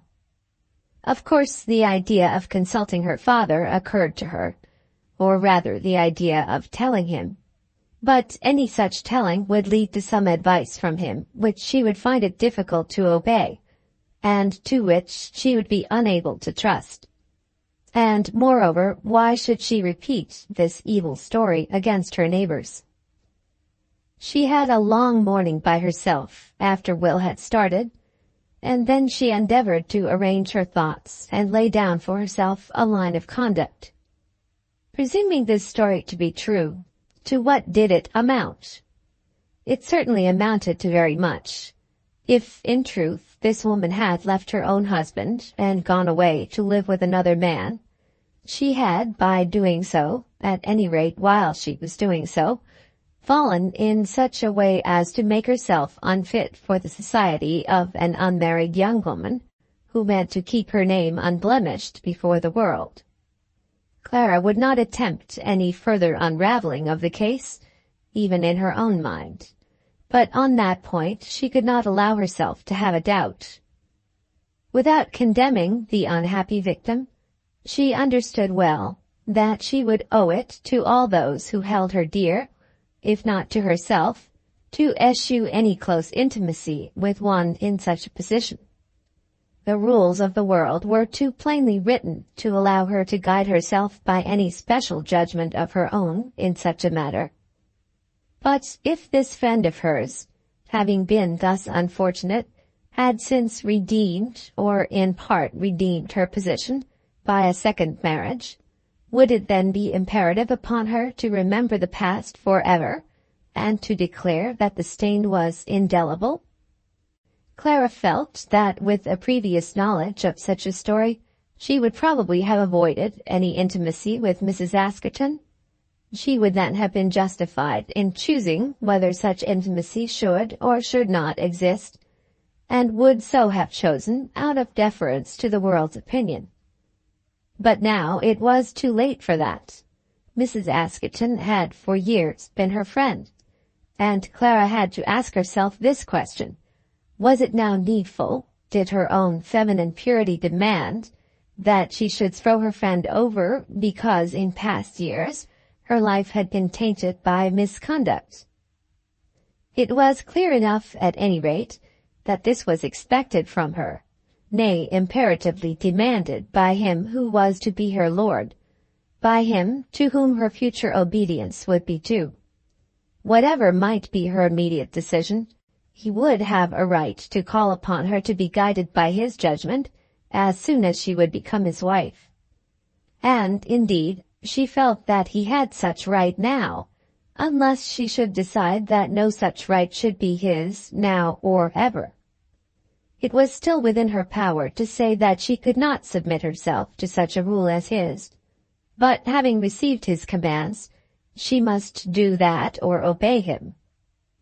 Then she declared to herself, not following the matter out logically, but urged to her decision by sudden impulse, that at any rate she would not obey Lady Aylmer. She would have nothing to do, in any such matter, with Lady Aylmer. Lady Aylmer should be no god to her. That question about the house at Perivale had been very painful to her. She felt that she could have endured the dreary solitude at Perivale without complaint, if, after her marriage, her husband's circumstances had made such a mode of living expedient. But to have been asked to pledge her consent to such a life before her marriage, to feel that he was bargaining for the privilege of being rid of her, to know that the Aylmer people were arranging that he, if he would marry, should be as little troubled with his wife as possible. All this had been very grievous to her. She had tried to console herself by the conviction that Lady Aylmer, not Frederick, had been the sinner. But even in that consolation there had been the terrible flaw that the words had come to her by Frederick's hand. Could Will Belton have written such a letter to his future wife? In her present emergency, she must be guided by her own judgment or her own instincts, not by any edicts from Aylmer Park. If, in what she might do, she should encounter the condemnation of Captain Aylmer, she would answer him. She would be driven to answer him by counter-condemnation of him and his mother. Let it be so. Anything would be better than a mean, truckling subservience to the imperious mistress of Aylmer Park. But what should she do as regarded Mrs. Askerton? That the story was true, she was beginning to believe. That there was some such history was made certain to her by the promise which Mrs. Askerton had given her. "If you want to ask any questions, and will ask them of me, I will answer them." Such a promise would not have been volunteered, unless there was something special to be told. It would be best, perhaps, to demand from Mrs. Askerton the fulfillment of this promise. But then, in doing so, she must own from whence her information had come. Mrs. Askerton had told her that the communication would be made by her cousin Will. Her cousin Will had gone away without a word of Mrs. Askerton, and now the communication had come from Captain Aylmer. The Monday and Tuesday were rainy days, and the rain was some excuse for her not going to the cottage. On the Wednesday, her father was ill, and his illness made a further excuse for her remaining at home. But on the Wednesday evening, there came a note to her from Mrs. Askerton. "You naughty girl, why do you not come to me? Colonel Askerton has been away since yesterday morning, and I am forgetting the sound of my own voice. I did not trouble you when your divine cousin was here, for reasons, but unless you come to me now, I shall think that his divinity has prevailed. Colonel Askerton is in Ireland about some property, and will not be back till next week."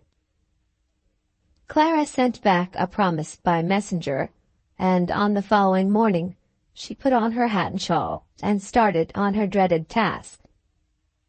When she left the house, she had not even yet quite made up her mind what she would do. At first she put her lover's letter into her pocket so that she might have it for reference, but on second thoughts she replaced it in her desk, dreading lest she might be persuaded into showing or reading some part of it. There had come a sharp frost after the rain, and the ground was hard and dry. In order that she might gain some further last moment for thinking, she walked round, up among the rocks, instead of going straight to the cottage, and for a moment, though the air was sharp with frost, where she had been seated when her cousin Will blurted out the misfortune of his heart. She sat there on purpose that she might think of him, and recall his figure, and the tones of his voice, and the look of his eyes, and the gesture of his face. What a man he was! So tender, yet so strong, so thoughtful of others, and yet so self-sufficient. She had unconsciously imputed to him one fault, that he had loved and then forgotten his love. unconsciously, for she had tried to think that this was a virtue rather than a fault. But now, with a full knowledge of what she was doing, but without any intention of doing it, she acquitted him of that one fault. Now that she could acquit him, she owned that it would have been a fault. To have loved, and so soon to have forgotten it. No, he had loved her truly, and alas, he was one who could not be made to forget it. Then she went on to the cottage, exercising her thoughts rather on the contrast between the two men than on the subject to which she should have applied them. "So you have come at last," said Mrs. Askerton. "Till I got your message, I thought there was to be some dreadful misfortune." "What misfortune?" "Something dreadful. One often anticipates something very bad without exactly knowing what. At least I do. I am always expecting a catastrophe, when I am alone, that is. And then I am so often alone." "That simply means low spirits, I suppose." "It's more than that, my dear." "Not much more, I take it." "Once, when we lived in India, we lived close to the powder magazine, and we were always expecting to be blown up. You never lived near a powder magazine?" "No, never, unless there's one at Belton. But I should have thought that was exciting." "And then there was the gentleman who always had the sword hanging over him by the horse's hair." "What do you mean, Mrs. Askerton?" "Don't look so innocent, Clara. You know what I mean. What were the results, at last, of your cousin's diligence as a detective officer?" "Mrs. Askerton, you wrong my cousin greatly. He never once mentioned your name while he was with us. He did not make a single allusion to you, or to Colonel Askerton, or to the cottage." "He did not?" "Never once." "Then I beg his pardon. But not the less has he been busy making inquiries." "But why should you say that there is a powder magazine or a sword hanging over your head?" "Ah, why?" Here was the subject ready opened to her hand, and yet Clara did not know how to go on with it. It seemed to her now that it would have been easier for her to commence it if Mrs. Askerton had made no commencement herself. As it was, she knew not how to introduce the subject of Captain Aylmer's letter, and was almost inclined to wait, thinking that Mrs. Askerton might tell her own story without any such introduction. But nothing of the kind was forthcoming. Mrs. Askerton began to talk of the frost, and then went on to abuse Ireland, complaining of the hardship her husband endured in being forced to go thither in winter to look after his tenants.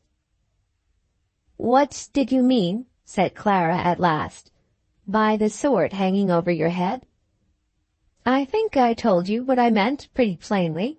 If you did not understand me, I cannot tell you more plainly. It is odd that you should say so much and not wish to say more." "Ah, you are making your inquiries now." "In my place, would you not do so too? How can I help it when you talked of a sword? Of course you make me ask what the sword is." "And am I bound to satisfy your curiosity? You told me, just before my cousin came here, that if I asked any question, you would answer me. And am I to understand that you are asking such a question now?" "Yes, if it will not offend you." "But what if it will offend me? Offend me greatly? Who likes to be inquired into?" "But you courted such inquiry from me." "No, Clara, I did not do that. I'll tell you what I did. I gave you to understand that if it was needful that you should hear about me and my antecedents, certain matters as to which Mr. Belton had been inquiring into in a manner that I thought to be most unjustifiable, I would tell you that story, and do so without being angry with me for asking. I meant, of course, that I would not make it a ground for quarreling with you. If I wished to tell you, I could do so without any inquiry. I have sometimes thought that you did wish to tell me." "Sometimes I have, almost." But you have no such wish now? Can't you understand? It may be well that one so much alone as I am, living here without a female friend or even acquaintance except yourself, should often feel a longing for that comfort which full confidence between us would give me. Then why not stop a moment? Can't you understand that I may feel this, and yet entertain the greatest horror against inquiry? We all like to tell our own sorrows, but who likes to be inquired into? Many a woman burns to make a full confession who would be as mute as death before a policeman. I am no policeman. But you are determined to ask a policeman's questions? To this, Clara made no immediate reply. She felt that she was acting almost falsely in going on with such questions, while she was in fact aware of all the circumstances which Mrs. Askerton could tell. But she did not know how to declare her knowledge and to explain it. She sincerely wished that Mrs. Askerton should be made acquainted with the truth, but she had fallen into a line of conversation which did not make her own task easy. But the idea of her own hypocrisy was distressing to her, and she rushed at the difficulty with hurried, eager words, resolving that, at any rate, there should be no longer any doubt between them. "Mrs. Askerton," she said, "I know it all. There is nothing for you to tell. I know what the sword is." "What is it that you know?" "That you were married long ago to Mr. Berdmore." "Then Mr. Belton did do me the honor of talking about me when he was here?" As she said this, she rose from her chair and stood before Clara with flashing eyes. "Not a word. He never mentioned your name, or the name of anyone belonging to you. I have heard it from another." "From what other?" "I do not know that it signifies, but I have learned it." "Well, and what next?" "I do not know what next. As so much has been told me, and as you had said that I might ask you, I have come to you yourself. I shall believe your own story more thoroughly from yourself than from any other teller." "And suppose I refuse to answer you?" "Then I can say nothing further." "And what will you do?" "Ah, that I do not know. But you are harsh to me, while I am longing to be kind to you. Can you not see that this has been all forced upon me, partly by yourself?" "And the other part? Who has forced that upon you? Who is your informant? If you mean to be generous altogether. Is it a man or a woman who has taken the trouble to rip up old sorrows, that my name may be blackened? But what matters? There. I was married to Captain Berdmore. I left him and went away with my present husband. For 3 years I was a man's mistress and not his wife. When that poor creature died we were married, and then came here. Now you know it all. Though, doubtless, your informant has made a better story of it. After that, perhaps I have been very wicked to sully the air you breathe by my presence." "Why do you say that to me?" "But no, you do not know it all. No one can ever know it all. No one can ever know how I suffered before I was driven to escape, or how good to me has been he who— Then she turned her back upon Clara, and, walking off to the window, stood there, hiding the tears which clouded her eyes, and concealing the sobs which choked her utterance. For some moments, for a space which seemed long to both of them, Clara kept her seat in silence. She hardly dared to speak, and though she longed to show her sympathy, she knew not what to say. At last she too rose and followed the other to the window. She uttered no words, however, but gently putting her arm around Mrs. Askerton's waist, stood there close by her, looking out upon the cold wintry flower-beds, not venturing to turn her eyes upon her companion. The motion of her arm was at first very gentle, but after a while she pressed it closer, and thus by degrees drew her friend to her with an eager, warm, and enduring pressure.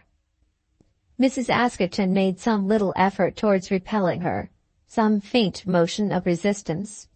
But as the embrace became warmer, the poor woman yielded herself to it, and allowed her face to fall upon Clara's shoulder.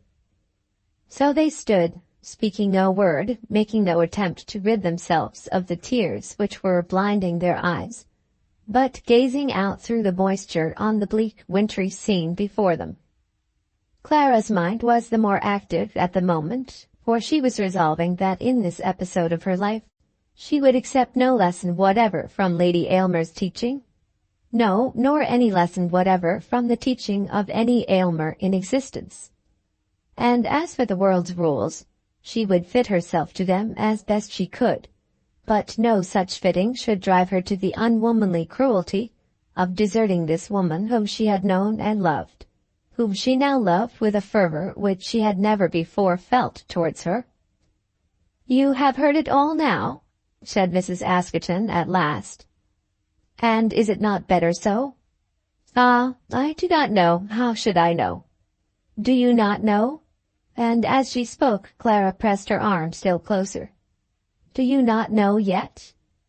Then, turning herself half round, she clasped the other woman full in her arms, and kissed her forehead and lips. "Do you not know yet? But you will go away, and people will tell you that you are wrong."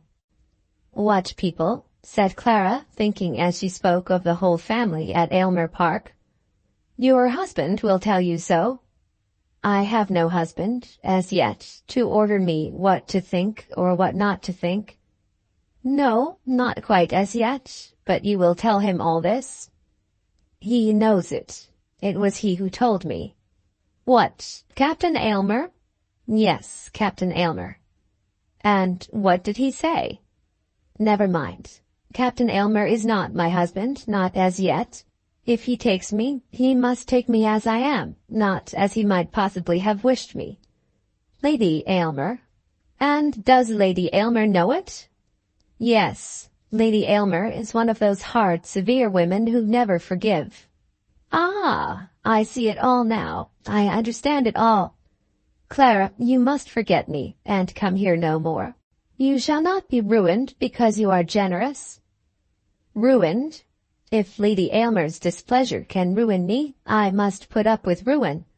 I will not accept her for my guide. I am too old, and have had my own way too long. Do not let that thought trouble you. In this matter I shall judge for myself. I have judged for myself already." "And your father?" "Papa knows nothing of it." "But you will tell him?" "I do not know. Poor papa is very ill. If he were well, I would tell him, and he would think as I do." "And your cousin?" "You say that he has heard it all." "I think so. Do you know that I remembered him the first moment that I saw him? But what could I do? When you mentioned to me my old name, my real name, how could I be honest? I have been driven to do that which has made honesty to me impossible. My life has been a lie. And yet how could I help it? I must live somewhere, and how could I live anywhere without deceit? And yet that is so sad." "Sad indeed, but what could I do? Of course I was wrong in the beginning, though how am I to regret it when it has given me such a husband as I have? Ah, if you could know it all, I think you would forgive me." Then by degrees she told it all, and Clara was there for hours, listening to her story. The reader will not care to hear more of it than he has heard, nor would Clara have desired any closer revelation. But as it is often difficult to obtain a confidence, so is it impossible to stop it in the midst of its effusion. Mrs. Askerton told the history of her life, of her first foolish engagement, her belief, her half-belief, in the man's reformation, of the miseries which resulted from his vices, of her escape and shame, of her welcome widowhood, and of her second marriage. and as she told it, she paused at every point to insist on the goodness of him who was now her husband. "I shall tell him this," she said at last, "as I do everything, and then he will know that I have in truth got a friend." She asked again and again about Mr. Belton, but Clara could only tell her that she knew nothing of her cousin's knowledge. Will might have heard it all, but if so, he had kept his information to himself. "And now what shall you do?" Mrs. Askerton asked of Clara, at length prepared to go. "Do? In what way? I shall do nothing." "But you will write to Captain Aylmer?" "Yes, I shall write to him." "And about this?" "Yes, I suppose I must write to him." "And what will you say?" "That I cannot tell. I wish I knew what to say. If it were to his mother, I could write my letter easily enough." "And what would you say to her?" "I would tell her that I was responsible for my own friends. But I must go now. Papa will complain that I am so long away." Then there was another embrace, and at last Clara found her way out of the house, and was alone again in the park. She clearly acknowledged to herself that she had a great difficulty before her. She had committed herself altogether to Mrs. Askerton, and could no longer entertain any thought of obeying the very plainly expressed commands which Captain Aylmer had given her. The story, as told by Captain Aylmer, had been true throughout, but in the teeth of that truth she intended to maintain her acquaintance with Mrs. Askerton. From that there was now no escape. She had been carried away by impulse in what she had done and said at the cottage, but she could not bring herself to regret it. She could not believe that it was her duty to throw over and abandon a woman whom she loved, because that woman had once, in her dire extremity, fallen away from the path of virtue. But how was she to write the letter? When she reached her father, he complained of her absence, and almost scolded her for having been so long at the cottage. "I cannot see," said he, "what you find in that woman to make so much of her." "She is the only neighbor I have, papa." "And better none than her, if all that people say of her is true." "All that people say is never true, papa." "There is no smoke without fire. I am not at all sure that it's good for you to be so much with her." "Oh, papa, don't treat me like a child." "And I'm sure it's not good for me that you should be so much away. For anything I have seen of you all day, you might have been at Perryvale. But you are going soon altogether, so I suppose I may as well make up my mind to it." "I'm not going for a long time yet, papa." "What do you mean by that?" "I mean that there's nothing to take me away from here at present." "You are engaged to be married?" "But it will be a long engagement. It is one of those engagements in which neither party is very anxious for an immediate change." There was something bitter in Clara's tone as she said this, which the old man perceived, but could only half understand. Clara remained with him then for the rest of the day, going downstairs for 5 minutes to her dinner, and then returning to him and reading aloud while he dozed. Her winter evenings at Belton Castle were not very bright, but she was used to them and made no complaint. When she left her father for the night, she got out her desk and prepared herself for the letter to her lover. She was determined that it should be finished that night before she went to bed, and it was so finished, though the writing of it gave her much labor, and occupied her till the late hours had come upon her. When completed, it was as follows. Belton Castle, Thursday night. Dear Frederick, I received your letter last Sunday, but I could not answer it sooner, as it required much consideration, and also some information which I have only obtained today. About the plan of living at Perryvale, I will not say much now, as my mind is so full of other things. I think, however, I may promise that I will never make any needless difficulty as to your plans. My cousin Will left us on Monday, so your mother need not have any further anxiety on that head.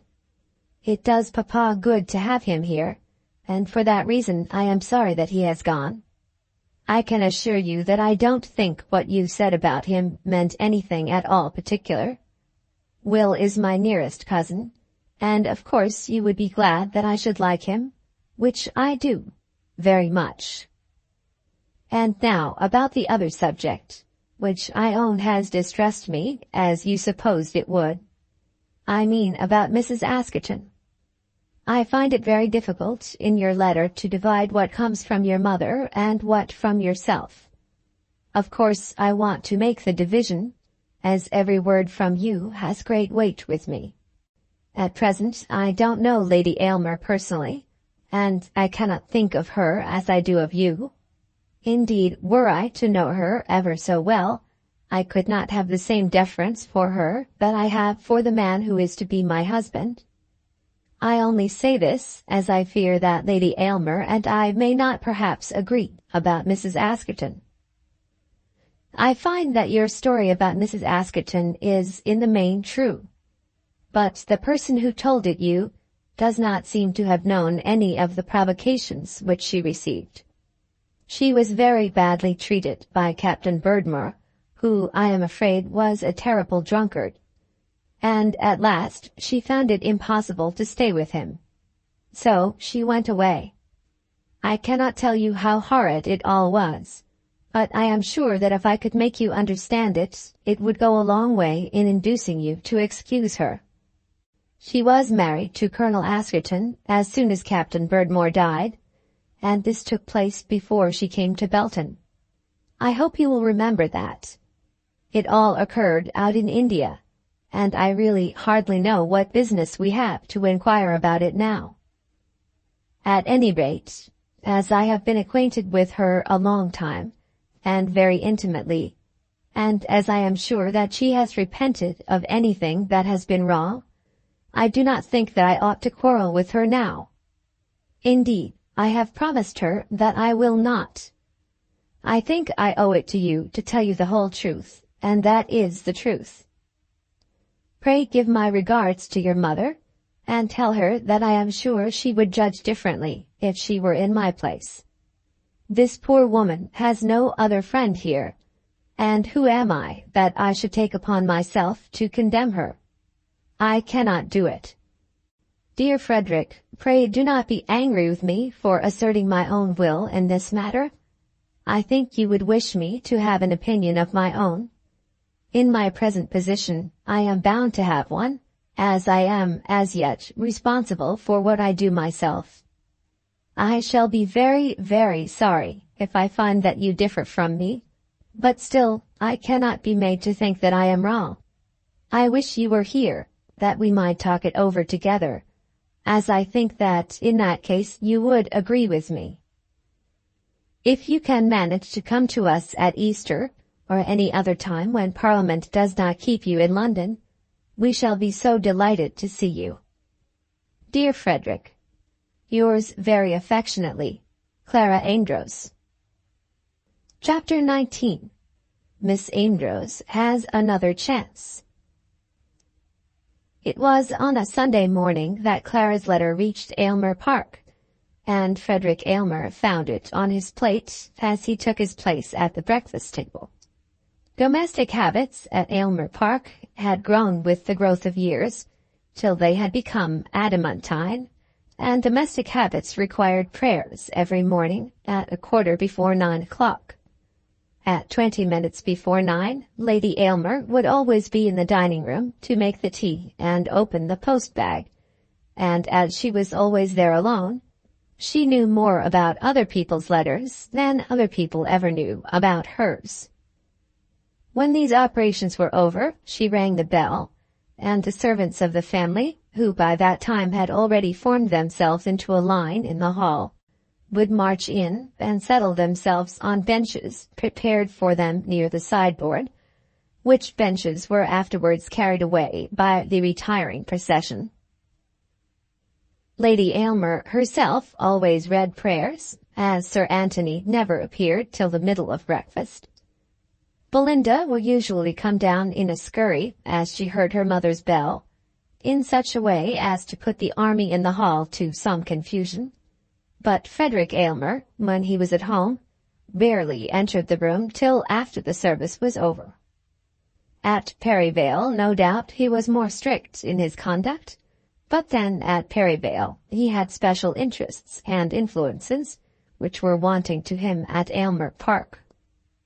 During those 5 minutes, Lady Aylmer would deal round the letters to the several plates of the inmates of her house, not without looking at the post-office marks upon them, and on occasion she had dealt a letter from Clara to her son. The arrival of the letter was announced to Frederick Aylmer before he took his seat. "Frederick," said her ladyship in her most portentous voice, "I am glad to say that at last there is a letter from Belton." He made no immediate reply, but making his way slowly to his place, took up the little packet, turned it over in his hand, and then put it into his pocket. Having done this, he began very slowly with his tea and egg. For 3 minutes his mother was contented to make, or to pretend to make, some effort in the same direction. Then her impatience became too much for her, and she began to question him. "Will you not read it, Frederick?" "Of course I shall, ma'am." "But why not do so now, when you know how anxious we are?" "There are letters which one would sooner read in private." "But when a matter is of so much importance," said Belinda. "The importance, Belle, is to me and not to you," said her brother. "All we want to know is," continued the sister, "that she promises to be guided by you in this matter, and of course we feel quite sure that she will. If you are quite sure, that must be sufficient for you." "I really think you need not quarrel with your sister," said Lady Aylmer, "because she is anxious as to the respectability, I must say, for there is no other word, of a young lady whom you propose to make your wife. I can assure you that I am very anxious myself, very anxious indeed." Captain Aylmer made no answer to this, but he did not take the letter from his pocket. He drank his tea in silence, and in silence sent up his coffee to be refilled. In silence also was it returned to him. He ate his 2 eggs and his 3 bits of toast, according to his custom, and when he had finished, sat out his 3 or 4 minutes, as was usual. Then he got up to retire to his room, with the envelope still unbroken in his pocket. "You will go to church with us, I suppose?" said Lady Aylmer. "I won't promise, ma'am, but if I do, I'll walk across the park so that you need not wait for me."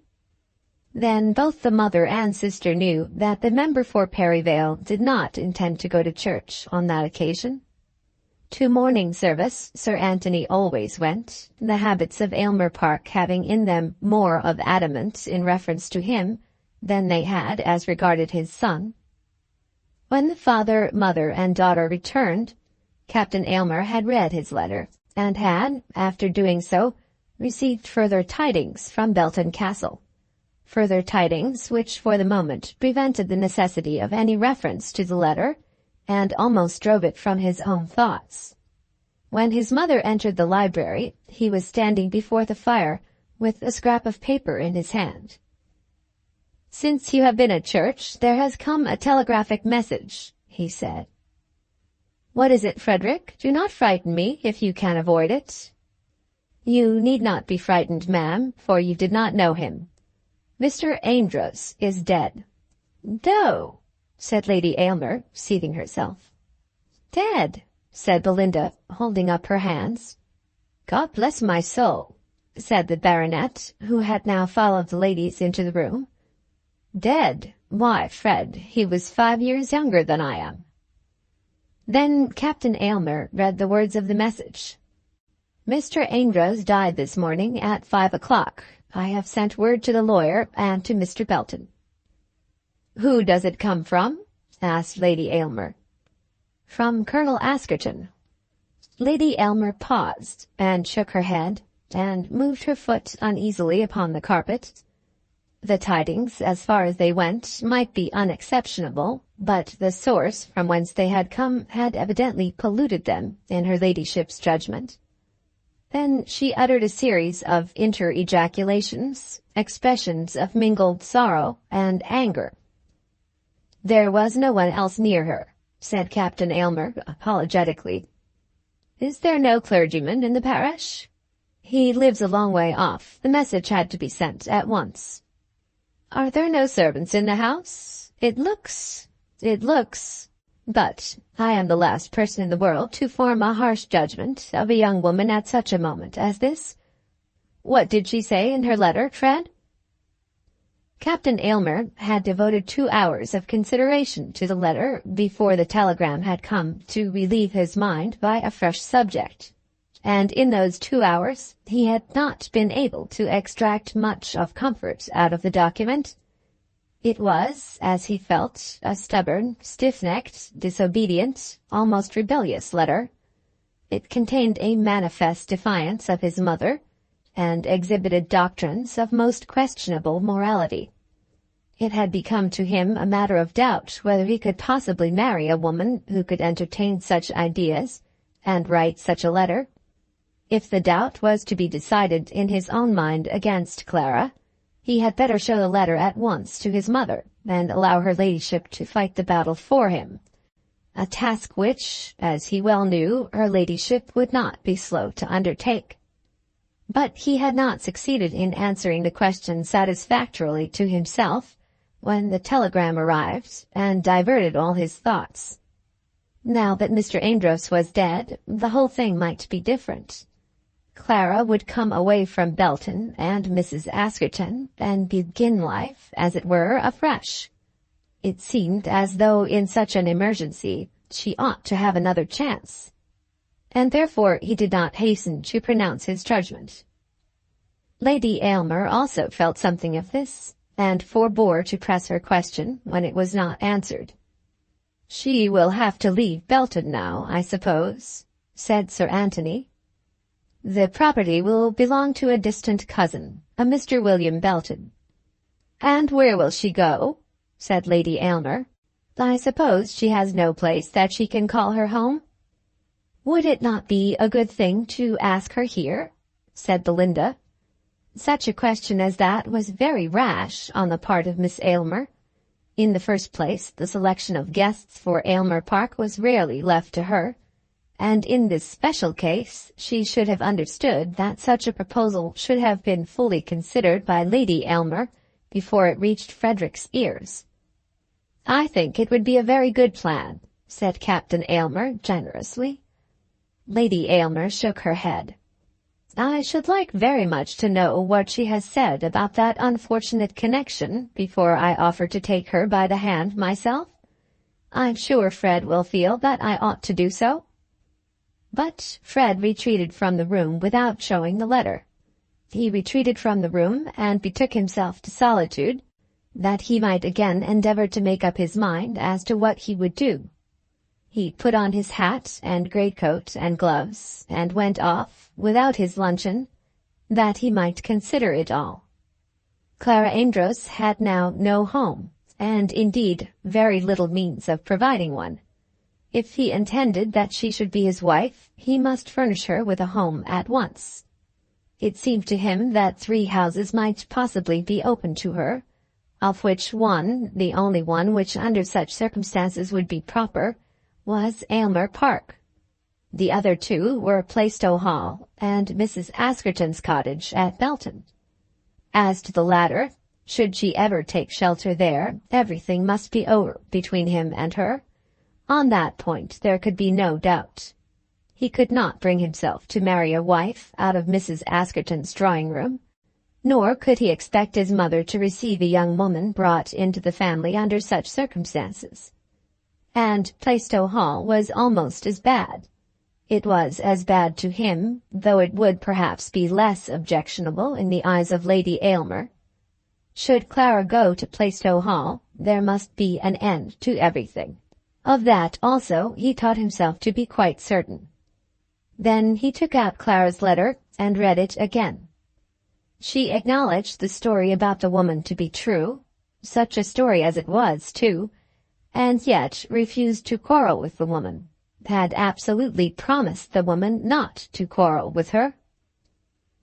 Then he read and reread the passage in which Clara claimed the right of forming her own opinion in such matters.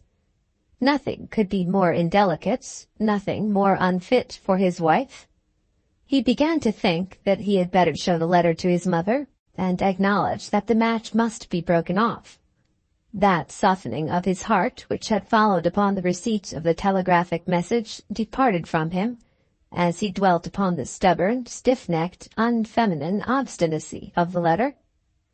Then he remembered that nothing had as yet been done towards putting his aunt's £1,500 absolutely into Clara's hands, and he remembered also that she might at the present moment be in great want. William Belton might, not improbably, assist her in her want, and this idea was wormwood to him, in spite of his almost formed resolution to give up his own claims. He calculated that the income arising from £1,500 would be very small, and he wished that he had counselled his aunt to double the legacy. He thought very much about the amount of the money and the way in which it might be best expended, and was, after his cold fashion, really solicitous as to Clara's welfare. If he could have fashioned her future life, and his own too, in accordance with his now existing wishes, I think he would have arranged that neither of them should marry at all, and that to him should be assigned the duty and care of being Clara's protector, with full permission to tell her his mind as often as he pleased on the subject of Mrs. Askerton. Then he went in and wrote a note to Mr. Green, the lawyer, desiring that the interest of the £1,500 for 1 year might be at once remitted to Miss Amedroz. He knew that he ought to write to her himself immediately, without loss of a post. But how was he to write while things were in their present position? Were he now to condole with her on her father's death, without any reference to the great Askerton iniquity, he would thereby be condoning all that was past, and acknowledging the truth and propriety of her arguments. He would be doing even worse than that. He would be cutting the ground absolutely from beneath his own feet, as regarded that escape from his engagement which he was contemplating. What a cold-hearted, ungenerous wretch he must have been! That will be the verdict against him. But the verdict will be untrue.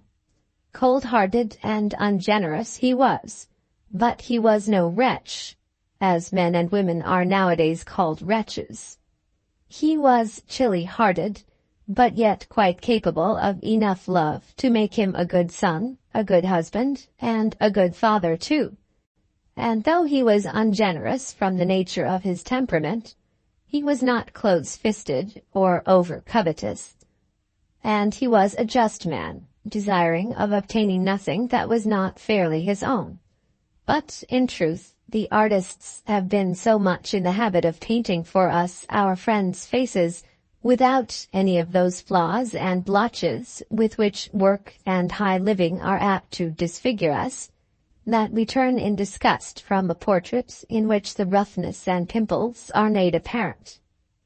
But it was essential that he should now do something, and before he sat down to dinner he did show Clara's letter to his mother. "Mother," he said, as he sat himself down in her little room upstairs, and she knew well by the tone of his voice and by the mode of his address that there was to be a solemn occasion and a serious deliberative council on the present existing family difficulty. "Mother, of course I have intended to let you know what is the nature of Clara's answer to my letter. I am glad there is to be no secret between us, Frederick. You know how I dislike secrets in families." As she said this, she took the letter out of her son's hands with an eagerness that was almost greedy. As she read it, he stood over her, watching her eyes, as they made their way down the first page and on to the second, and across to the third, and so gradually on, till the whole reading was accomplished. What Clara had written about her cousin Will, Lady Aylmer did not quite understand, and on this point now she was so little anxious that she passed over that portion of the letter readily. But when she came to Mrs. Askerton and the allusions to herself, she took care to comprehend the meaning and weight of every word. Divide your words and mine. Why should she want to divide them? Not agree with me about Mrs. Askerton? How is it possible that any decent young woman should not agree with me? It is a matter in which there is no room for a doubt. True? The whole story true? Of course it is true. Does she not know that it would not have reached her from Aylmer Park if it were not true? Provocation? Badly treated? Went away? Married to Colonel Askerton as soon as Captain Berdmore died? Why, Frederick, she cannot have been taught to understand the first principle of morals in life. And she that was so much with my poor sister? Well, well. The reader should understand that the late Mrs. Winterfield and Lady Aylmer had never been able to agree with each other on religious subjects. Remember that they are married. Why should we remember anything of the kind? It does not make an atom of difference to the woman's character. Repented? How can Clara say whether she has repented or not? But that has nothing to do with it. Not quarrel with her, as she calls it? Not give her up? Then, Frederick, of course it must be all over as far as you are concerned. When she had finished her reading, she returned the letter, still open, to her son, shaking her head almost triumphantly. As far as I am a judge of a young woman's character, I can only give you one counsel, said Lady Aylmer solemnly. I think that she should have another chance, said Captain Aylmer. What other chance can you give her? It seems to me that she is obstinately bent on her own destruction. You might ask her to come here, as Belinda suggested. Belinda was very foolish to suggest anything of the kind without more consideration. I suppose that my future wife would be made welcome here? Yes, Frederick, certainly. I do not know who could be more welcome, but is she to be your wife? We are engaged. But does not that letter break any engagement? Is there not enough in that to make such a marriage quite out of the question? What do you think about it yourself, Frederick? I think that she should have another chance. What would Clara have thought of all this herself, if she could have heard the conversation between Lady Aylmer and her betrothed husband, and have known that her lover was proposing to give her another chance? But it is lucky for us that we seldom know what our best friends say on our behalf when they discuss us and our faults behind our backs. What chance, Frederick, can she have? She knows all about this horrid woman, and yet refuses to give her up. What chance can she have after that?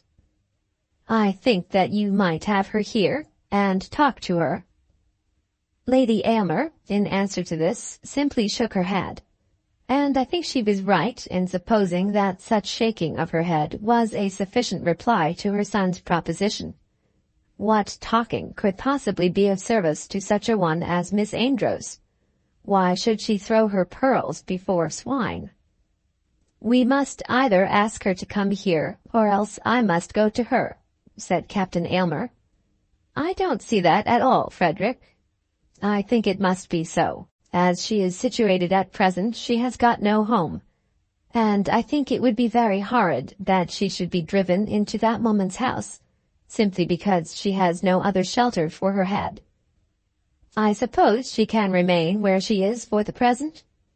She is all alone, you know, and it must be very gloomy, and her cousin can turn her out at a moment's notice. But all that would not entitle her to come here unless— No, I quite understand that. But you cannot wonder that I should feel the hardship of her position. Who is to be blamed if it be hard? You see, Frederick, I take my standing upon that letter. Her own letter. How am I to ask a young woman into my house, who declares openly that my opinion on such a matter goes for nothing with her? How am I to do it? That's what I ask you. How am I to do it? It's all very well for Belinda to suggest this and that, but how am I to do it? That's what I want to know. But at last Lady Aylmer managed to answer the question for herself, and did do it. But this was not done on that Sunday afternoon, nor on the Monday, nor on the Tuesday. The question was closely debated, and at last the anxious mother perceived that the giving of the invitation would be more safe than withholding it. Captain Aylmer at last expressed his determination to go to Belton unless the invitation were given. And then, should he do that, there might be danger that he would never be again seen at Aylmer Park till he brought Clara Amedroz with him as his wife. The position was one of great difficulty, but the interests at stake were so immense that something must be risked. It might be that Clara would not come when invited, and in that case her obstinacy would be a great point gained.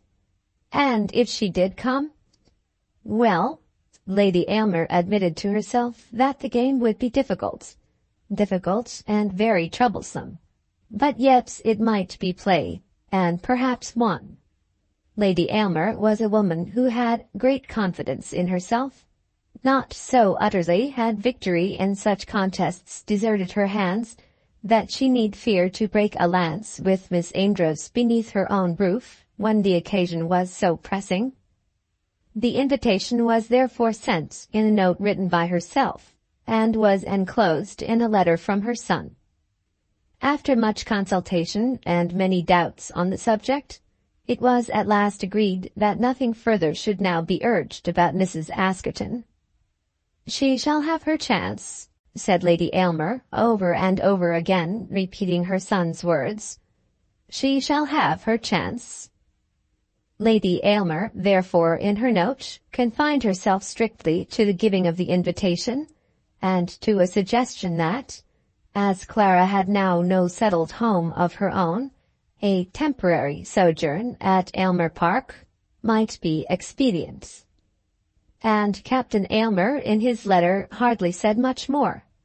He knew, as he wrote the words, that they were cold and comfortless, and that he ought, on such an occasion, to have written words that should have been warm at any rate, even though they might not have contained comfort. But to have written with affection, he should have written at once, and he had postponed his letter from the Sunday till the Wednesday. It had been absolutely necessary that that important question as to the invitation should be answered before he could write at all. When all this was settled, he went up to London, and there was an understanding between him and his mother that he should return to Aylmer Park with Clara, in the event of her acceptance of the invitation. "You won't go down to Belton for her?" said the mother. "No, I do not think that will be necessary," said the son. "I should think not," said the mother. Chapter 20. William Belton does not go out hunting. We will now follow the other message which was sent down into Norfolk, and which did not get into Belton's hands till the Monday morning. He was sitting with his sister at breakfast, and was prepared for hunting, when the paper was brought into the room. Telegraphic messages were not very common at Plaistow Hall, and on the arrival of any that had as yet reached that house, something of that awe had been felt with which such missives were always accompanied in their earliest days.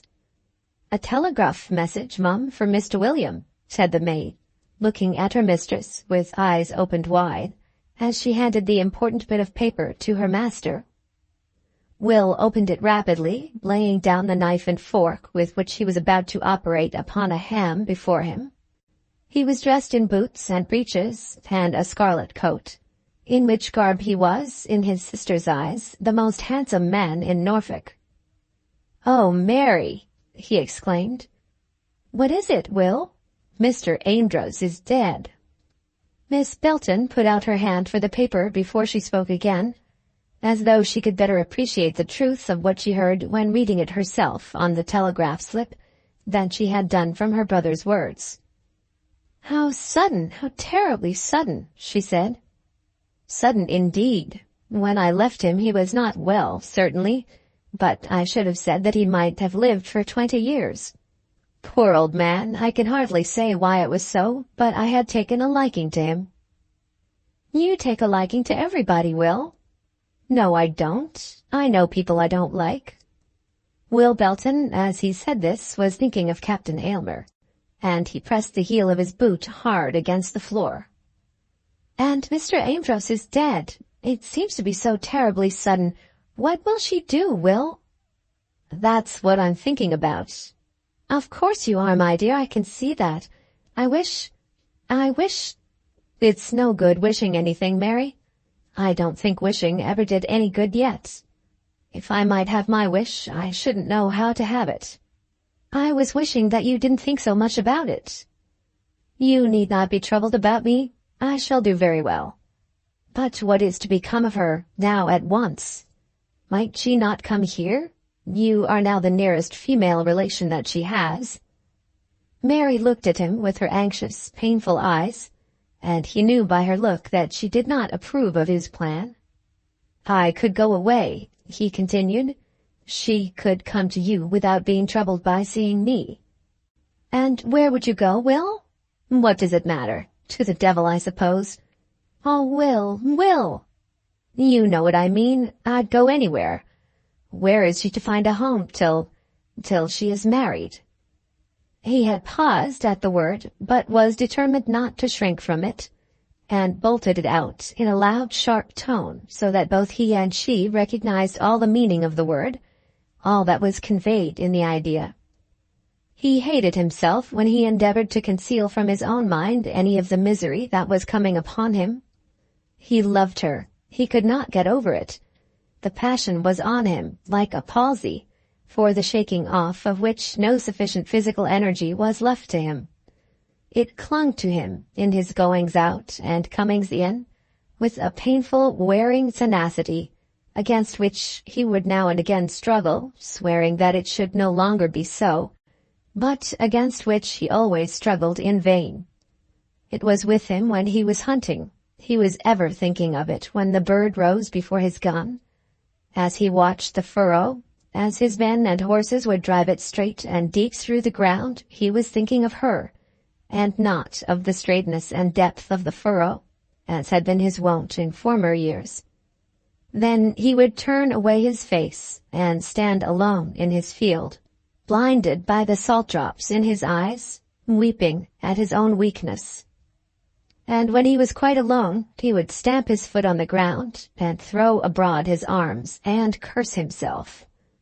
What Ness's shirt was this that had fallen upon him and unmanned him from the sole of his foot to the top of his head? He went through the occupations of the week. He hunted and shot and gave his orders and paid his men their wages. But he did it all with a palsy of love upon him as he did it. He wanted her, and he could not overcome the want. He could not bear to confess to himself that the thing by which he had set so much store could never belong to him. His sister understood it all, and sometimes he was almost angry with her because of her understanding it. She sympathized with him in all his moods, and sometimes he would shake away her sympathy as though it scalded him. "Where is she to find a home till she is married?" he said. Not a word had as yet been said between them about the property which was now his estate. He was now Belton of Belton, and it must be supposed that both he and she had remembered that it was so. But hitherto not a word had been said between them on that point. Now she was compelled to allude to it. "Cannot she live at the castle for the present?" "What, all alone?" "Of course she is remaining there now." "Yes," said he. "Of course she is there now. Now! Why, remember what these telegraphic messages are. He died only yesterday morning. And of course she is there, but I do not think it can be good that she should remain there. There is no one near her where she is but that Mrs. Askerton. It can hardly be good for her to have no other female friend at such a time as this. I do not think that Mrs. Askerton will hurt her. Mrs. Askerton will not hurt her at all, and as long as Clara does not know the story, Mrs. Askerton may serve as well as another. But yet, can I go to her, Will? No, dearest, the journey would kill you in winter, and he would not like it. We are bound to think of that for her sake. Cold-hearted, thankless, meagre-minded creature, as I know he is. I do not know why he should be so bad. No, nor I, but I know that he is. Never mind. Why should we talk about him? I suppose she'll have to go there, to Aylmer Park. I suppose they will send for her, and keep her there till it's all finished. I'll tell you what, Mary, I shall give her the place. What, Belton Castle? Why not? Will it ever be of any good to you or me? Do you want to go and live there? No, indeed, not for myself. And do you think that I could live there? Besides, why should she be turned out of her father's house? He would not be mean enough to take it. He would be mean enough for anything. Besides, I should take very good care that it should be settled upon her. That's nonsense, Will. It is indeed. You are now William Belton of Belton, and you must remain so. Mary, I would sooner be Will Belton with Clara Amedroz by my side to get through the world with me, and not the interest of an acre either at Belton Castle or at Plaistow Hall. And I believe I should be the richer man at the end, if there were any good in that. Then he went out of the room, and she heard him go through the kitchen, and knew that he passed out into the farmyard towards the stable by the back door. He intended, it seemed, to go on with his hunting in spite of this death which had occurred. She was sorry for it, but she could not venture to stop him. And she was sorry also that nothing had been settled as to the writing of any letter to Clara. She, however, would take upon herself to write while he was gone. He went straight out towards the stables, hardly conscious of what he was doing or where he was going, and found his hack ready saddled for him in the stall. Then he remembered that he must either go or come to some decision that he would not go. The horse that he intended to ride had been sent on to the meet, and if he were not to be used, some message must be dispatched as to the animal's return. But Will was half inclined to go, although he knew that the world would judge him to be heartless if he were to go hunting immediately on the receipt of the tidings which had reached him that morning. He thought that he would like to set the world at defiance in this matter. Let Frederick Aylmer go into mourning for the old man who was dead. Let Frederick Aylmer be solicitous for the daughter who was left lonely in the old house. No doubt he, Will Belton, had inherited the dead man's estate, and should, therefore, in accordance with all the ordinary rules of the world on such matters, submit himself, at any rate, to the decency of funereal reserve. An heir should not be seen out hunting on the day on which such tidings as to his heritage had reached him. But he did not wish to go, in his present mood, to be recognized as the heir.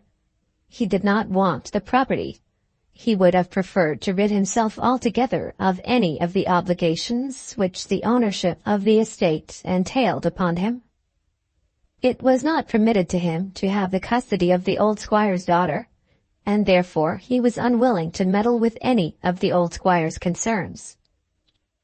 Belton had gone into the stable and had himself loosed the animal, leading him out into the yard as though he were about to mount him.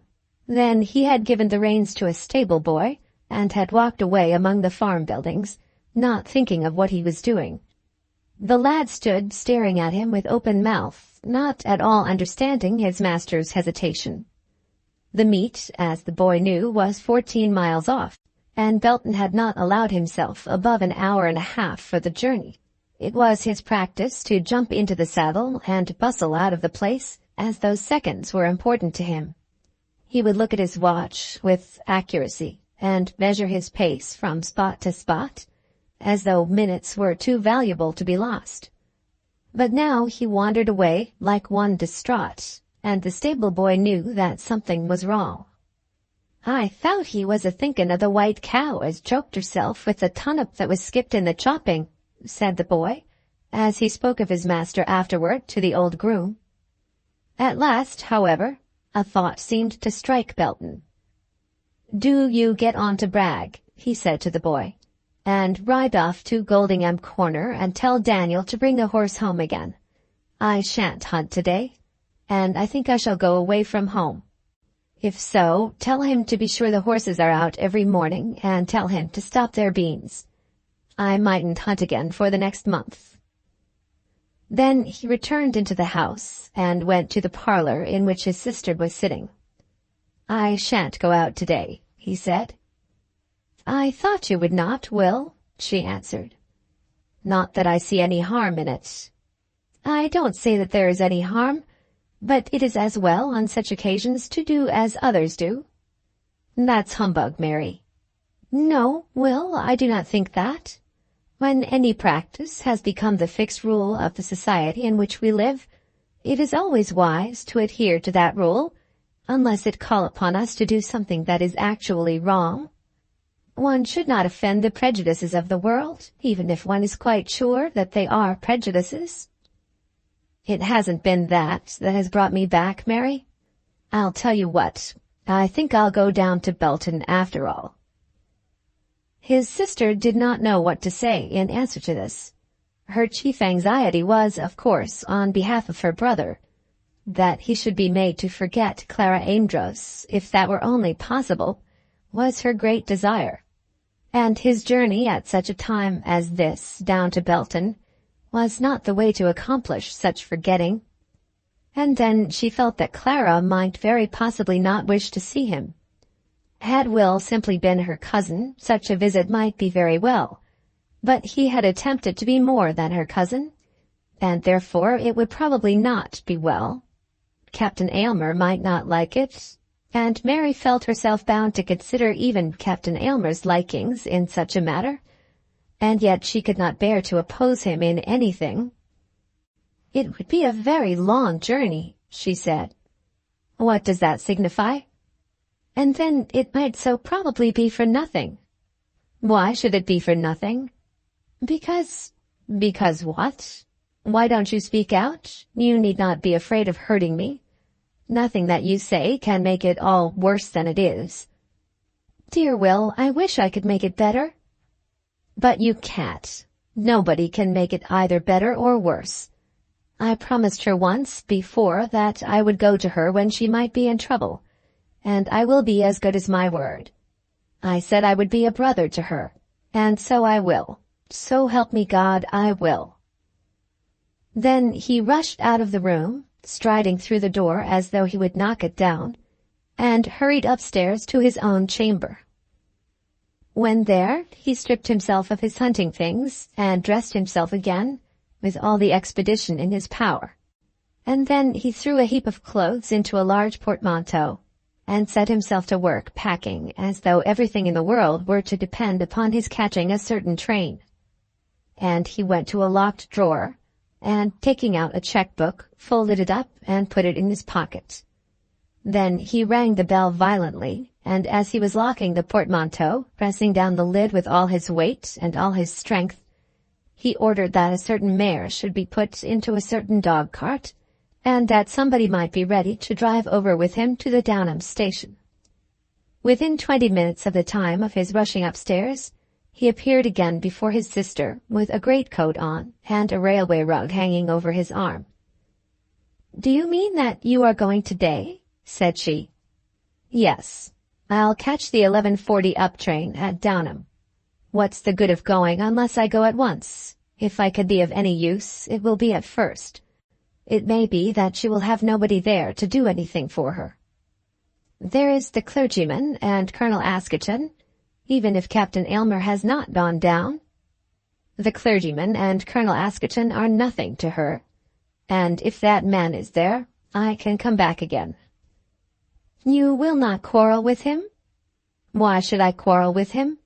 What is there to quarrel about? I'm not such a fool as to quarrel with a man because I hate him. If he is there, I shall see her for a minute or two, and then I shall come back. I know it is no good my trying to dissuade you. None on earth. If you knew it all, you would not try to dissuade me. Before I thought of asking her to be my wife, and yet I thought of that very soon. But before I ever thought of that, I told her that when she wanted her brother's help, I would give it her. Of course I was thinking of the property, that she shouldn't be turned out of her father's house like a beggar. I hadn't any settled plan then, how could I? But I meant her to understand that when her father died, I would be the same to her that I am to you. If you were alone, in distress, would I not go to you? But I have no one else, Will, said she, stretching out her hand to him where he stood. That makes no difference, he replied almost roughly. A promise is a promise, and I resolved from the first that my promise should hold good in spite of my disappointment. Dear, dear, it seems but the other day when I made it, and now already everything is changed. As he was speaking, the servant entered the room and told him that the horse and gig were ready for him. I shall just do it nicely, said he, looking at his watch. I have over an hour. God bless you, Mary. I shan't be away long, you may be sure of that. I don't suppose you can tell as yet, Will. What should keep me long? I shall see green as I go by, and that is half of my errand. I dare say I shan't stay above a night down in Somersetshire. You'll have to give some orders about the estate. I shall not say a word on the subject to anybody. That is, not to anybody there. I am going to look after her and not the estate. Then he stooped down and kissed his sister, and in another minute was turning the corner out of the farmyard onto the road at a quick pace, not losing a foot of ground in the turn, in that fashion of rapidity which the horses at Plaistow Hall soon learned from their master. The horse is a closely sympathetic beast, and will make his turns and do his trottings and comport himself generally in strict unison with the pulsations of his master's heart. When a horse won't jump, it is generally the case that the inner man is declining to jump also, let the outer man seem ever so anxious to accomplish the feat. Belton, who was generally very communicative with his servants, always talking to any man he might have beside him in his dog-cart about the fields and cattle and tillage around him, said not a word to the boy who accompanied him on this occasion. He had a good many things to settle in his mind before he got to London, and he began upon the work as soon as he had turned the corner out of the farmyard. As regarded this Belton estate, which was now altogether his own, he had always had doubts and qualms of feeling rather than of conscience, and he had also always entertained a strong family ambition. His people, ever so far back, had been Beltons of Belton. They told him that his family could be traced back to very early days, before the Plantagenets, as he believed, though on this point of the subject he was very hazy in his information. And he liked the idea of being the man by whom the family should be reconstructed in its glory. Worldly circumstances had been so kind to him that he could take up the Belton estate with more of the prestige of wealth than had belonged to any of the owners of the place for many years past. Should it come to pass that living there would be desirable, he could rebuild the old house and make new gardens, and fit himself out with all the pleasant braveries of a well-to-do English squire. There need be no pinching and scraping, no question whether a carriage would be possible, no doubts as to the prudence of preserving game. All this had given him much that was delightful in his prospects, and he had too been instigated by a somewhat weak desire to emerge from that farmer's rank, into which he knew that many connected with him had supposed him to have sunk. It was true that he farmed land that was half his own, and that, even at Plaistow, he was a wealthy man. But Plaistow Hall, with all its comforts, was a farmhouse, and the ambition to be more than a farmer had been strong upon him. But then there had been the feeling that in taking the Belton estate he would be robbing his cousin Clara of all that should have been hers. It must be remembered that he had not been brought up in the belief that he would ever become the owner of Belton. All his high ambition in that matter had originated with the wretched death of Clara's brother. Could he bring himself to take it all with pleasure, seeing that it came to him by so sad a chance, by a catastrophe so deplorable? When he would think of this, his mind would revolt from its own desires, and he would declare to himself that his inheritance would come to him with a stain of blood upon it. He, indeed, would have been guiltless, but how could he take pleasure in the shades of Belton without thinking of the tragedy which had given him the property? Such had been the thoughts and desires, mixed in their nature and militating against each other, which had induced him to offer his first visit to his cousin's house. We know what was the effect of that visit, and by what pleasant scheme he had endeavored to overcome all his difficulties, and so to become master of Belton that Clara Amedroz should also be its mistress. There had been a way which, after 2 days' intimacy with Clara, seemed to promise him comfort and happiness on all sides. But he had come too late, and that way was closed against him. Now the estate was his, and what was he to do with it? Clara belonged to his rival, and in what way would it become him to treat her? He was still thinking simply of the cruelty of the circumstances, which had thrown Captain Aylmer between him and his cousin, when he drove himself up to the railway station at Downham. "Take her back steady, Jem," he said to the boy. "I'll be sure to take her very steady," Jem answered. "And tell Compton to have the samples of barley ready for me. I may be back any day, and we shall be sowing early this spring." Then he left his cart, followed the porter who had taken his luggage eagerly, knowing that Mr. Belton was always good for sixpence, and in 5 minutes' time he was again in motion. On his arrival in London, he drove at once to the chambers of his friend Mr. Green, and luckily found the lawyer there. Had he missed doing this, it was his intention to go out to his friend's house, and in that case he could not have gone down to Taunton till the next morning. But now he would be able to say what he wished to say, and hear what he wished to hear, and would travel down by the night mail train. He was anxious that Clara should feel that he had hurried to her without a moment's delay. It would do no good, he knew that. Nothing that he could do would alter her or be of any service to him. She had accepted this man, and had herself no power of making a change, even if she should wish it.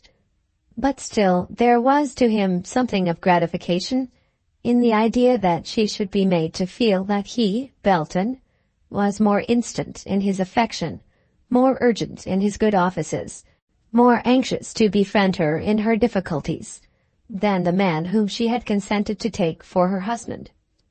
Aylmer would probably go down to Belton, but Will was very anxious to be the first on the ground. Very anxious, though his doing so could be of no use. All this was wrong on his part. He knew that it was wrong, and he abused himself for his selfishness. But such self-abuse gave him no aid in escaping from his own wickedness. He would, if possible, be at Belton before Captain Aylmer, and he would, if possible, make Clara feel that, though he was not a member of Parliament, though he was not much given to books, though he was only a farmer, yet he had at any rate as much heart and spirit as the fine gentleman whom she preferred to him. "I thought I should see you," said the lawyer, "but I hardly expected you so soon as this." "I ought to have been a day sooner, only we don't get our telegraphic messages on a Sunday."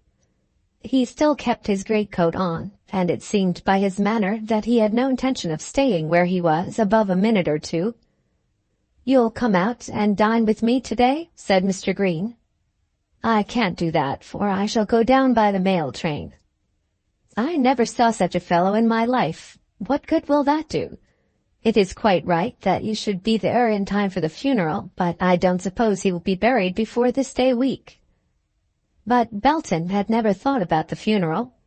When he had spoken to his sister of saying but a few words to Clara and then returning, he had forgotten that there would be any such ceremony, or that he would be delayed by any such necessity. "I was not thinking about the funeral," said Belton. "You'll only find yourself uncomfortable there." "Of course I shall be uncomfortable. You can't do anything about the property, you know." "What do you mean by do anything?" said Belton in an angry tone. "You can't very well take possession of the place, at any rate till after the funeral. It would not be considered the proper thing to do." "You think, then, that I'm a bird of prey, smelling the feast from afar off, and hurrying at the dead man's carcass as soon as the breath is out of his body?"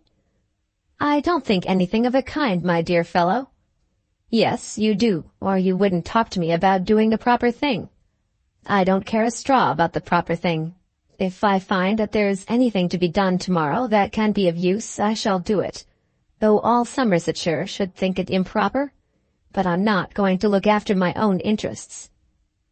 "Take off your coat and sit down, Will, and don't look so angry at me. I know that you're not greedy well enough. Tell me what you are going to do, and let me see if I can help you." Belton did as he was told, and pulled off his coat and sat himself down by the fire. "I don't know that you can do anything to help me, at least not as yet. But I must go and see her. Perhaps she may be all alone." "I suppose she is all alone. He hasn't gone down there, then?" "Who, Captain Aylmer? No, he hasn't gone down, certainly. He is in Yorkshire." "I'm glad of that." "He won't hurry himself. He never does, I fancy. I had a letter from him this morning about Miss Amedroz." "And what did he say?" "He desired me to send her £75, the interest of her aunt's money." £75, said Will Belton contemptuously. "He thought she might want money at once, and I sent her the cheque today. It will go down by the same train that carries you." £75. And you are sure that he has not gone himself?" "It isn't likely that he should have written to me and passed through London himself at the same time, but it is possible, no doubt. I don't think he even knew the old squire, and there is no reason why he should go to the funeral." "No reason at all," said Belton, who felt that Captain Aylmer's presence at the castle would be an insult to himself. "I don't know what on earth he should do there, except that I think him just the fellow to intrude where he's not wanted." And yet Will was in his heart despising Captain Aylmer because he had not already hurried down to the assistance of the girl whom he professed to love. "He is engaged to her, you know," said the lawyer, in a low voice. "What difference does that make, with such a fellow as he is? A cold-blooded fish of a man who thinks of nothing in the world but being respectable. Engaged to her! Oh, damn him! I've not the slightest objection. I don't think, however, that you'll find him at Belton before you. No doubt she will have heard from him, and it strikes me as very possible that she may go to Aylmer Park." "What should she go there for?" "Would it not be the best place for her?" "No, my house would be the best place for her. I am her nearest relative. Why should she not come to us?" Mr. Green turned round his chair and poked the fire, and fidgeted about for some minutes before he answered. "My dear fellow, you must know that that wouldn't do." He then said, "You ought to feel that it wouldn't do. You ought, indeed." "Why shouldn't my sister receive Miss Amedroz as well as that old woman down in Yorkshire?" "If I may tell you, I will." "Of course you may tell me." "Because Miss Amedroz is engaged to be married to that old woman's son, and is not engaged to be married to your sister's brother. The thing is done, and what is the good of interfering? As far as she is concerned, a great burden is off your hands." "What do you mean by a burden?" "I mean that her engagement to Captain Aylmer makes it unnecessary for you to suppose that she is in want of any pecuniary assistance. You told me once before that you would feel yourself called upon to see that she wanted nothing. So I do now." But Captain Aylmer will look after that. I tell you what it is, Joe. I mean to settle the Belton property in such a way that she shall have it, and that he shan't be able to touch it. And it shall go to someone who shall have my name, Will Belton. That's what I want you to arrange for me. After you are dead, you mean? I mean now, at once. I won't take the estate from her. I hate the place, and everything belonging to it. I don't mean her. There is no reason for hating her. My dear Will, you are talking nonsense. Why is it nonsense? I may give what belongs to me to whom I please. You can do nothing of the kind, at any rate not by my assistance. You talk as though the world were all over with you, as though you were never to be married or have any children of your own. I shall never marry. Nonsense, Will. Don't make such an ass of yourself as to suppose that you'll not get over such a thing as this. You'll be married and have a dozen children yet to provide for. Let the eldest have Belton Castle, and everything will go on then in the proper way. Belton had now got the poker into his hands, and sat silent for some time, knocking the coals about. Then he got up and took his hat, and put on his coat. "Of course I can't make you understand me," he said. "At any rate not all at once. I'm not such a fool as to want to give up my property just because a girl is going to be married to a man I don't like. I'm not such an ass as to give her my estate for such a reason as that. For it will be giving it to him, let me tie it up as I may. But I've a feeling about it which makes it impossible for me to take it. How would you like to get a thing by another fellow having destroyed himself?" "You can't help that. It's yours by law." "Of course it is, I know that, and as it's mine, I can do what I like with it. Well, goodbye. When I've got anything to say, I'll write." Then he went down to his cab, and had himself driven to the Great Western Railway Hotel. Captain Aylmer had sent to his betrothed £75, the exact interest at 5% for 1 year of the sum which his aunt had left her. This was the first subject of which Belton thought when he found himself again in the railway carriage, and he continued thinking of it half the way down to Taunton. £75! As though this favoured lover were prepared to give her exactly her due, and nothing more than her due. Had he been so placed, he, Will Belton, what would he have done? £75 might have been more money than she would have wanted, for he would have taken her to his own house, to his own bosom, as soon as she would have permitted, and would have so laboured on her behalf, taking from her shoulders all money troubles, that there would have been no question as to principal or interest between them. At any rate, he would not have confined himself to sending her exactly the sum which was her due. But then Aylmer was a cold-blooded man, more like a fish than a man. Belton told himself over and over again that he had discovered that at the single glance which he had had when he saw Captain Aylmer in Green's chambers. £75 indeed. He himself was prepared to give her his whole estate, if she would take it, even though she would not marry him, even though she was going to throw herself away upon that fish. Then he felt somewhat as Hamlet did when he jumped upon Laertes at the grave of Ophelia. Send her £75 indeed, while he was ready to drink up Easel for her or to make over to her the whole Belton estate, and thus abandon the idea forever of being Belton of Belton. He reached Taunton in the middle of the night, during the small hours of the morning in a winter night. But yet he could not bring himself to go to bed. So he knocked up an ostler at the nearest inn, and ordered out a gig. He would go down to the village of Redicote on the Minehead road, and put up at the public-house there. He could not now have himself driven at once to Belton Castle, as he would have done had the old squire been alive. He fancied that his presence would be a nuisance if he did so. So he went to the little inn at Reddycote, reaching that place between 4 and 5 o'clock in the morning. And very uncomfortable he was when he got there. But in his present frame of mind, he preferred discomfort. He liked being tired and cold, and felt, when he was put into a chill room without a fire, and with a sanded floor, that things with him were as they ought to be. Yes, he could have a fly over to Belton Castle after breakfast.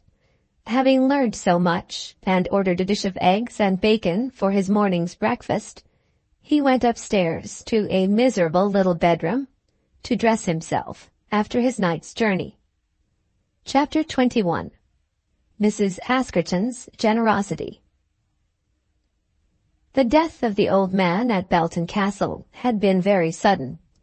At 3 o'clock in the morning, Clara had been called into his room, and at 5 o'clock she was alone in the world, having neither father, mother, nor brother, without a home, without a shilling that she could call her own, with no hope as to her future life if, as she had so much reason to suppose, Captain Aylmer should have chosen to accept her last letter as a ground for permanent separation. But at this moment, on this saddest morning, she did not care much for that chance. It seemed to be almost indifferent to her, that question of Lady Aylmer and her anger. The more that she was absolutely in need of external friendship, the more disposed was she to reject it, and to declare to herself that she was prepared to stand alone in the world. For the last week she had understood from the doctor that her father was in truth sinking, and that she might hardly hope ever to see him again convalescent. She had therefore in some sort prepared herself for her loneliness, and anticipated the misery of her position. As soon as it was known to the women in the room that life had left the old man, one of them had taken her by the hand and led her back to her own chamber. "Now, Miss Clara, you had better lie down on the bed again." "You had indeed. You can do nothing sitting up." She took the old woman's advice, and allowed them to do with her as they would. It was true that there was no longer any work by which she could make herself useful in that house, or, as far as she could see, in any other. Yes, she would go to bed, and lying there would feel how convenient it would be for many persons if she also could be taken away to her long rest, as her father and aunt and brother had been taken before her. Her name and family had been unfortunate, and it would be well that there should be no Amedroz left to trouble those more fortunate persons who were to come after them. In her sorrow and bitterness, she included both her cousin Will and Captain Aylmer among those more fortunate ones for whose sake it might be well that she should be made to vanish from off the earth. She had read Captain Aylmer's letter over and over again since she had answered it, and had read nearly as often the copy of her own reply, and had told herself, as she read them, that of course he would not forgive her.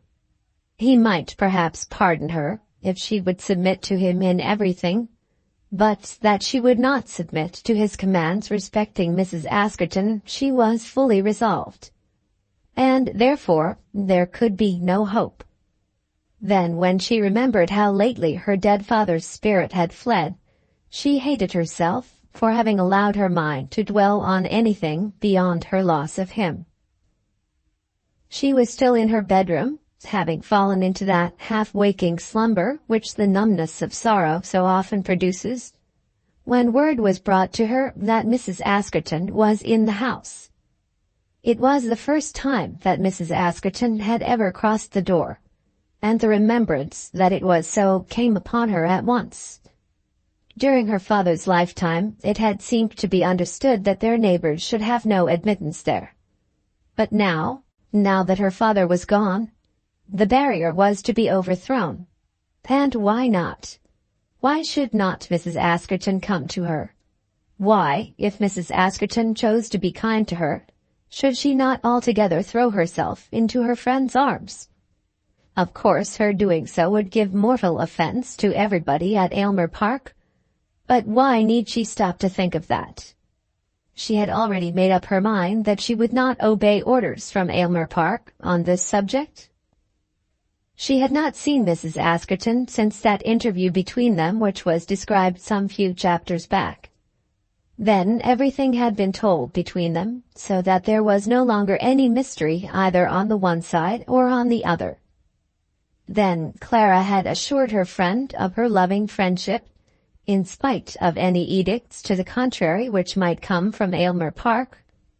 And after that, what could be more natural than that Mrs. Askerton should come to her in her sorrow? "She says she'll come up to you if you'll let her," said the servant. But Clara declined this proposition, and in a few minutes went down to the small parlour in which she had lately lived, and where she found her visitor.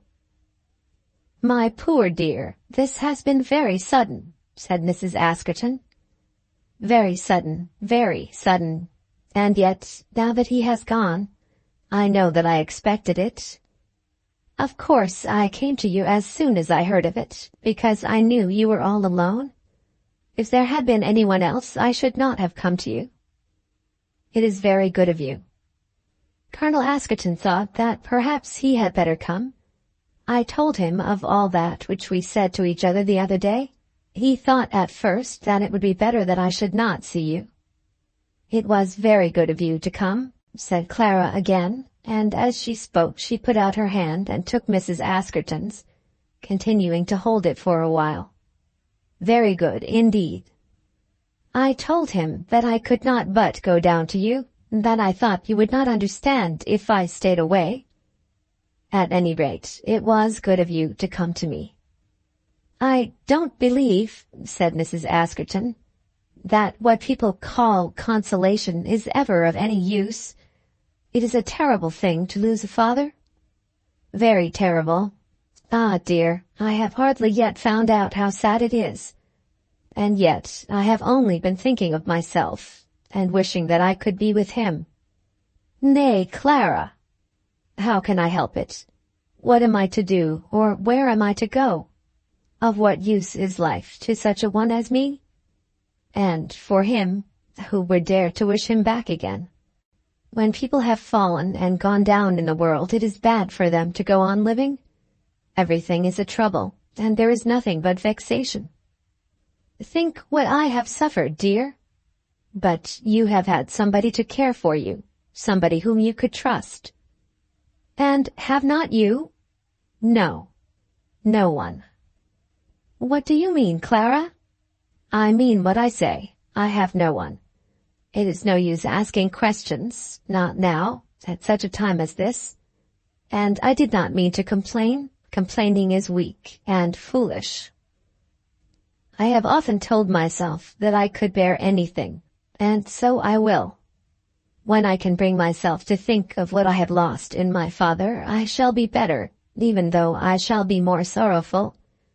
As it is, I hate myself for being so selfish. You will let me come and stay with you today, will you not?" "No, dear, not today."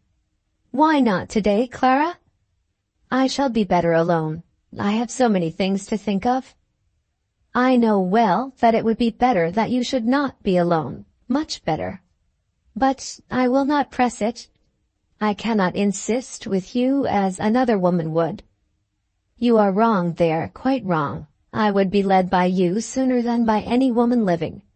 What other woman is there to whom I would listen for a moment?" And as she said this, even in the depths of her sorrow, she thought of Lady Aylmer, and strengthened herself in her resolution to rebel against her lover's mother.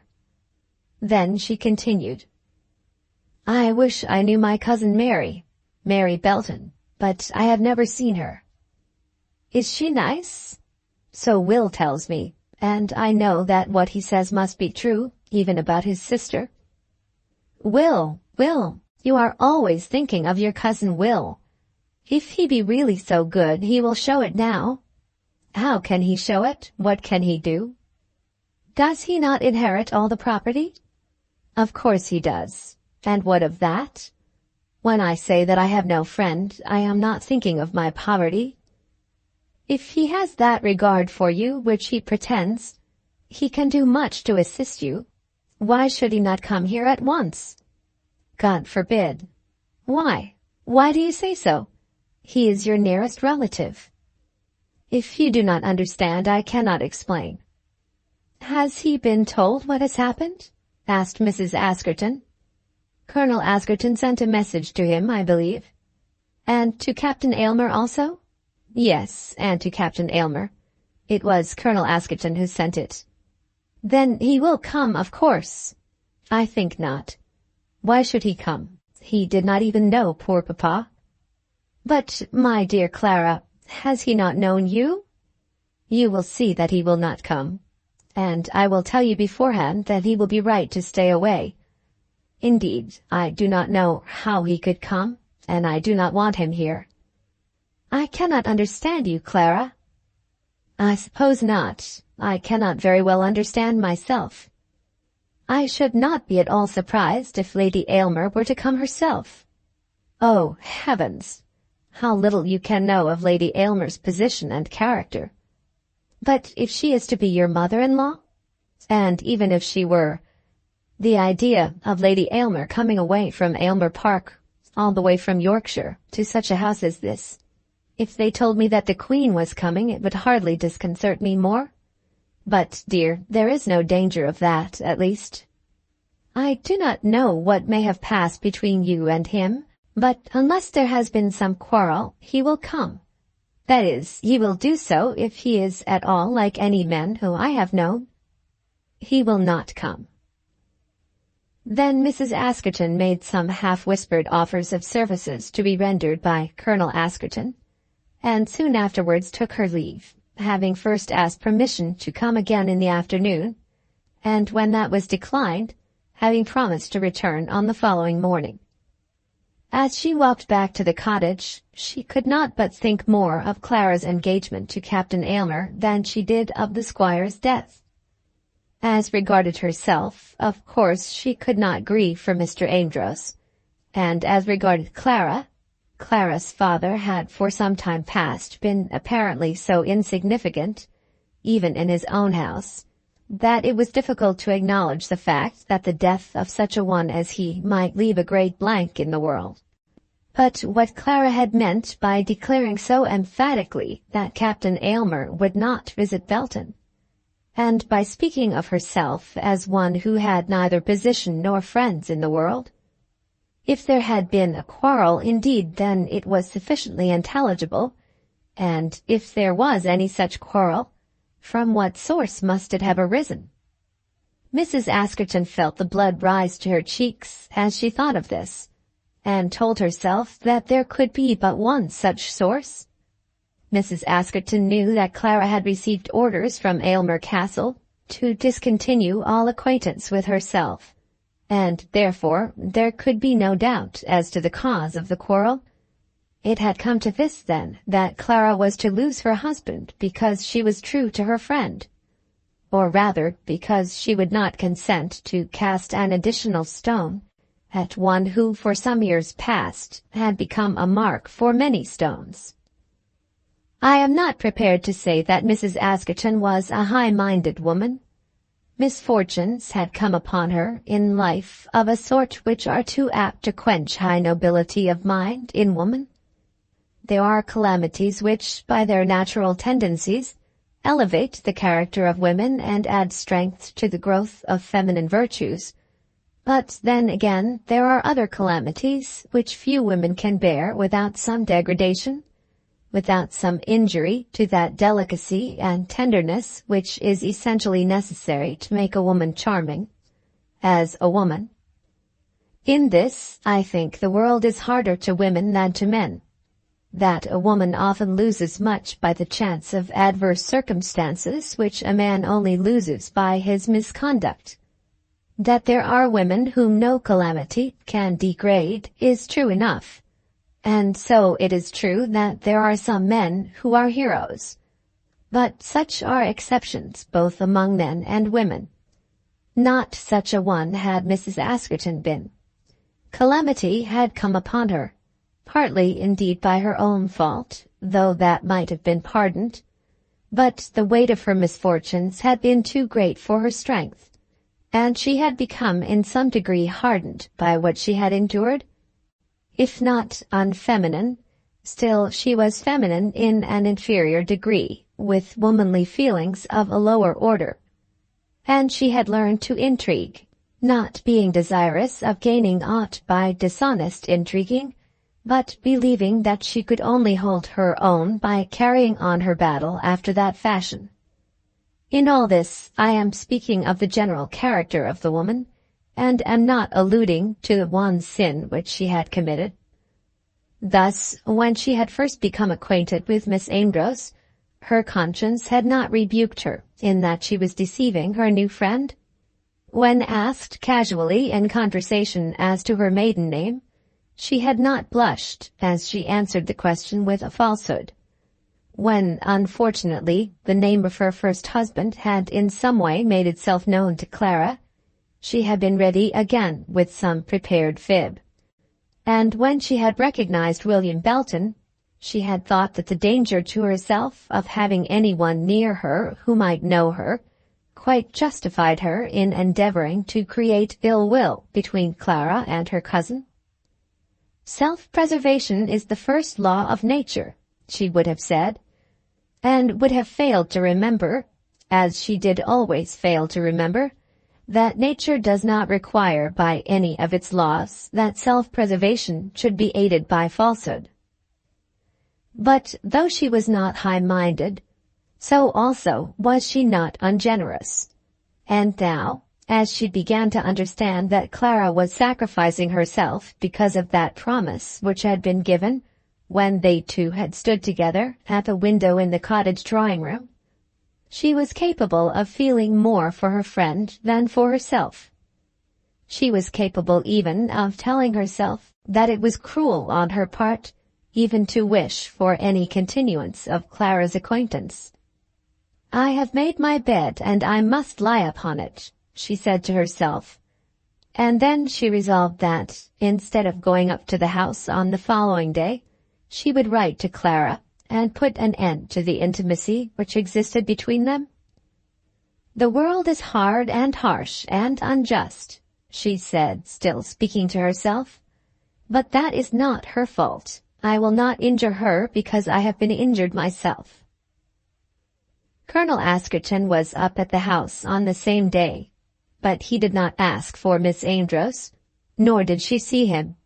Nobody else came to the house then, or on the following morning, or on that afternoon, though Clara did not fail to tell herself that Captain Aylmer might have been there, if he had chosen to take the journey and to leave home as soon as he had received the message. And she made the same calculation as to her cousin Will, though in that calculation, as we know, she was wrong. These 2 days had been very desolate with her, and she had begun to look forward to Mrs. Askerton's coming, when instead of that there came a messenger with a letter from the cottage. "You can do as you like, my dear," Colonel Askerton had said on the previous evening to his wife. He had listened to all she had been saying without taking his eyes from off his newspaper, though she had spoken with much eagerness. "But that is not enough. You should say more to me than that. Now, I think you are unreasonable. For myself, I do not care how this matter goes, nor do I care one straw what any tongues may say. They cannot reach me, excepting so far as they may reach me through you. But you should advise me. I always do, copiously, when I think that I know better than you. But in this matter I feel so sure that you know better than I, that I don't wish to suggest anything." Then he went on with his newspaper, and she sat for a while looking at him, as though she expected that something more would be said. But nothing more was said, and she was left entirely to her own guidance. Since the days in which her troubles had come upon Mrs. Askerton, Clara Amedroz was the first female friend who had come near her and comforted her, and she was very loath to abandon such comfort. There had, too, been something more than comfort something almost approaching to triumph, when she found that Clara had clung to her with affection after hearing the whole story of her life. Though her conscience had not pricked her while she was exercising all her little planned deceits, she had not taken much pleasure in them. How should anyone take pleasure in such work? Many of us daily deceive our friends, and are so far gone in deceit that the deceit alone is hardly painful to us. But the need of deceiving a friend is always painful. The treachery is easy, but to be treacherous to those we love is never easy. Never easy, even though it be so common. There had been a double delight to this poor woman in the near neighborhood of Clara Amedroz, since there had ceased to be any necessity for falsehood on her part. But now, almost before her joy had commenced, almost before she had realized the sweetness of her triumph, had come upon her this task of doing that herself, which Clara in her generosity had refused to do. "I have made my bed, and I must lie upon it," she said. And then, instead of going down to the house, as she had promised, she wrote the following letter to Miss Amedroz. The Cottage, Monday. Dearest Clara, I need not tell you that I write as I do now with a bleeding heart. A few days since I should have laughed at any woman who used such a phrase of herself, and declared her to be an affected fool. But now I know how true such a word may be. My heart is bleeding, and I feel myself to be overcome by my disgrace. You told me that I did not understand you yesterday. Of course I understand you. Of course I know how it all is, and why you spoke as you did of Captain Aylmer. He has chosen to think that you could not know me without pollution, and has determined that you must give up either him or me. Though he has judged me, I am not going to judge him. The world is on his side, and perhaps he is right. He knows nothing of my trials and difficulties, and why should he? I do not blame him for demanding that his future wife shall not be intimate with a woman who is supposed to have lost her fitness for the society of women. At any rate, dearest, you must obey him, and we will see each other no more. I am quite sure that I should be very wicked were I to allow you to injure your position in life on my account. You at any rate love him, and would be happy with him, and as you are engaged to him, you have no just ground for resenting his interference. You will understand me now as well as though I were to fill sheets and sheets of paper with what I could say on the subject. The simple fact is that you and I must forget each other, or simply remember one another as past friends. You will know in a day or two what your plans are. If you remain here, we will go away. If you go away, we will remain here. That is, if your cousin will keep us as tenants. I do not, of course, know what you may have written to Captain Aylmer since our interview up here, but I beg that you will write to him now, and make him understand that he need have no fears in respect of me. You may send him this letter if you will. Oh dear, if you could know what I suffer as I write this. I feel that I owe you an apology for harassing you on such a subject at such a time, but I know that I ought not to lose a day in telling you that you are to see nothing more of the friend who has loved you. Mary Askerton. Clara's first impulse on receiving this letter was to go off at once to the cottage, and insist on her privilege of choosing her own friends. If she preferred Mrs. Askerton to Captain Aylmer, that was no one's business but her own. And she would have done so, had she not been afraid of meeting with Colonel Askerton. To him she would not have known how to speak on such a subject, nor would she have known how to conduct herself at the cottage without speaking of it. And then, after a while, she felt that, were she to do so, should she now deliberately determine to throw herself into Mrs. Askerton's arms, she must at the same time give up all idea of becoming Captain Aylmer's wife.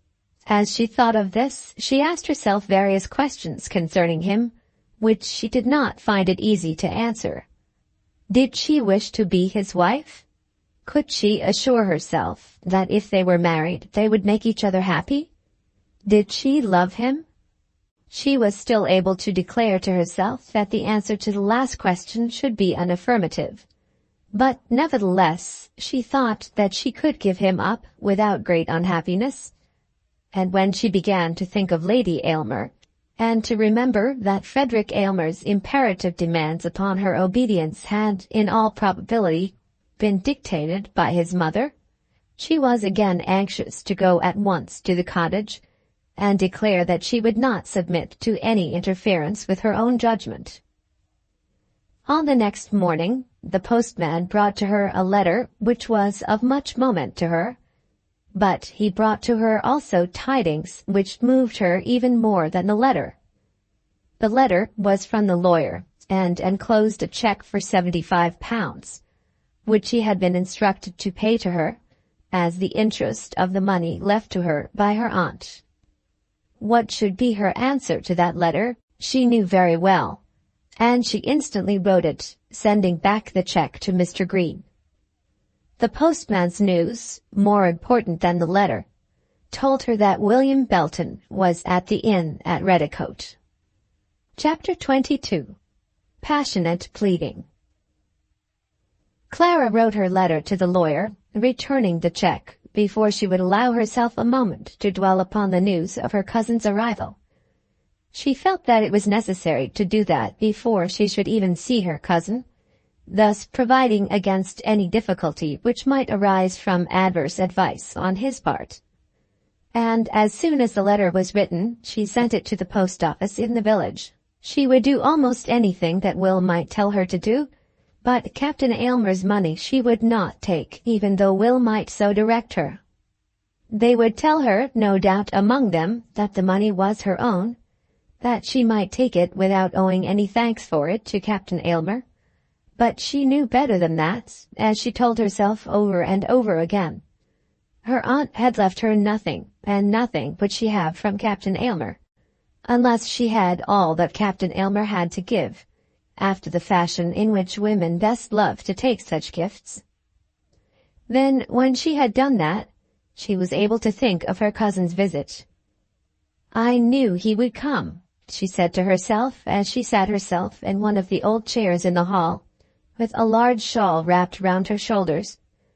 She had just been to the front door with the nominal purpose of dispatching her messenger thence to the post office, but she had stood for a minute or two under the portico, looking in the direction by which Belton would come from Redicote, expecting, or rather hoping, that she might see his figure or hear the sound of his gig. But she saw nothing and heard nothing, and so returned into the hall, slowly shutting the door. "I knew that he would come," she said, repeating to herself the same words over and over again. Yet when Mrs. Askerton had told her that he would do this thing which he had now done, she had expressed herself as almost frightened by the idea. "God forbid," she had said. Nevertheless, now that he was there at Redicote, she assured herself that his coming was a thing of which she had been certain, and she took a joy in the knowledge of his nearness to her, which she did not attempt to define to herself. Had he not said that he would be a brother to her, and was it not a brother's part to go to a sister in affliction? "I knew that he would come. I was sure of it. He is so true." As to Captain Aylmer's not coming, she said nothing, even to herself, but she felt that she had been equally sure on that subject. Of course Captain Aylmer would not come. He had sent her £75 in lieu of coming, and in doing so was true to his character. Both men were doing exactly that which was to have been expected of them. So, at least, Clara Amedroz now assured herself. She did not ask herself how it was that she had come to love the thinner and the meaner of the two men, but she knew well that such had been her fate. On a sudden she rose from her chair, as though remembering a duty to be performed, and went to the kitchen and directed that breakfast might be got ready for Mr. Belton. He would have travelled all night, and would be in want of food. Since the old squire's death, there had been no regular meal served in the house, and Clara had taken such scraps of food and cups of tea as the old servant of the house had brought to her. But now the cloth must be spread again, and as she did this with her own hands, she remembered the dinners which had been prepared for Captain Aylmer at Perivale after his aunt's death. It seemed to her that she was used to be in the house with death, and that the sadness and solemn ceremonies of woe were becoming things familiar to her. There grew upon her a feeling that it must be so with her always. The circumstances of her life would ever be sad.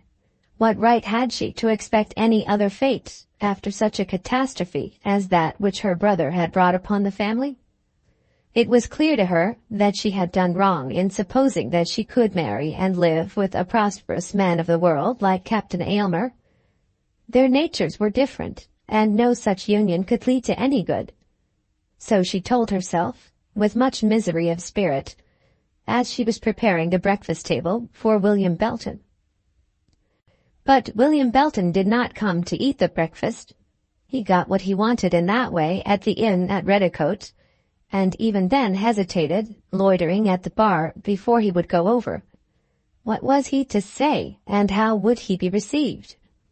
After all, had he not done amiss in coming to a house at which he probably might not be wanted? Would it not be thought that his journey had been made solely with a view to his own property? He would be regarded as the heir pouncing upon the inheritance before as yet the old owner was under the ground. At any rate, it would be too early for him to make his visit yet awhile, and to kill time he went over to a carpenter who had been employed by him about the place at Belton. The carpenter spoke to him as though everything were his own, and was very intent upon future improvements. This made Will more disgusted with himself than ever, and before he could get out of the carpenter's yard, he thoroughly wished himself back at Plaistow. But having come so far, he could hardly return without seeing his cousin, and at last he had himself driven over, reaching the house between 11 and 12 o'clock in the day. Clara met him in the hall, and at once led him into the room which she had prepared for him. He had given her his hand in the hall, but did not speak to her till she had spoken to him after the closing of the room door behind them. "I thought that you would come," she said, still holding him by the hand. "I did not know what to do," he answered. "I couldn't say which was best. Now I am here, I shall only be in your way." He did not dare to press her hand, nor could he bring himself to take his hand away from her. "In my way, yes, as an angel, to tell me what to do in my trouble. I knew you would come, because you are so good. But you will have breakfast? See, I have got it ready for you." "Oh, no, I breakfasted at Redicote. I would not trouble you." "Trouble me, Will! Oh, Will, if you knew!" Then there came tears into her eyes, and at the sight of them, both his own were filled. How was he to stand it? To take her to his bosom and hold her there for always, to wipe away her tears so that she should weep no more, to devote himself and all his energy and all that was his to comfort her, this he could have done, but he knew not how to do anything short of this. Every word that she spoke to him was an encouragement to this, and yet he knew that it could not be so, would now be an unmanly insult. And yet, how was he not to look it, not to speak of it? "It is such a comfort that you should be here, with me," she said. "Then I am glad I am here, though I do not know what I can do." "Did he suffer much, Clara?" "No, I think not, very little. He sank at last quicker than I expected, but just as I thought he would go. He used to speak of you so often, and always with regard and esteem." "Dear old man." "Yes, Will, he was, in spite of his little faults. No father ever loved his daughter better than he loved me." After a while, the servant brought in the tea, explaining to Belton that Miss Clara had neither eaten nor drank that morning. "She wouldn't take anything till you came, sir." Then Will added his entreaties, and Clara was persuaded, and by degrees there grew between them more ease of manner and capability for talking than had been within their reach when they first met. And during the morning many things were explained, as to which Clara would a few hours previously have thought it to be almost impossible that she should speak to her cousin. She had told him of her aunt's money, and the way in which she had on that very morning sent back the cheque to the lawyer, and she had said something also as to Lady Aylmer's views, and her own views as to Lady Aylmer. With Will this subject was one most difficult of discussion, and he blushed and fidgeted in his chair and walked about the room, and found himself unable to look Clara in the face as she spoke to him. But she went on, goading him with the name, which of all names was the most distasteful to him, and mentioning that name almost in terms of reproach which he felt it would be ungenerous to reciprocate, but which he would have exaggerated to unmeasured abuse if he had given his tongue license to speak his mind. "I was right to send back the money, wasn't I, Will? Say that I was right. Pray tell me that you think so." "I don't understand it at present, you see. I am no lawyer." "But it doesn't want a lawyer to know that I couldn't take the money from him. I am sure you feel that. If a man owes money, of course he ought to pay it. But he doesn't owe it, Will. It is intended for generosity." "You don't want anybody's generosity, certainly."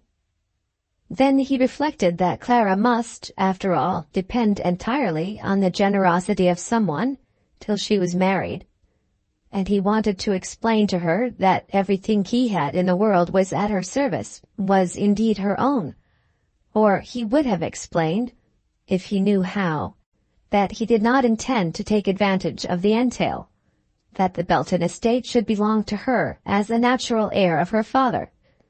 But he conceived that the moment for explaining this had hardly as yet arrived, and that he had better confine himself to some attempt at teaching her that no extraneous assistance would be necessary to her. "In money matters," said he, "of course you are to look to me. That is a matter of course. I'll see Green about the other affairs. Green and I are friends. We'll settle it." "That's not what I meant, Will." "But it's what I mean. This is one of those things in which a man has to act on his own judgment. Your father and I understood each other. He did not understand that I was to accept your bounty. Bounty is a nasty word, and I hate it.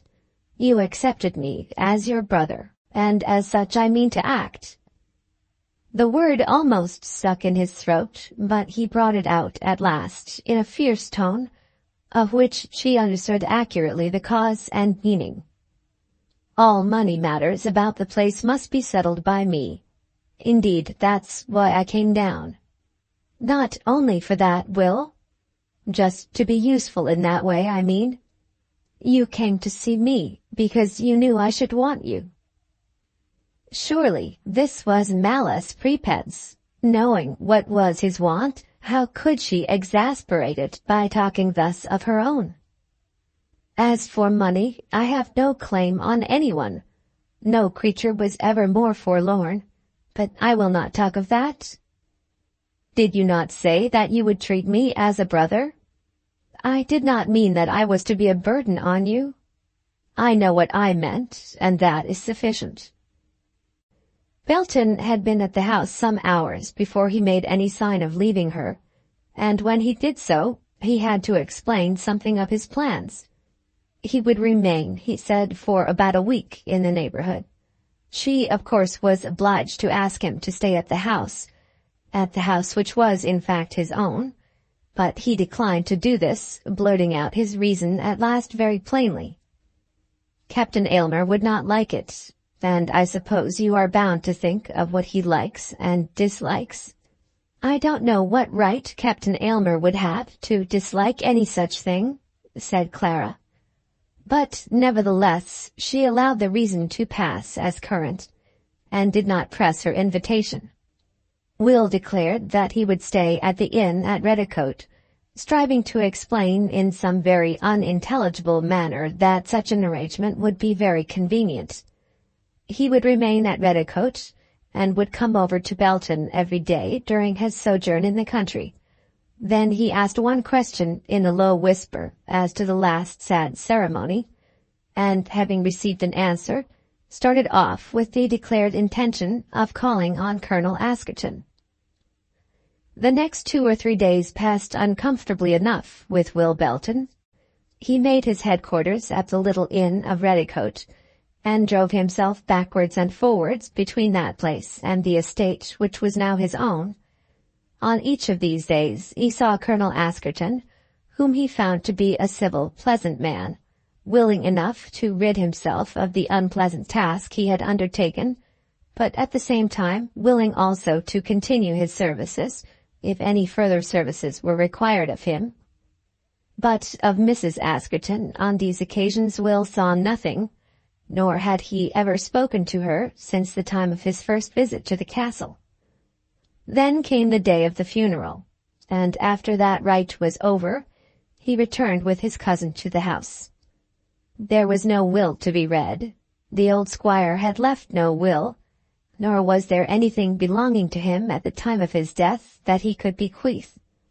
The furniture in the house, the worn-out carpets and old-fashioned chairs, belonged to Clara, but beyond that, property had she none, nor had it been in her father's power to endow her with anything.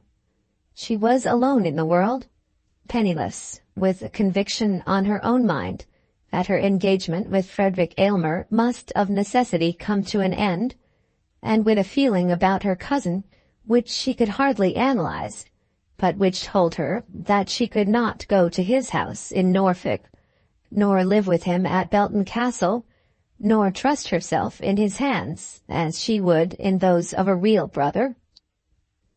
On the afternoon of the day on which her father had been buried, she brought to him a letter asking him to read it and tell her what she should do.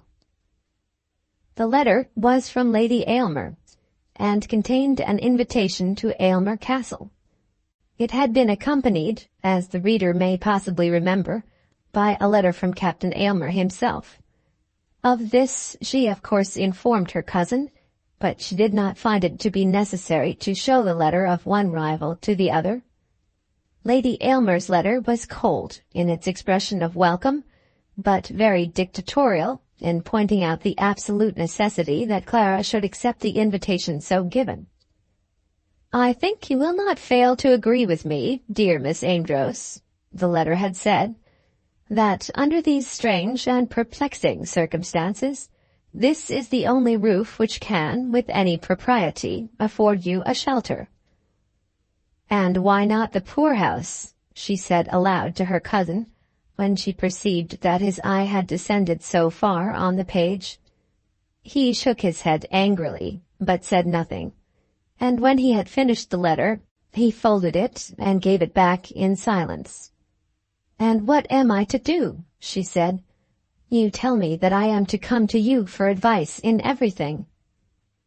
"You must decide for yourself here." "And you won't advise me? You won't tell me whether she is right?" "I suppose she is right." "Then I had better go?" "If you mean to marry Captain Aylmer, you had better go." "I am engaged to him." "Then you had better go."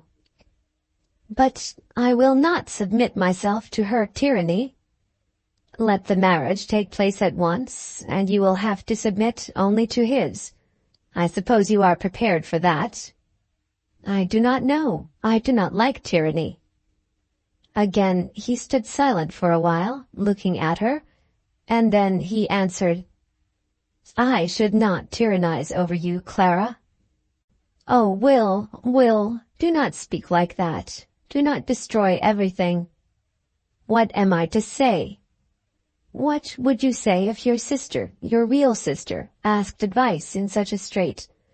If you had a sister who came to you and told you all her difficulty, you would advise her. You would not say words to make things worse for her?" "It would be very different." "But you said you would be my brother." How am I to know what you feel for this man? It seems to me that you half hate him, half fear him, and sometimes despise him. Hate him? No, I never hate him. Go to him, then, and ask him what you had better do. Don't ask me. Then he hurried out of the room, slamming the door behind him. But before he had half gone down the stairs, he remembered the ceremony at which he had just been present, and how desolate she was in the world, and he returned to her. "I beg your pardon, Clara," he said. "I am passionate, but I must be a beast to show my passion to you on such a day as this. If I were you, I should accept Lady Aylmer's invitation, merely thanking her for it in the ordinary way. I should then go and see how the land lay. That is the advice I should give my sister. And I will, if it is only because you tell me. But as for a home, tell her you have one of your own, at Belton Castle, from which no one can turn you out, and where no one can intrude on you. This house belongs to you." Then, before she could answer him, he had left the room, and she listened to his heavy, quick footsteps as he went across the hall and out of the front door. He walked across the park and entered the little gate of Colonel Askerton's garden, as though it were his habit to go to the cottage when he was at Belton. There had been various matters on which the two men had been brought into contact concerning the old squire's death and the tenancy of the cottage, so that they had become almost intimate. Belton had nothing new that he specially desired to say to Colonel Askerton, whom, indeed, he had seen only a short time before, at the funeral.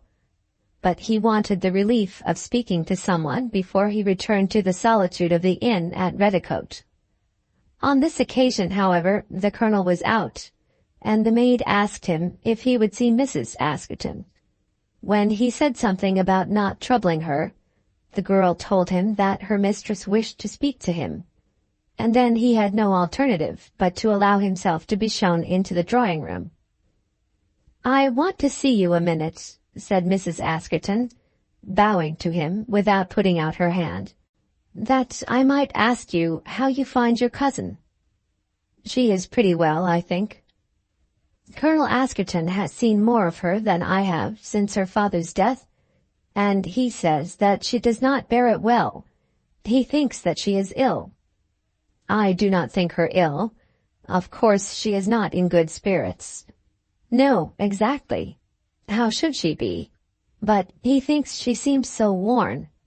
I hope you will excuse me, Mr. Belton, but I love her so well that I cannot bear to be quite in the dark as to her future. Is anything settled yet?" "She is to go to Aylmer Castle." "To Aylmer Castle? Is she indeed? At once?" "Very soon. Lady Aylmer has asked her." "Lady Aylmer? Then I suppose—" "You suppose what?" Will Belton asked. "I did not think she would have gone to Aylmer Castle, though I dare say it is the best thing she could do. She seemed to me to dislike the Aylmers, that is, Lady Aylmer, so much. But I suppose she is right?" "She is right to go if she likes it." "She is circumstanced so cruelly, is she not? Where else could she go? I do so feel for her. I believe I need hardly tell you, Mr. Belton, that she would be as welcome here as flowers in May, but that I do not dare to ask her to come to us." She said this in a low voice, turning her eyes away from him, looking first upon the ground and then again up at the window, but still not daring to meet his eye.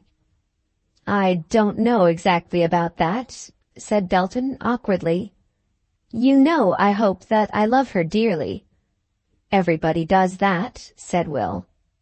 "You do, Mr. Belton?" "Yes, I do. Just as though she were my sister." "And as your sister, would you let her come here, to us?"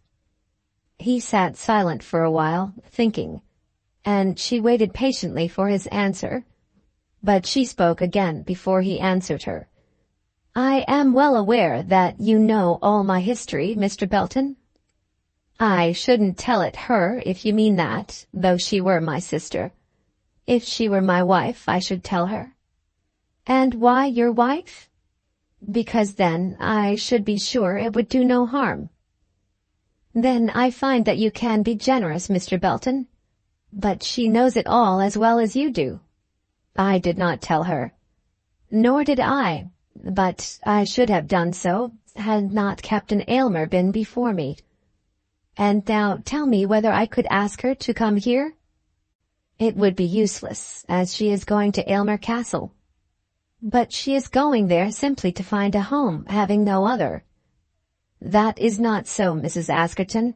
She has a home as perfectly her own as any woman in the land. Belton Castle is hers, to do what she may please with it. She can live here if she likes it, and nobody can say a word to her. She need not go to Aylmer Castle to look for a home. You mean you would lend her the house?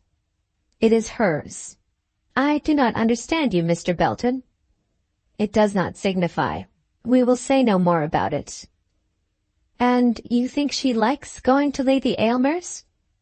How should I say what she likes? Then there was another pause before Mrs. Askerton spoke again. I can tell you one thing, she said. She does not like him. That is her affair. But she should be taught to know her own mind before she throws herself away altogether. You would not wish your cousin to marry a man whom she does not love, because at one time she had come to think that she loved him?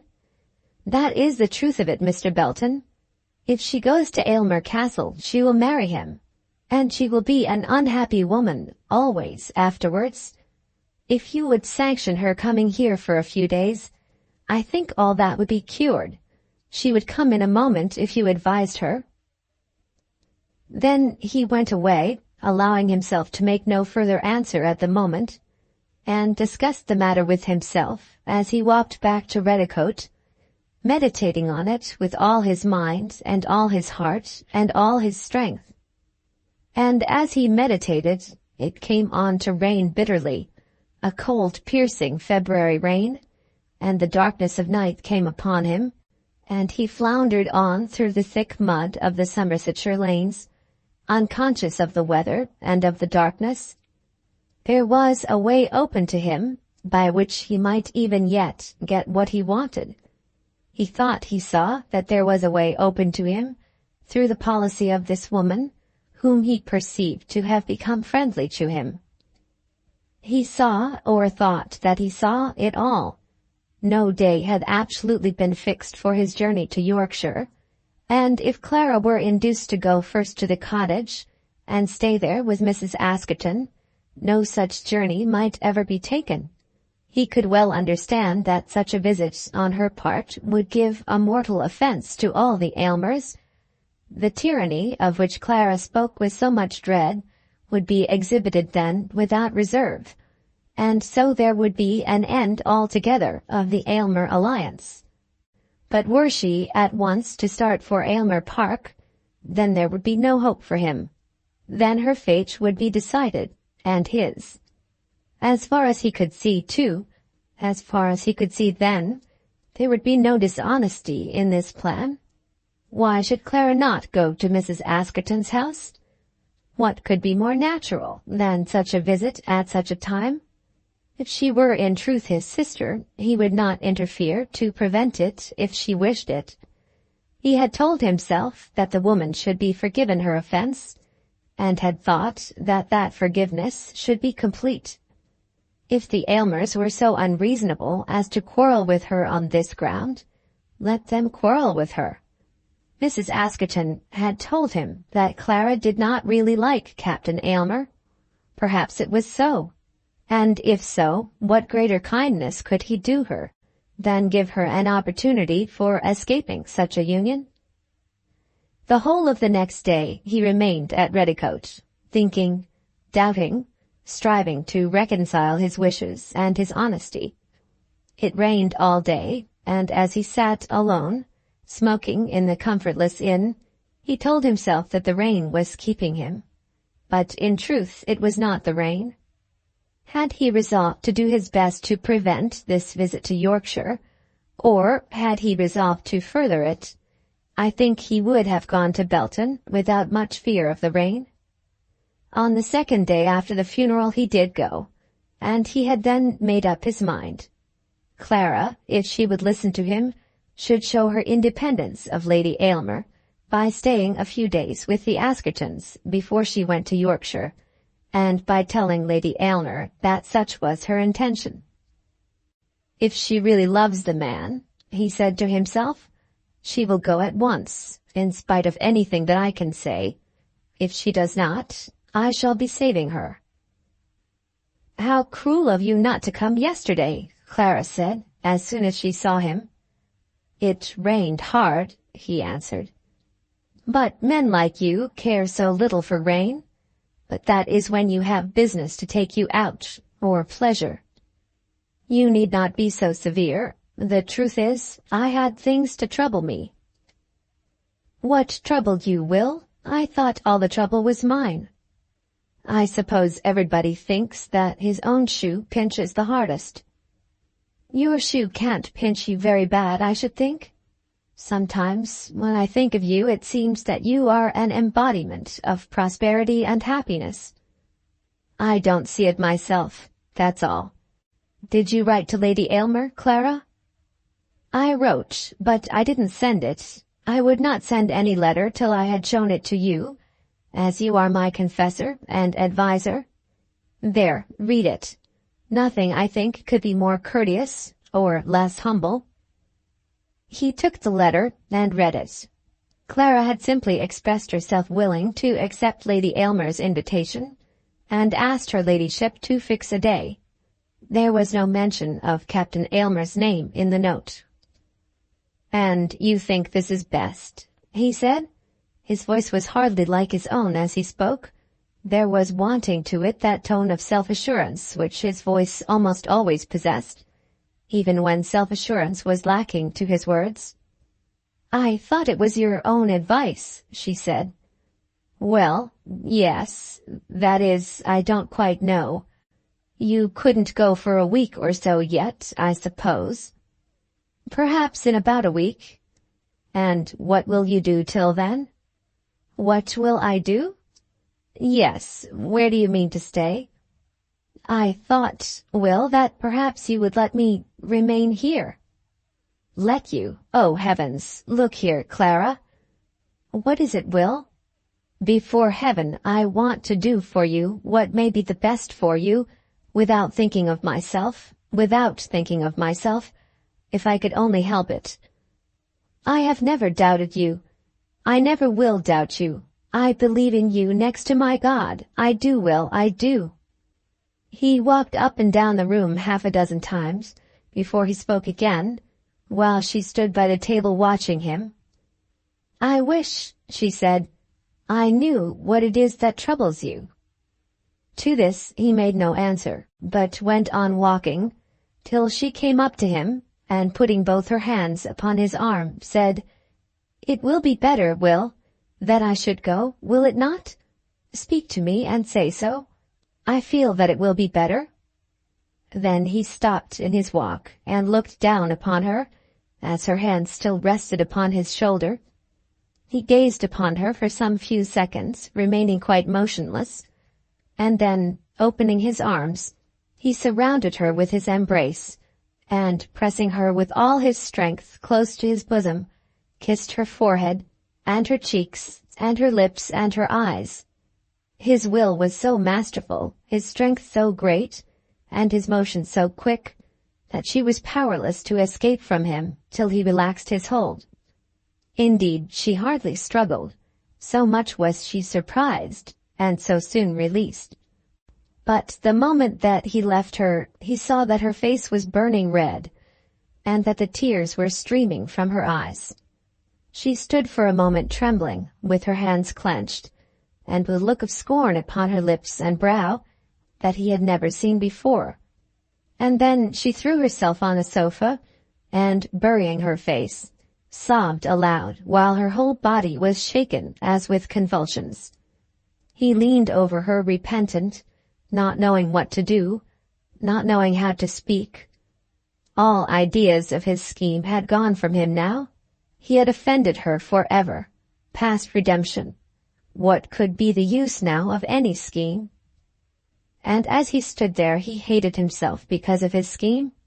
The utter misery and disgrace of the present moment had come upon him because he had thought more of himself than of her.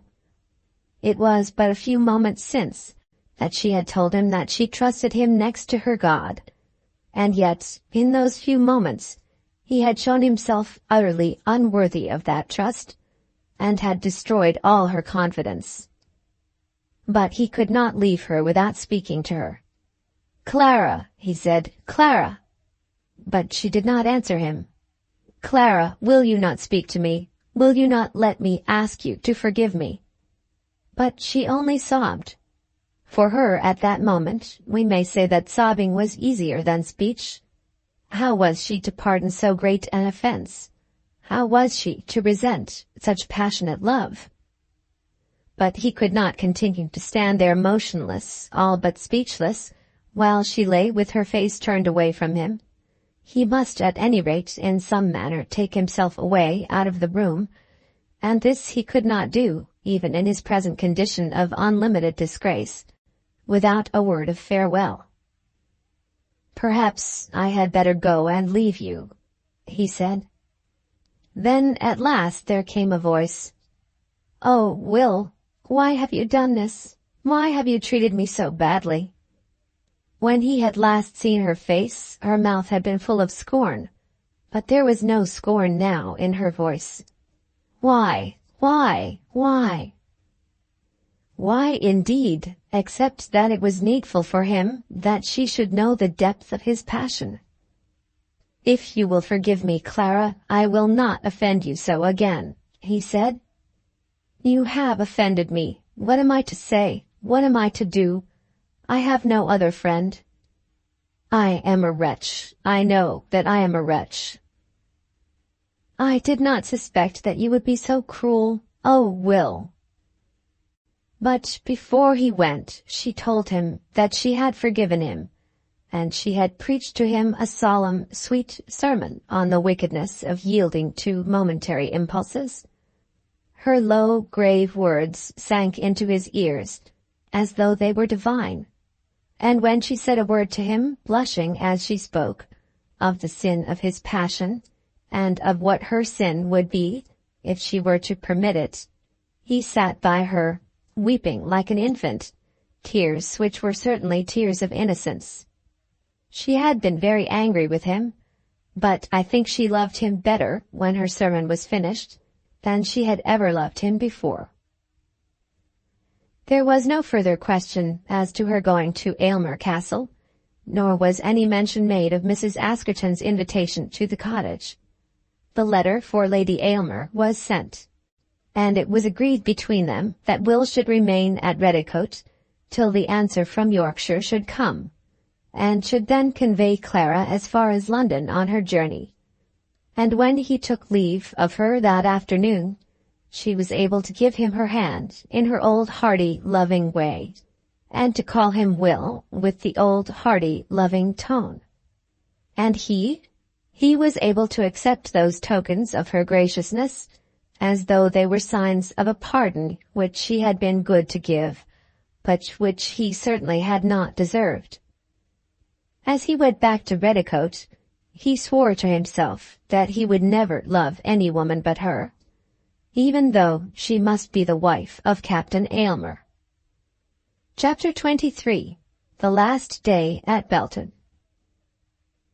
In course of post there came an answer from Lady Aylmer, naming a day for Clara's journey to Yorkshire, and also a letter from Captain Aylmer, in which he stated that he would meet her in London and convey her down to Aylmer Park. "The house is sitting," he said, "and therefore I shall be a little troubled about my time, but I cannot allow that your first meeting with my mother should take place in my absence." This was all very well, but at the end of the letter there was a word of caution that was not so well. I am sure, my dear Clara, that you will remember how much is due to my mother's age and character and position. Nothing will be wanted to the happiness of our marriage, if you can succeed in gaining her affection, and therefore I make it my first request to you that you should endeavor to win her good opinion. There was nothing perhaps really amiss, certainly nothing unreasonable in such words from a future husband to his future wife.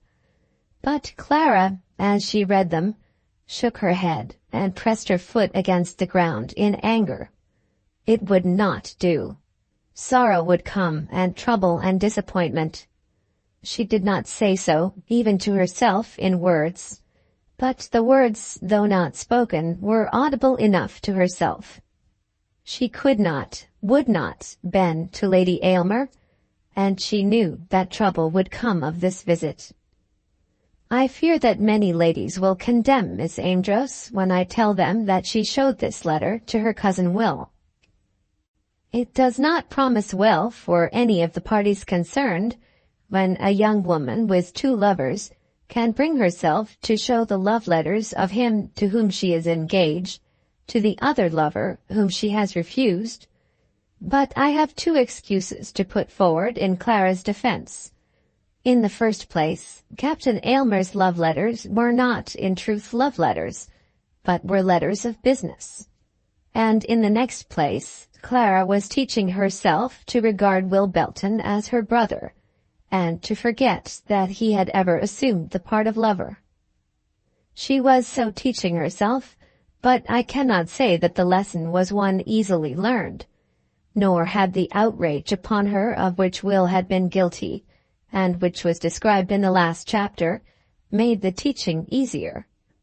But she had determined, nevertheless, that it should be so. When she thought of Will, her heart would become very soft towards him, and sometimes, when she thought of Captain Aylmer, her heart would become anything but soft towards him. Unloving feelings would be very strong within her bosom as she reread his letters, and remembered that he had not come to her, but had sent her £75 to comfort her in her trouble. Nevertheless, he was to be her husband, and she would do her duty. What might have happened had Will Belton come to Belton Castle before she had known Frederick Aylmer? Of that she stoutly resolved that she would never think at all, and consequently the thought was always intruding upon her. "You will sleep one night in town, of course?" said Will. "I suppose so. You know all about it. I shall do as I'm told." "You can't go down to Yorkshire from here in one day. Where would you like to stay in London?"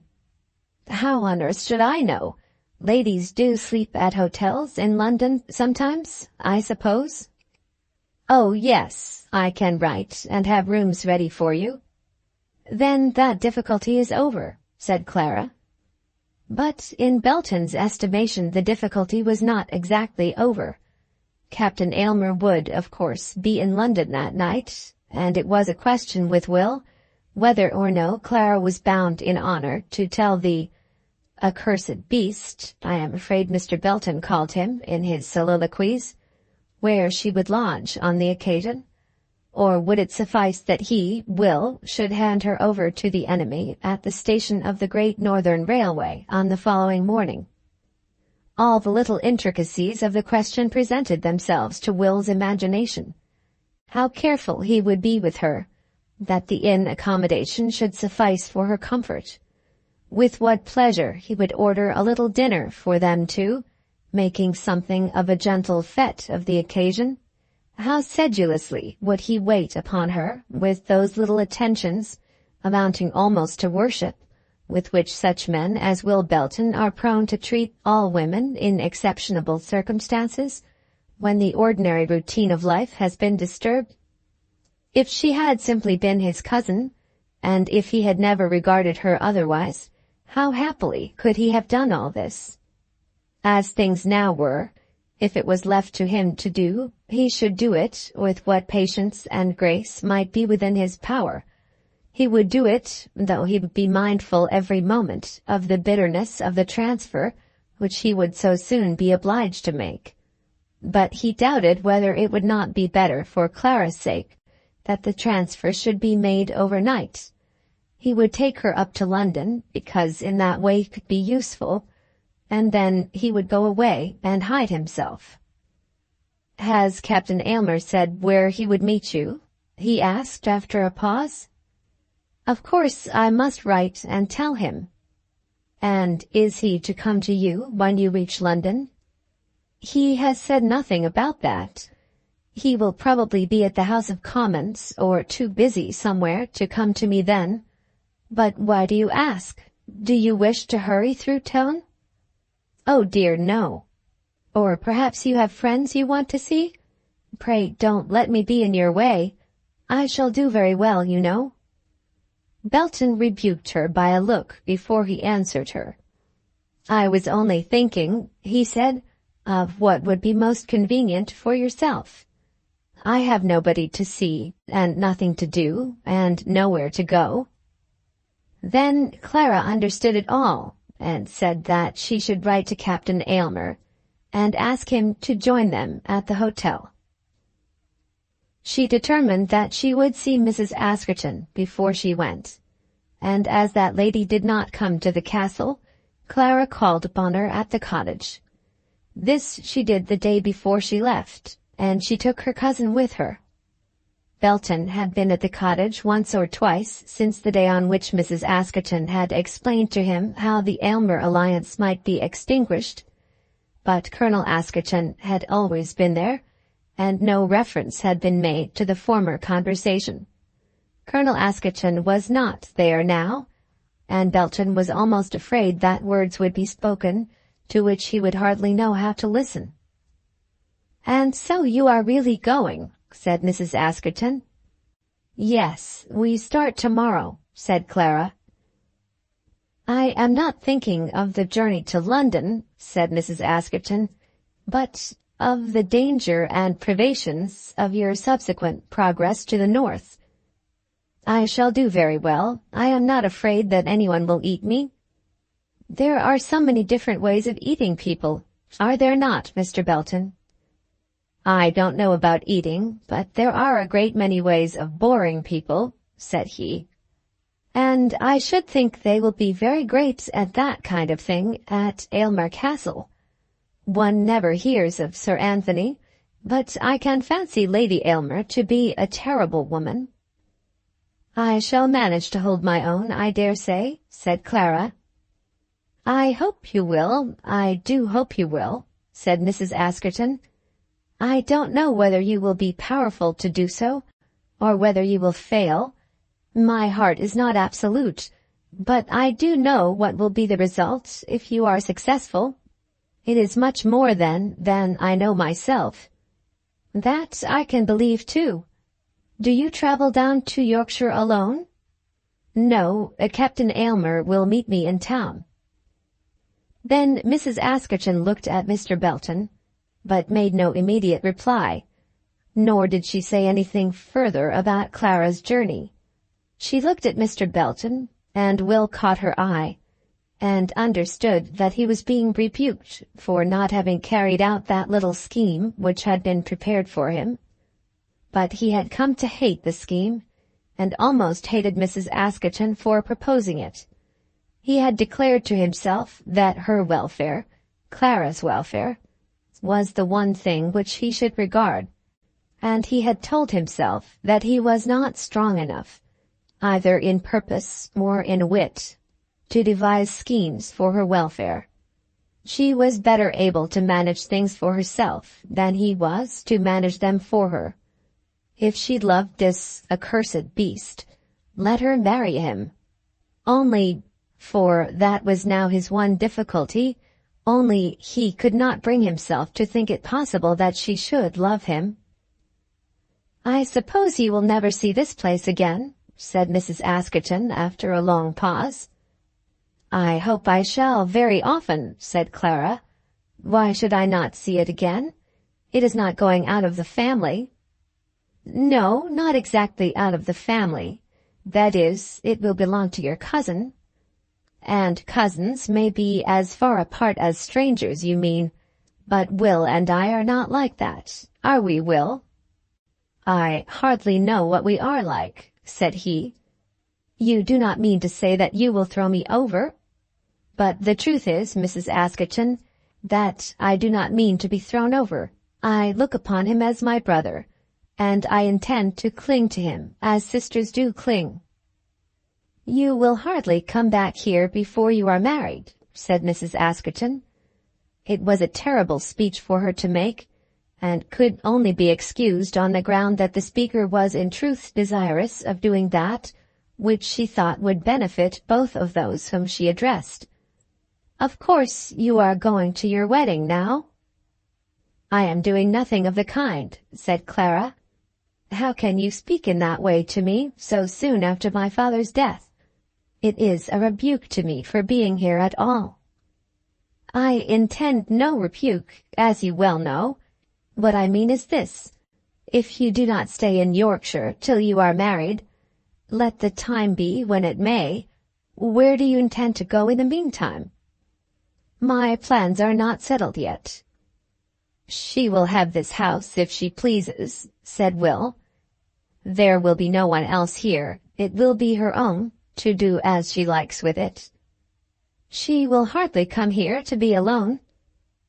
I will not be inquired into, my dear, said Clara, speaking with her restored good humor. Of course, I am an unprotected female, and subject to disadvantages. Perhaps I have no plans for the future, and if I have plans, perhaps I do not mean to divulge them. I had better come to the point at once, said Mrs. Askerton. If it should ever suit you, pray come here to us. Flowers shall not be more welcome in May. It is difficult to speak of it all, though you both understand everything as well as I do. I cannot press my invitation as another woman might. Yes, you can, said Clara with energy. Of course you can. Can I? Then I do. Dear Clara, do come to us. And then, as she spoke, Mrs. Askerton knelt on the ground at her visitor's knees. Mr. Belton, do tell her that when she is tired with the grandeur of Aylmer Park, she may come to us here. I don't know anything about the grandeur of Aylmer Park, said Will suddenly. But she may come here, may she not? She will not ask my leave, said he. She says that you are her brother. Whose leave should she ask? He knows that I should ask his rather than that of any living person, said Clara. There, Mr. Belton, now you must say that she may come, or that she may not. I will say nothing. She knows what to do much better than I can tell her. Mrs. Askerton was still kneeling, and again appealed to Clara. You hear what he says. What do you say yourself? Will you come to us? That is, if such a visit will suit you, in point of convenience. I will make no promise, but I know no reason why I should not. And I must be content with that? Well, I will be content. Then she got up. For one such as I am, that is a great deal. And, Mr. Belton, let me tell you this. I can be grateful to you, though you cannot be gracious to me. I hope I have not been ungracious, said he. Upon my word, I cannot compliment you, but there is something so much better than grace that I can forgive you. You know, at any rate, how thoroughly I wish you well. Upon this, Clara got up to take her leave, and the demonstrative affection of an embrace between the two women afforded a remedy for the awkwardness of the previous conversation. God bless you, dearest, said Mrs. Askerton. May I write to you? Certainly, said Clara. And you will answer my letters? Of course I will. You must tell me everything about the place, and especially as to Bessie. Bessie is never to be sold, is she, Will? Bessie was the cow which Belton had given her. Not if you choose to keep her. I will go down and see her myself, said Mrs. Askerton. and will utter little prayers of my own over her horns, that certain events that I desire may come to pass. Goodbye, Mr. Belton. You may be as ungracious as you please, but it will not make any difference." When Clara and her cousin left the cottage, they did not return to the house immediately, but took a last walk round the park, and through the shrubbery, and up to the rocks on which a remarkable scene had once taken place between them. Few words were spoken as they were walking, and there had been no agreement as to the path they would take. Each seemed to understand that there was much of melancholy in their present mood, and that silence was more fitting than speech. But when they reached the rocks, Belton sat himself down, asking Clara's leave to stop there for a moment. "I don't suppose I shall ever come to this place again," said he. "You are as bad as Mrs. Askerton," said Clara. "I do not think I shall ever come to this place again," said he, repeating his words very solemnly. "At any rate, I will never do so willingly, unless—" "Unless what?" "Unless you are either my wife or have promised to become so." "Oh, Will, you know that that is impossible." "Then it is impossible that I should come here again." "You know that I am engaged to another man?" "Of course I do. I am not asking you to break your engagement. I am simply telling you that in spite of that engagement, I love you as well as I did love you before you had made it. I have a right to let you know the truth." As if she had not known it without his telling it to her now. "It was here that I told you that I loved you. I now repeat it here, and will never come here again unless I may say the same thing over and over and over. That is all. We might as well go on now." But when he got up, she sat down, as though unwilling to leave the spot. It was still winter, and the rock was damp with cold drippings from the trees, and the moss around was wet, and little pools of water had formed themselves in the shallow holes upon the surface. She did not speak as she seated herself, but he was of course obliged to wait till she should be ready to accompany him. "It is too cold for you to sit there," he said. "Come, Clara, I will not have you loiter here. It is cold and wet." "It is not colder for me than for you. You are not used to that sort of thing as I am." "Will," she said, "you must never speak to me again as you spoke just now. Promise me that you will not." "Promises will do no good in such a matter." "It is almost a repetition of what you did before, though of course it is not so bad as that." "Everything I do is bad." "No, Will, dear Will, almost everything you do is good. But of what use can it be to either of us for you to be thinking of that which can never be? Cannot you think of me as your sister, and only as your sister?" "No, I cannot." "Then it is not right that we should be together." "I know nothing of right. You ask me a question, and I suppose you don't wish that I should tell you a lie." "Of course I do not wish that." "Therefore I tell you the truth. I love you, as any other man loves the girl that he does love, and as far as I know myself, I can never be happy unless you are my own." "Oh, Will, how can that be when I am engaged to another man?" "As to your engagement, I should care nothing. Does he love you as I love you? If he loves you, why is he not here? If he loves you, why does he let his mother ill-use you, and treat you with scorn? If he loves you as I love you, how could he write to you as he does write? Would I write to you such a letter as that? Would I let you be here without coming to you, to be looked after by anyone else? If you had said that you would be my wife, would I leave you in solitude and sorrow, and then send you £75 to console you? If you think he loves you, Clara—" "He thought he was doing right when he sent me the money." but he shouldn't have thought it right. Never mind. I don't want to accuse him, but this I know, and you know. He does not love you as I love you. What can I say to answer you? Say that you will wait till you have seen him. Say that I may have a hope, a chance, that if he is cold and hard and just what we know he is, then I may have a chance. How can I say that when I am engaged to him? Cannot you understand that I am wrong to let you speak of him as you do? How else am I to speak of him? Tell me this, do you love him? Yes, I do. I don't believe it. Will, I don't believe it. Nothing on earth shall make me believe it. It is impossible, impossible. Do you mean to insult me, Will? No, I do not mean to insult you, but I mean to tell you the truth. I do not think you love that man as you ought to love the man whom you are going to marry. I should tell you just the same thing if I were really your brother. Of course, it isn't that I suppose you love anyone else, me, for instance.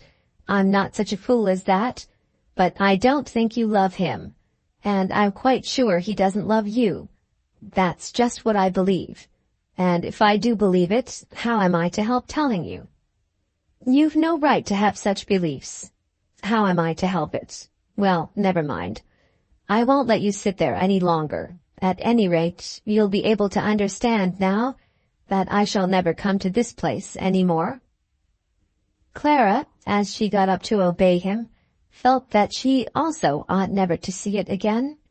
Unless, indeed, unless.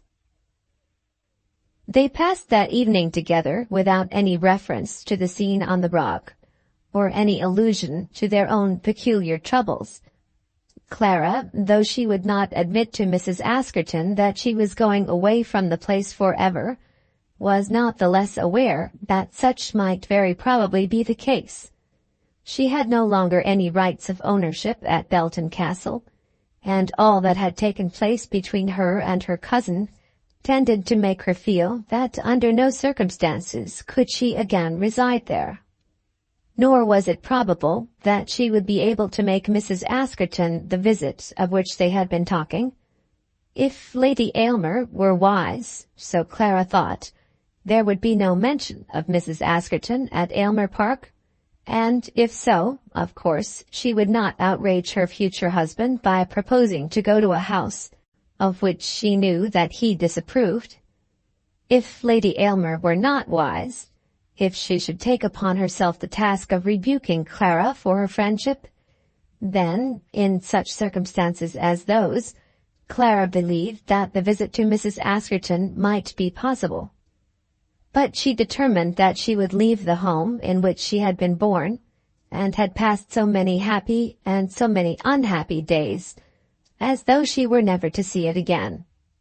All her packing had been done, down to the last fragment of an old letter that was stuffed into her writing desk. But nevertheless she went about the house with a candle in her hand, as though she was still looking that nothing had been omitted, while she was in truth saying farewell in her heart to every corner which she knew so well. When at last she came down to pour out for her desolate cousin his cup of tea, she declared that everything was done. "You may go to work now, Will," she said, "and do what you please with the old place.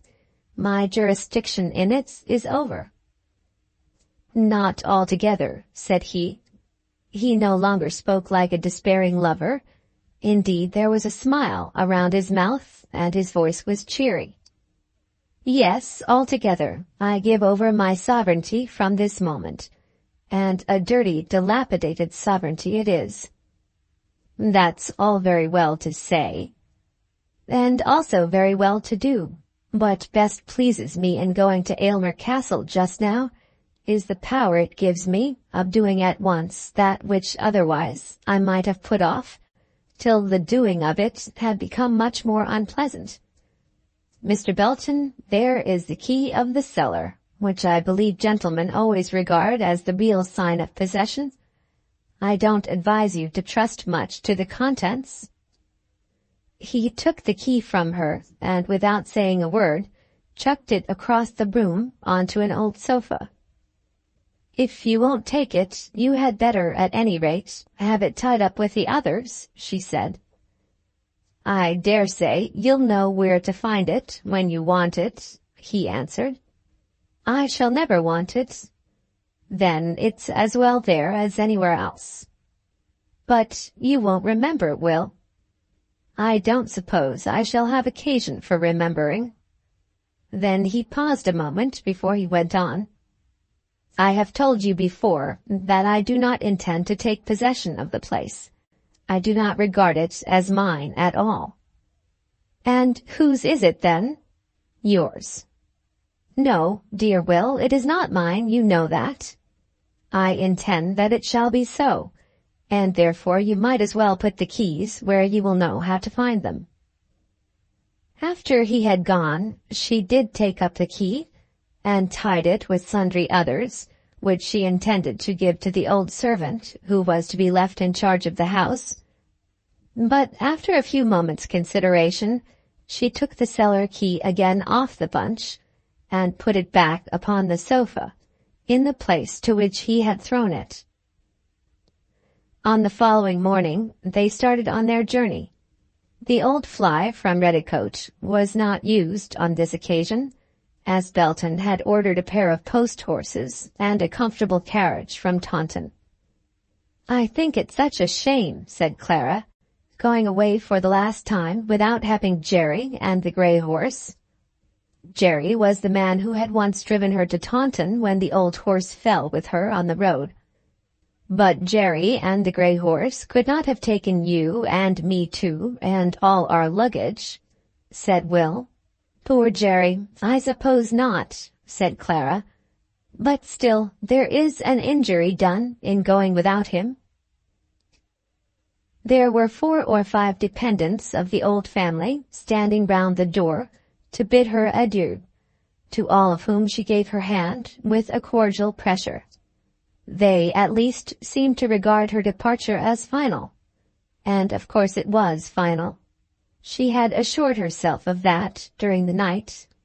And just as they were about to start, both Colonel and Mrs. Askerton walked up to the door. "He wouldn't let you go without bidding you farewell," said Mrs. Askerton. "I am so glad to shake hands with him," Clara answered. Then the Colonel spoke a word to her, and as he did so, his wife contrived to draw Will Belton for a moment behind the carriage. "Never give it up, Mr. Belton," she said eagerly. "If you persevere, she'll be yours yet." "I fear not," he said. "Stick to her like a man," said she, pressing his hand in her vehemence. "If you do, you'll live to thank me for having told you so." Will had not a word to say for himself, but he thought that he would stick to her. Indeed, he thought that he had stuck to her pretty well. At last they were off, and the village of Belton was behind them. Will, glancing into his cousin's face, saw that her eyes were laden with tears, and refrained from speaking. As they passed the ugly red-brick rectory house, Clara for a moment put her face to the window and then withdrew it. "There is nobody there," she said, "who will care to see me, considering that I have lived here all my life. Is it not odd that there should be so few to bid me good-bye?" "People do not like to put themselves forward on such occasions," said Will. "People! There are no people. No one ever had so few to care for them as I have. And now? But never mind, I mean to do very well, and I shall do very well." Belton would not take advantage of her in her sadness, and they reached the station at Taunton almost without another word. Of course they had to wait there for half an hour, and of course the waiting was very tedious. To Will it was very tedious indeed, as he was not by nature good at waiting. To Clara, who on this occasion sat perfectly still in the waiting-room, with her toes on the fender before the fire, the evil of the occasion was not so severe. The man would take 2 hours for the journey, though I told him an hour and a half would be enough," said Will, querulously. "But we might have had an accident." "An accident? What accident? People don't have accidents every day." At last the train came, and they started. Clara, though she had with her her best friend, I may almost say the friend whom in the world she loved the best, did not have an agreeable journey. Belton would not talk, but as he made no attempt at reading, Clara did not like to have recourse to the book which she had in her travelling bag. He sat opposite to her, opening the window and shutting it, as though she might like it, but looking wretched and forlorn. At Swindon he brightened up for a moment under the excitement of getting her something to eat, but that relaxation lasted only for a few minutes. After that he relapsed again into silence till the train had passed Slough, and then he knew that in another half-hour they would be in London. Then he leant over her and spoke. "This will probably be the last opportunity I shall have of saying a few words to you alone." "I don't know that at all, Will. It will be the last for a long time at any rate.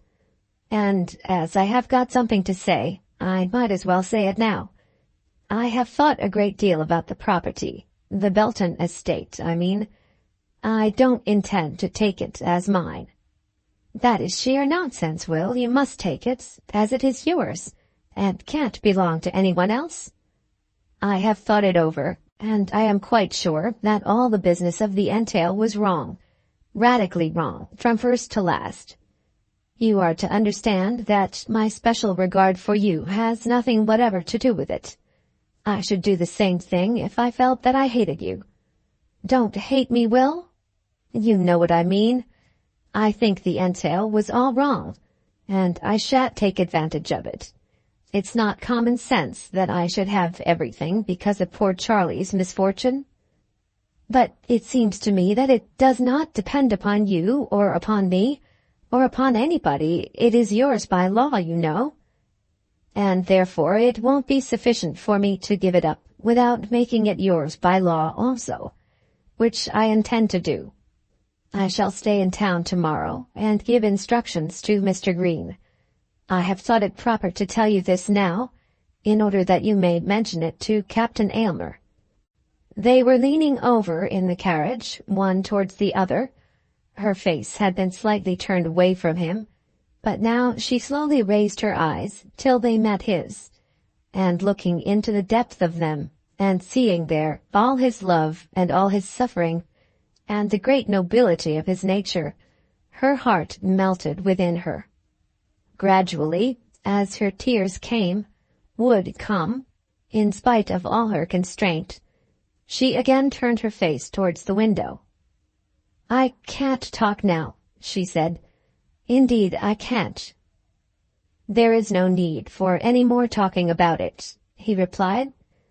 And there was no more talking between them on that subject, or on any other, till the tickets had been taken and the train was again in motion. Then he referred to it again for a moment. "You will tell Captain Aylmer, my dear?" "I will tell him what you say, that he may know your generosity. But of course he will agree with me that no such offer can be accepted. It is quite out of the question." "You had better tell him and say nothing more, or you can ask him to see Mr. Green after tomorrow. He, as a man who understands business, will know that this arrangement must be made if I choose to make it. Come, here we are. Porter, a 4-wheeled cab. Do you go with him, and I'll look after the luggage." Clara, as she got into the cab, felt that she ought to have been more stout in her resistance to his offer, but it would be better, perhaps, that she should write to him from Aylmer Park, and get Frederick to write also. Chapter 24. The Great Northern Railway Hotel. At the door of the hotel of the Great Northern Railway Station they met Captain Aylmer. Rooms had been taken there because they were to start by an early train on that line in the morning, and Captain Aylmer had undertaken to order dinner. There was nothing particular in the meeting to make it unpleasant to our friend Will. The fortunate rival could do no more in the hall of the inn than give his hand to his affianced bride, as he might do to any other lady, and then suggest to her that she should go upstairs and see her room. When he had done this, he also offered his hand to Belton, and Will, though he would almost sooner have cut off his own, was obliged to take it. In a few minutes the two men were standing alone together in the sitting-room. "I suppose you found it cold coming up?" said the captain. "Not particularly," said Will. "It's rather a long journey from Belton?" "Not very long," said Will.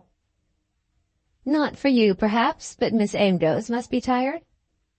Belton was angry at having his cousin called Miss Amedroz, feeling that the reserve of the name was intended to keep him at a distance. But he would have been equally angry had Captain Aylmer called her Clara. "My cousin," said Will stoutly, "is able to bear slight fatigue of that kind without suffering." "I didn't suppose she suffered, but journeys are always tedious, especially when there's so much road work. I believe you are 20 miles from the station?" "Belton Castle is something over 20 miles from Taunton."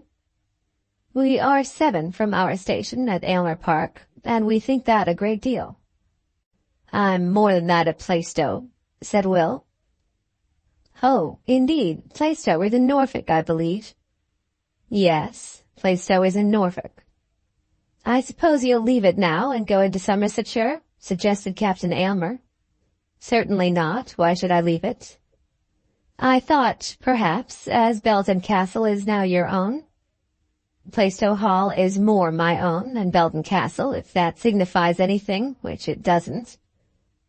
This he said in an angry tone, which, as he became conscious of it, he tried to rectify. "I've a deal of stock and all that sort of thing at Plaistow, and couldn't very well leave it, even if I wished it," he said. "You've pretty good shooting, too, I suppose," said Aylmer. "As far as partridges go, I'll back it against most properties of the same extent in any county." "I'm too busy a man myself," said the captain, "to do much at partridges. We think more of pheasants down with us." "I dare say.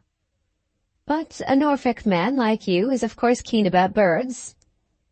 "We are obliged to put up with what we've got, you know. Not but what I believe there is better general head of game in Norfolk than in any other county in England."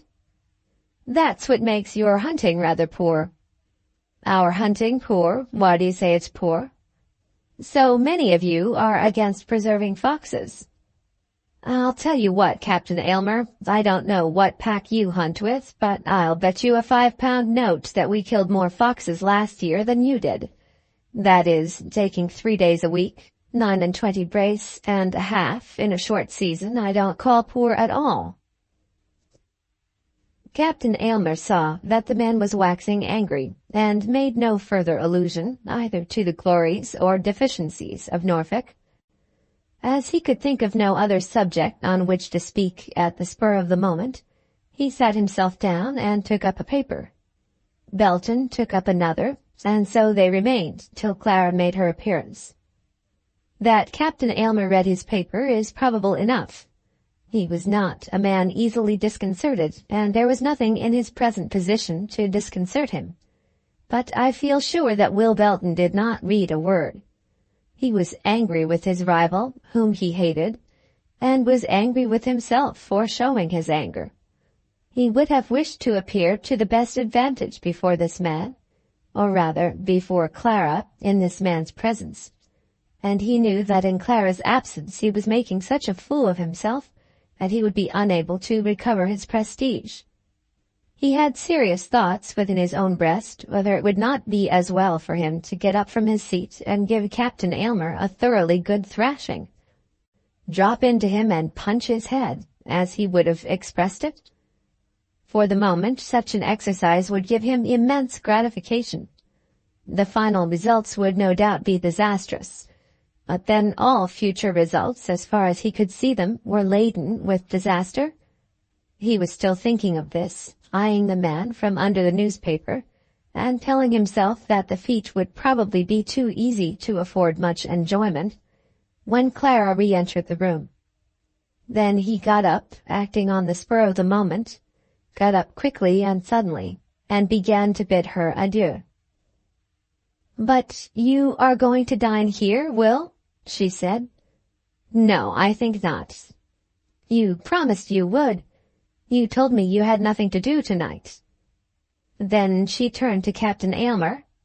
"You expect my cousin to dine with us today?" "I ordered dinner for 3, said Captain Aylmer. "Oh, very well, it's all the same thing to me," said Will. "And to me," said Captain Aylmer. "It's not at all the same thing to me," said Clara. "I don't know when I may see my cousin again. I should think it very bad of you, Will, if you went away this evening." "I'll go out just for half an hour," said he, "and be back to dinner." "We dine at 7, said the captain. Then Belton took his hat and left the two lovers together. "Your cousin seems to be rather a surly sort of gentleman." Those were the first words which Captain Aylmer spoke when he was alone with the lady of his love. Nor was he demonstrative of his affection by any of the usual signs of regard which are permitted to accepted lovers. He did not offer to kiss her, nor did he attempt to take her hand with a warmer pressure, now that he was alone with her. He probably might have gone through some such ceremony had he first met Clara in a position propitious to such purposes, but as it was, he had been a little ruffled by Will Belton's want of good breeding, and had probably forgotten that any such privileges might have been his. I wonder whether any remembrance flashed across Clara's mind at this moment of her cousin Will's great iniquity in the sitting-room at Belton Castle. She thought of it very often, and may possibly have thought of it now. "I don't believe that he is surly, Frederick," she said. "He may perhaps be out of humour." "And why should he be out of humour with me? I only suggested to him that it might suit him to live at Belton instead of that farm of his down in Norfolk." "He is very fond of Plaistow, I fancy." "But that's no reason why he should be cross with me.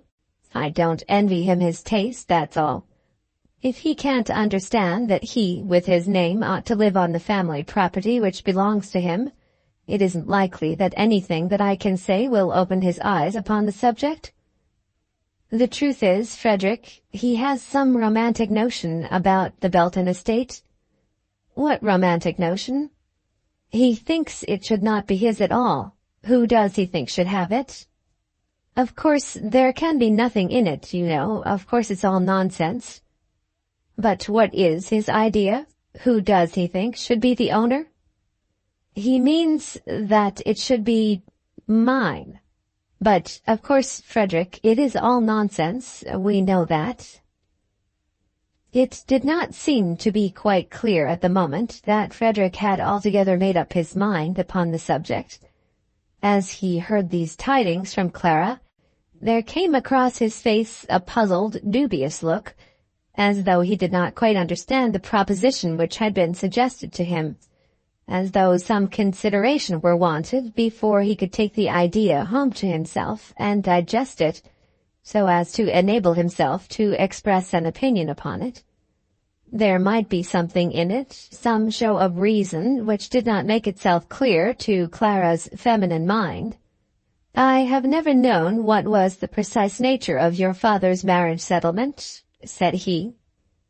Then Clara began to explain with exceeding eagerness that there was no question as to the accuracy of the settlement or the legality of the entail.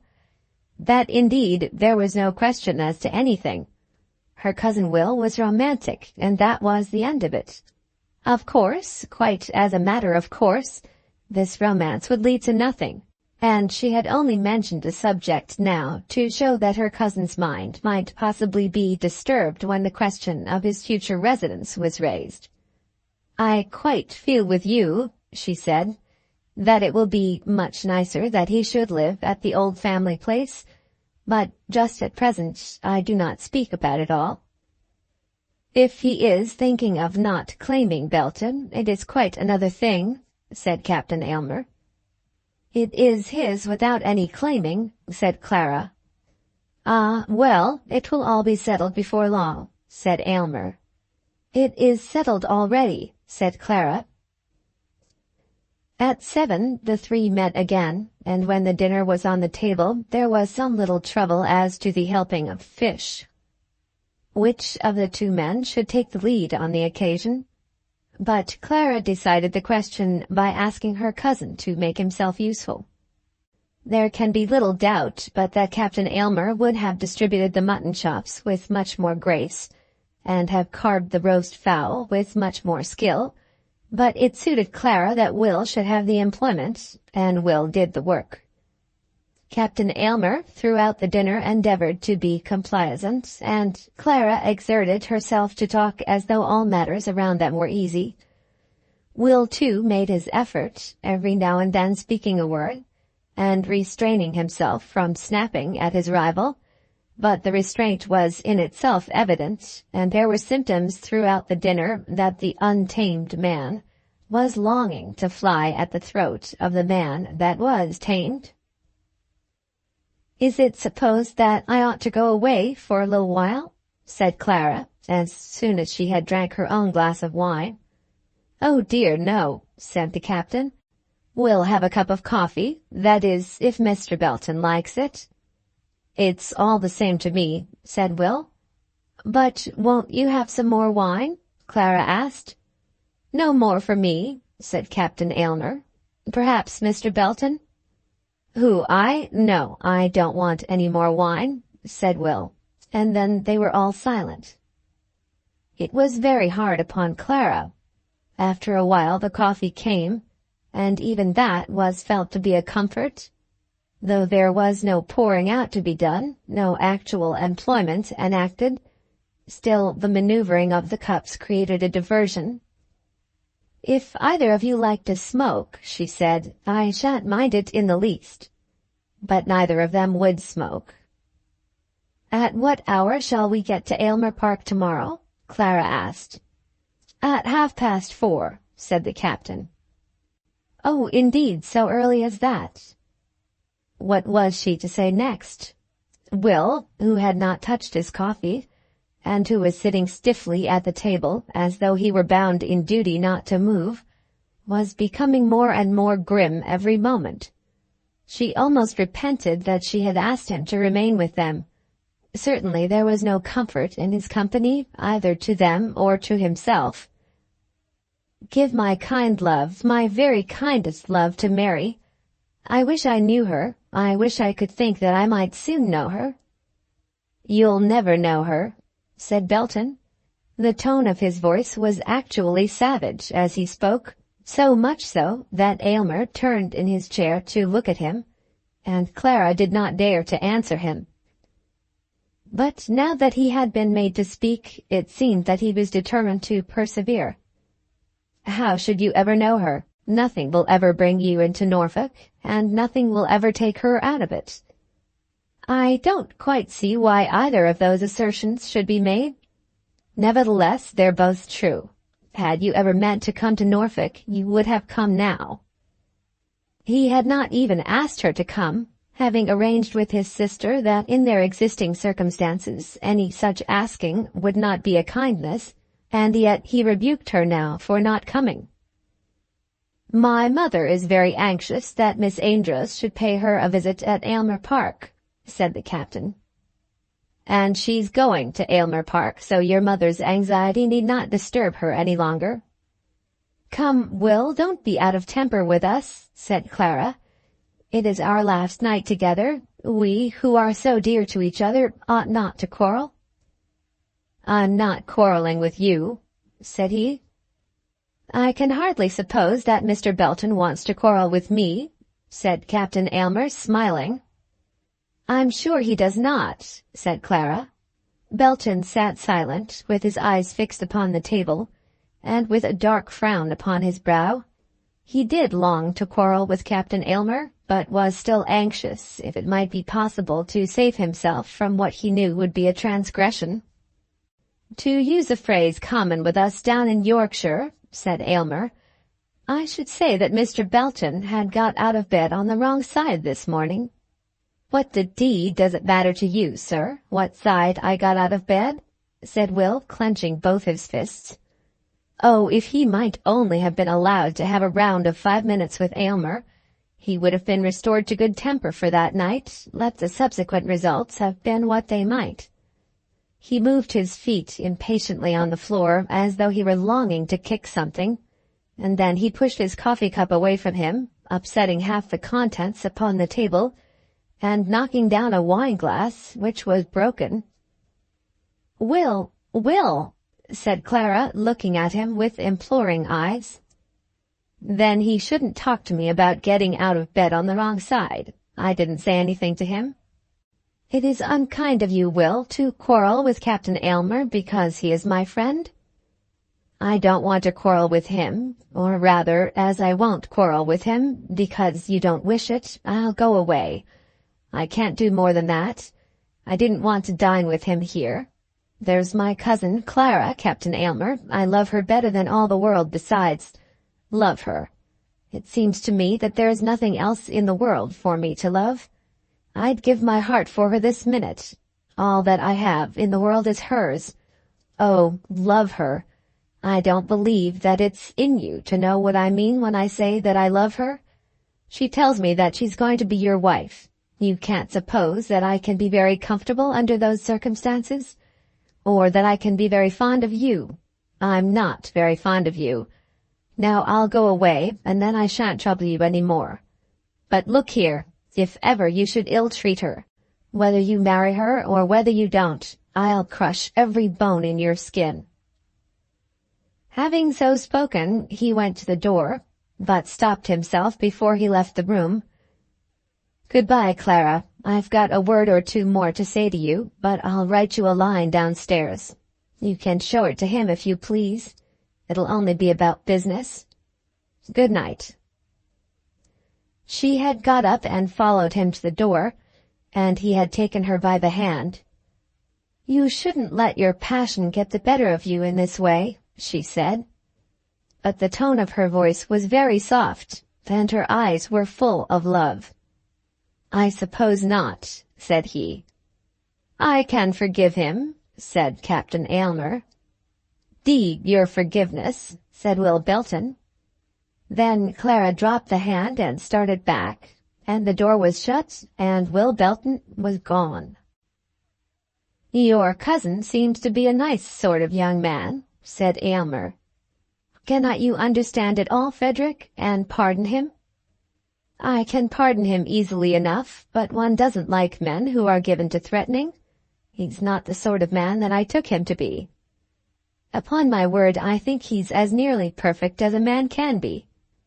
"Then you like men to swear at you, and to swagger like bobadils, and to misbehave themselves, so that one has to blush for them if a servant chances to hear them? Do you really think that he has conducted himself today like a gentleman?"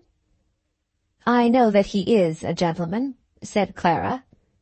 "I must confess that I have no reason for supposing him to be so but your assurance. And I hope that is sufficient, Frederick." Captain Aylmer did not answer her at once, but sat for a while, considering what he would say. Clara, who understood his moods, knew that he did not mean to drop the subject, and resolved that she would defend her cousin, let Captain Aylmer attack him as he would.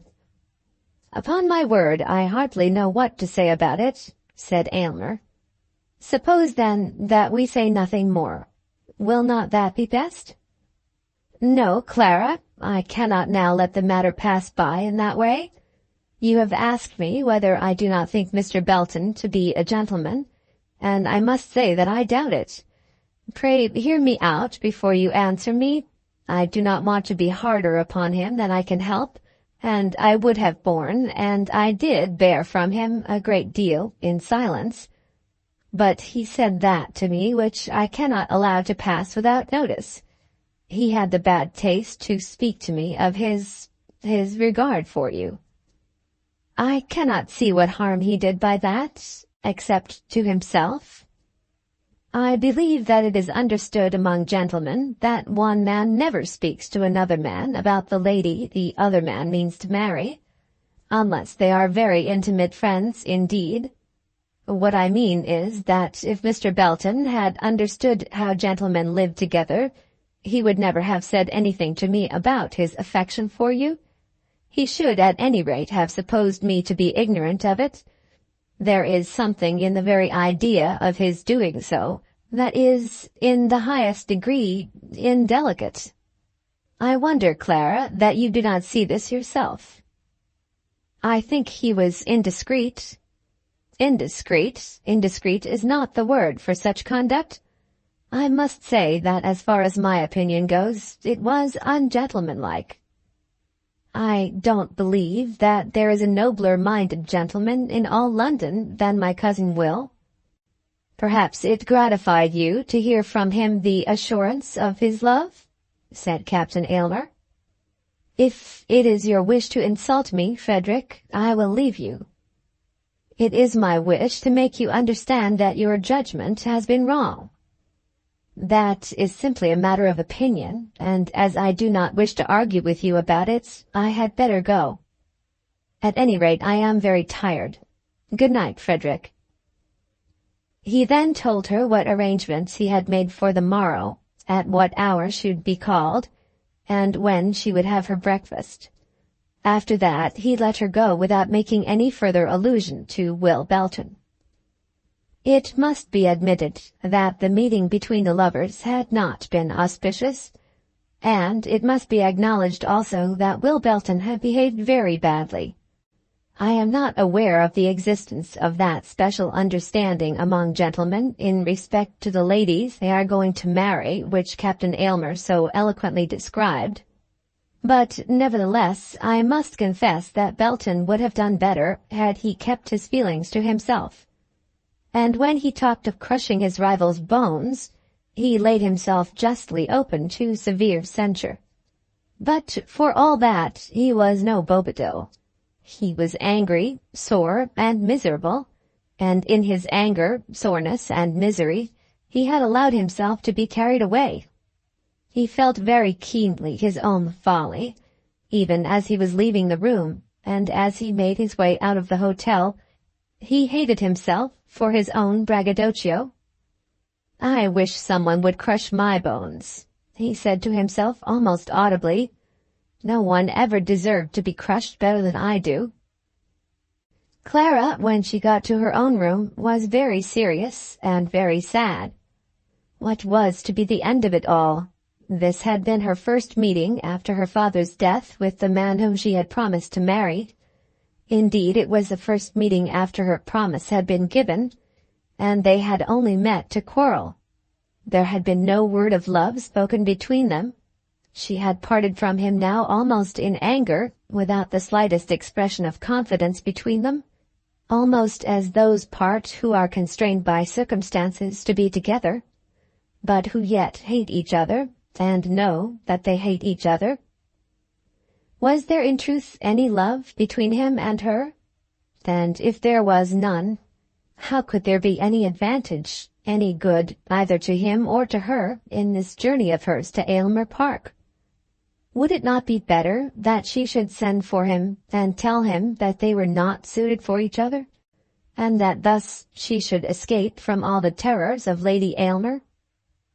As she thought of this, she could not but think of Will Belton also. Not a gentleman. If Will Belton was not a gentleman, she desired to know nothing further of gentlemen. Women are so good and kind that those whom they love almost the more when they commit offences, because of the offences so committed. Will Belton had been guilty of great offences, of offences for which Clara was prepared to lecture him in the gravest manner should opportunities for such lectures ever come. But I think that they had increased her regard for him rather than diminished it. She could not, however, make up her mind to send for Captain Aylmer, and when she went to bed she had resolved that the visit to Yorkshire must be made. Before she left the room the following morning, a letter was brought to her from her cousin, which had been written that morning. She asked the maid to inquire for him, and sent down word to him that if he were in the house, she specially wished to see him. But the tidings came from the hall porter that he had gone out very early, and had expressly said that he should not breakfast at the inn. The letter was as follows. Dear Clara, I meant to have handed you the enclosed in person, but I lost my temper last night, like a fool as I am, and so I couldn't do it. You need not have any scruple about the money which I send, £100 in £10 notes, as it is your own. There is the rent due up to your father's death, which is more than what I now enclose, and there will be a great many other items, as to all of which you shall have a proper account. When you want more, you had better draw on me till things are settled. It shall all be done as soon as possible.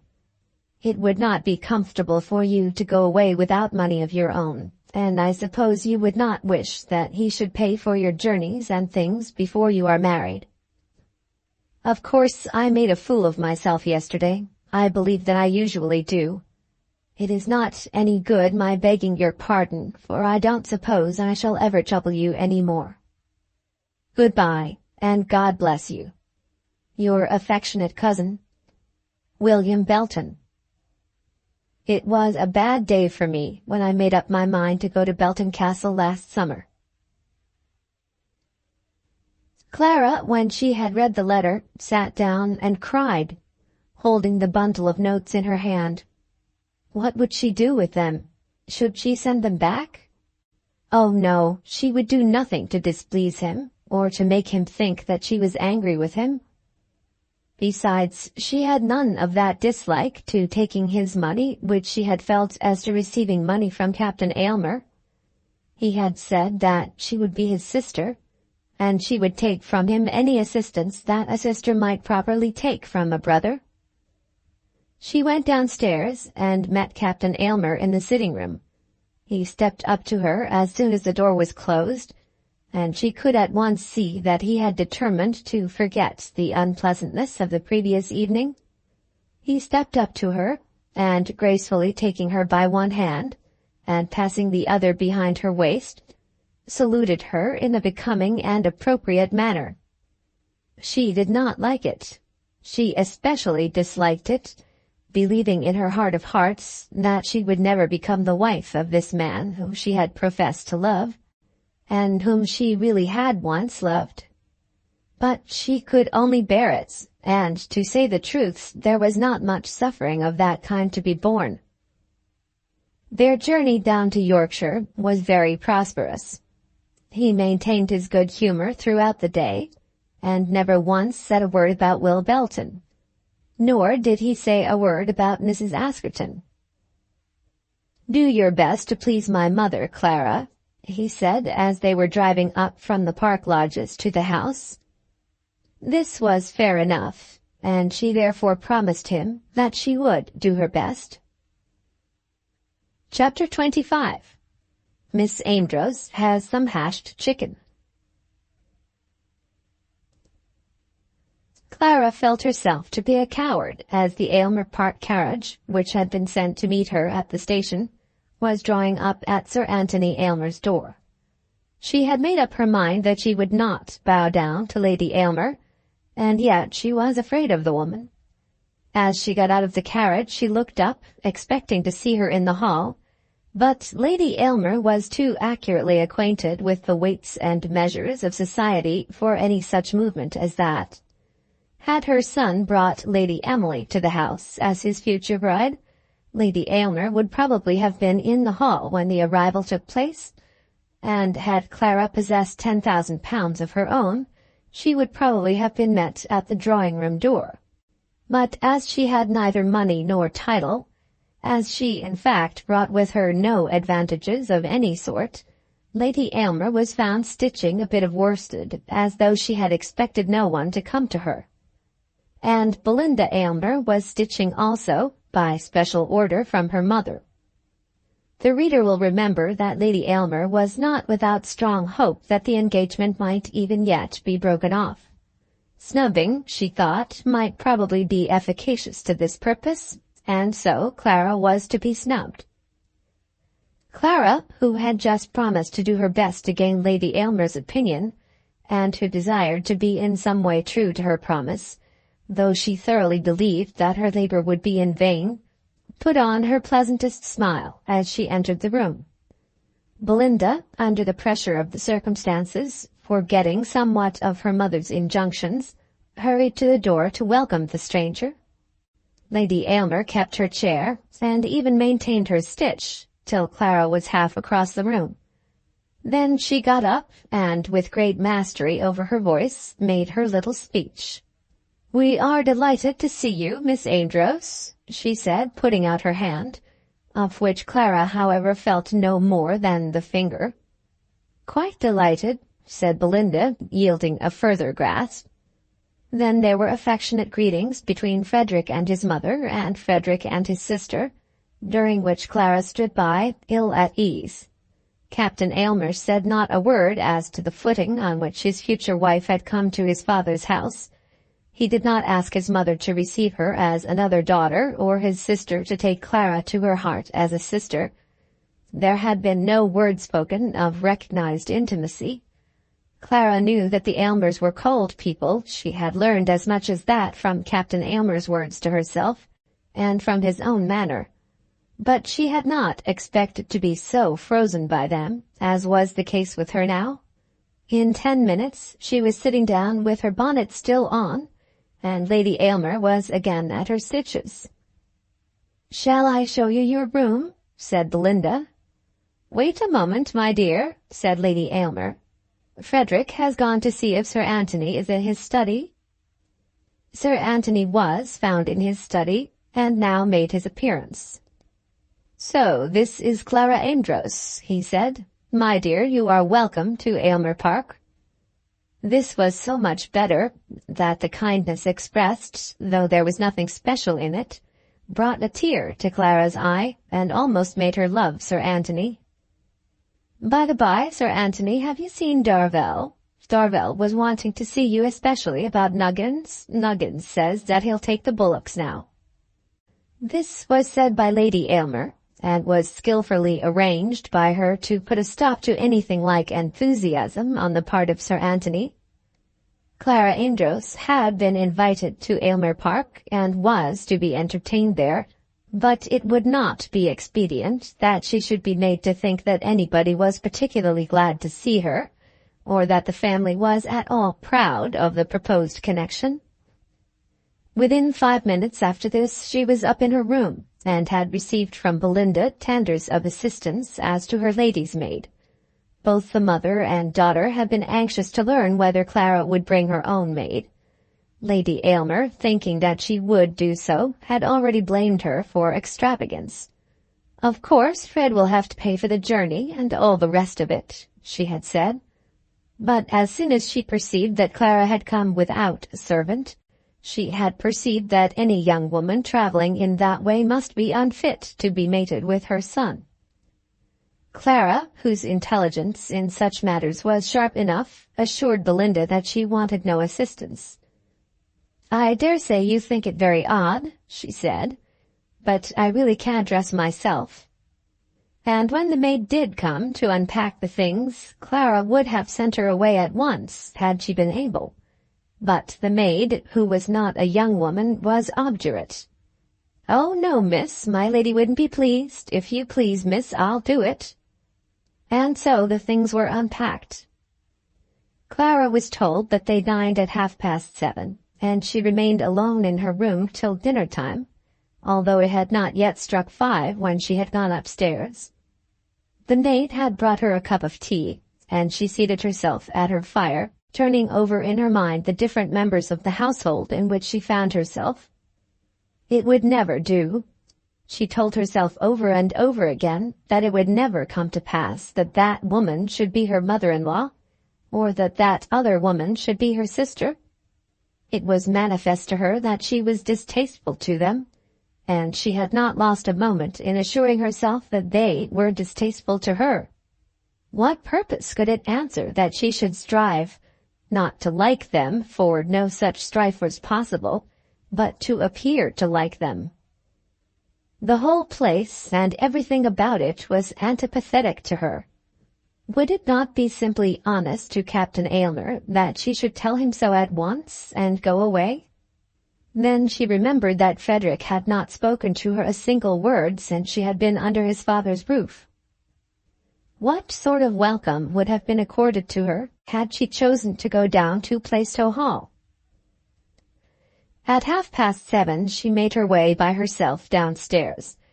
In this there was some difficulty, as she remembered nothing of the rooms below, and she could not at first find a servant.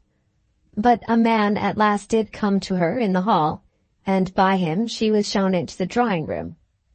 Here she was alone for a few minutes. As she looked about her, she thought that no room she had ever seen had less of the comfort of habitation. It was not here that she had met Lady Aylmer before dinner. There had, at any rate, been in that other room work things and the look of life which life gives to a room. But here there was no life. The furniture was all in its place, and everything was cold and grand and comfortless. They were making company of her at Aylmer Park. Clara was intelligent in such matters, and understood it all thoroughly. Lady Aylmer was the first person to come to her. "I hope my maid has been with you," said she, to which Clara muttered something intended for thanks. "You will find Richards a very clever woman, and quite a proper person." "I don't at all doubt that. She has been here a good many years, and perhaps has little ways of her own, but she means to be obliging." "I shall give her very little trouble, Lady Aylmer. I am used to dress myself." I am afraid that this was not exactly true as to Clara's past habits, but she could dress herself, and intended to do so in future, and in this way justified the assertion to herself. "You had better let Richards come to you, my dear, while you are here," said Lady Aylmer, with a slight smile on her countenance, which outraged Clara more even than her words. "We like to see young ladies nicely dressed here." To be told that she was to be nicely dressed because she was at Aylmer Park! Her whole heart was already up in rebellion. Do her best to please Lady Aylmer? It would be utterly impossible to her to make any attempt whatever in that direction. There was something in her ladyship's eye, a certain mixture of cunning and power, and hardness in the slight smile that would gather round her mouth, by which Clara was revolted.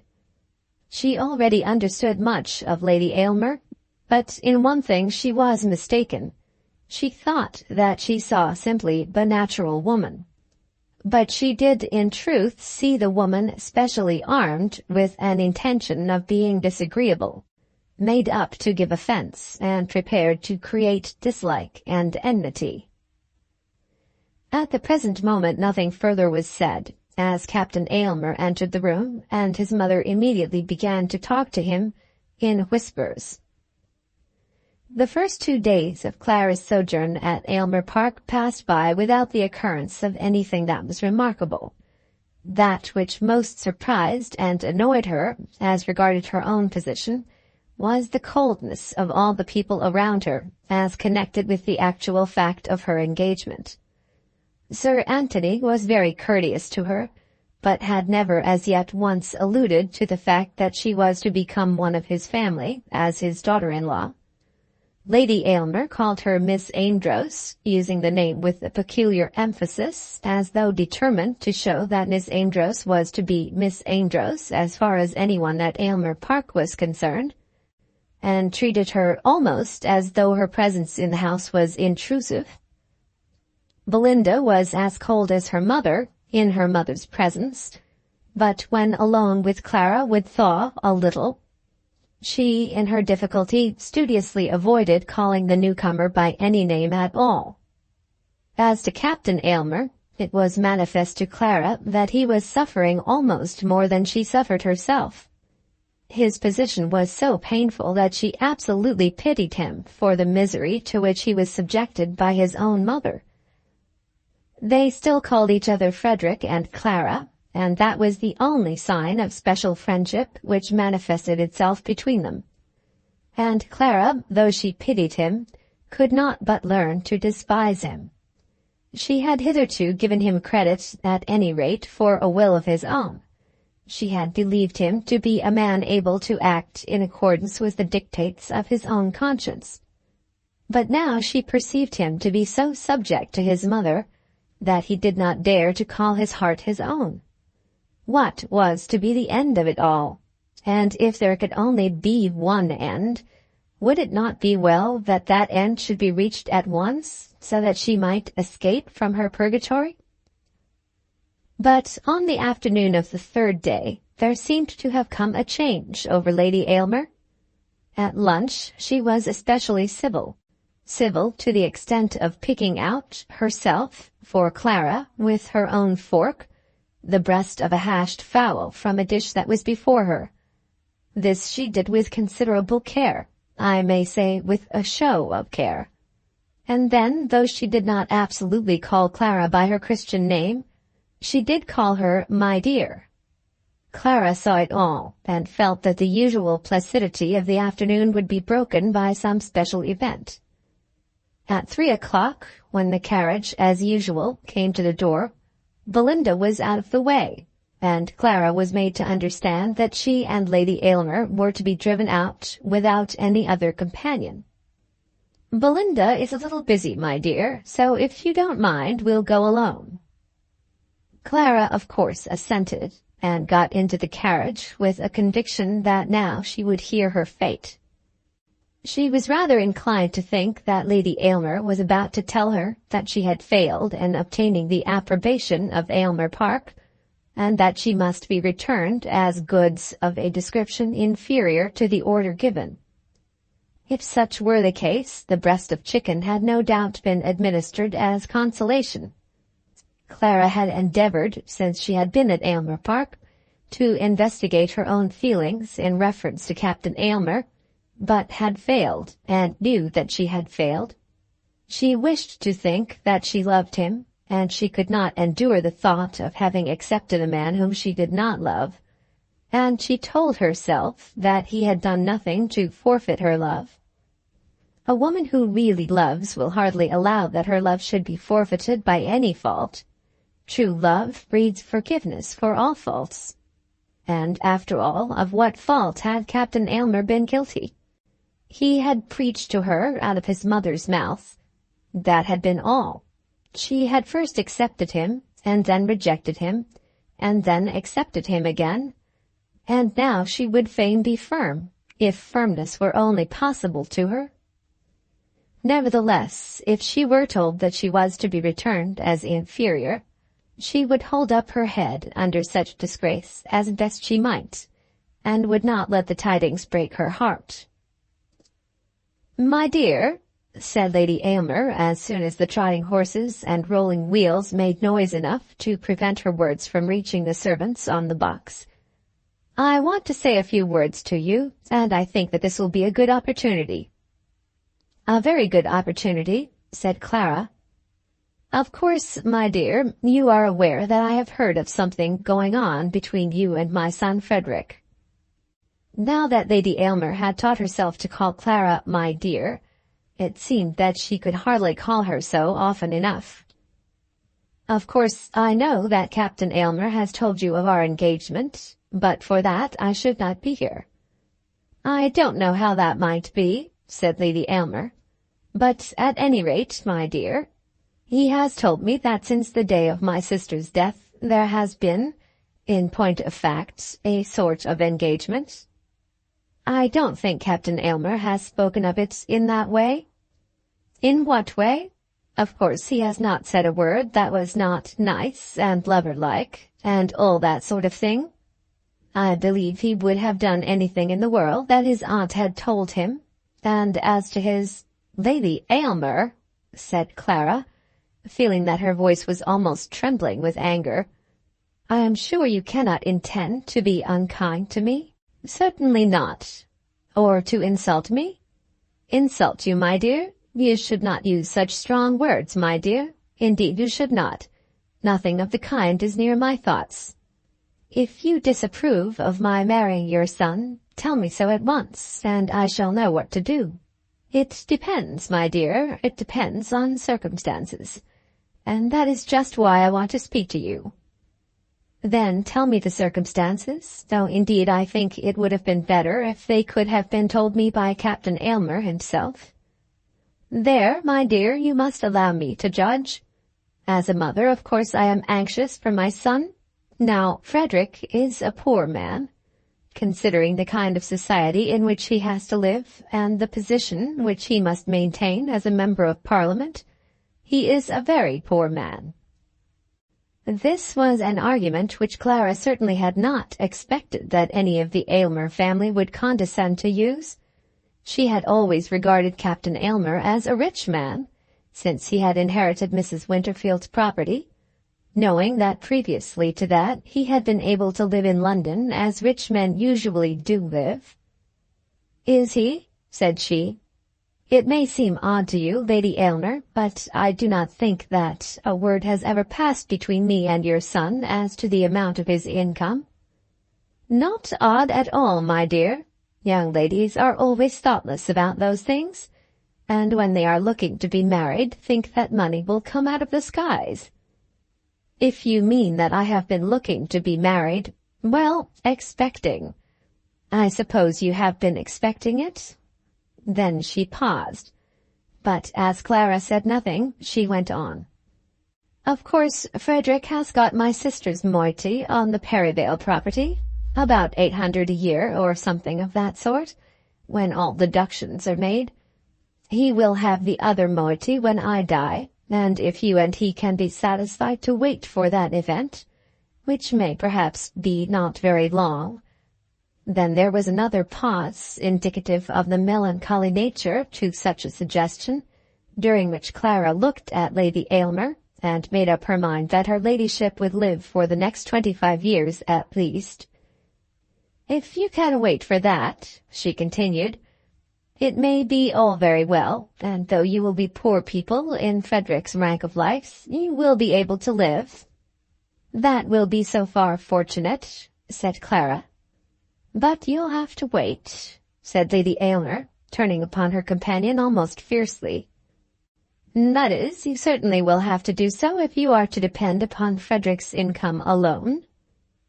"I have nothing of my own, as he knows, absolutely nothing."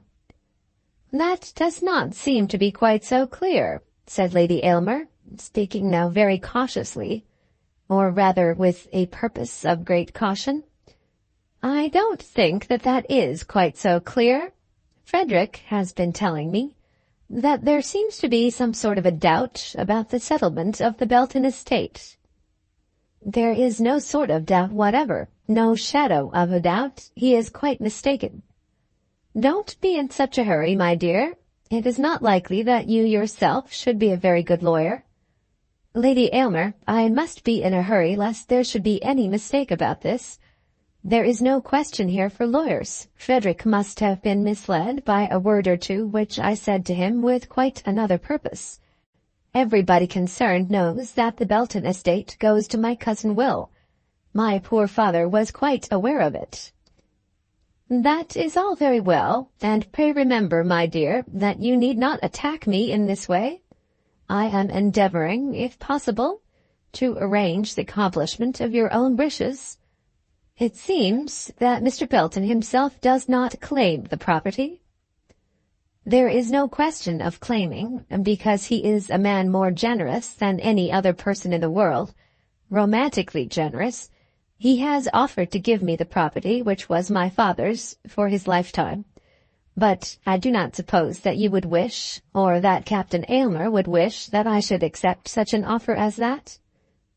There was a tone in her voice as she said this, and a glance in her eye as she turned her full face upon her companion, which almost prevailed against Lady Aylmer's force of character. "I really don't know, my dear," said Lady Aylmer. "You are so violent. I certainly am eager about this. No consideration on earth would induce me to take my cousin's property from him. It always seemed to me that that entail was a most unfair proceeding. What would it signify, even if it were, which it was not? Papa got certain advantages on those conditions. But what can all that matter? It belongs to Will Belton." Then there was another pause, and Clara thought that the subject was over between them. But Lady Aylmer had not as yet completed her purpose. "Shall I tell you, my dear, what I think you ought to do?" "Certainly, Lady Aylmer, if you wish it." "I can at any rate tell you what it would become any young lady to do under such circumstances. I suppose you will give me credit for knowing as much as that. Any young lady, placed as you are, would be recommended by her friends, if she had friends able and fit to give her advice, to put the whole matter into the hands of her natural friends and her lawyer together. Hear me out, my dear, if you please. At least you can do that for me, as I am taking a great deal of trouble on your behalf. You should let Frederick see Mr. Green. I understand that Mr. Green was your father's lawyer, and then Mr. Green can see Mr. Belton, and so the matter can be arranged. It seems to me, from what I hear, that in this way, and in this way only, something can be done as to the proposed marriage. In no other way can anything be done?" Then Lady Aylmer had finished her argument, and throwing herself back into the carriage seemed to intimate that she desired no reply. She had believed, and did believe, that her guest was so intent upon marrying her son that no struggle would be regarded as too great for the achievement of that object. And such belief was natural on her part. Mothers always so think of girls engaged to their sons, and so think especially when the girls are penniless, and the sons are well-to-do in the world. But such belief, though it is natural, is sometimes wrong, and it was altogether wrong in this instance. "Then," said Clara, speaking very plainly, "nothing can be done." "Very well, my dear." After that, there was not a word said between them till the carriage was once more within the park. Then Lady Aylmer spoke again. "I presume you see, my dear, that under these circumstances any thought of marriage between you and my son must be quite out of the question, at any rate for a great many years." "I will speak to Captain Aylmer about it, Lady Aylmer." "Very well, my dear, so do. Of course he is his own master, but he is my son as well, and I cannot see him sacrificed without an effort to save him." When Clara came down to dinner on that day, she was again Miss Amedroz, and she could perceive, from Belinda's manner quite as plainly as from that of her ladyship, that she was to have no more tidbits of hashed chicken specially picked out for her by Lady Aylmer's own fork. That evening and the next 2 days passed, just as had passed the first 2 days, and everything was dull, cold, and uncomfortable. Twice she had walked out with Frederick, and on each occasion had thought that he would refer to what his mother had said, but he did not venture to touch upon the subject. Clara more than once thought that she would do so herself, but when the moments came she found that it was impossible. She could not bring herself to say anything that should have the appearance of a desire on her part to hurry on a marriage. She could not say to him, "If you are too poor to be married, or even if you mean to put forward that pretense, say so at once." He still called her Clara, and still asked her to walk with him, and still talked, when they were alone together, in a distant, cold way, of the events of their future combined life. Would they live at Perivale? Would it be necessary to refurnish the house? Should he keep any of the land on his own hands? These are all interesting subjects of discussion between an engaged man and the girl to whom he is engaged. But the man, if he wished to make them thoroughly pleasant to the lady, should throw something of the urgency of a determined and immediate purpose into the discussion, Something should be said as to the actual destination of the rooms. A day should be fixed for choosing the furnishing. Or the gentleman should declare that he will at once buy the cows for the farm. But with Frederick Aylmer, all discussions seemed to point to some cold, distant future, to which Clara might look forward as she did to the joys of heaven. Will Belton would have bought the ring long since, and bespoken the priest, and arranged every detail of the honeymoon tour, and very probably would have stood looking into a cradle shop with longing eyes. At last there came an absolute necessity for some plain speaking. Captain Aylmer declared his intention of returning to London that he might resume his parliamentary duties. He had purposed to remain till after Easter, but it was found to be impossible.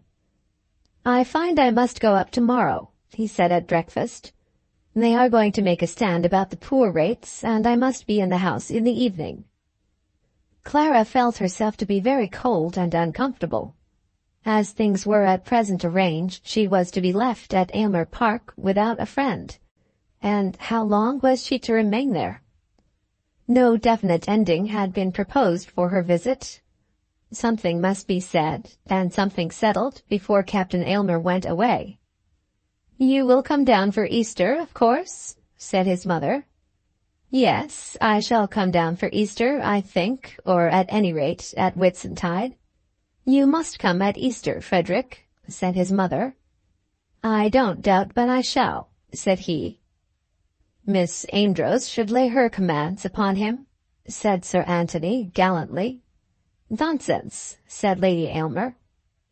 "I have commands to lay upon him all the same," said Clara, "and if he will give me half an hour this morning, he shall have them." To this Captain Aylmer of course assented, as how could he escape from such assent? And a regular appointment was made. Captain Aylmer and Miss Amedroz were to be closeted together in the little back drawing-room immediately after breakfast.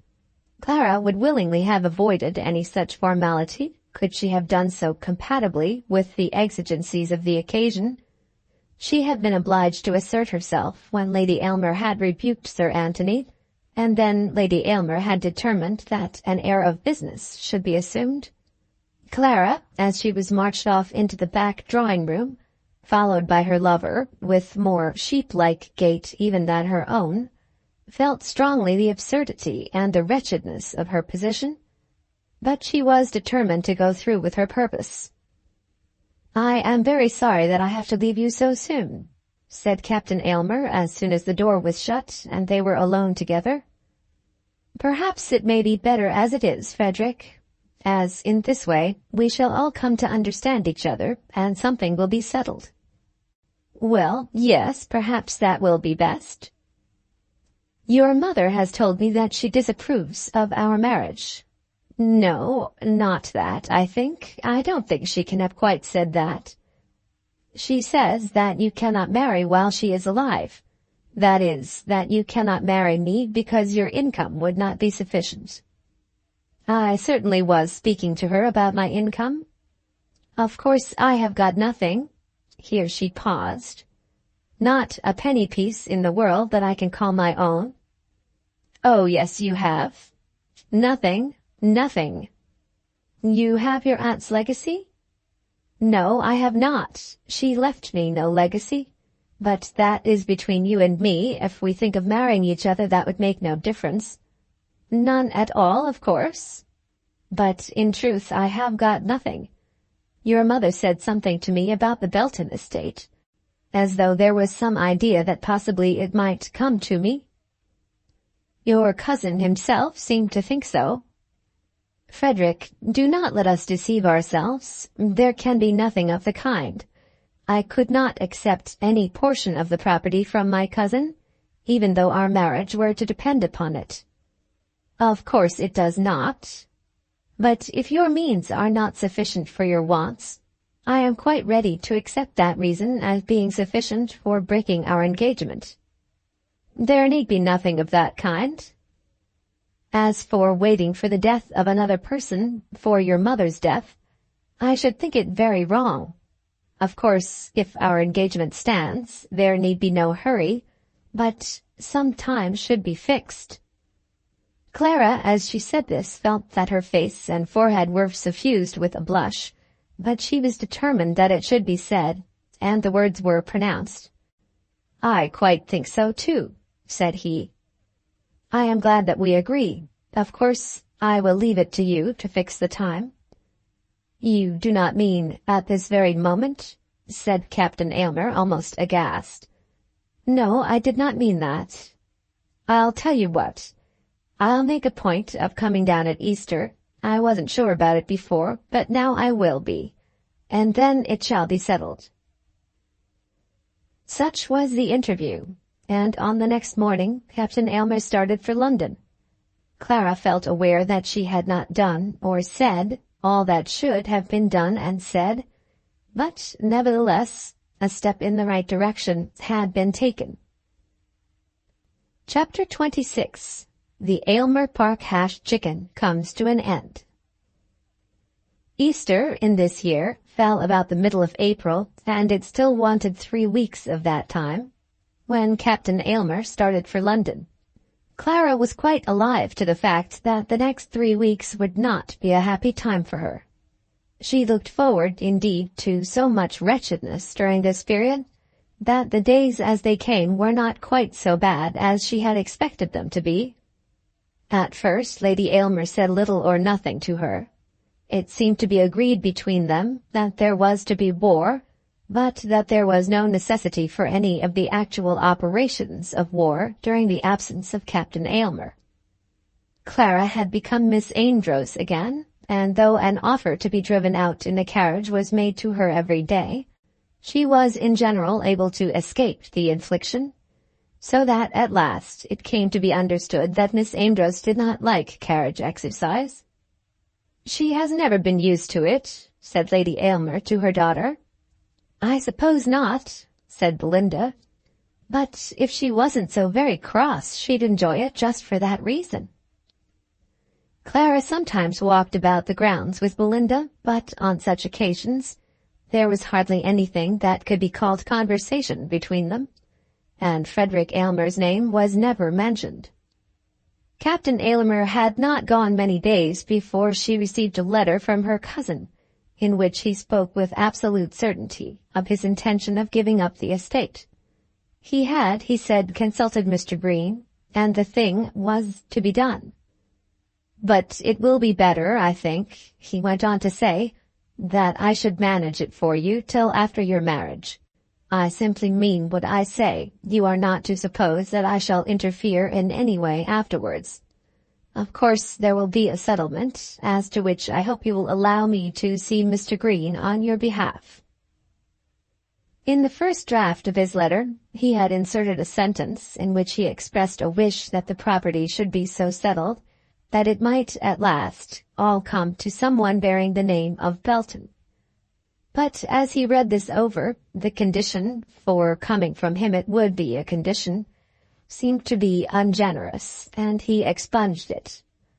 "What does it matter who has it?" he said to himself bitterly, "or what he is called? I will never set my eyes upon his children, nor yet upon the place where he has become the master of it." Clara wrote both to her cousin and to the lawyer, repeating her assurance, with great violence, as Lady Aylmer would have said, that she would have nothing to do with the Belton estate. She told Mr. Green that it would be useless for him to draw up any deeds. "It can't be made mine unless I choose to have it," she said, "and I don't choose to have it." Then there came upon her a terrible fear. What if she should marry Captain Aylmer after all, and what if he, when he should be her husband, should take the property on her behalf? Something must be done before her marriage to prevent the possibility of such results, something as to the efficacy of which, for such prevention, she could feel altogether certain.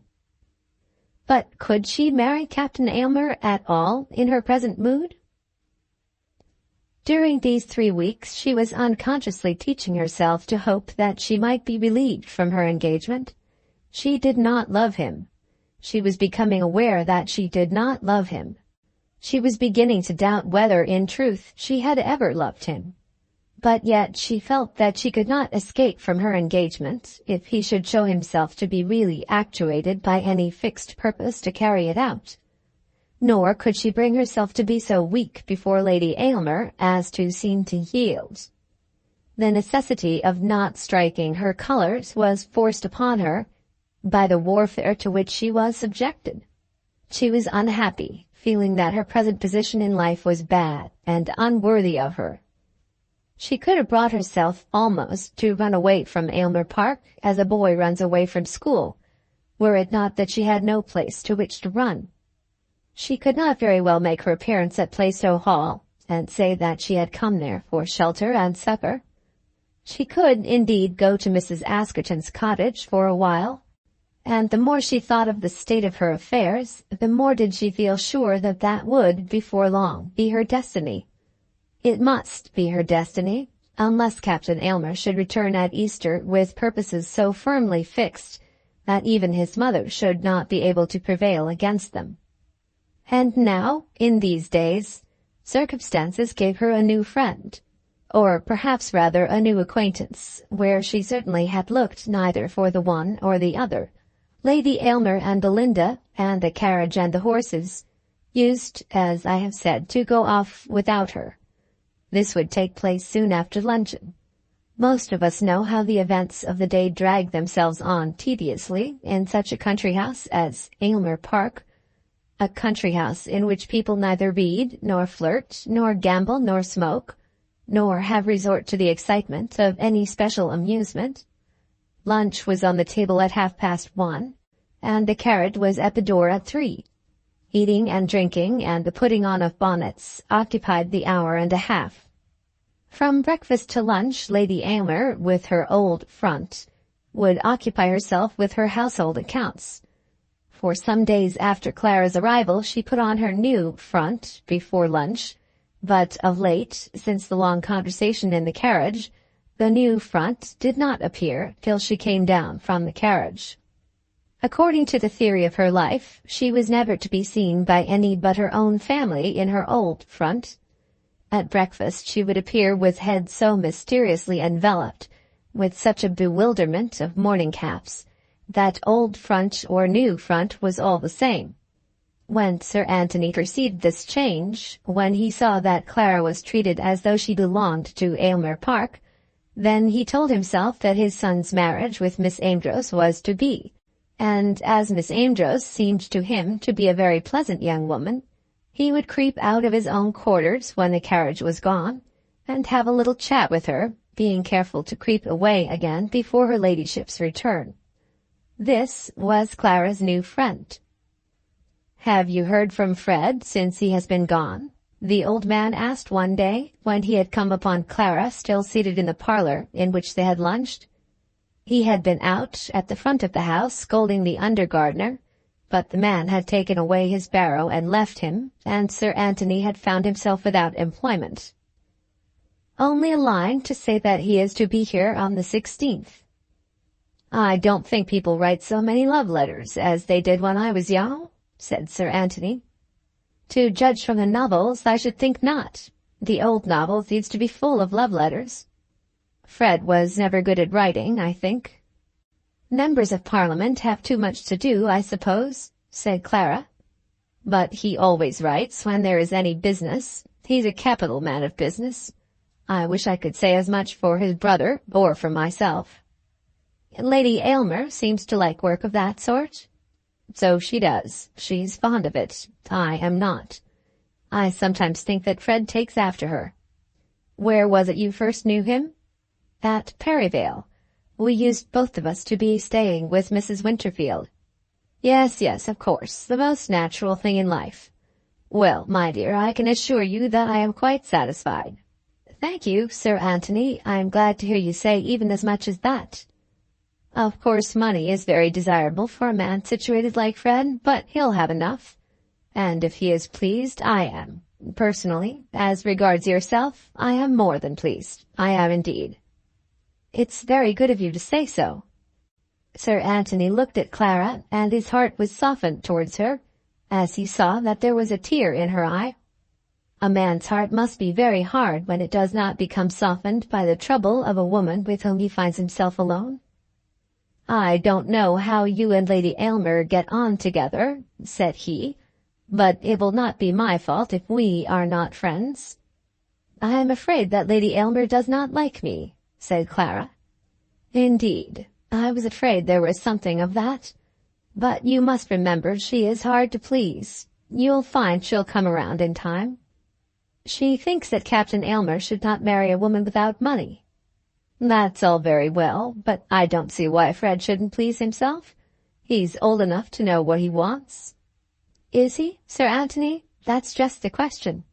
I'm not quite sure that he does know what he wants." "Fred doesn't know, do you mean?" "I don't quite think he does, sir. And the worst of it is, I am in doubt as well as he." "In doubt about marrying him?" "In doubt whether it will be good for him or for any of us. I don't like to come into a family that does not desire to have me. You shouldn't think so much of Lady Aylmer as all that, my dear."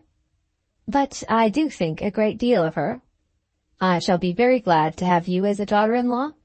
And as for Lady Aylmer, between you and me, my dear, you shouldn't take every word she says so much to heart. She's the best woman in the world, and I'm sure I'm bound to say so, but she has her temper, you know, and I don't think you ought to give way to her altogether. There's the carriage. It won't do you any good if we're found talking together, will it?" Then the baronet hobbled off, and Lady Aylmer, when she entered the room, found Clara sitting alone. Whether it was that the wife was clever enough to extract from her husband something of the conversation that had passed between him and Clara, or whether she had some other source of information, or whether her conduct might proceed from other grounds, we need not enquire. But from that afternoon Lady Aylmer's manner and words to Clara became much less courteous than they had been before. She would always speak as though some great iniquity was being committed, and went about the house with a portentous frown, as though some terrible measure must soon be taken with the object of putting an end to the present extremely improper state of things. All this was so manifest to Clara that she said to Sir Anthony one day that she could no longer bear the look of Lady Aylmer's displeasure, and that she would be forced to leave Aylmer Park before Frederick's return, unless the evil were mitigated. She had by this time told Sir Anthony that she much doubted whether the marriage would be possible, and that she really believed that it would be best for all parties that the idea should be abandoned. Sir Anthony, when he heard this, could only shake his head and hobble away. The trouble was too deep for him to cure. But Clara still held on, and now there wanted but 2 days to Captain Aylmer's return, when, all suddenly, there arose a terrible storm at Aylmer Park, and then came a direct and positive quarrel between Lady Aylmer and Clara, a quarrel direct and positive, and, on the part of both ladies, very violent. Nothing had hitherto been said at Aylmer Park about Mrs. Askerton, nothing, that is, since Clara's arrival, and Clara had been thankful for this silence. The letter which Captain Aylmer had written to her about Mrs. Askerton will perhaps be remembered, and Clara's answer to that letter, the Aylmer Park opinion as to this poor woman, and as to Clara's future conduct towards the poor woman, had been expressed very strongly, and Clara had as strongly resolved that she would not be guided by Aylmer Park opinions in that matter. She had anticipated much that was disagreeable on this subject, and had therefore congratulated herself not a little on the absence of all allusion to it. But Lady Aylmer had, in truth, kept Mrs. Askerton in reserve, as a battery to be used against Miss Amedroz if all other modes of attack should fail, as a weapon which would be powerful when other weapons had been powerless.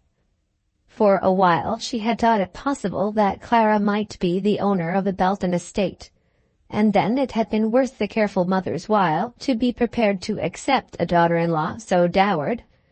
We have seen how the question of such ownership had enabled her to put forward the plea of poverty, which she had used on her son's behalf. But since that, Frederick had declared his intention of marrying the young woman in spite of his poverty, and Clara seemed to be equally determined. "He has been fool enough to speak the word, and she is determined to keep him to it," said Lady Aylmer to her daughter. Therefore the Askerton battery was brought to bear, not altogether unsuccessfully. The three ladies were sitting together in the drawing-room, and had been as mute as fishes for half an hour. In these sittings they were generally very silent, speaking only in short little sentences.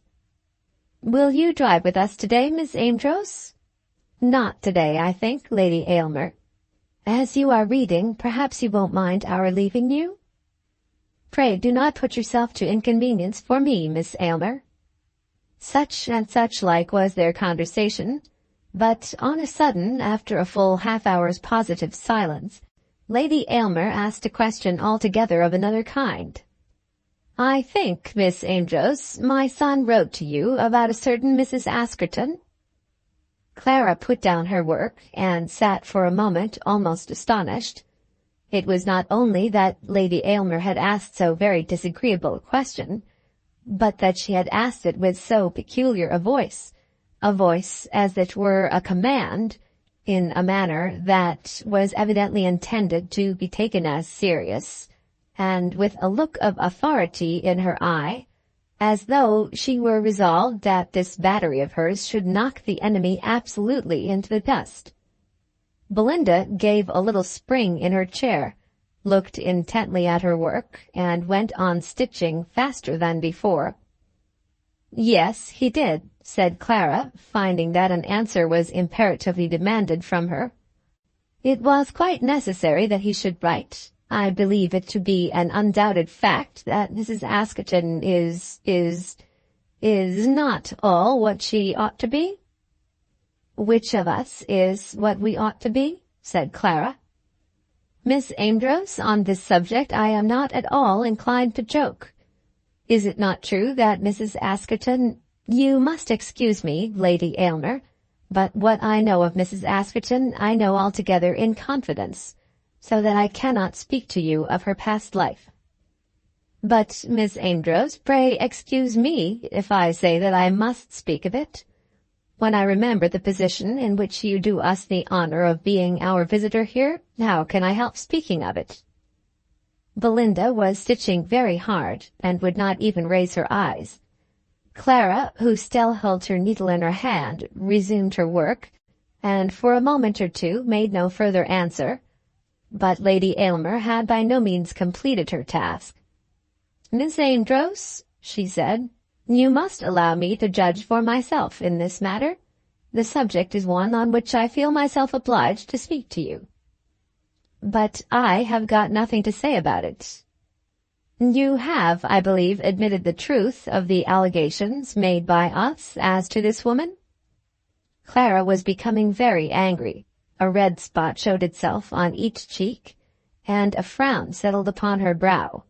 She did not as yet know what she would say, or how she would conduct herself. She was striving to consider how best she might assert her own independence, but she was fully determined that in this matter she would not bend an inch to Lady Aylmer. "I believe we may take that as admitted," said her ladyship. "I am not aware that I have admitted anything to you, Lady Aylmer, or said anything that can justify you in questioning me on the subject." "Justify me in questioning a young woman who tells me that she is to be my future daughter-in-law?" "I have not told you so. I have never told you anything of the kind." "Then on what footing, Miss Amedroz, do you do us the honor of being with us here at Aylmer Park?" "On a very foolish footing." "On a foolish footing? What does that mean?" "It means that I have been foolish in coming to a house in which I am subjected to such questioning." "Belinda, did you ever hear anything like this? Miss Amedroz, I must persevere. However much you may dislike it, the story of this woman's life, whether she be Mrs. Askerton or not, I don't know."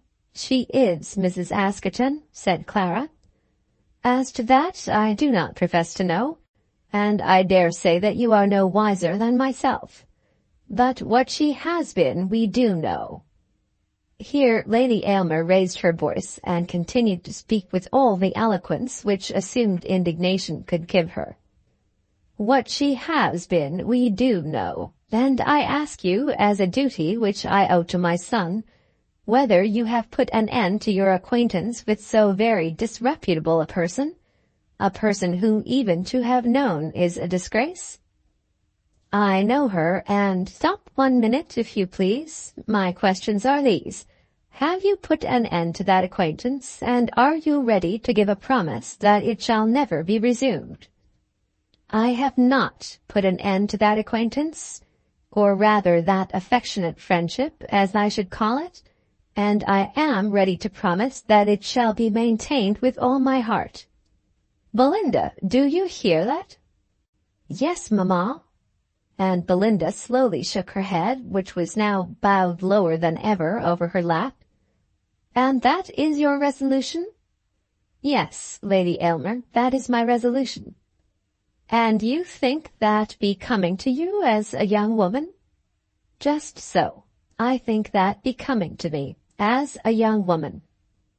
"Then let me tell you, Miss Amedroz, that I differ from you altogether, altogether." Lady Aylmer, as she repeated the last word, raised her folded hands as though she were calling upon heaven to witness how thoroughly she differed from the young woman. "I don't see how I am to help that, Lady Aylmer. I dare say we may differ on many subjects." "I dare say we do. I dare say we do. And I need not point out to you how very little that would be a matter of regret to me, but for the hold you have upon my unfortunate son." "Hold upon him, Lady Aylmer? How dare you insult me by such language?"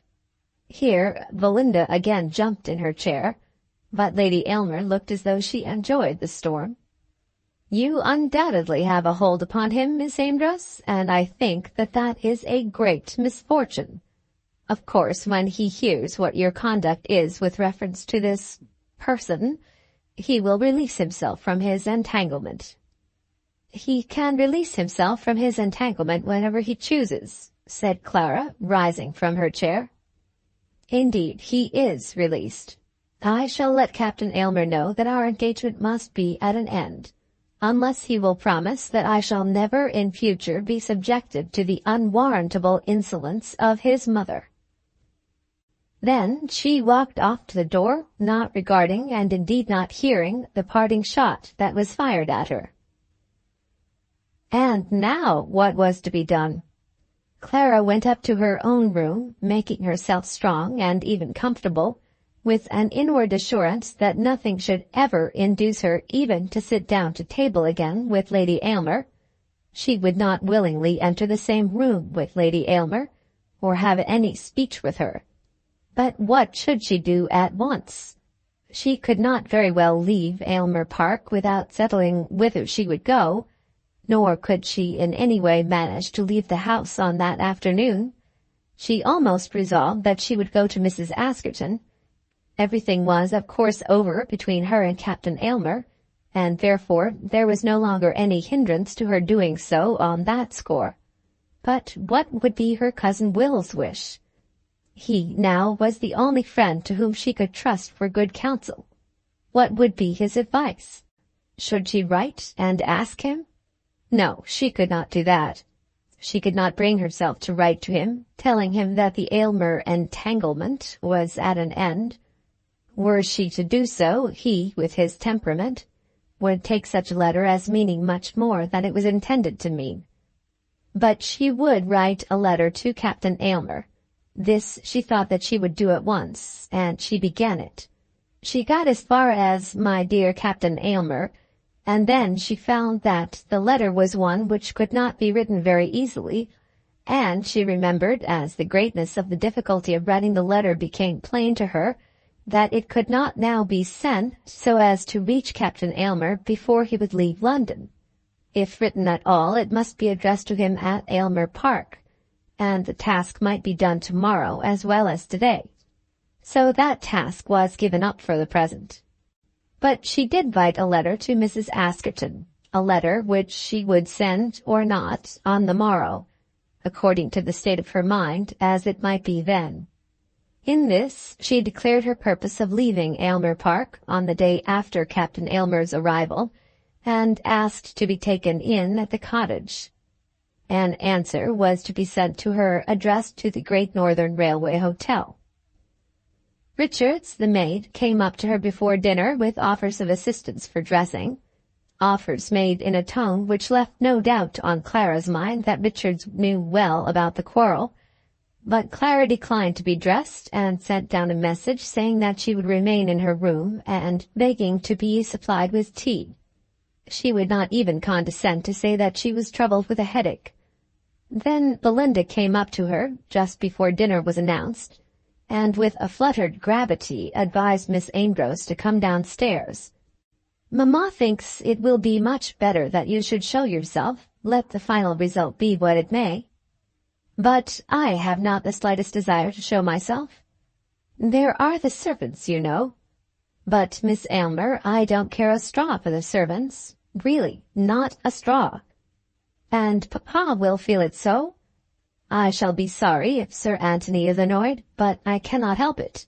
It has not been my doing." "And mamma says that my brother would of course wish it."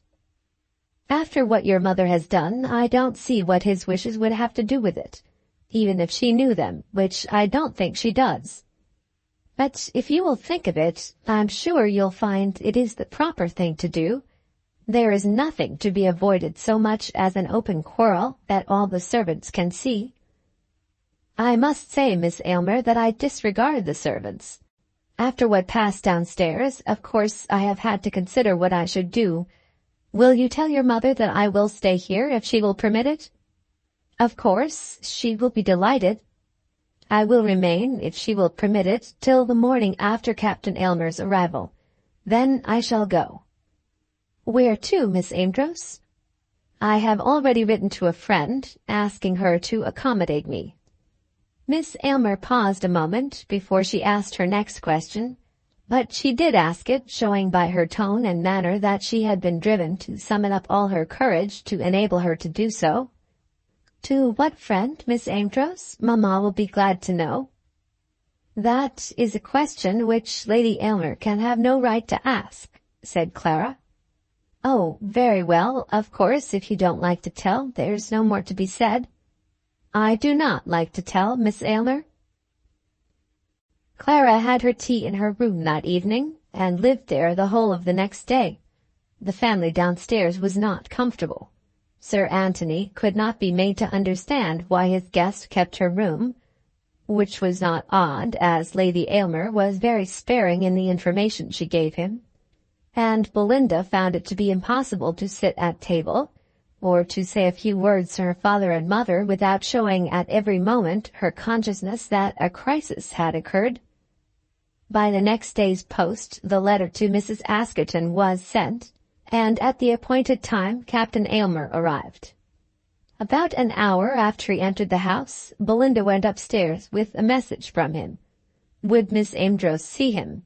Miss Amedroz would see him, but made it a condition of doing so that she should not be required to meet Lady Aylmer. "She need not be afraid," said Lady Aylmer, "unless she sends me a full apology with a promise that she will have no further intercourse whatever with that woman. I will never willingly see her again." A meeting was therefore arranged between Captain Aylmer and Miss Amedroz in a sitting-room upstairs. "What is all this, Clara?" said Captain Aylmer at once. "Simply this, that your mother has insulted me most wantonly. She says that it is you who have been uncourteous to her. Be it so. You can of course believe whichever you please, and it is desirable, no doubt, that you should prefer to believe your mother. But I do not wish there to be any quarrel." "But there is a quarrel, Captain Aylmer, and I must leave your father's house. I cannot stay here after what has taken place. Your mother told me, I cannot tell you what she told me, but she made against me just those accusations which she knew it would be the hardest for me to bear." "I'm sure you have mistaken her." "No, I have not mistaken her." "And where do you propose to go?" To Mrs. Askerton. Oh, Clara.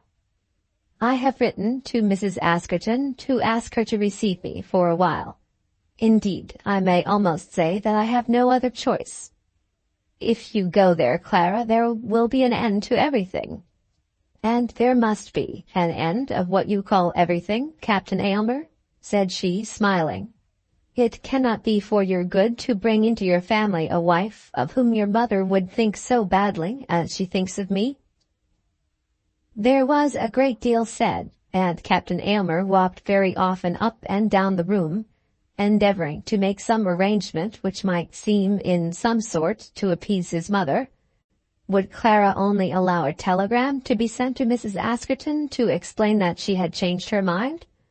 But Clara would allow no such telegram to be sent, and on that evening she packed up all her things. Captain Aylmer saw her again and again, sending Belinda backwards and forwards, and making different appointments up to midnight, but it was all to no purpose, and on the next morning she took her departure, alone, in the Aylmer Park carriage for the railway station. Captain Aylmer had proposed to go with her, but she had so stoutly declined his company that he was obliged to abandon his intention. She saw neither of the ladies on that morning, but Sir Anthony came out to say a word of farewell to her in the hall. "I am very sorry for all this," said he. "It is a pity," said Clara, "but it cannot be helped. Goodbye, Sir Anthony."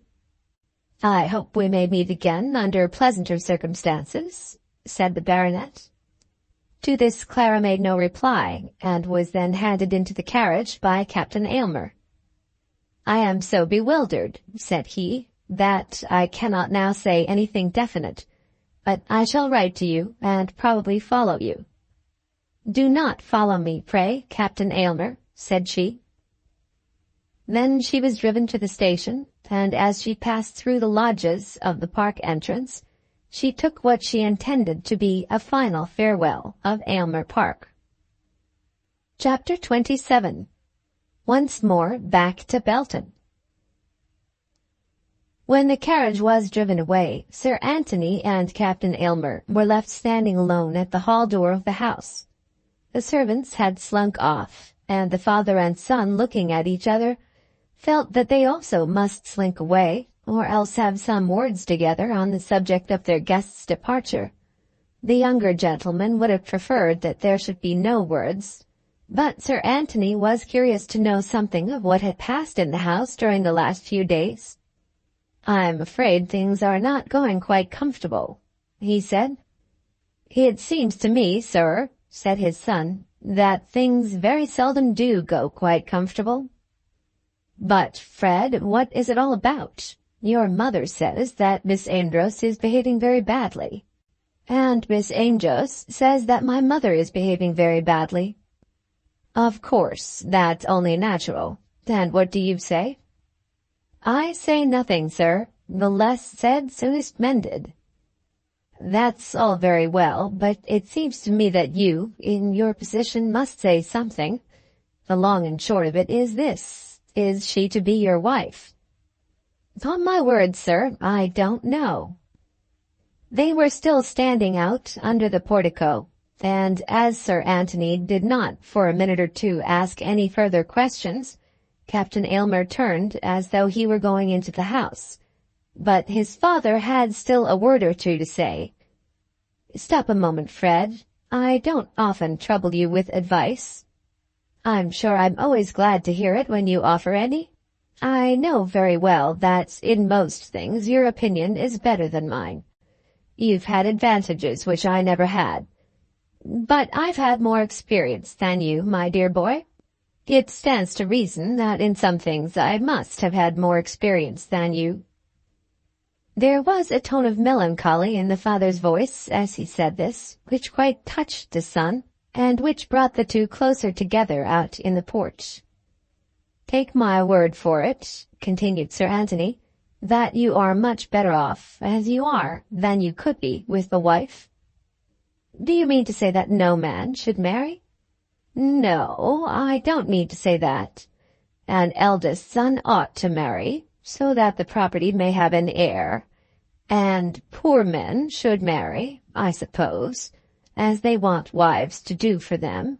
And sometimes, no doubt, a man must marry when he has got to be very fond of a girl and has compromised himself and all that kind of thing. I would never advise any man to sully his honor." As Sir Anthony said this, he raised himself a little with his 2 sticks and spoke out in a bolder voice. The voice, however, sank again as he descended from the realms of honor to those of prudence. "But none of these cases are yours, Fred, to be sure. You'll have the Perivale property, but that is not a family estate, and you'll be much better off by turning it into money. And in the way of comfort, you can be a great deal more comfortable without a wife than you can with one. What do you want a wife for? And then as to Miss Amedroz, for myself, I must say that I like her uncommonly. She has been very pleasant in her ways with me, but somehow or another I don't think you are so much in love with her but what you can do without her." Hereupon he paused and looked his son full in the face. Fred had also been thinking of the matter in his own way, and asking himself the same question, whether he was in truth so much in love with Clara that he could not live without her.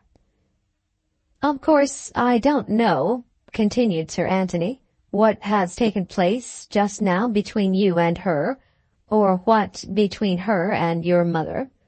But I suppose the whole thing might fall through without any further trouble to you, or without anything unhandsome on your part?" But Captain Aylmer still said nothing. The whole thing might, no doubt, fall through, but he wished to be neither unjust nor ungenerous, and he specially wished to avoid anything unhandsome. After a further pause of a few minutes, Sir Anthony went on again, pouring forth the words of experience. "Of course, marriage is all very well. I married rather early in life, and have always found your mother to be a most excellent woman. A better woman doesn't breathe. I'm as sure of that as I am of anything. But, God bless me, of course you can see, I can't call anything my own. I'm tied down here and I can't move. I've never got a shilling to spend, while all these lazy hounds about the place are eating me up. There isn't a clerk with 100 a year in London that isn't better off than I am as regards ready money. And what comfort have I in a big house and no end of gardens and a place like this? What pleasures do I get out of it? That comes of marrying and keeping up one's name in the county respectably. What do I care for the county? The county. I often wish that I'd been a younger son, as you are." Captain Aylmer had no answer to make to all this. It was no doubt the fact that age and good living had made Sir Anthony altogether incapable of enjoying the kind of life which he desired, and that he would probably have eaten and drunk himself into his grave long since, had that kind of life been within his reach. This, however, the son could not explain to his father, but in fitting, as he endeavored to do, his father's words to his own case, Captain Aylmer did perceive that a bachelor's life might, perhaps, be the most suitable to his own peculiar case. Only he would do nothing unhandsome. As to that he was quite resolved. Of course, Clara must show herself to be in some degree amenable to reason, and to the ordinary rules of the world, but he was aware that his mother was hot-tempered, and he generally made up his mind that he would give Miss Amedroz even yet another chance. At the hotel in London, Clara found a short note from Mrs. Askerton, in which she was warmly assured that everything should be done to make her comfortable at the cottage, as long as she should wish to stay there. But the very warmth of affection thus expressed made her almost shrink from what she was about to do. Mrs. Askerton was no doubt anxious for her coming, but would her cousin Will Belton approve of the visit? And what would her cousin Mary say about it? If she was being driven into this step, against her own approval, by the insolence of Lady Aylmer, if she was doing this thing simply because Lady Aylmer had desired her not to do it, and was doing it in opposition to the wishes of the man she had promised to marry, as well as to her own judgment, there could not but be cause for shrinking. And yet she believed that she was right. If she could only have someone to tell her, someone in whom she could trust implicitly to direct her. She had hitherto been very much prone to rebel against authority. Against her aunt she had rebelled, and against her father, and against her lover, but now she wished with all her heart that there might be someone to whom she could submit with perfect faith. If she could only know what her cousin Will would think. In him she thought she could have trusted with that perfect faith, if only he would have been a brother to her. But it was too late now for doubting, and on the next day she found herself getting out of the old Redicote fly at Colonel Askerton's store. He came out to meet her, and his greeting was very friendly. Hitherto there had been no great intimacy between him and her, owing rather to the manner of life adopted by him than to any cause of mutual dislike between them. Mrs. Askerton had shown herself desirous of some social intercourse since she had been at Belton, but with Colonel Askerton there had been nothing of this kind. He had come there intending to live alone, and had been satisfied to carry out his purpose. But now Clara had come to his house as a guest, and he assumed towards her altogether a new manner. "We are so glad to have you," he said, taking both her hands. Then she passed on into the cottage, and in a minute was in her friend's arms. "Dear Clara, dearest Clara, I am so glad to have you here." "It is very good of you." "No, dear, the goodness is with you to come. But we won't quarrel about that. We will both be ever so good, and he is so happy that you should be here. You'll get to know him now, but come upstairs, there's a fire in your room, and I'll be your maid for the occasion, because then we can talk." Clara did as she was bid, and went upstairs, and as she sat over the fire while her friend knelt beside her, for Mrs. Askerton was given to such kneelings, she could not but tell herself that Belton Cottage was much more comfortable than Aylmer Park. During the whole time of her sojourn at Aylmer Park, no word of real friendship had once greeted her ears.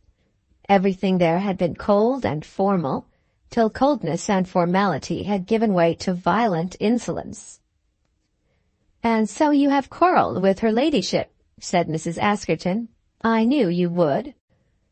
"I have not said anything about quarrelling with her." "But of course you have. Come now, don't make yourself disagreeable. You have had a downright battle, have you not?" "Something very like it, I'm afraid." "I am so glad," said Mrs. Askerton, rubbing her hands. "That is ill-natured." "Very well, let it be ill-natured. One isn't to be good-natured all round, or what would be the use of it? And what sort of woman is she?" "Oh dear, I couldn't describe her. She is very large, and wears a great wig, and manages everything herself, and I've no doubt she's a very good woman in her own way. I can see her at once, and a very pillar of virtue as regards morality and going to church." "Poor me! Does she know that you have come here?" "I have no doubt she does. I did not tell her, nor would I tell her daughter, but I told Captain Aylmer." "That was right. That was very right. I'm so glad of that. But who would doubt that you would show a proper spirit? And what did he say?" "Not much, indeed." "I won't trouble you about him. I don't in the least doubt but all that will come right. And what sort of man is Sir Anthony?" "A commonplace sort of man, very gouty, and with none of his wife's strength. I liked him the best of them all." "Because you saw the least of him, I suppose." "He was kind in his manner to me." "And they were like she-dragons. I understand it all, and can see them just as though I had been there. I felt that I knew what would come of it when you first told me that you were going to Aylmer Park. I did indeed, I could have prophesied it all. What a pity you did not. It would have done no good, and your going there has done good. It has opened your eyes to more than one thing, I don't doubt. But tell me, have you told them in Norfolk that you were coming here? No, I have not written to my cousin. Don't be angry with me if I tell you something. I have. Have what? I have told Mr. Belton that you were coming here. It was in this way. I had to write to him about our continuing in the cottage. Colonel Askerton always makes me write, if it's possible. And, of course, we were obliged to settle something as to the place. I'm sorry you said anything about me. How could I help it? What would you have thought of me, or what would he have thought, if, when writing to him, I had not mentioned such a thing as your visit? Besides, it's much better that he should know. I am sorry that you said anything about it. You are ashamed that he should know that you are here? Said Mrs. Askerton, in a tone of reproach. Ashamed? No, I am not ashamed. But I would sooner that he had not been told, as yet. Of course, he would have been told before long. But you are not angry with me? Angry? How can I be angry with anyone who is so kind to me? That evening passed by very pleasantly, and when she went again to her own room, Clara was almost surprised to find how completely she was at home. On the next day, she and Mrs. Askerton together went up to the house, and roamed through all the rooms, and Clara seated herself in all the accustomed chairs. On the sofa, just in the spot to which Belton had thrown it, she found the key of the cellar. She took it up in her hand, thinking that she would give it to the servant, but again she put it back upon the sofa. It was his key, and he had left it there, and if ever there came an occasion, she would remind him where he had put it. Then they went out to the cow, who was at her ease in a little home paddock. "Dear Bessie," said Clara, "see how well she knows me." But I think the tame little beast would have known anyone else as well, who had gone up to her as Clara did, with food in her hand. "She is quite as sacred as any cow that ever was worshipped among the cow-worshippers," said Mrs. Askerton. "I suppose they milk her and sell the butter, but otherwise she is not regarded as an ordinary cow at all." "Poor Bessie," said Clara. "I wish she had never come here. What is to be done with her?" "Done with her? She'll stay here till she dies a natural death, and then a romantic pair of mourners will follow her to her grave, mixing their sympathetic tears comfortably as they talk of the old days, and in future years Bessie will grow to be a divinity of the past, never to be mentioned without tenderest reminiscences. I have not the slightest difficulty in prophesying as to Bessie's future life and posthumous honors." They roamed about the place the whole morning, through the garden and round the farm buildings, and in and out of the house, and at every turn something was said about Will Belton. But Clara would not go up to the rocks, although Mrs. Askerton more than once attempted to turn in that direction. He said that he never would go there again, except under certain circumstances. She knew that those circumstances would never come to pass, but yet neither would she go there. She would never go there till her cousin was married. Then, if in those days she should ever be present at Belton Castle, she would creep up to the spot all alone, and allow herself to think of the old days. On the following morning there came to her a letter bearing the Downham postmark, but at the first glance she knew that it was not from her cousin Will. Will wrote with a bold, round hand that was extremely plain and calligraphic when he allowed himself time for the work in hand, as he did with the commencement of his epistles, but which would become confused and altogether anti-calligraphic when he fell into a hurry towards the end of his performance, as was his wont. But the address of this letter was written in a pretty, small, feminine hand, very careful in the perfection of every letter, and very neat in every stroke. It was from Mary Belton, between whom and Clara there had never hitherto been occasion for correspondence. The letter was as follows. Plaistow Hall, April 1860 blank. My dear cousin Clara, William has heard from your friends at Belton, who are tenants on the estate, and as to whom there seems to be some question whether they are to remain. He has written saying, I believe, that there need be no difficulty if they wish to stay there. But we learn also from Mrs. Askerton's letter that you are expected at the cottage, and therefore I will address this to Belton, supposing that it may find you there.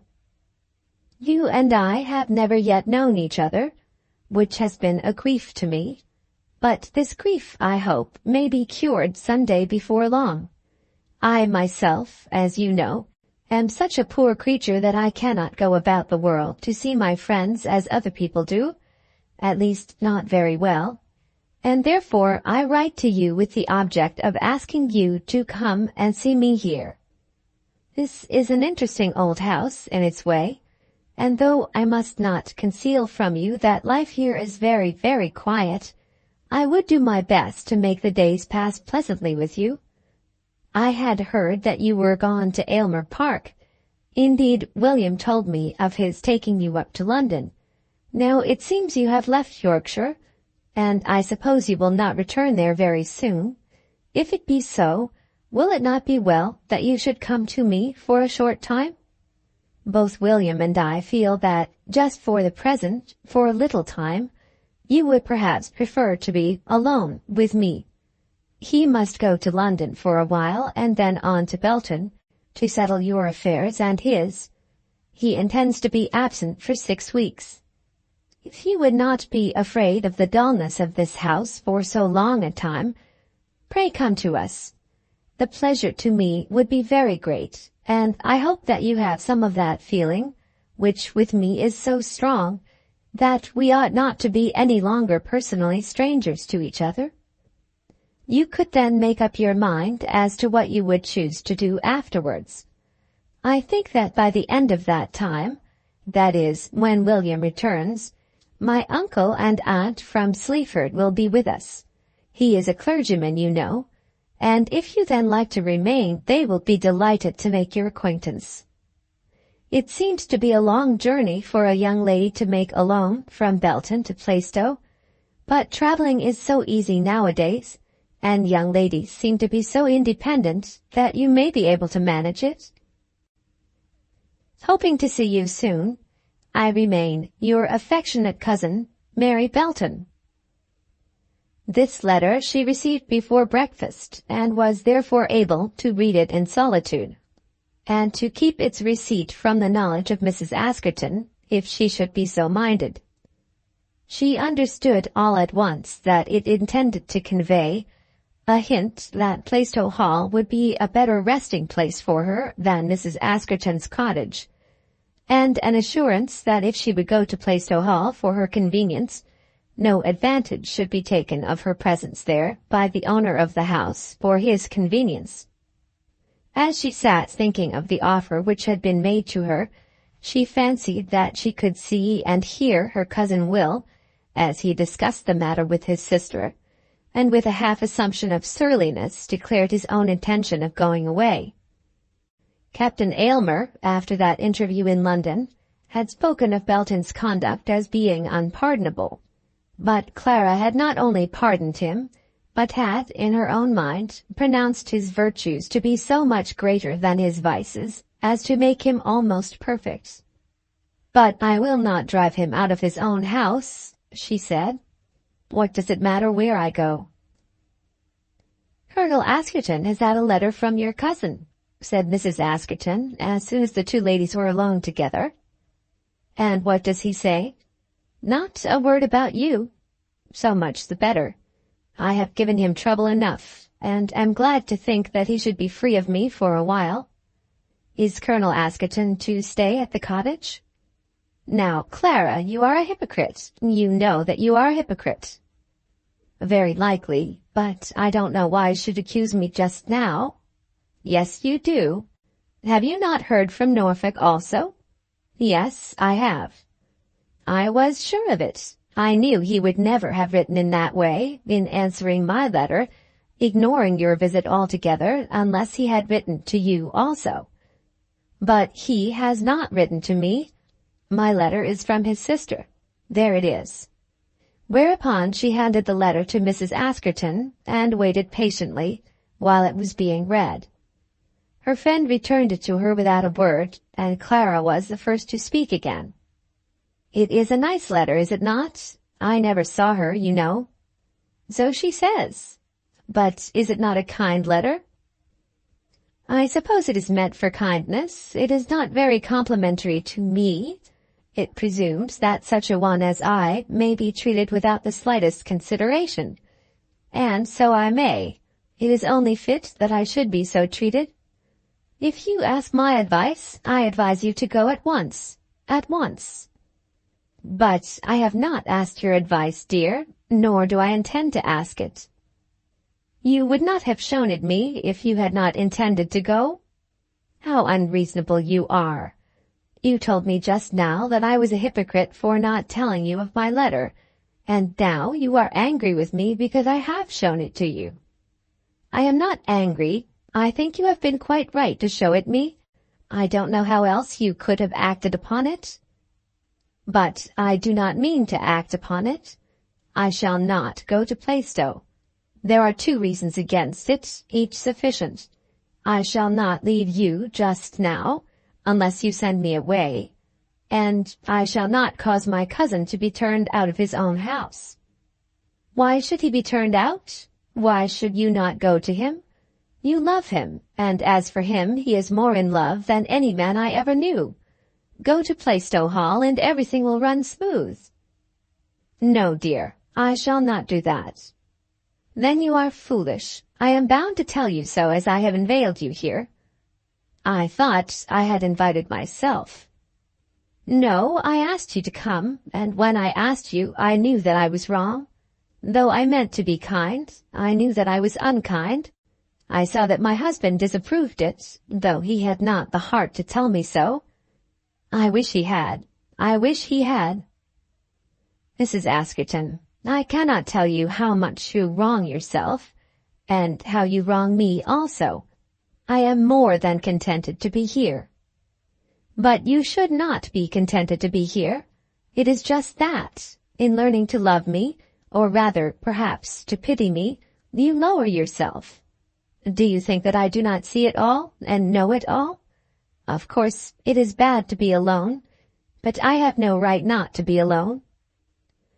There was nothing for Clara to do but to draw herself once again close to the poor woman, and to embrace her with protestations of fair, honest, equal regard and friendship.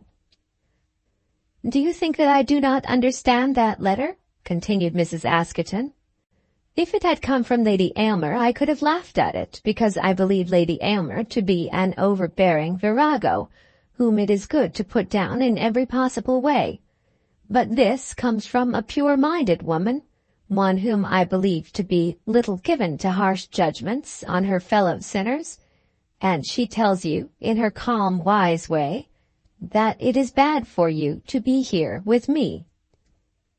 "She says nothing of that kind." "But does she not mean it? Tell me honestly, do you not know that she means it?" "I am not going to be guided by what she means." "But you are to be guided by what her brother means. It has come to that, and you may as well bend your neck at once. It is come to that, and the sooner the better for you. It is easy to see that you are badly off for guidance when you take up me as your friend." When she had so spoken, Mrs. Askerton got up and went to the door. "No, Clara, do not come with me, not now," she said, turning to her companion, who had risen as though to follow her. "I will come to you soon, but I would rather be alone now. And look here, dear, you must answer your cousin's letter. Do so at once, and say that you will go to Plaistow. In any event, it will be better for you." Clara, when she was alone, did answer her cousin's letter, but she did not accept the invitation that had been given her. She assured Miss Belton that she was most anxious to know her, and hoped that she might do so before long, either at Plaistow or at Belton, but that at present she was under an engagement to stay with her friend Mrs. Askerton. In an hour or two Mrs. Askerton returned, and Clara handed to her the note to read. "Then all I can say is you are very silly, and don't know on which side your bread is buttered." It was evident from Mrs. Askerton's voice that she had recovered her mood and tone of mind. "I don't suppose it will signify much, as it will all come right at last," she said afterwards. And then, after luncheon, when she had been for a few minutes with her husband in his own room, she told Clara that the Colonel wanted to speak to her. "You'll find him as grave as a judge, for he has got something to say to you in earnest. Nobody can be so stern as he is when he chooses to put on his wig and gown." So Clara went into the Colonel's study and seated herself in a chair which he had prepared for her. She remained there for over an hour, and during the hour the conversation became very animated. Colonel Askerton's assumed gravity had given way to ordinary eagerness, during which he had walked about the room in the vehemence of his argument, and Clara, in answering him, had also put forth all her strength. She had expected that he also was going to speak to her on the propriety of her going to Norfolk, but he made no allusion to that subject, although all that he did say was founded on Will Belton's letter to himself. Belton, in speaking of the cottage, had told Colonel Askerton that Miss Amedroz would be his future landlord, and had then gone on to explain that it was his, Belton's, intention to destroy the entail and allow the property to descend from the father to the daughter. "As Miss Amedroz is with you now," he said, "may I beg you to take the trouble to explain the matter to her at length, and to make her understand that the estate is now, at this moment, in fact her own.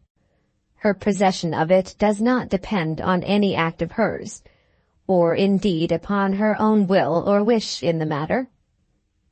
On this subject Colonel Askerton had argued, using all his skill to make Clara perceive that she was her father's heiress, through the generosity undoubtedly of her cousin, and that she had no alternative but to assume the possession which was thus thrust upon her.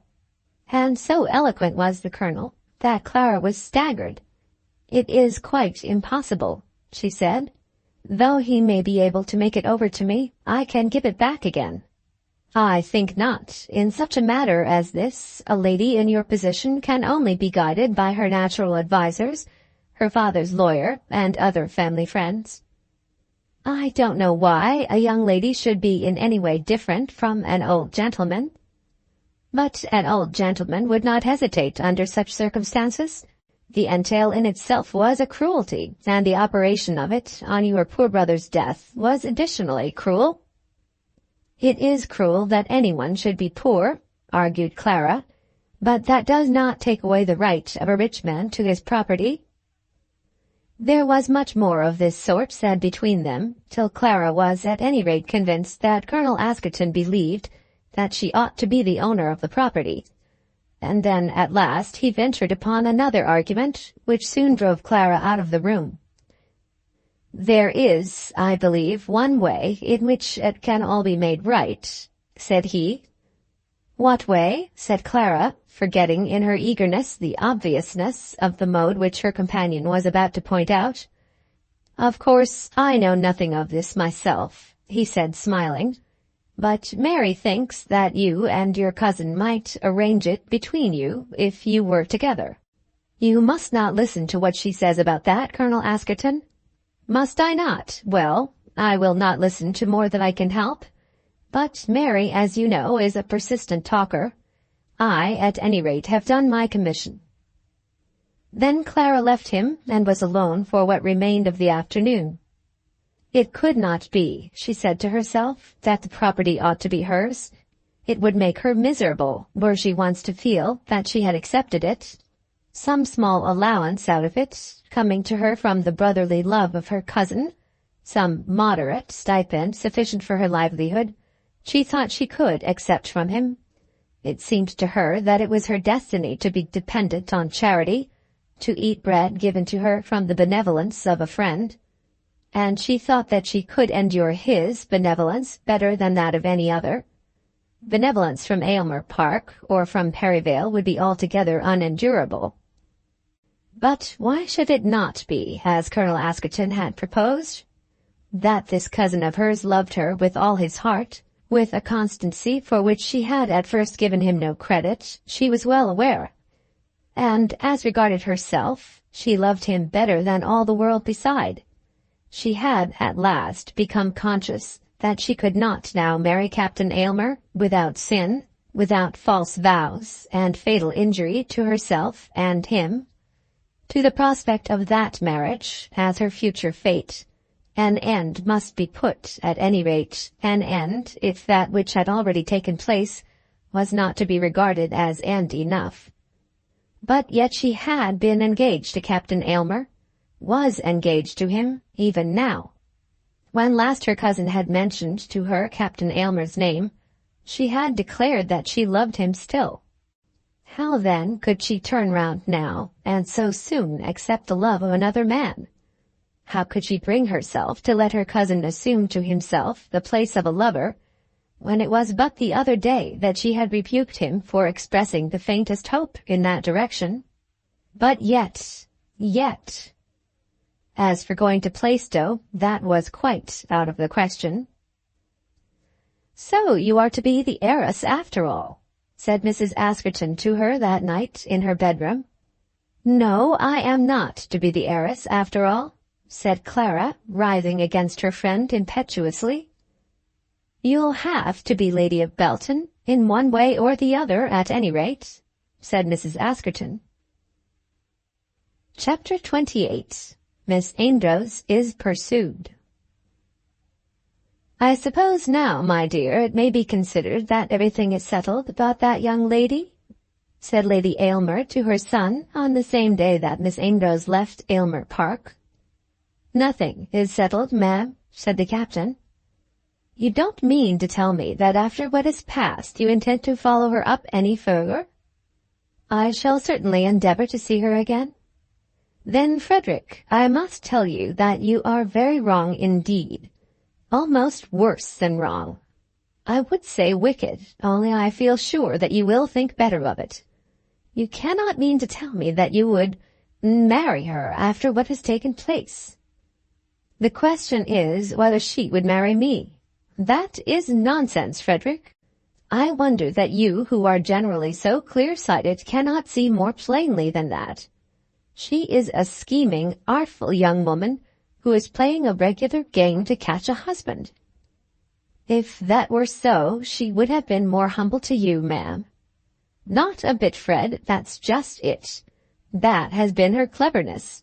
She tried that on at first and found that she could not get round me.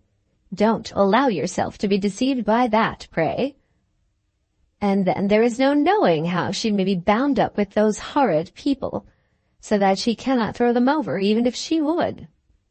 "I don't think you understand her, ma'am." "Oh, very well, but I understand this, and you had better understand it too, that she will never again enter a house of which I am the mistress, nor can I ever enter a house in which she is received. If you choose to make her your wife after that, I have done."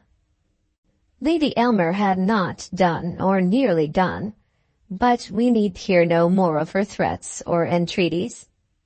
Her son left Aylmer Park immediately after Easter Sunday, and as he went, the mother, nodding her head, declared to her daughter that the marriage would never come off, let Clara Amedroz be ever so sly or ever so clever. "Think of what I have said to you, Fred," said Sir Anthony as he took his leave of his son. "Yes, sir, I will." "You can't be better off than you are. You can't, indeed." With these words in his ears, Captain Aylmer started for London, intending to follow Clara down to Belton. He hardly knew his own mind on this matter of his purpose of marriage. He was almost inclined to agree with his father that he was very well off as he was. He was almost inclined to agree with his mother in her condemnation of Clara's conduct. He was almost inclined to think that he had done enough toward keeping the promise made to his aunt on her deathbed. But still he was not quite contented with himself.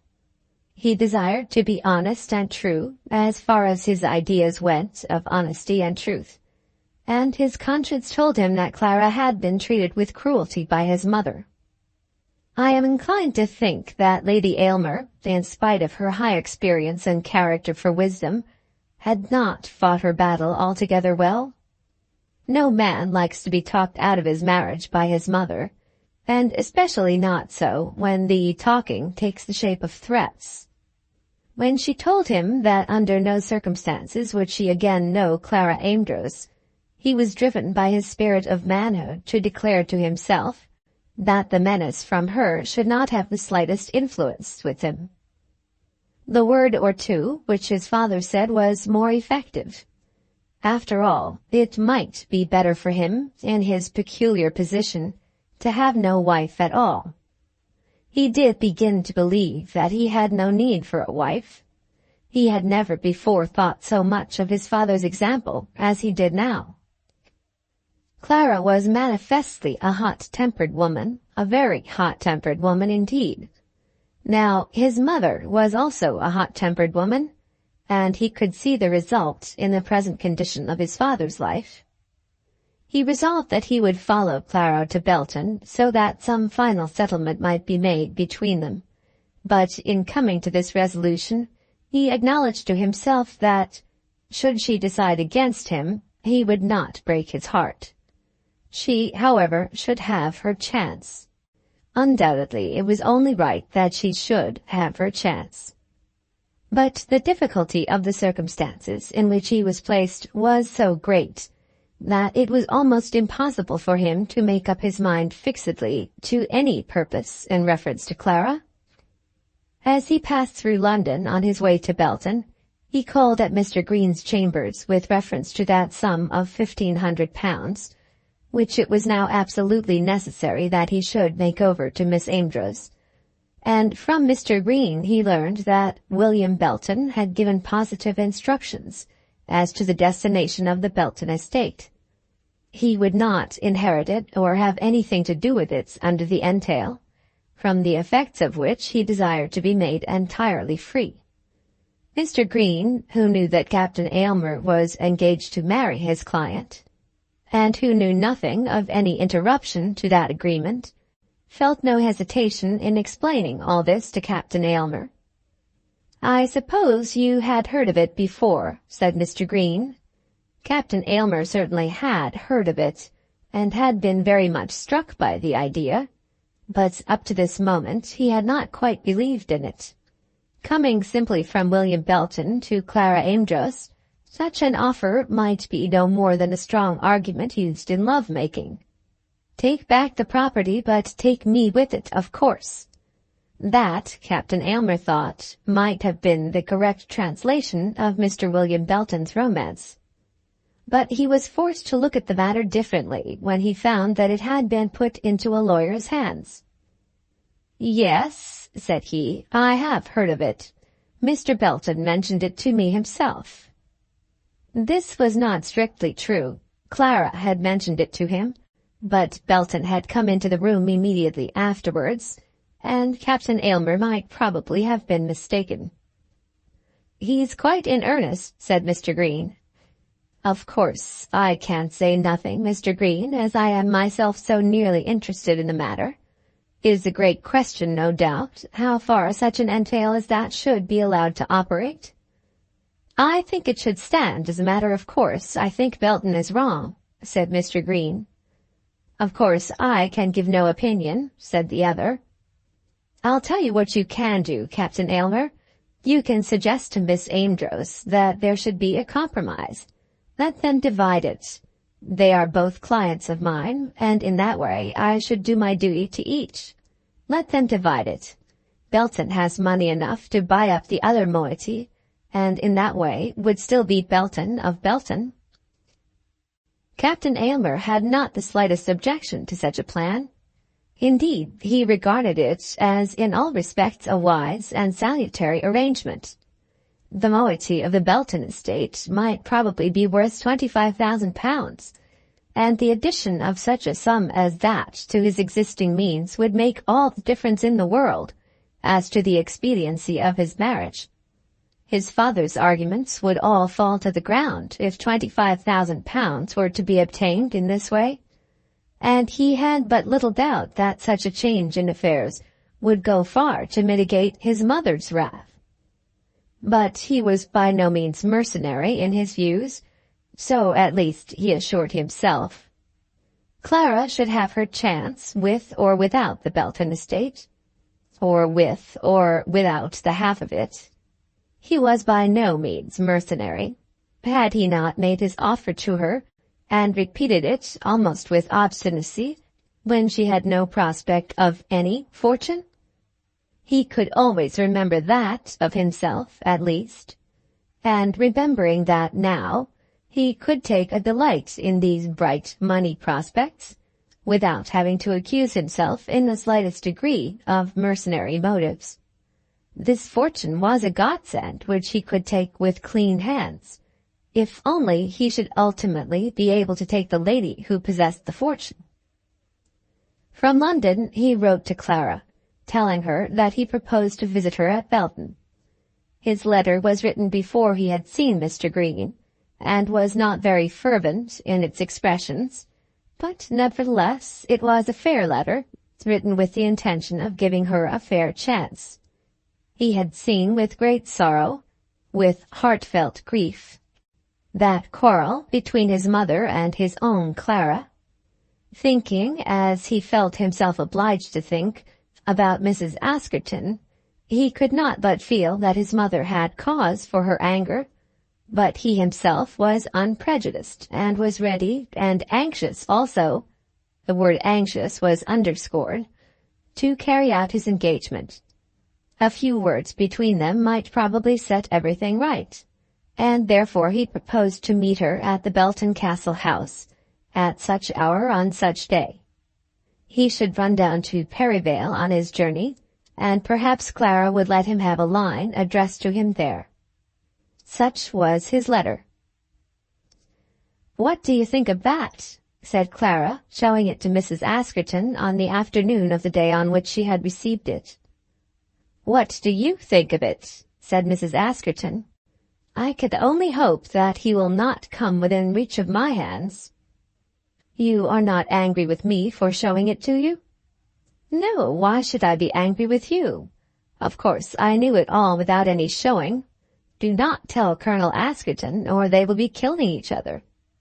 "Of course I shall not tell Colonel Askerton, but I could not help showing this to you."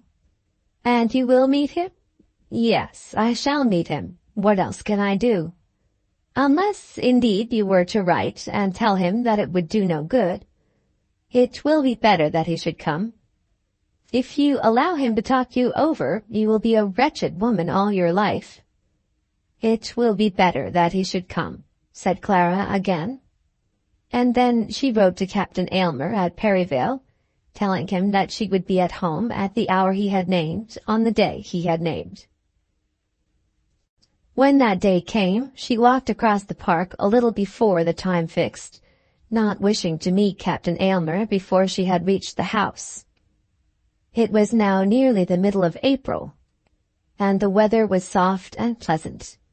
It was almost summer again, and as she felt this, she thought of all the events which had occurred since the last summer, of their agony of grief at the catastrophe which had closed her brother's life, of her aunt's death first, and then of her father's following so close upon the other, and of the 2 offers of marriage made to her, as to which she was now aware that she had accepted the wrong man and rejected the wrong man.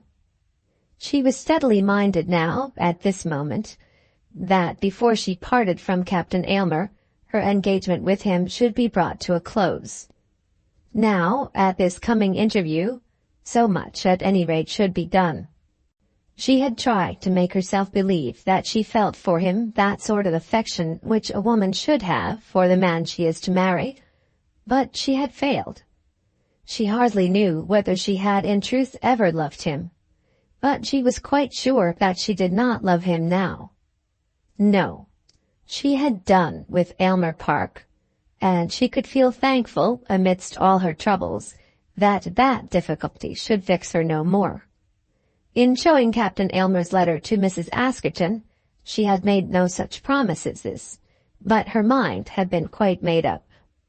"He certainly shall not talk me over," she said to herself as she walked across the path. But she could not see her way so clearly out of that further difficulty with regard to her cousin.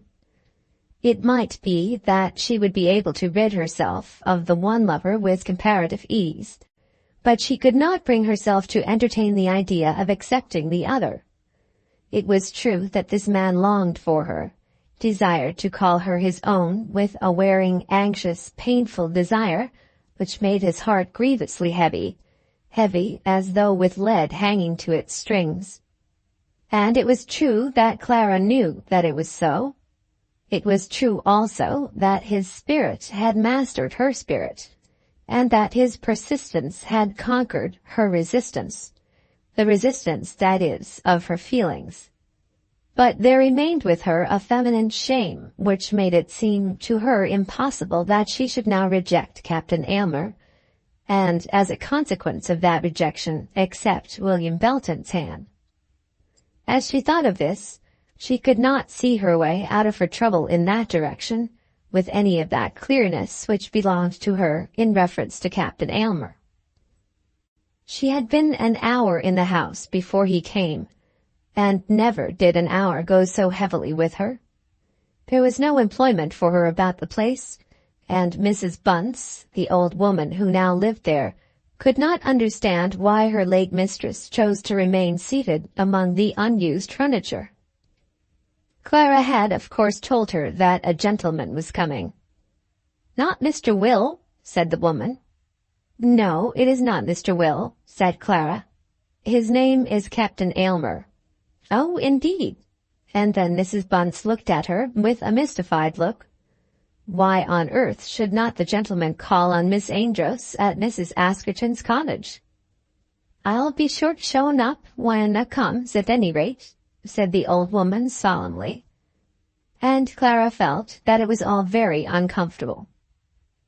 At last the gentleman did come, and was shown up with all the ceremony of which Mrs. Bunce was capable. "Here he be, mum." Then Mrs. Bunce paused a moment before she retreated, anxious to learn whether the newcomer was a friend or a foe. She concluded from the captain's manner that he was a very dear friend, and then she departed. "I hope you are not surprised at my coming," said Captain Aylmer, still holding Clara by the hand. "A little surprised," she said, smiling. "But not annoyed?" "No, not annoyed." "As soon as you had left Aylmer Park, I felt that it was the right thing to do, the only thing to do, as I told my mother." "I hope you have not come in opposition to her wishes," said Clara, unable to control a slight tone of banter as she spoke. "In this matter I found myself compelled to act in accordance with my own judgment," said he, untouched by her sarcasm. "Then I suppose that Lady Aylmer is vexed with you for coming here? I shall be so sorry for that, so very sorry, as no good can come of it." "Well, I am not so sure of that. My mother is a most excellent woman, one for whose opinions on all matters I have the highest possible value, a value so high that you never ought to act in opposition to it. That is what you really mean, Captain Aylmer, and upon my word I think that you are right." "No, Clara, that is not what I mean. Not exactly that. Indeed, just at present I mean the reverse of that. There are some things on which a man must act on his own judgment, irrespective of the opinions of anyone else." "Not of a mother, Captain Aylmer?" "Yes, of a mother. That is to say, a man must do so.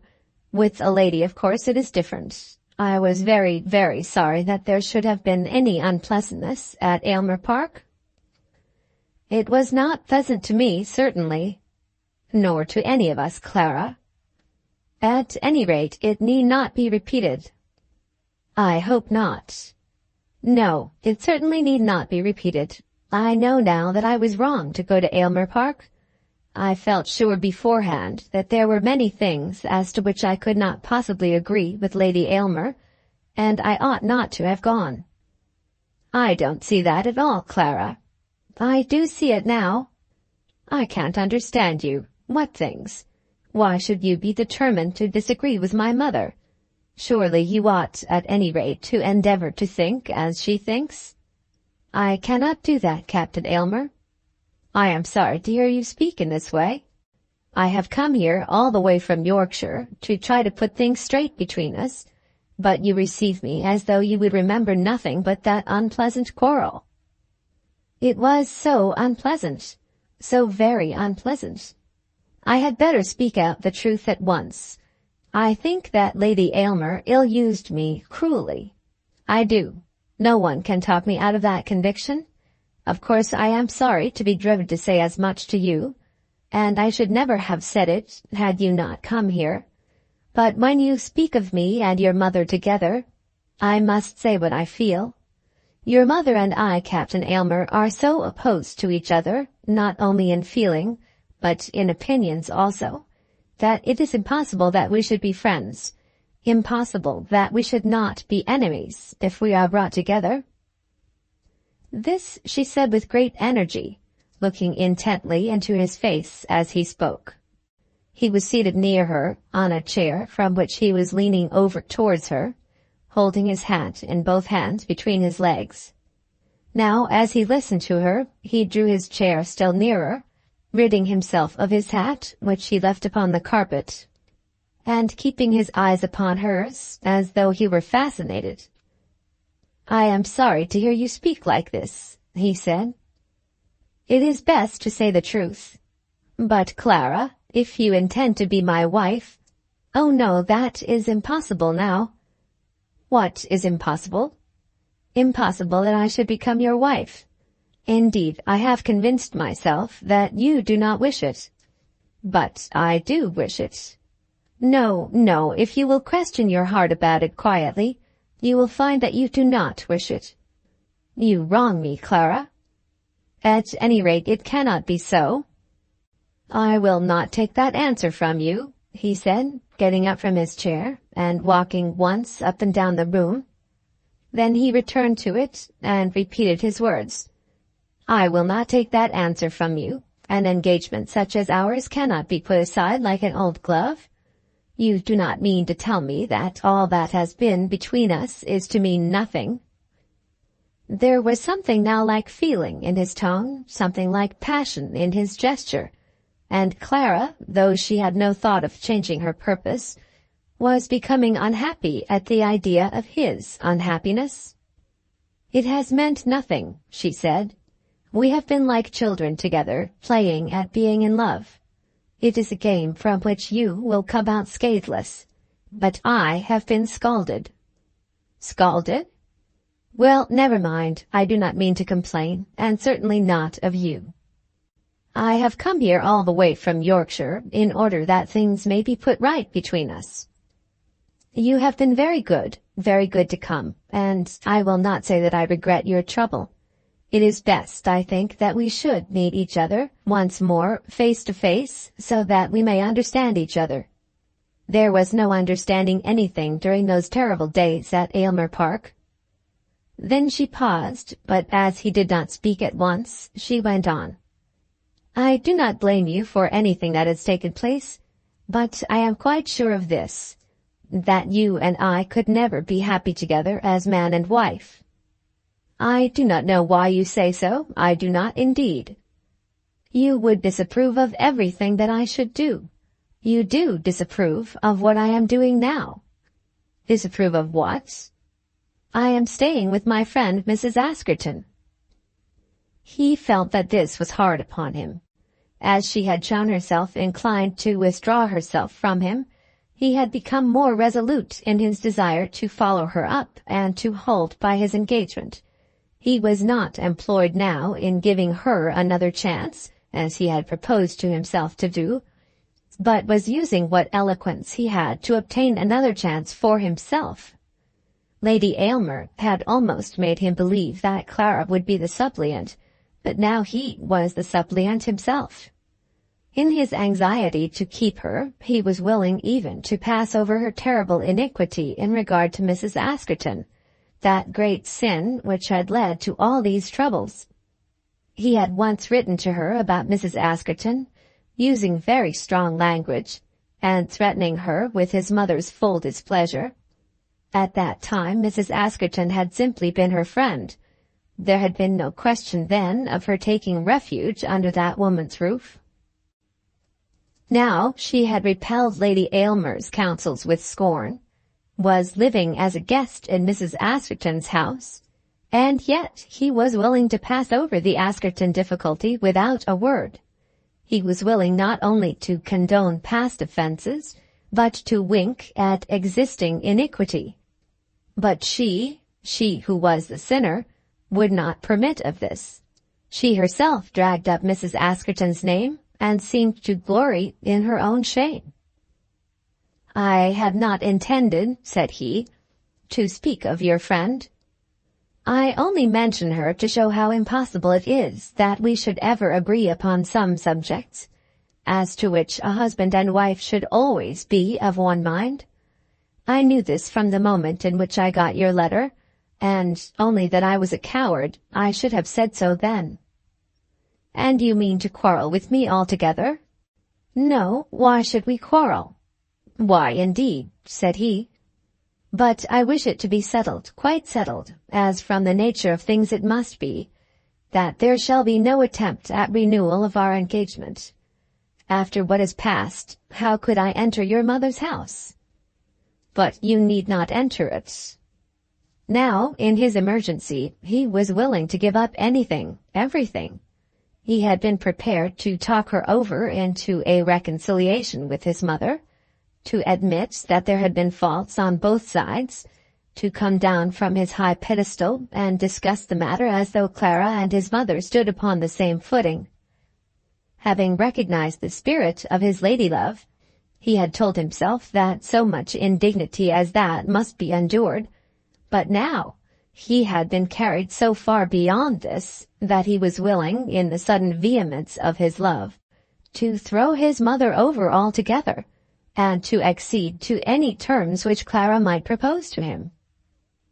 "Of course I would wish you to be friends," he said, using now all the tones of a suppliant, "but if you found that it could not be so—" "Do you think that I would divide you from your mother? There need be no question as to that." "Ah, there you are wrong. There must be such questions. I should have thought of it sooner." "Clara, you are more to me than my mother, 10 times more." As he said this, he came up and knelt down beside her. "You are everything to me. You will not throw me over." He was a suppliant indeed, and such supplications are very potent with women. Men succeed often by the simple earnestness of their prayers. Women cannot refuse to give that which is asked for with so much of the vehemence of true desire. "Clara, you have promised to be my wife. You have twice promised, and can have no right to go back because you are displeased with what my mother may have said. I am not responsible for my mother. Clara, say that you will be my wife." As he spoke, he strove to take her hand, and his voice sounded as though there were in truth something of passion in his heart. Chapter 29. There is nothing to tell. Captain Aylmer had never before this knelt to Clara Amedroz. Such kneeling on the part of lovers used to be the fashion, because lovers in those days held in higher value than they do now that which they asked their ladies to give, or because they pretended to do so. The forms, at least, of supplication were used, whereas in these wiser days Augustus simply suggests to Caroline that they two might as well make fools of themselves together, and so the thing is settled without the need of much prayer. Captain Aylmer's engagement had been originally made somewhat after this fashion. He had not indeed spoken of the thing contemplated as a folly, not being a man given to little vagaries of that nature, but he had been calm, unenthusiastic, and reasonable. He had not attempted to evince any passion, and would have been quite content that Clara should believe that he married as much from obedience to his aunt as from love for herself, had he not found that Clara would not take him at all under such a conviction. But though she had declined to come to him after that fashion, though something more than that had been needed, still she had been won easily, and therefore lightly prized. I fear that it is so with everything that we value, with our horses, our houses, our wines, and above all with our women. Where is the man who has heart and soul big enough to love a woman with increased force of passion, because she has at once recognized in him all that she has herself desired? Captain Aylmer, having won his spurs easily, had taken no care in buckling them, and now found, to his surprise, that he was like to lose them. He had told himself that he would only be too glad to shuffle his feet free of their bondage, but now that they were going from him, he began to find that they were very necessary for the road that he was to travel. "Clara," he said, kneeling by her side, "you are more to me than my mother, 10 times more."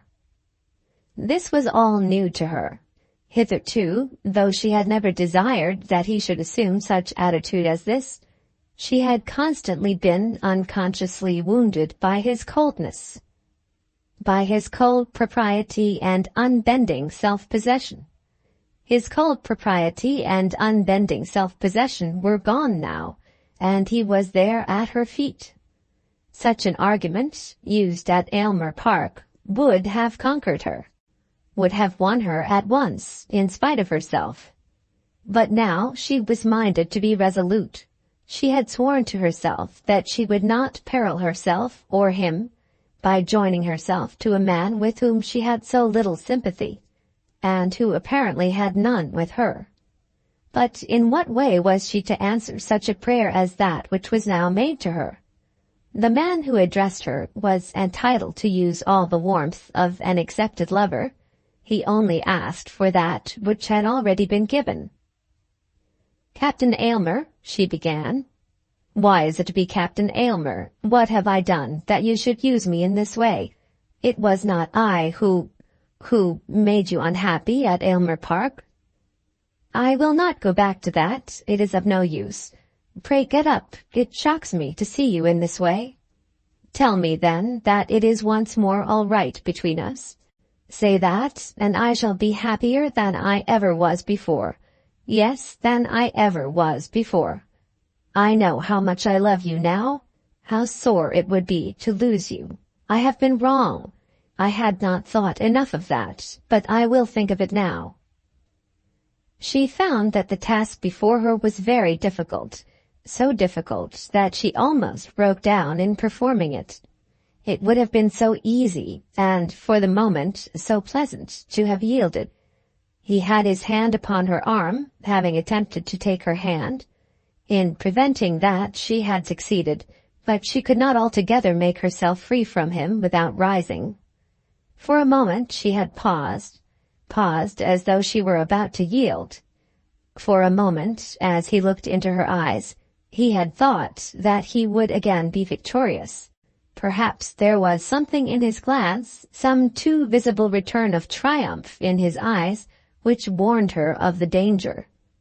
"No," she said, getting up and walking away from him. "No." "And what does no mean, Clara?" Then he also rose and stood leaning on the table. "Does it mean that you will be forsworn?" "It means this, that I will not come between you and your mother, that I will not be taken into a family in which I am scorned, that I will not go to Aylmer Park myself, or be the means of preventing you from going there." "There need be no question of Aylmer Park." "There shall be none." But, so much being allowed, you will be my wife? No, Captain Aylmer, no. I cannot be your wife. Do not press it further. You must know that on such a subject I would think much before I answered you. I have thought much, and I know that I am right. And your promised word is to go for nothing? If it will comfort you to say so, you may say it. If you do not perceive that the mistake made between us has been as much your mistake as mine, and has injured me more than it has injured you, I will not remind you of it. Will never remind you of it after this. But there has been no mistake, and there shall be no injury. Ah, Captain Aylmer, you do not understand. You cannot understand. I would not for worlds reproach you, but do you think I suffered nothing from your mother? And must I pay for her sins? There shall be no paying, no punishment, and no reproaches. There shall be none, at least from me. But do not think that I speak in anger or in pride. I will not marry into Lady Aylmer's family. This is too bad, after all that is past. It is too bad. What can I say? Would you advise me to do that which would make us both wretched? It would not make me wretched. It would make me happy. It would satisfy me altogether. It cannot be, Captain Aylmer. It cannot be. When I speak to you in that way, will you not let it be final? He paused a moment before he spoke again, and then turned sharp upon her. Tell me this, Clara. Do you love me? Have you ever loved me? She did not answer him, but stood there, listening quietly to his accusations. You have never loved me, and yet you have allowed yourself to say that you did. Is not that true? Still she did not answer. I ask you whether that is not true. But though he asked her, and paused for an answer, looking the while full into her face, yet she did not speak. And now I suppose you will become your cousin's wife, he said. It will suit you to change and to say that you love him. Then, at last, she spoke. I did not think that you would have treated me in this way, Captain Aylmer. I did not expect that you would insult me. I have not insulted you. But your manner to me makes my task easier than I could have hoped it to be. You asked me whether I ever loved you. I once thought that I did so, and so thinking told you without reserve all my feeling. When I came to find that I had been mistaken, I conceived myself bound by my engagement to rectify my own error as best I could. And I resolved, wrongly as I now think very wrongly, that I could learn as your wife to love you. Then came circumstances which showed me that a release would be good for both of us, and which justified me in accepting it. No girl could be bound by any engagement to a man who looked on her and saw her treated in his own home by his own mother, as you saw me treated at Aylmer Park. I claim to be released myself, and I know that this release is as good for you as it is for me. I am the best judge of that. For myself, at any rate, I will judge. For myself, I have decided. Now I have answered the questions which you asked me as to my love for yourself. To that other question which you have thought fit to put to me about my cousin, I refuse to give any answer whatsoever. Then, having said so much, she walked out of the room, closing the door behind her, and left him standing there alone. We need not follow her as she went up, almost mechanically, into her own room, the room that used to be her own, and then shut herself in, waiting till she should be assured, first by sounds in the house and then by silence, that he was gone. That she fell away greatly from the majesty of her demeanor when she was thus alone, and descended to the ordinary ways of troubled females, we may be quite sure. But to her there was no further difficulty. Her work for the day was done. In due time she would take herself to the cottage, and all would be well, or at any rate comfortable with her. But what was he to do? How was he to get himself out of the house and take himself back to London? While he had been in pursuit of her, and when he was leaving his vehicle at the public-house in the village of Belton, he, like some other invading generals, had failed to provide adequately for his retreat. When he was alone, he took a turn or two about the room, half thinking that Clara would return to him. She could hardly leave him alone in a strange house, him who, as he had twice told her, had come all the way from Yorkshire to see her. But she did not return, and gradually he came to understand that he must provide for his own retreat without assistance. He was hardly aware, even now, how greatly he had transcended his usual modes of speech and action, both in the energy of his supplication and in the violence of his rebuke. He had been lifted for a while out of himself by the excitement of his position, and now that he was subsiding into quiescence, he was unconscious that he had almost mounted into passion, that he had spoken of love very nearly with eloquence. But he did recognize this as a fact, that Clara was not to be his wife, and that he had better get back from Belton to London as quickly as possible. It would be well for him to teach himself to look back on the result of his aunt's dying request as an episode in his life satisfactorily concluded. His mother had undoubtedly been right. Clara, he could now see, would have led him a devil of a life. And even had she come to him possessed of a moiety of property, a supposition as to which he had very strong doubts, still she might have been dear at the money. No real feeling, he said to himself as he walked about the room. None whatever, and then so deficient in delicacy.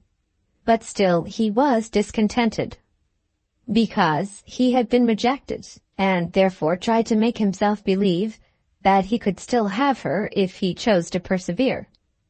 But no, he said as he continued to pace the room, I have done everything, more than everything, that honor demands. I shall not ask her again. It is her own fault. She is an imperious woman, and my mother read her character aright.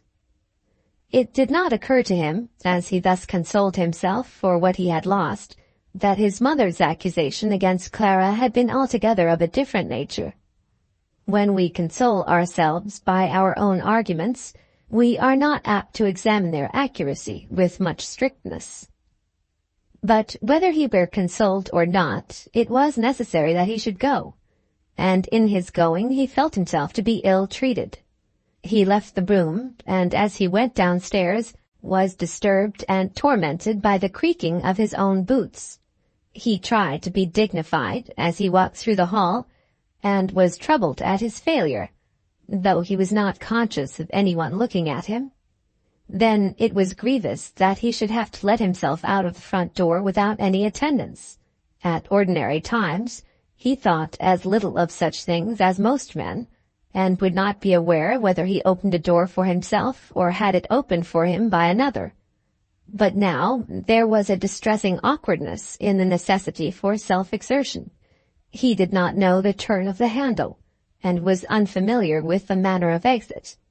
He was being treated with indignity, and before he had escaped from the house, had come to think that the Amedroz and Belton people were somewhat below him. He endeavored to go out without a noise, but there was a slam of the door, without which he could not get the lock to work. And Clara, up in her own room, knew all about it. "Carriage? Yes, of course I want the carriage," he said to the unfortunate boy at the public-house. "Didn't you hear me say that I wanted it?" He had come down with a pair of horses, and as he saw them being put in the vehicle, he wished he had been contented with one. As he was standing there, waiting, a gentleman rode by, and the boy, in answer to his question, told him that the horseman was Colonel Askerton. Before the day was over, Colonel Askerton would probably know all that had happened to him. "Do move a little quicker, will you?" he said to the boy and the old man who was to drive him. Then he got into the carriage and was driven out of Belton, devoutly purposing that he never would return. And as he made his way back to Perivale, he thought of a certain Lady Emily, who would, as he assured himself, have behaved much better than Clara Amedroz had done in any such scene as that which had just taken place. When Clara was quite sure that Captain Aylmer was off the premises, she too descended, but she did not immediately leave the house. She walked through the room and rang for the old woman, and gave certain directions as to the performance of which she certainly was not very anxious, and was careful to make Mrs. Bunce understand that nothing had occurred between her and the gentleman that was either exalting or depressing in its nature. "I suppose Captain Aylmer went out, Mrs. Bunce?" "Oh, yes, miss, I went out. I stood and seed un from the top of the kitchen stairs." "You might have opened the door for him, Mrs. Bunce." "Indeed, then, I never thought of it, miss, seeing the house so empty and the like." Clara said that it did not signify. And then, after an hour of composure, she walked back across the park to the cottage. "Well," said Mrs. Askerton, as soon as Clara was inside the drawing-room. "Well," replied Clara, "what have you got to tell? Do tell me what you have to tell." "I have nothing to tell." "Clara, that is impossible. Have you seen him? I know you have seen him, because he went by from the house about an hour since." "Oh, yes, I have seen him." "And what have you said to him?" "Pray do not ask me these questions just now. I have got to think of it all, to think what he did say and what I said." "But you will tell me?" "Yes, I suppose so." Then Mrs. Askerton was silent of the subject for the remainder of the day, allowing Clara even to go to bed without another question, and nothing was asked on the following morning, nothing till the usual time for the writing of letters. "Shall you have anything for the post?" said Mrs. Askerton. "There is plenty of time yet. Not too much time if you mean to go out at all." "Come, Clara, you had better write to him at once." "Write to whom? I don't know that I have any letter to write at all." Then there was a pause. "As far as I can see," she said, "I may give up writing altogether for the future, unless some day you may care to hear from me." "But you are not going away?" "Not just yet, if you will keep me. To tell you the truth, Mrs. Askerton, I do not yet know where on earth to take myself." "Wait here till we turn you out." "I have got to put my house in order. You know what I mean. The job ought not to be a troublesome one, for it is a very small house." "I suppose I know what you mean." "It will not be a very smart establishment. But I must look it all in the face, must I not? Though it were to be no house at all, I cannot stay here all my life." "Yes, you may. You have lost Aylmer Park because you were too noble not to come to us." "No," said Clara, speaking aloud with bright eyes, almost with her hands clenched. "No, I deny that." "I shall choose to think so for my own purposes." "Clara, you are savage to me, almost always savage, but next to him I love you better than all the world beside. And so does he. It's her courage, he said to me the other day. That she should dare to do as she pleases here is nothing, but to have dared to persevere in the fangs of that old dragon, it was just what he said. That was wonderful. There is an end of the old dragon now, so far as I am concerned. Of course there is, and of the young dragon too. You wouldn't have had the heart to keep me in suspense if you had accepted him again. You couldn't have been so pleasant last night, if that had been so." "I did not know that I was very pleasant." "Yes, you were. You were soft and gracious. Gracious for you, at least. And now, dear, do tell me about it. Of course, I am dying to know." "There is nothing to tell." "That is nonsense. There must be 1,000 things to tell. At any rate, it is quite decided?" "Yes, it is quite decided." "All the dragons, old and young, are banished into outer darkness?" "Either that, or else they are to have all the light to themselves. Such light as glimmers through the gloom of Aylmer Park. And he was contented? I hope not. I hope you had him on his knees before he left you." "Why should you hope that? How can you talk such nonsense?" "Because I wish he should recognize what he has lost. That he should know that he has been a fool, a mean fool." "Mrs. Askerton, I will not have him spoken of like that. He is a man very estimable, of estimable qualities. Fiddle-dee-dee, he is an ape, a monkey to be carried on his mother's organ. His only good quality was that you could have carried him on yours. I can tell you one thing. There is not a woman breathing that will ever carry William Belton on hers. Whoever his wife may be, she will have to dance to his piping. With all my heart, and I hope the tunes will be good.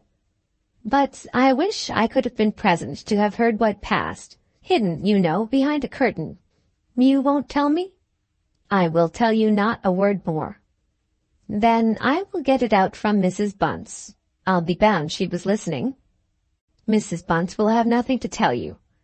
I do not know why you should be so curious. Answer me one question at least.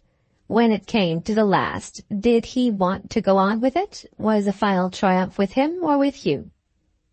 There was no final triumph. Such things, when they have to end, do not end triumphantly. And is that to be all? Yes, that is to be all. And you say that you have no letter to write? None, no letter, none at present. None about this affair. Captain Aylmer, no doubt, will write to his mother, and then all those who are concerned will have been told.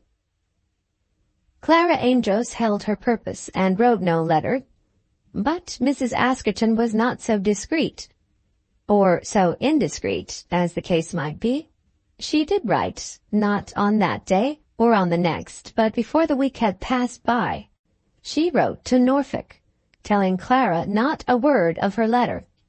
And, by return of post, the answer came. But the answer was for Clara, not for Mrs. Askerton, and was as follows. Plaistow Hall, April 1860 blank. My dear Clara, I don't know whether I ought to tell you, but I suppose I may as well tell you, that Mary has had a letter from Mrs. Askerton. It was a kind, obliging letter, and I am very grateful to her. She has told us that you have separated yourself altogether from the Aylmer Park people. I don't suppose you'll think I ought to pretend to be very sorry. I can't be sorry, even though I know how much you have lost in a worldly point of view. I could not bring myself to like Captain Aylmer, though I tried hard. Oh, Mr. Belton, Mr. Belton.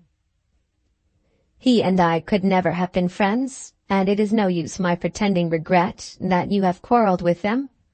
But that, I suppose, is all over, and I will not say a word more about the Aylmers. I am writing now chiefly at Mary's advice, and because she says that something should be settled about the estate. Of course, it is necessary that you should feel yourself to be mistress of your own income, and understand exactly your own position. Mary says that this should be arranged at once, so that you may be able to decide how and where you will live. I therefore write to say that I will have nothing to do with your father's estate at Belton, nothing, that is, for myself. I have written to Mr. Green to tell him that you are to be considered as the heir. If you will allow me to undertake the management of the property as your agent, I shall be delighted. I think I could do it as well as anyone else, and, as we agreed that we would always be dear and close friends, I think that you will not refuse me the pleasure of serving you in this way. And now Mary has a proposition to make, as to which she will write herself tomorrow, but she has permitted me to speak of it first. If you will accept her as a visitor, she will go to you at Belton. She thinks, and I think too, that you ought to know each other. I suppose nothing would make you come here at present, and therefore she must go to you. She thinks that all about the estate would be settled more comfortably if you two were together. At any rate, it would be very nice for her, and I think you would like my sister Mary. She proposes to start about the 10th of May. I should take her as far as London and see her off, and she would bring her own maid with her. In this way, she thinks that she would get as far as Taunton very well. She had perhaps better stay there for one night, but that can all be settled if you will say that you will receive her at the house. I cannot finish my letter without saying one word for myself. You know what my feelings have been, and I think you know that they still are and always must be the same. From almost the first moment that I saw you, I have loved you.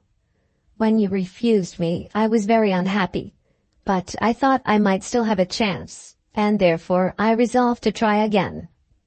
Then, when I heard that you were engaged to Captain Aylmer, I was indeed broken-hearted. Of course, I could not be angry with you. I was not angry, but I was simply broken-hearted.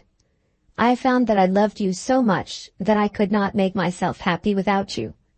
It was all of no use, for I knew that you were to be married to Captain Aylmer. I knew it, or thought that I knew it. There was nothing to be done, only I knew that I was wretched. I suppose it is selfishness, but I felt, and still feel, that unless I can have you for my wife, I cannot be happy or care for anything. Now you are free again. Free, I mean, from Captain Aylmer. And how is it possible that I should not again have a hope? Nothing but your marriage or death could keep me from hoping. I don't know much about the Aylmers. I know nothing of what has made you quarrel with the people at Aylmer Park, nor do I want to know. To me, you are once more that Clara Amedroz, with whom I used to walk in Belton Park, with your hand free to be given wherever your heart can go with it. While it is free, I shall always ask for it. I know that it is in many ways above my reach. I quite understand that in education and habits of thinking, you are my superior.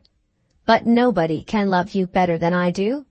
I sometimes fancy that nobody could ever love you so well. Mary thinks that I ought to allow a time to go by before I say all this again. But what is the use of keeping it back? It seems to me to be more honest to tell you at once that the only thing in the world for which I care one straw is that you should be my wife. Your most affectionate cousin, William Belton. Miss Belton is coming here to the castle in a fortnight, said Clara that morning at breakfast. Both Colonel Askerton and his wife were in the room, and she was addressing herself chiefly to the former. Indeed, Miss Belton, and is he coming? Said Colonel Askerton. So you have heard from Plaistow, said Mrs. Askerton. Yes, in answer to your letter. No, Colonel Askerton, my cousin William is not coming, but his sister purposes to be here, and I must go up to the house and get it ready. That will do when the time comes, said Mrs. Askerton. I did not mean quite immediately. And are you to be her guest, or is she to be yours? Said Colonel Askerton. It's her brother's home, and therefore I suppose I must be hers. Indeed, it must be so, as I have no means of entertaining anyone. Something, no doubt, will be settled, said the Colonel. Oh, what a weary word that is, said Clara. Weary, at least for a woman's ears. It sounds of poverty and dependence, and endless trouble given to others, and all the miseries of female dependence. If I were a young man, I should be allowed to settle for myself. There would be no question about the property in that case, said Colonel Askerton. And there need be no question now, said Mrs. Askerton. When the two women were alone together, Clara of course scolded her friend for having bitten to Norfolk without letting it be known that she was doing so, scolded her, and declared how vain it was for her to make useless efforts for an unattainable end. But Mrs. Askerton always managed to slip out of these reproaches, neither asserting herself to be right, nor owning herself to be wrong. "But you must answer his letter," she said. "Of course I shall do that."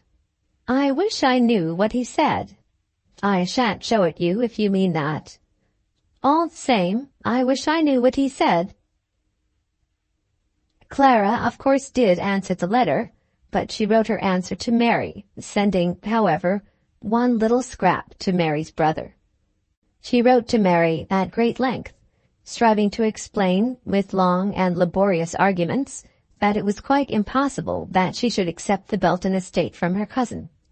That subject, however, and the manner of her future life she would discuss with her dear cousin Mary when Mary should have arrived.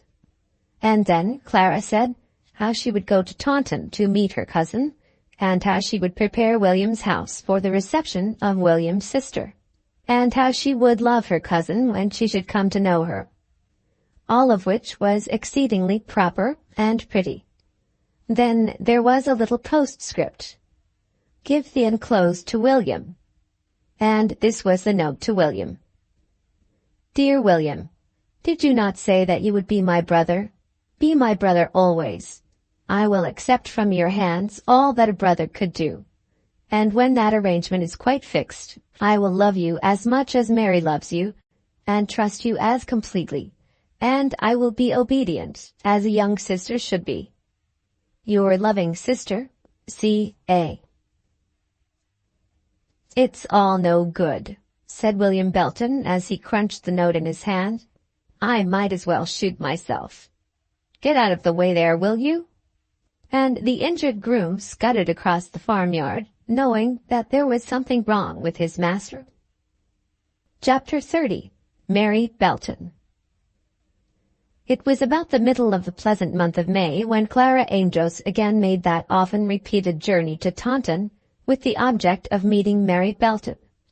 She had transferred herself and her own peculiar belongings back from the cottage to the house, and had again established herself there so that she might welcome her new friend. But she was not satisfied with simply receiving her guest at Belton, and therefore she made the journey to Taunton, and settled herself for the night at the inn. She was careful to get a bedroom for an invalid lady close to the sitting-room, and before she went down to the station she saw that the cloth was laid for tea, and that the tea-parlour had been made to look as pleasant as was possible with an inn-parlour. She was very nervous as she stood upon the platform waiting for the newcomer to show herself. She knew that Mary was a cripple, but did not know how far her cousin was disfigured by her infirmity, and when she saw a pale-faced little woman, somewhat melancholy, but yet pretty withal, with soft, clear eyes and only so much appearance of a stoop as to soften the hearts of those who saw her, Clara was agreeably surprised, and felt herself to be suddenly relieved of an unpleasant weight. She could talk to the woman she saw there as to any other woman without the painful necessity of treating her always as an invalid. "I think you are Miss Belton," she said, holding out her hand. The likeness between Mary and her brother was too great to allow of Clara being mistaken. "And you are Clara Amedroz. It is so good of you to come to meet me. I thought you would be dull in a strange town by yourself. It will be much nicer to have you with me." Then they went together up to the inn, and when they had taken their bonnets off, Mary Belton kissed her cousin. "You are very nearly what I fancied you," said Mary. "Am I? I hope you fancied me to be something that you could like. Something that I could love dearly. You are a little taller than Will said, but then a gentleman is never a judge of a lady's height, and he said you were thin. I am not fat." "No, not very fat, but neither are you thin. Of course you know I have thought a great deal about you. It seems as though you had come to be so very near to us, and blood is thicker than water, is it not? If cousins are not friends, who can be?" In the course of that evening they became very confidential together, and Clara thought that she could love Mary Belton better than any woman that she had ever known. Of course they were talking about William, and Clara was at first in constant fear lest some word should be said on her lover's behalf, some word which would drive her to declare that she would not admit him as a lover. But Mary abstained from the subject with marvelous care and tact. Though she was talking through the whole evening of her brother, she so spoke of him as almost to make Clara believe that she could not have heard of that episode in his life. Mrs. Askerton would have dashed at the subject at once, but then, as Clara told herself, Mary Belton was better than Mrs. Askerton. A few words were said about the estate, and they originated in Clara's declaration that Mary would have to be regarded as the mistress of the house to which they were going. "I cannot agree to that," said Mary. "But the house is William's, you know," said Clara. He says not. But of course that must be nonsense, Mary. It is very evident that you know nothing of Plaistow ways, or you would not say that anything coming from William was nonsense. We are accustomed to regard all his words as law, and when he says that a thing is to be so, it always is so. Then he is a tyrant at home.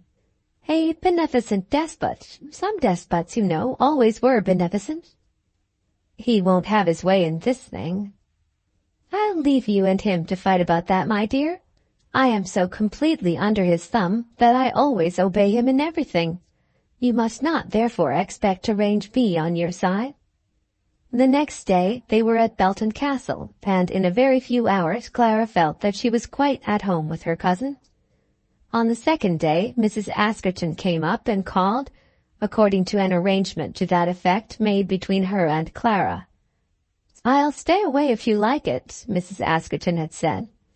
But Clara had urged her to come, arguing with her that she was foolish to be thinking always of her own misfortune. "Of course I am always thinking of it," she had replied, "and always thinking that other people are thinking of it. Your cousin, Miss Belton, knows all my history, of course. I believe it would be better that everybody should know it. I suppose she's very straight-laced and prim?" "She's not prim at all," said Clara. "Well, I'll come," said Mrs. Askerton. "But I shall not be a bit surprised if I hear that she goes back to Norfolk the next day." So Mrs. Askerton came, and Miss Belton did not go back to Norfolk. Indeed, at the end of the visit, Mrs. Askerton had almost taught herself to believe that William Belton had kept his secret even from his sister. "She's a dear little woman," Mrs. Askerton afterward said to Clara. "Is she not? And so thoroughly like a lady." "Yes, I think she is a lady. A princess among ladies. What a pretty little conscious way she has of asserting herself when she has an opinion and means to stick to it. I never saw a woman who got more strength out of her weakness. Who would dare to contradict her?" "But then she knows everything so well," said Clara. "And how like her brother she is!" "Yes, there is a great family likeness. And in character, too, I'm sure you'd find, if you were to try her, that she has all his personal firmness, though she can't show it, as he does, by kicking out his feet and clenching his fists." "I am glad you like her," said Clara. "I do like her very much." "You used to speak of him as though he were merely a clod of a farmer, and of her as a stupid old maid. Now nothing is too good to say of them." "Exactly, my dear, and if you do not understand why, you are not so clever as I take you to be." Life went on very pleasantly with them at Belton for 2 or 3 weeks, but with this drawback as regarded Clara, that she had no means of knowing what was to be the course of her future life.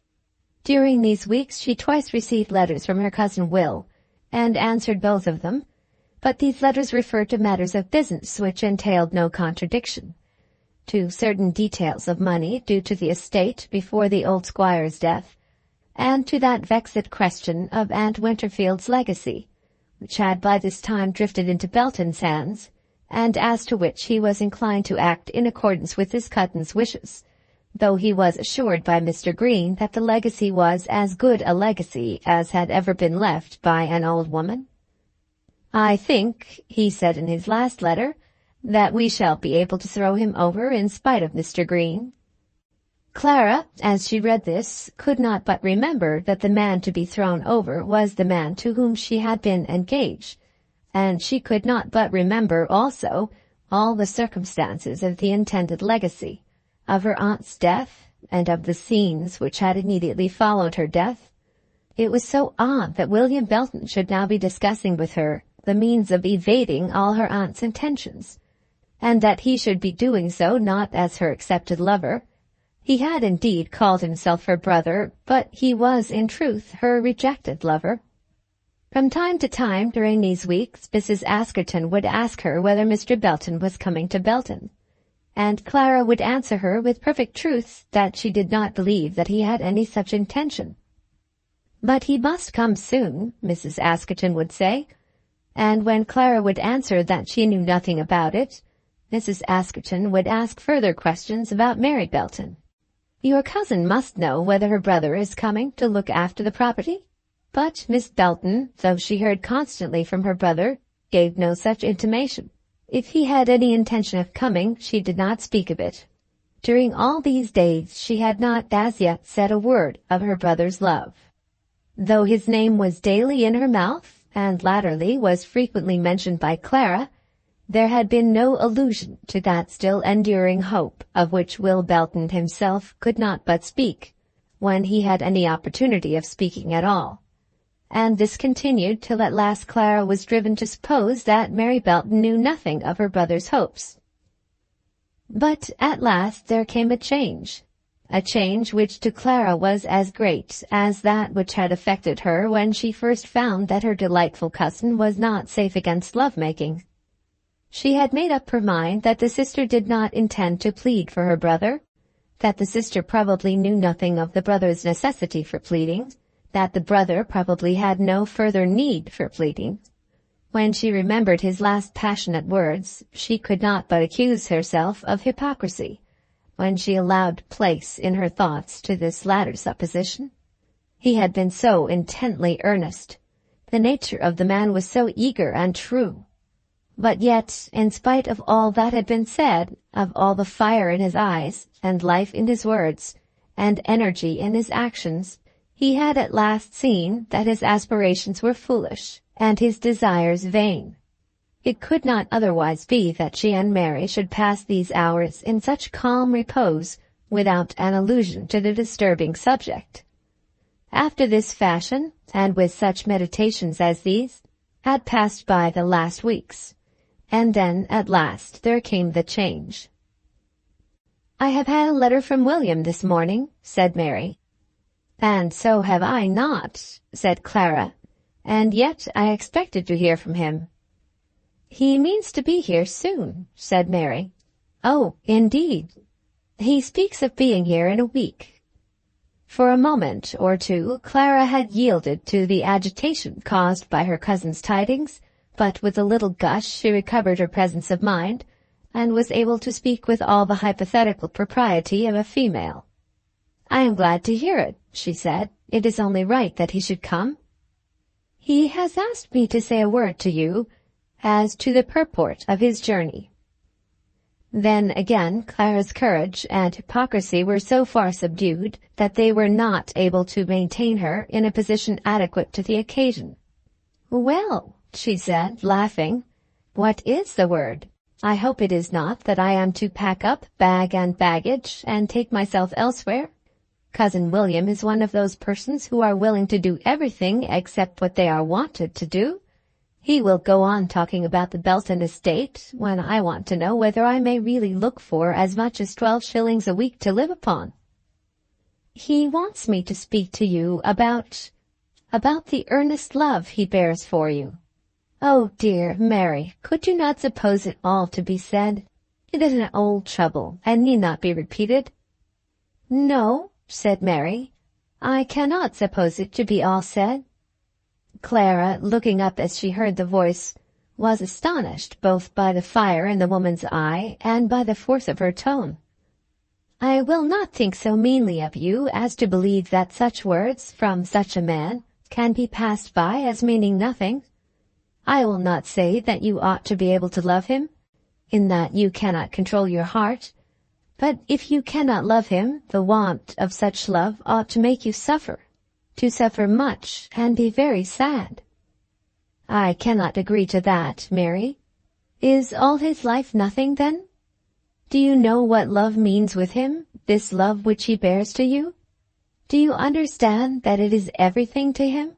That from the first moment in which he acknowledged to himself that his heart was set upon you, he could not bring himself to set it upon any other thing for a moment? Perhaps you have never understood this, have never perceived that he is so much in earnest, that to him it is more than money or land or health, more than life itself, that he loves you so that he would willingly give everything that he has for his love. Have you known this?" Clara would not answer these questions for a while. What if she had known it all? Was she therefore bound to sacrifice herself? Could it be the duty of a woman to give herself to a man simply because a man wanted her? That was the argument, as it was put forward now by Mary Belton. "Dear, dearest Clara," said Mary, stretching herself forward from her chair and putting out her thin, almost transparent hand, "I do not think that you have thought enough of this, or perhaps you have not known it. But his love for you is as I say. To him it is everything. It pervades every hour of every day, every corner in his life. He knows nothing of anything else while he is in his present state. He is very good, more than good. He is very good. But I do not see that. Of course, I know how disinterested he is." Disinterested is a poor word. It insinuates that in such a matter there could be a question of what people call interest. "And I know, too, how much he honors me." Honor is a cold word. It is not honor, but love. Downright true, honest love. I hope he does honor you. I believe you to be an honest, true woman, and as he knows you well, he probably does honor you. But I am speaking of love. Again Clara was silent. She knew what should be her argument if she were determined to oppose her cousin's pleadings, and she knew also, she thought she knew, that she did intend to oppose them. But there was a coldness in the argument to which she was averse.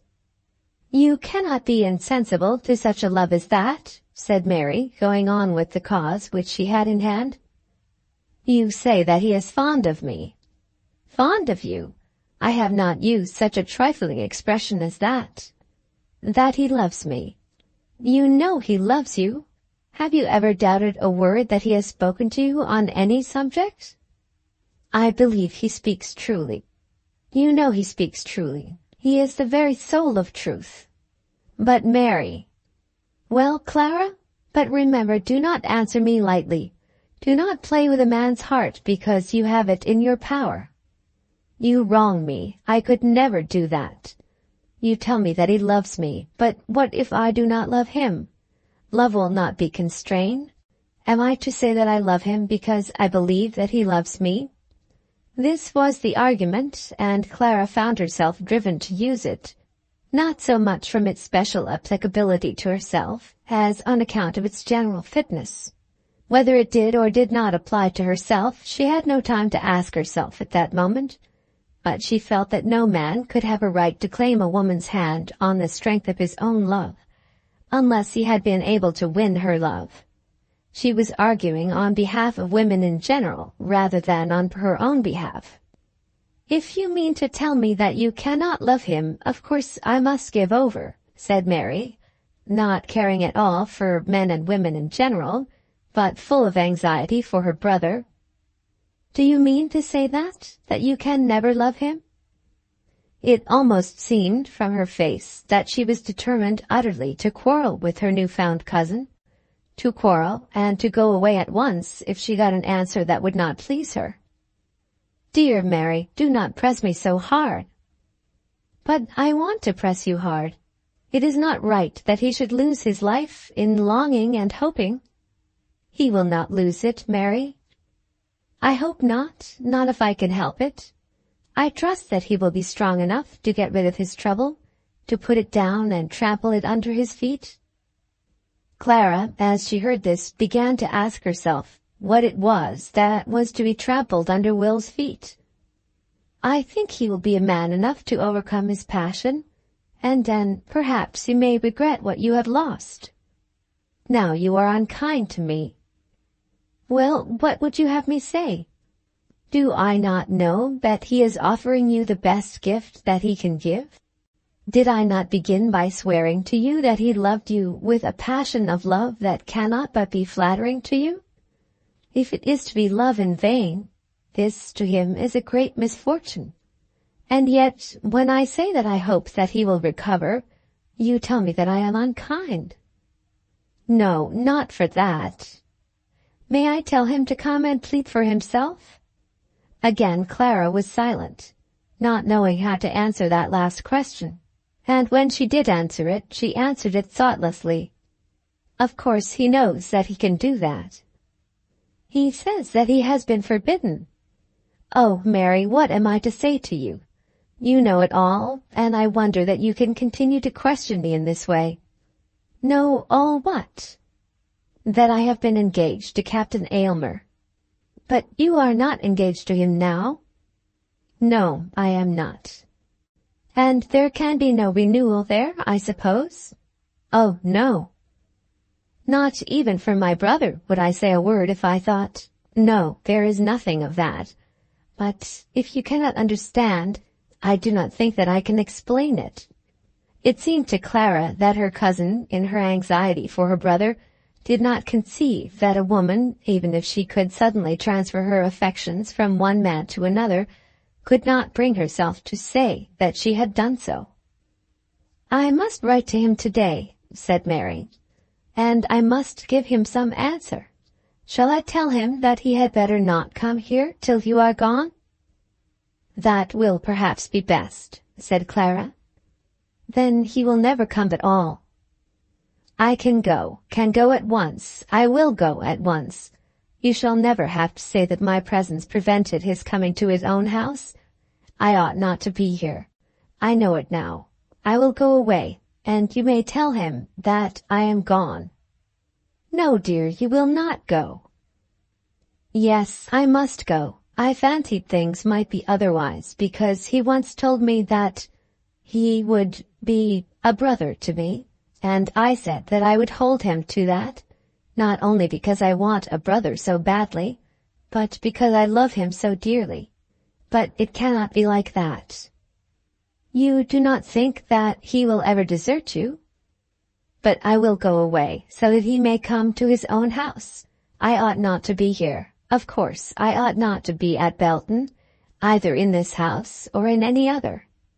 Tell him that I will be gone before he can come, and tell him that I will not be too proud to accept from him what it may be fit that he should give me. I have no one but him. No one but him. No one but him. Then she burst into tears, throwing back her head, covered her face with her hands. Miss Belton upon this rose slowly from her chair on which she was sitting, and making her way painfully across to Clara, stood leaning on the weeping girl's chair. You shall not go while I am here, she said. Yes, I must go. He cannot come till I am gone. Think of it all once again, Clara. May I not tell him to come, and that while he is coming you will see if you can soften your heart towards him? Soften my heart? Oh, if I could only harden it. He would wait. If you would only bid him wait, he would be so happy in waiting. Yes, till tomorrow morning. I know him. Hold out your little finger to him, and he has your whole hand and arm in a moment. I want you to say that you will try to love him. But Clara was in truth trying not to love him. She was ashamed of herself because she did love the one man, when but a few weeks since she had confessed that she loved another. She had mistaken herself and her own feelings, not in reference to her cousin, but in supposing that she could really have sympathized with such a man as Captain Aylmer. It was necessary to her self-respect that she should be punished because of that mistake. She could not save herself from this condemnation. She would not grant herself a respite, because by doing so she would make another person happy. Had Captain Aylmer never crossed her path, she would have given her whole heart to her cousin. Nay, she had so given it, had done so, although Captain Aylmer had crossed her path and come in her way. But it was matter of shame to her to find that this had been possible, and she could not bring herself to confess her shame. The conversation at last ended, as such conversations always do end, without any positive decision. Mary wrote, of course, to her brother, but Clara was not told of the contents of the letter. We, however, may know them, and may understand their nature without learning above 2 lines of the letter. If you can be content to wait a while, you will succeed, said Mary. But When were you ever content to wait for anything?" "If there is anything I hate, it is waiting," said Will when he received the letter. Nevertheless, the letter made him happy, and he went about his farm with a sanguine heart, as he arranged matters for another absence. "Away long?" he said, in answer to a question asked him by his head man. "How on earth can I say how long I should be away? You can't go on very well without me by this time, I should think." "You will have to learn, for there is no knowing how often I may be away, or for how long." When Mary said that the letter had been written, Clara again spoke about going. "And where will you go?" said Mary. "I will take a lodging in Taunton." "He would only follow you there, and there would be more trouble." "That would be all. He must act as your guardian, and in that capacity at any rate you must submit to him." Clara therefore consented to remain at Belton, but before Will arrived she returned from the house to the cottage. "Of course I understand all about it," said Mrs. Askerton, "and let me tell you this, that if it is not all settled within a week of his coming, I shall think that you are without a heart. He is to be knocked about and cuffed and kept from his work, and made to run up and down between here and Norfolk, because you cannot bring yourself to confess that you have been a fool." "I have never said that I have not been a fool," said Clara. "You have made a mistake, as young women will do sometimes, even when they are as prudent and circumspect as you are, and now you don't quite like the task of putting it right." It was all true, and Clara knew that it was true.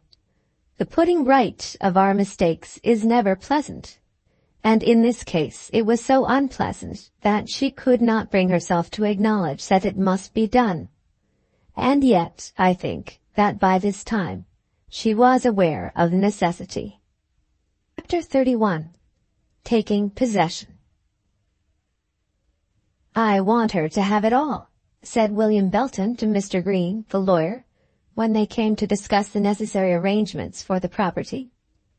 "But that would be absurd." "Never mind, it is what I wish. I suppose a man may do what he likes with his own?" "She won't take it," said the lawyer. "She must take it, if you manage the matter properly," said Will. "I don't suppose it will make much difference," said the lawyer, "now that Captain Aylmer is out of the running." "I know nothing about that. Of course, I am very glad that he should be out of the running, as you call it. He is a bad sort of fellow, and I didn't want him to have the property. But all that has nothing to do with it. I'm not doing it because I think she is ever to be my wife."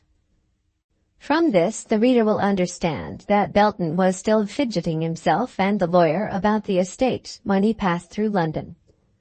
The matter in dispute, however, was so important that he was induced to seek the advice of others besides Mr. Green, and at last was brought to the conclusion that it was his paramount duty to become Belton of Belton. There seemed in the minds of all these councillors to be some imperative and almost imperious requirement that the acres should go back to a man of his name. Now, as there was no one else of the family who could stand in his way, he had no alternative but to become Belton of Belton. He would, however, sell his estate in Norfolk and raise money for endowing Clara with commensurate riches. Such was his own plan. But having fallen among councillors, he would not exactly follow his own plan, and at last submitted to an arrangement in accordance with which an annuity of £800 a year was to be settled upon Clara, and this was to lie as a charge upon the estate in Norfolk. "It seems to me to be very shabby," said Belton. "It seems to me to be very extravagant," said the leader among the councillors. "She is not entitled to sixpence." But at last the arrangement as above described was the one to which they all assented. When Belton reached the house, which was now his own, he found no one there but his sister. Clara was at the cottage, and as he had been told that she was to return there, he had no reason to be annoyed. But nevertheless he was annoyed, or rather discontented, and had not been a quarter of an hour about the place before he declared his intention to go and seek her. "Do no such thing, Will, pray do not," said his sister. "And why not?" "Because it will be better that you should wait. You will only injure yourself and her by being impetuous." "But it is absolutely necessary that she should know her own position. It would be cruel to keep her in ignorance. Though, for the matter of that, I shall be ashamed to tell her. Yes, I shall be ashamed to look her in the face. What will she think of it after I have assured her that she should have the whole?" "But she would not have taken it, Will, and had she done so, she would have been very wrong. Now she will be comfortable." "I wish I could be comfortable," said he. "If you will only wait." "I hate waiting.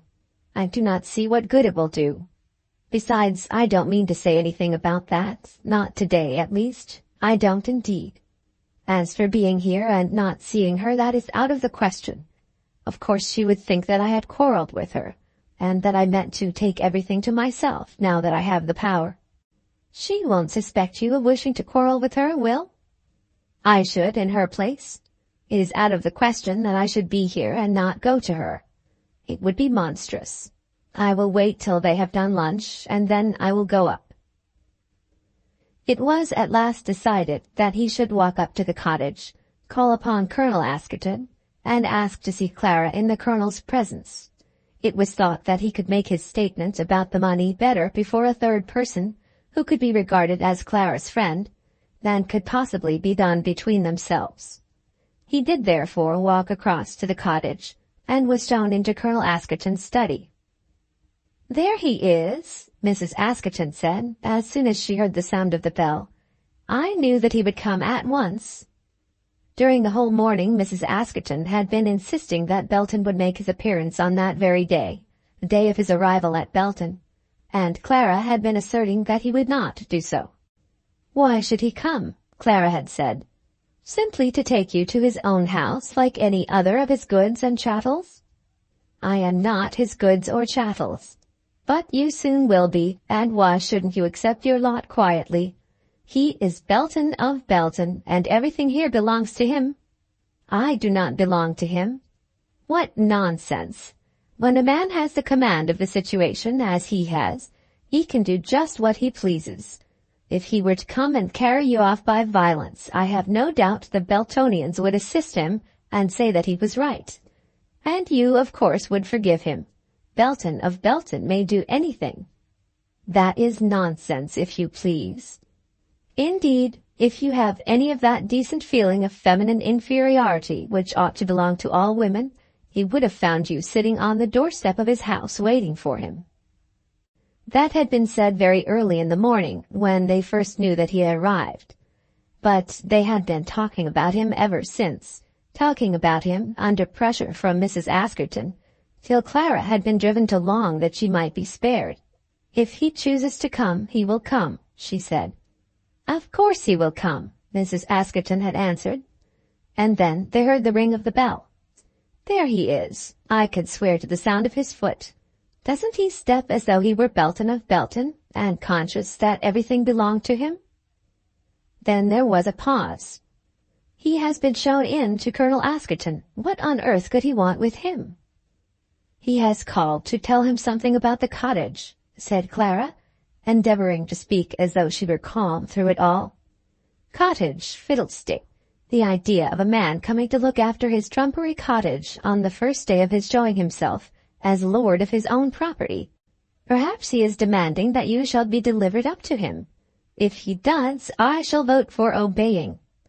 "And I for disobeying, and shall vote very strongly, too." Their suspense was yet prolonged for another 10 minutes, and at the end of that time the servant came in and asked if Mrs. Amedroz would be good enough to go into the master's room. "Mr. Belton is there, Fanny?" asked Mrs. Askerton. The girl confessed that Mr. Belton was there, and then Clara, without another word, got up and left the room. She had much to do in assuming a look of composure before she opened the door, but she made the effort, and was not unsuccessful. In another second she found her hand in her cousin's, and his bright eye was fixed upon her with that eager, friendly glance which made his face so pleasant to those whom he loved. "Your cousin has been telling me of the arrangements he has been making for you with the lawyers," said Colonel Askerton. "I can only say that I wish all the ladies had cousins so liberal and so able to be liberal." "I thought I would see Colonel Askerton first, as you are staying at his house. And as for liberality, there is nothing of the kind. You must understand, Clara, that a fellow can't do what he likes with his own in this country. I have found myself so bullied by lawyers and that sort of people that I have been obliged to yield to them. I wanted that you should have the old place to do just what you pleased with it." "That was out of the question, Will."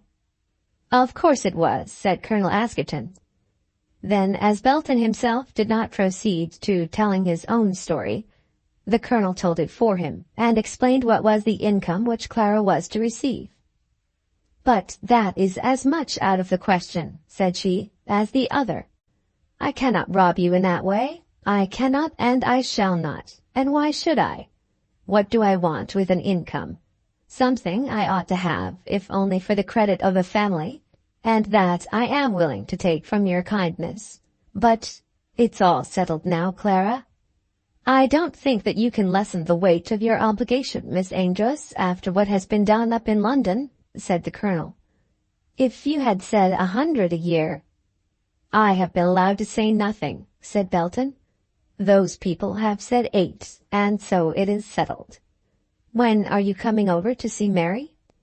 To this question he got no definite answer, and as he went away immediately afterwards he hardly seemed to expect one.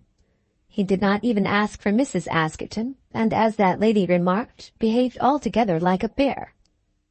"But what a munificent bear," she said. "Fancy 800 a year of your own. One begins to doubt whether it is worth one's while to marry at all with such an income as that to do what one likes with.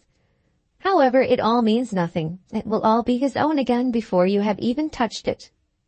"You must not say anything more about that," said Clara gravely. "And why must I not?" "Because I shall hear nothing more of it. There is an end of all that, as there ought to be." "Why an end? I don't see an end. There will be no end till Belton of Belton has got you and your 800 a year as well as everything else." "You will find that he does not mean anything more," said Clara. "You think not?" "I am sure of it." Then there was a little sound in her throat, as though she were in danger of being choked, but she soon recovered herself, and was able to express herself clearly. "I have only one favor to ask of you now, Mrs. Askerton, and that is that you will never say anything more about him. He has changed his mind. Of course he has, or he would not come here like that and have gone away without saying a word." "Not a word? A man gives you 800 a year, and that is not saying a word?" "Not a word except about money. But of course he is right. I know that he is right. After what has passed, he would be very wrong to think about it any more. You joke about his being Belton of Belton, but it does make a difference." "It does it? It has made a difference. I see and feel it now. I shall never hear him ask me that question any more." "And if you did hear him, what answer would you make him?" "I don't know." "That is just it. Women are so cross-grained that it is a wonder to me that men should ever have anything to do with them. They have about them some madness of a fantasy which they dignify with the name of feminine pride, and under the cloak of this they believe themselves to be justified in tormenting their lovers' lives out. The only consolation is that they torment themselves as much.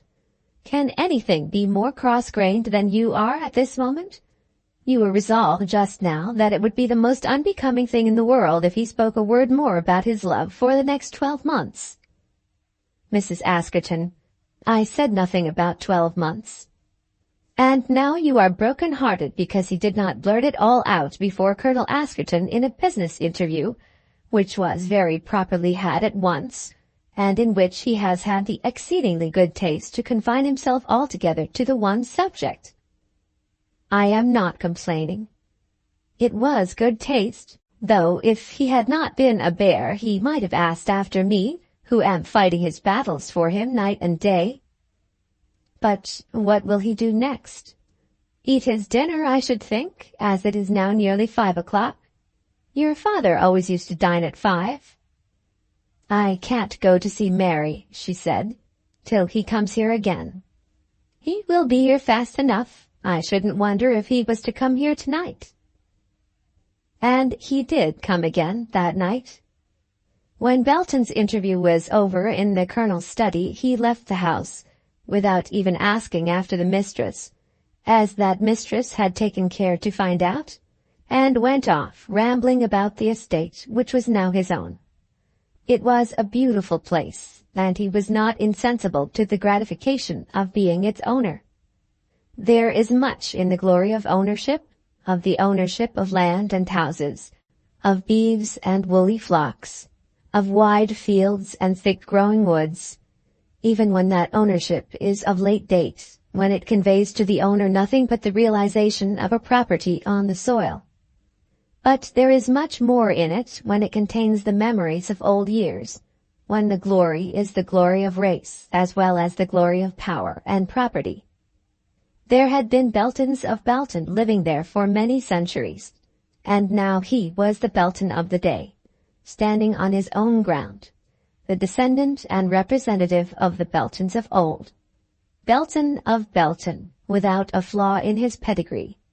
He felt himself to be proud of his position, prouder than he could have been of any other that might have been vouchsafed to him. And yet, amidst it all, he was somewhat ashamed of his pride. The man who can do it for himself is the real man after all, he said. But I have got it by a fluke, and by such a sad chance too.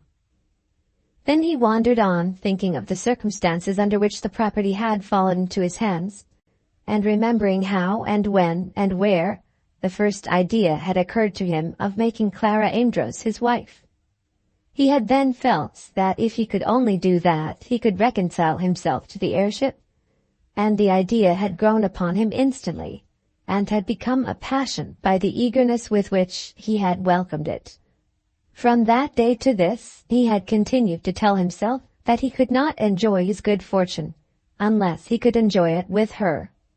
There had come to be a horrid impediment in his way, a barrier which had seemed to have been placed there by his evil fortune, to compensate the gifts given to him by his good fortune. And that barrier had been Captain Aylmer. He had not in fact seen much of his rival, but he had seen enough to make it matter of wonder to him that Clara could be attached to such a man.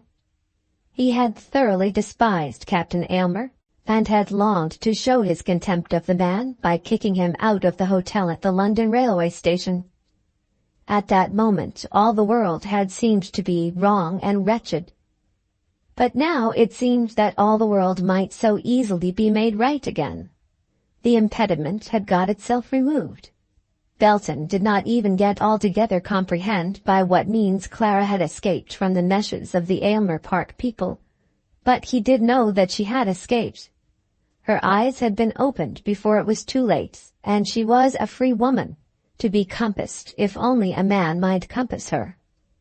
While she had been engaged to Captain Aylmer, Will had felt that she was not assailable, though he had not been quite able to restrain himself, as on that fatal occasion when he had taken her in his arms and kissed her. Still he had known that as she was an engaged woman he could not, without insulting her, press his own suit upon her. But now all that was over. Let him say what he liked on that head, she would have no proper plea for anger. She was assailable, and as this was so, why the mischief should he not set about the work at once? His sister bade him to wait. Why should he wait when one fortunate word might do it? Wait! He could not wait. How are you to bid a starving man to wait when you put him down at a well-covered board? Here was he, walking about Belton Park, just where she used to walk with him, and there was she at Belton Cottage, within half an hour of him at this moment, if he were to go quickly. And yet Mary was telling him to wait. No, he would not wait. There could be no reason for waiting. Wait, indeed, till some other Captain Aylmer should come in the way and give him more trouble. So he wandered on, resolving that he would see his cousin again that very day. Such an interview as that which had just taken place between two such dear friends was not natural, was not to be endured. What might not Clara think of it? To meet her for the first time after her escape from Aylmer Park, and to speak to her only on matters concerning money. He would certainly go to her again on that afternoon. In his walking he came to the bottom of the rising ground, on the top of which stood the rock on which he and Clara had twice sat. But he turned away, and would not go up to it. He hoped that he might go up to it very soon, but, except under certain circumstances, he would never go up to it again. "I am going across to the cottage immediately after dinner," he said to his sister. "Have you an appointment?" "No, I have no appointment. I suppose a man doesn't want an appointment to go and see his own cousin down in the country? I don't know what their habits are. I shan't ask to go in, but I want to see her." Mary looked at him with loving, sorrowing eyes, but she said no more. She loved him so well that she would have given her right hand to get for him what he wanted. But she sorrowed to think that he should want such a thing so sorely. Immediately after his dinner, he took his hat and went out without saying a word further, and made his way once more across to the gate of the cottage. It was a lovely summer evening, at that period of the year in which our summer evenings just begin, when the air is sweeter and the flowers more fragrant, and the forms of the foliage more lovely than at any other time. It was now 8 o'clock, but it was hardly as yet evening. None, at least, of the gloom of evening had come, though the sun was low in the heavens. At the cottage they were all sitting out on the lawn, and as Belton came near he was seen by them, and he saw them. "I told you so," said Mrs. Askerton to Clara in a whisper. "He is not coming in," Clara answered. "He is going on." But when he had come nearer, Colonel Askerton called to him over the garden paling, and asked him to join them. He was now standing within 10 or 15 yards of them, though the fence divided them. "I have come to ask my cousin Clara to take a walk with me," he said. "She can be back by your tea time." He made his request very placidly, and did not in any way look like a lover. "I am sure she will be glad to go," said Mrs. Askerton. But Clara said nothing. "Do take a turn with me if you are not tired," said he. "She has not been out all day and cannot be tired," said Mrs. Askerton, who had now walked up to the paling. "Clara, get your hat. But, Mr. Belton, what have I done that I am to be treated in this way? Perhaps you don't remember that you have not spoken to me since your arrival." "Upon my word, I beg your pardon," said he, endeavoring to stretch his hand across the bushes. "I forgot I didn't see you this morning.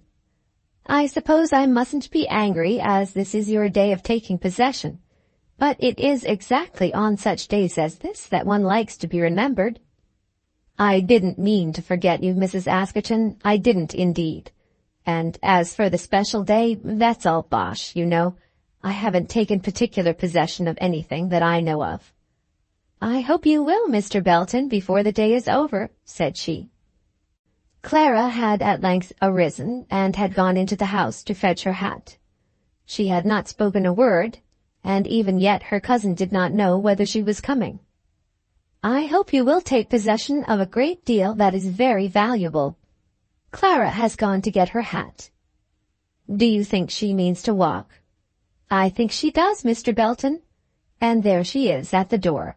Mind you bring her back to tea." Clara, as she came forth, felt herself quite unable to speak or walk or look after her usual manner. She knew herself to be a victim, to be so far a victim that she could no longer control her own fate. To Captain Aylmer, at any rate, she had never succumbed. In all her dealings with him, she had fought upon an equal footing. She had never been compelled to own herself mastered. but now she was being led out that she might confess her own submission, and acknowledge that hitherto she had not known what was good for her. She knew that she would have to yield. She must have known how happy she was to have an opportunity of yielding. But yet, had there been any room for choice, she thought she would have refrained from walking with her cousin that evening. She had wept that afternoon, because she had thought that he would not come again. And now that he had come at the first moment that was possible for him, she was almost tempted to wish him once more away. "I suppose you understand that when I came up this morning, I came merely to talk about business," said Belton as soon as they were off together. "It was very good of you to come at all so soon after your arrival. I told those people in London that I would have it all settled at once, and so I wanted to have it off my mind. I don't know what I ought to say to you. Of course, I shall not want so much money as that. We won't talk about the money any more today. I hate talking about money. It is not the pleasantest subject in the world." "No," said he. "No, indeed, I hate it, particularly between friends." "So you have come to grief with your friends the Aylmers?" "I hope I haven't come to grief. And the Aylmers, as a family, never were my friends. I'm obliged to contradict you point by point, you see." "I don't like Captain Aylmer at all," said Will, after a pause. "So I saw, Will, and I dare say he was not very fond of you." "Fond of me? I didn't want him to be fond of me. I don't suppose he ever thought much about me. I could not help thinking of him." She had nothing to say to this, and therefore walked on silently by his side. "I suppose he has not any idea of coming back here again?" "What, to Belton? No, I do not think he will come to Belton any more." "Nor will you go to Aylmer Park?" "No, certainly not. Of all the places on earth, Will, to which you could send me, Aylmer Park is the one to which I would go most unwillingly. I don't want to send you there. You never could be made to understand what a woman she is, how disagreeable, how cruel, how imperious, how insolent." "Was she so bad as all that?" "Indeed she was, Will. I can't but tell the truth to you." "And he was nearly as bad as she." "No, Will, no, do not say that of him. He was such a quarrelsome fellow. He flew at me just because I said we had good hunting down in Norfolk. We need not talk about all that, Will." "No, of course not. It's all past and gone, I suppose." "Yes, it is all past and gone. You did not know my Aunt Winterfield, or you would understand my first reason for liking him." "No, I never saw her." Then they walked on together for a while without speaking, and Clara was beginning to feel some relief at first. But as the relief came, there came back to her the dead, dull feeling of heaviness at her heart, which had oppressed her after his visit in the morning. She had been right, and Mrs. Askerton had been wrong. He had returned to her simply as her cousin, and now he was standing with her and talking to her in this strain to teach her that it was so. But, of a sudden, they came to a place where the two paths diverged, and he turned upon her and asked her quickly which path they should take. "Look, Clara," he said, "will you go up there with me?" It did not need that she should look, as she knew that the way indicated by him led up among the rocks. "I don't much care which way," she said faintly. "Do you not? But I do. I care very much. Don't you remember where that path goes?" She had no answer to give to this. She remembered well, and remembered how he had protested that he would never go to the place again, unless he could go there as her accepted lover. And she had asked herself sundry questions as to that protestation. Could it be that for her sake he would abstain from visiting the prettiest spot on his estate, that he would continue to regard the ground as hallowed because of his memories of her? "Which way shall we go?" he asked. "I suppose it does not much signify," said she, trembling. But it does signify. It signifies very much to me. Will you go up to the rocks? I am afraid we shall be late if we stay out long. What matters how late? Will you come? I suppose so, if you wish it, Will. She had anticipated that the high rock was to be the altar at which the victim was to be sacrificed, but now he would not wait till he had taken her to the sacred spot.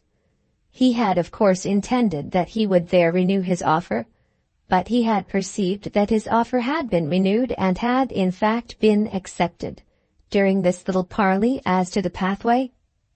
There was hardly any necessity for further words, so he must have thought, for, as quick as lightning, he flung his arms around her and kissed her again, as he had kissed her on that terrible occasion, that occasion on which he had felt that he might hardly hope for pardon. "William, William," she said, "how can you serve me like that?" But he had a full understanding as to his own privileges, and was well aware that he was in the right now, as he had been before, that he was trespassing egregiously. "Why are you so rough with me?" she said. "Clara, say that you love me." "I will say nothing to you because you are so rough." They were now walking up slowly towards the rocks, and as he had his arm round her waist, he was contented for a while to allow her to walk without speaking. But when they were on the summit, it was necessary for him that he should have a word from her of positive assurance. "Clara, say that you love me." "Have I not always loved you, Will, since almost the first moment that I saw you?" "But that won't do. You know that is not fair. Come, Clara, I've had a deal of trouble, and grief too, haven't I? You should say a word to make up for it, that is, if you can say it." "What can a word like that signify to you today? You have got everything." "Have I got you?" Still she paused. "I will have an answer. Have I got you? Are you now my own?" "I suppose so, Will." "Don't now. I will not have it again. Does not that satisfy you? Tell me that you love me." "You know that I love you." "Better than anybody in the world?" "Yes, better than anybody in the world." "And after all, you will be my wife?" "Oh, Will, how you question one!"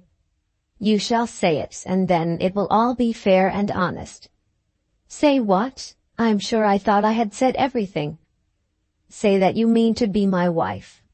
"I suppose so, if you wish it."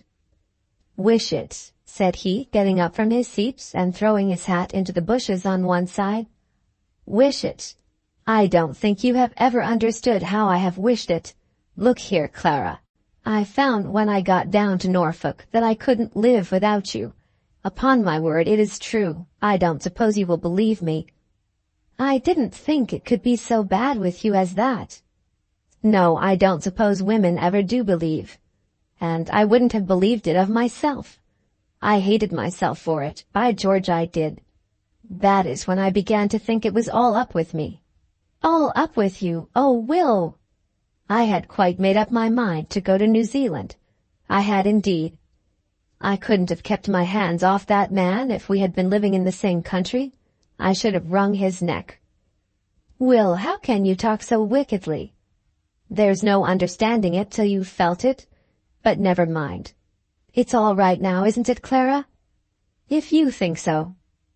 "Think so? Oh, Clara, I am such a happy fellow. Do give me a kiss. You have never given me one kiss yet." "What nonsense. I didn't think you were such a baby." "By George, but you shall, or you shall never get home to tea tonight. My own darling. Upon my word, Clara, when I begin to think about it, I shall be half mad." "I think you are quite that already." "No, I'm not, but I shall be when I'm alone. What can I say to you, Clara, to make you understand how much I love you? You remember the song, 'For Bonnie Annie Laurie, I'd lay me down and die'? Of course, it is all nonsense talking of dying for a woman. What a man has to do is live for her. But that is my feeling. I'm ready to give you my life. If there was anything to do for you, I'd do it if I could, whatever it was. Do you understand me? Dear Will, dearest Will. Am I dearest? Are you not sure of it? But I like you to tell me so. I like to feel that you are not ashamed to own it. You ought to say it a few times to me, as I have said it so very often to you. You'll hear it often enough before you're done with me. I shall never have heard enough of it. Oh, heavens, only think, when I was coming down in the train last night I was in such a bad way. And are you in a good way now? Yes, in a very good way. I shall crow over Mary so when I get home. And what has poor Mary done? Never mind. I dare say she knows what is good for you better than you know yourself. I suppose she has told you that you might do a great deal better than trouble yourself with a wife. Never mind what she has told me. It is settled now, is it not? I hope so, Will. But not quite settled as yet. When shall it be? That is the next question. But to that question Clara positively refused to make any reply that her lover would consider to be satisfactory. He continued to press her till she was at last driven to remind him how very short a time it was since her father had been among them, and then he was very angry with himself and declared himself to be a brute. "Anything but that," she said. "You are the kindest and best of men, but at the same time the most impatient." "That's what Mary says. But what's the good of waiting? She wanted me to wait today. And as you would not, you have fallen into a trap out of which you can never escape. But pray, let us go. What will they think of us? I shouldn't wonder if they didn't think something near the truth. Whatever they think, we will go back. It is ever so much past 9. Before you stir, Clara, tell me one thing. Are you really happy?" "Very happy." "And are you glad that this has been done?" "Very glad." "Will that satisfy you?" "And you do love me?" "I do, I do, I do. Can I say more than that? More than anybody else in the world? Better than all the world put together." "Then," said he, holding her tight in his arms, "show me that you love me." And as he made his request, he was quick to explain to her what, according to his ideas, was the becoming mode by which lovers might show their love. I wonder whether it ever occurred to Clara, as she thought of it all before she went to bed that night, that Captain Aylmer and William Belton were very different in their manners, and if so, I must wonder further whether she most approved the manners of the patient man, or the man who was impatient. Chapter 32. Conclusion. About 2 months after the scene described in the last chapter, when the full summer had arrived, Clara received 2 letters from the 2 lovers, the history of whose loves have just been told, and these shall be submitted to the reader, as they will serve to explain the manner in which the 2 men proposed to arrange their affairs. We will first have Captain Aylmer's letter, which was the first read. Clara kept the latter for the last, as children always keep their sweetest morsels. Aylmer Park, August 1860 . My dear Miss Amedroz, I heard before leaving London that you are engaged to marry your cousin, Mr. William Belton, and I think that perhaps you may be satisfied to have a line from me to let you know that I quite approve of the marriage. I do not care very much for his approval or disapproval, said Clara as she read this. No doubt it will be the best thing you can do, especially as it will heal all the sores arising from the entail. There never was any sore, said Clara. Pray give my compliments to Mr. Belton and offer him my congratulations, and tell him that I wish him all happiness in the married state. Married fiddlesticks, said Clara. In this she was unreasonable, but the euphonious platitudes of Captain Aylmer were so unlike the vehement protestations of Mr. Belton that she must be excused if, by this time, she had come to entertain something of an unreasonable aversion for the former. "I hope you will not receive my news with perfect indifference when I tell you that I also am going to be married. The lady is one whom I have known for a long time and have always esteemed very highly. She is Lady Emily Tagmaggart, the youngest daughter of the Earl of Mull." Why Clara should immediately have conceived a feeling of supreme contempt for Lady Emily Tagmaggart, and assured herself that her ladyship was a thin, dry, cross old maid with a red nose, I cannot explain. But I do know that such were her thoughts, almost instantaneously, in reference to Captain Aylmer's future bride. "Lady Emily is a very intimate friend of my sister's, and you, who know how our family cling together, will feel how thankful I must be when I tell you that my mother quite approves of the engagement. I suppose we shall be married early in the spring. We shall probably spend some months every year at Perivale, and I hope that we may look forward to the pleasure of seeing you sometimes as a guest beneath our roof." On reading this, Clara shuddered and made some inward protestation which seemed to imply that she had no wish whatever to revisit the dull streets of the little town with which she had been so well acquainted. "I hope she'll be good to poor Mr. Posset," said Clara, "and give him port wine on Sundays. I have one more thing that I ought to say.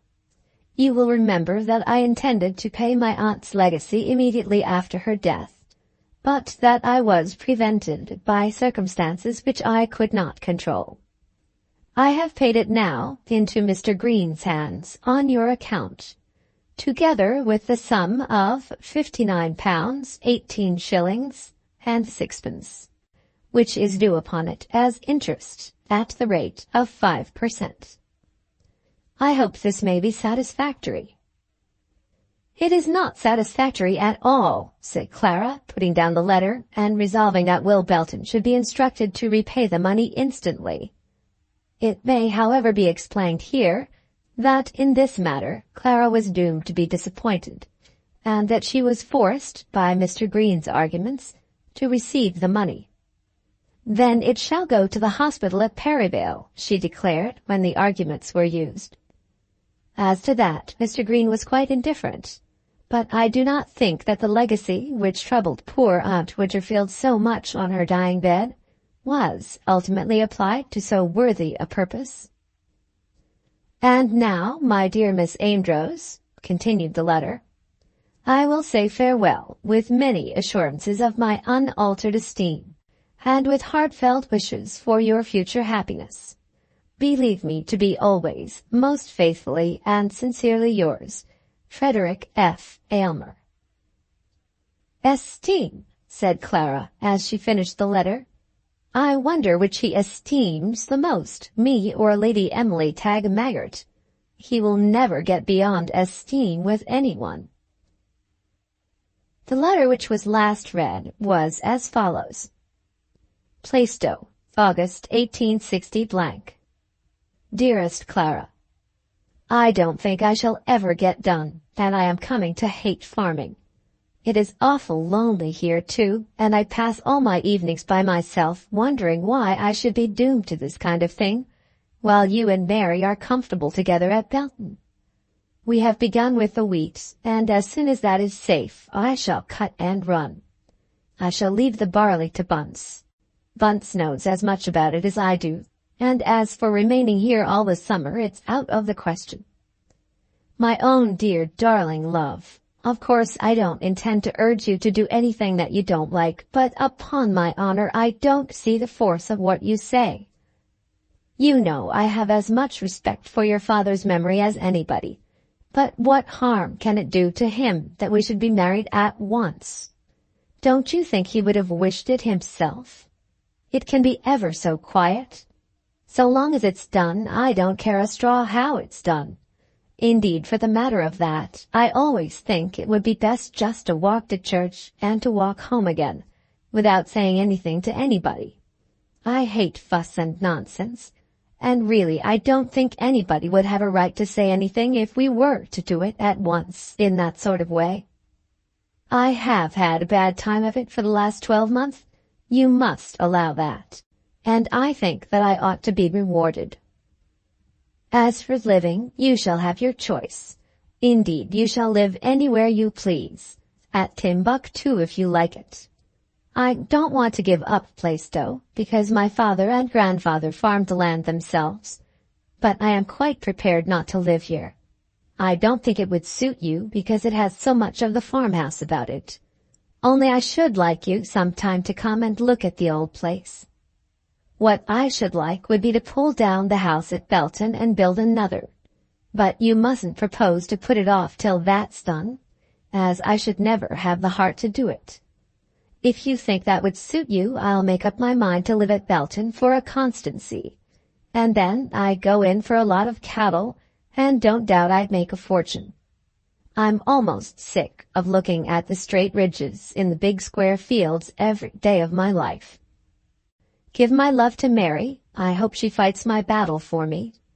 Pray think of all this, and relent if you can. I do so long to have an end to this purgatory. If there was any use, I wouldn't say a word, but there's no good in being tortured when there is no use. God bless you, dearest love. I do love you so well. Yours most affectionately, W. Belton. She kissed the letter twice, pressed it to her bosom, and then sat silent for half an hour thinking of it and the man who wrote it, and of the man who had written the other letter. She could not but remember how that other man had thought to treat her when it was his intention and her intention that they two should join their lots together. How cold he had been, how full of caution and counsel, how he had preached to her himself, and threatened her with the preaching of his mother, how manifestly he had purposed to make her life a sacrifice to his, how he had premeditated her incarceration at Perivale, while he should be living a bachelor's life in London. Will Belton's ideas of married life were very different. Only come to me at once, now, immediately, and everything else shall be disposed just as you please. This was his offer. What he proposed to give, or rather his willingness to be thus generous, was very sweet to her, but it was not half so sweet as his impatience in demanding his reward. How she doted on him because he considered his present state to be a purgatory. How could she refuse anything she could give to one who desired her gifts so strongly? As for her future residence, it would be a matter of indifference to her where she should live, so long as she might live with him. But for him, she felt that but one spot in the world was fit for him. He was Belton of Belton, and it would not be becoming that he should live elsewhere. Of course she would go with him to Plaistow Hall, as often as he might wish it, but Belton Castle should be his permanent resting place. It would be her duty to be proud for him, and therefore, for his sake, she would beg that their home might be in Somersetshire. "Mary," she said to her cousin soon afterwards, "Will sends his love to you." "And what else does he say?" "I couldn't tell you everything. You shouldn't expect it." "I don't expect it, but perhaps there may be something to be told." "Nothing that I need tell, specially. You who know him so well can imagine what he would say." "Dear Will, I am sure he would mean to write what was pleasant."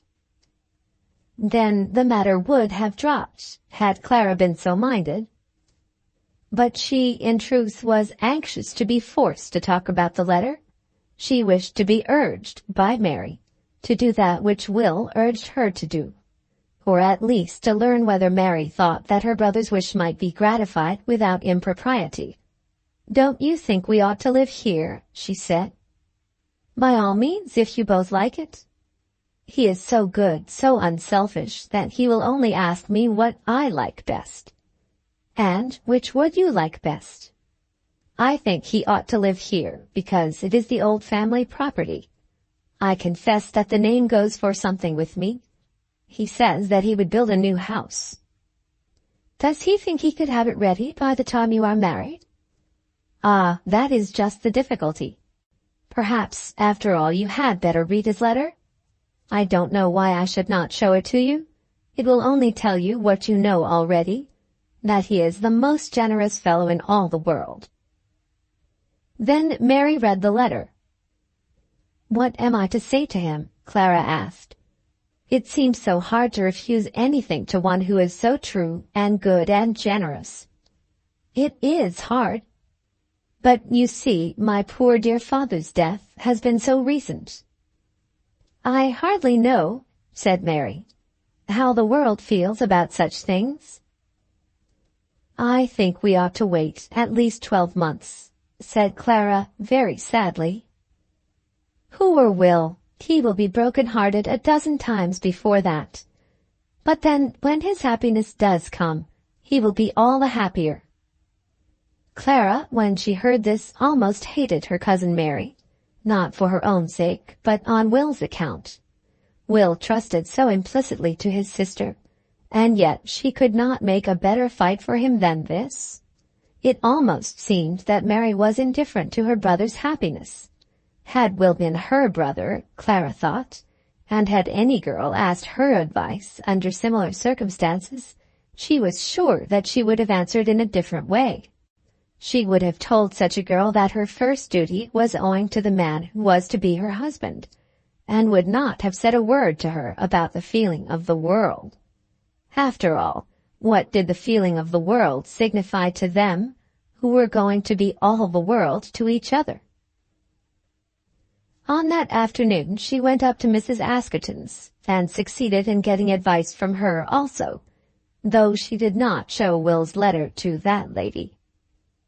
Of course I know what he says, said Mrs. Askerton.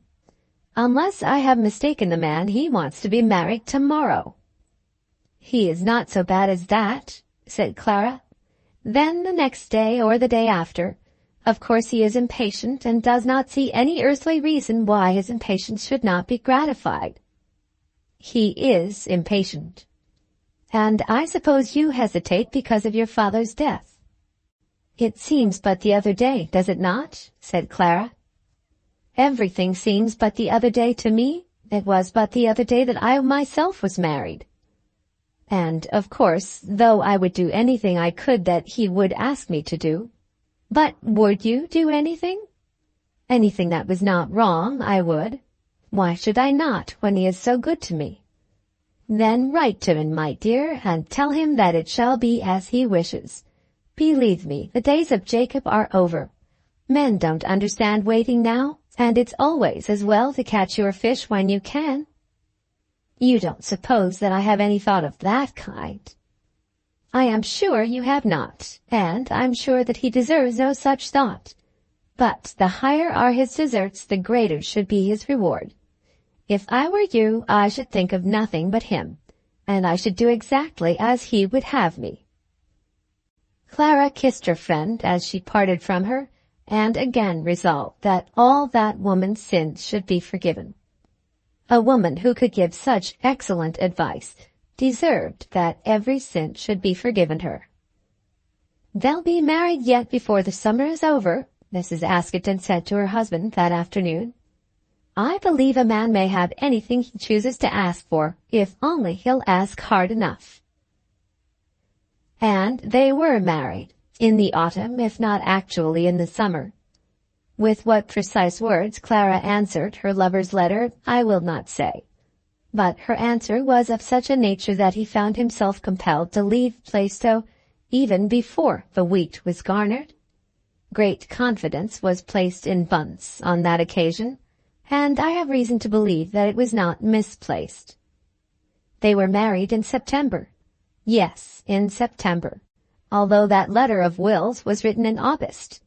And by the beginning of October they had returned from their wedding trip to Plaistow.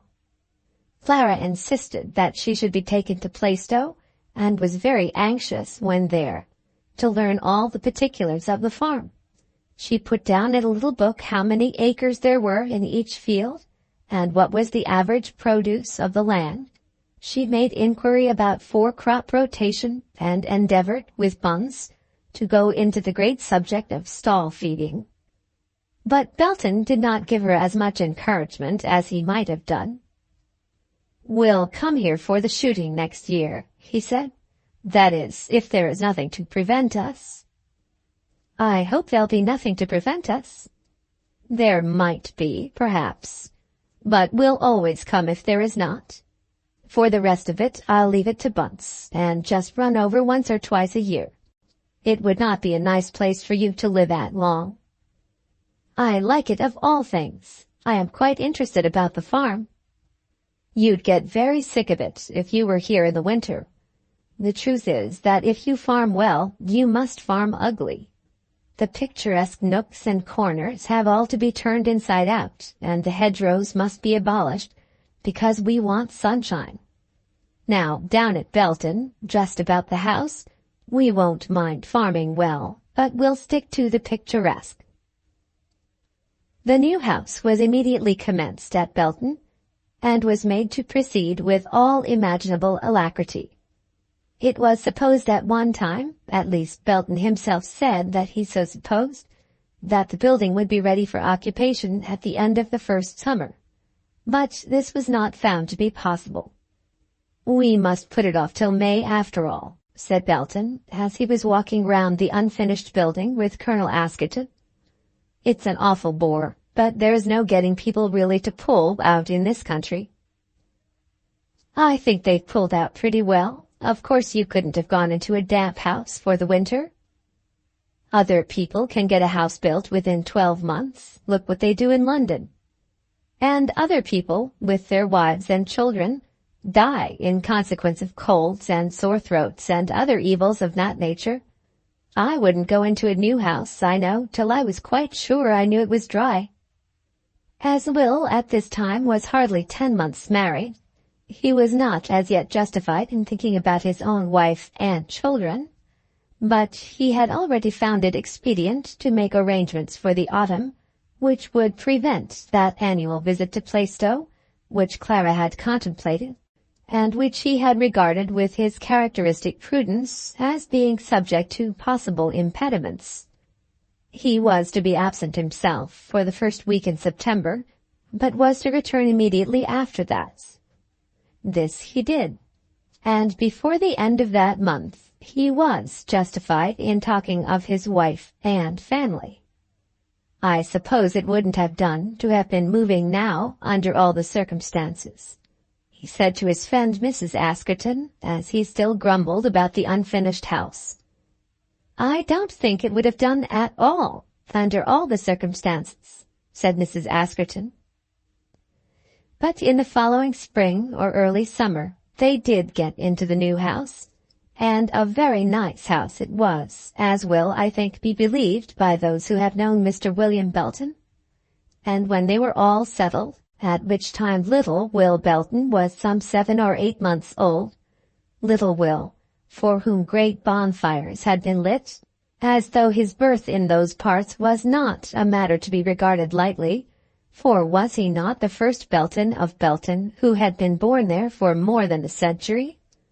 When the time came, visitors appeared at the new Belton Castle, visitors of importance, who were entitled to and who received great consideration. These were no less than Captain Aylmer, member for Perryvale, and his newly married bride, Lady Emily Aylmer, née Tagmaggart. They were then just married, and had come down to Belton Castle immediately after their honeymoon trip. How it had come to pass that such friendship had sprung up, or rather how it had been revived, it would be bootless here to say. But old alliances, such as that which had existed between the Aylmer and Amedroz families, do not allow themselves to die out easily, and it is well for us all that they should be long-lived.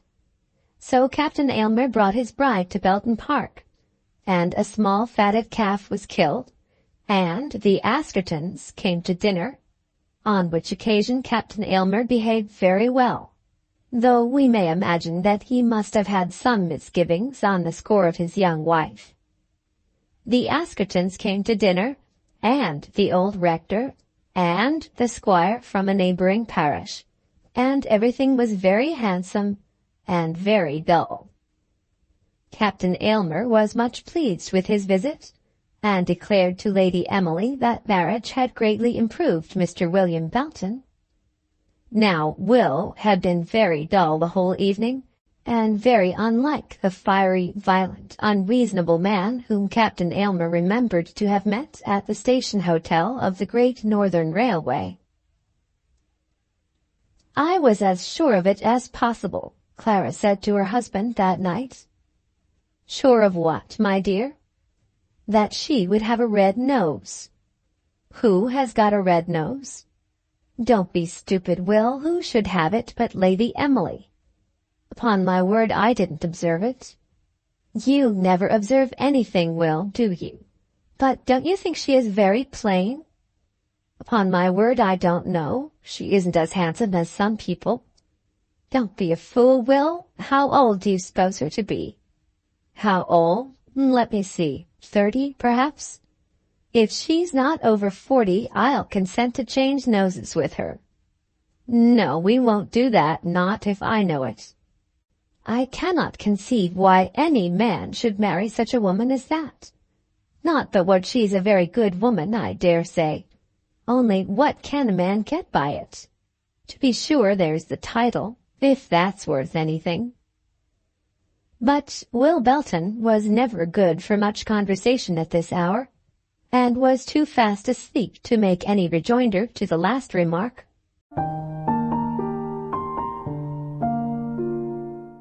The end. Thank you very much for watching. Please don't forget to subscribe our channel for more stories.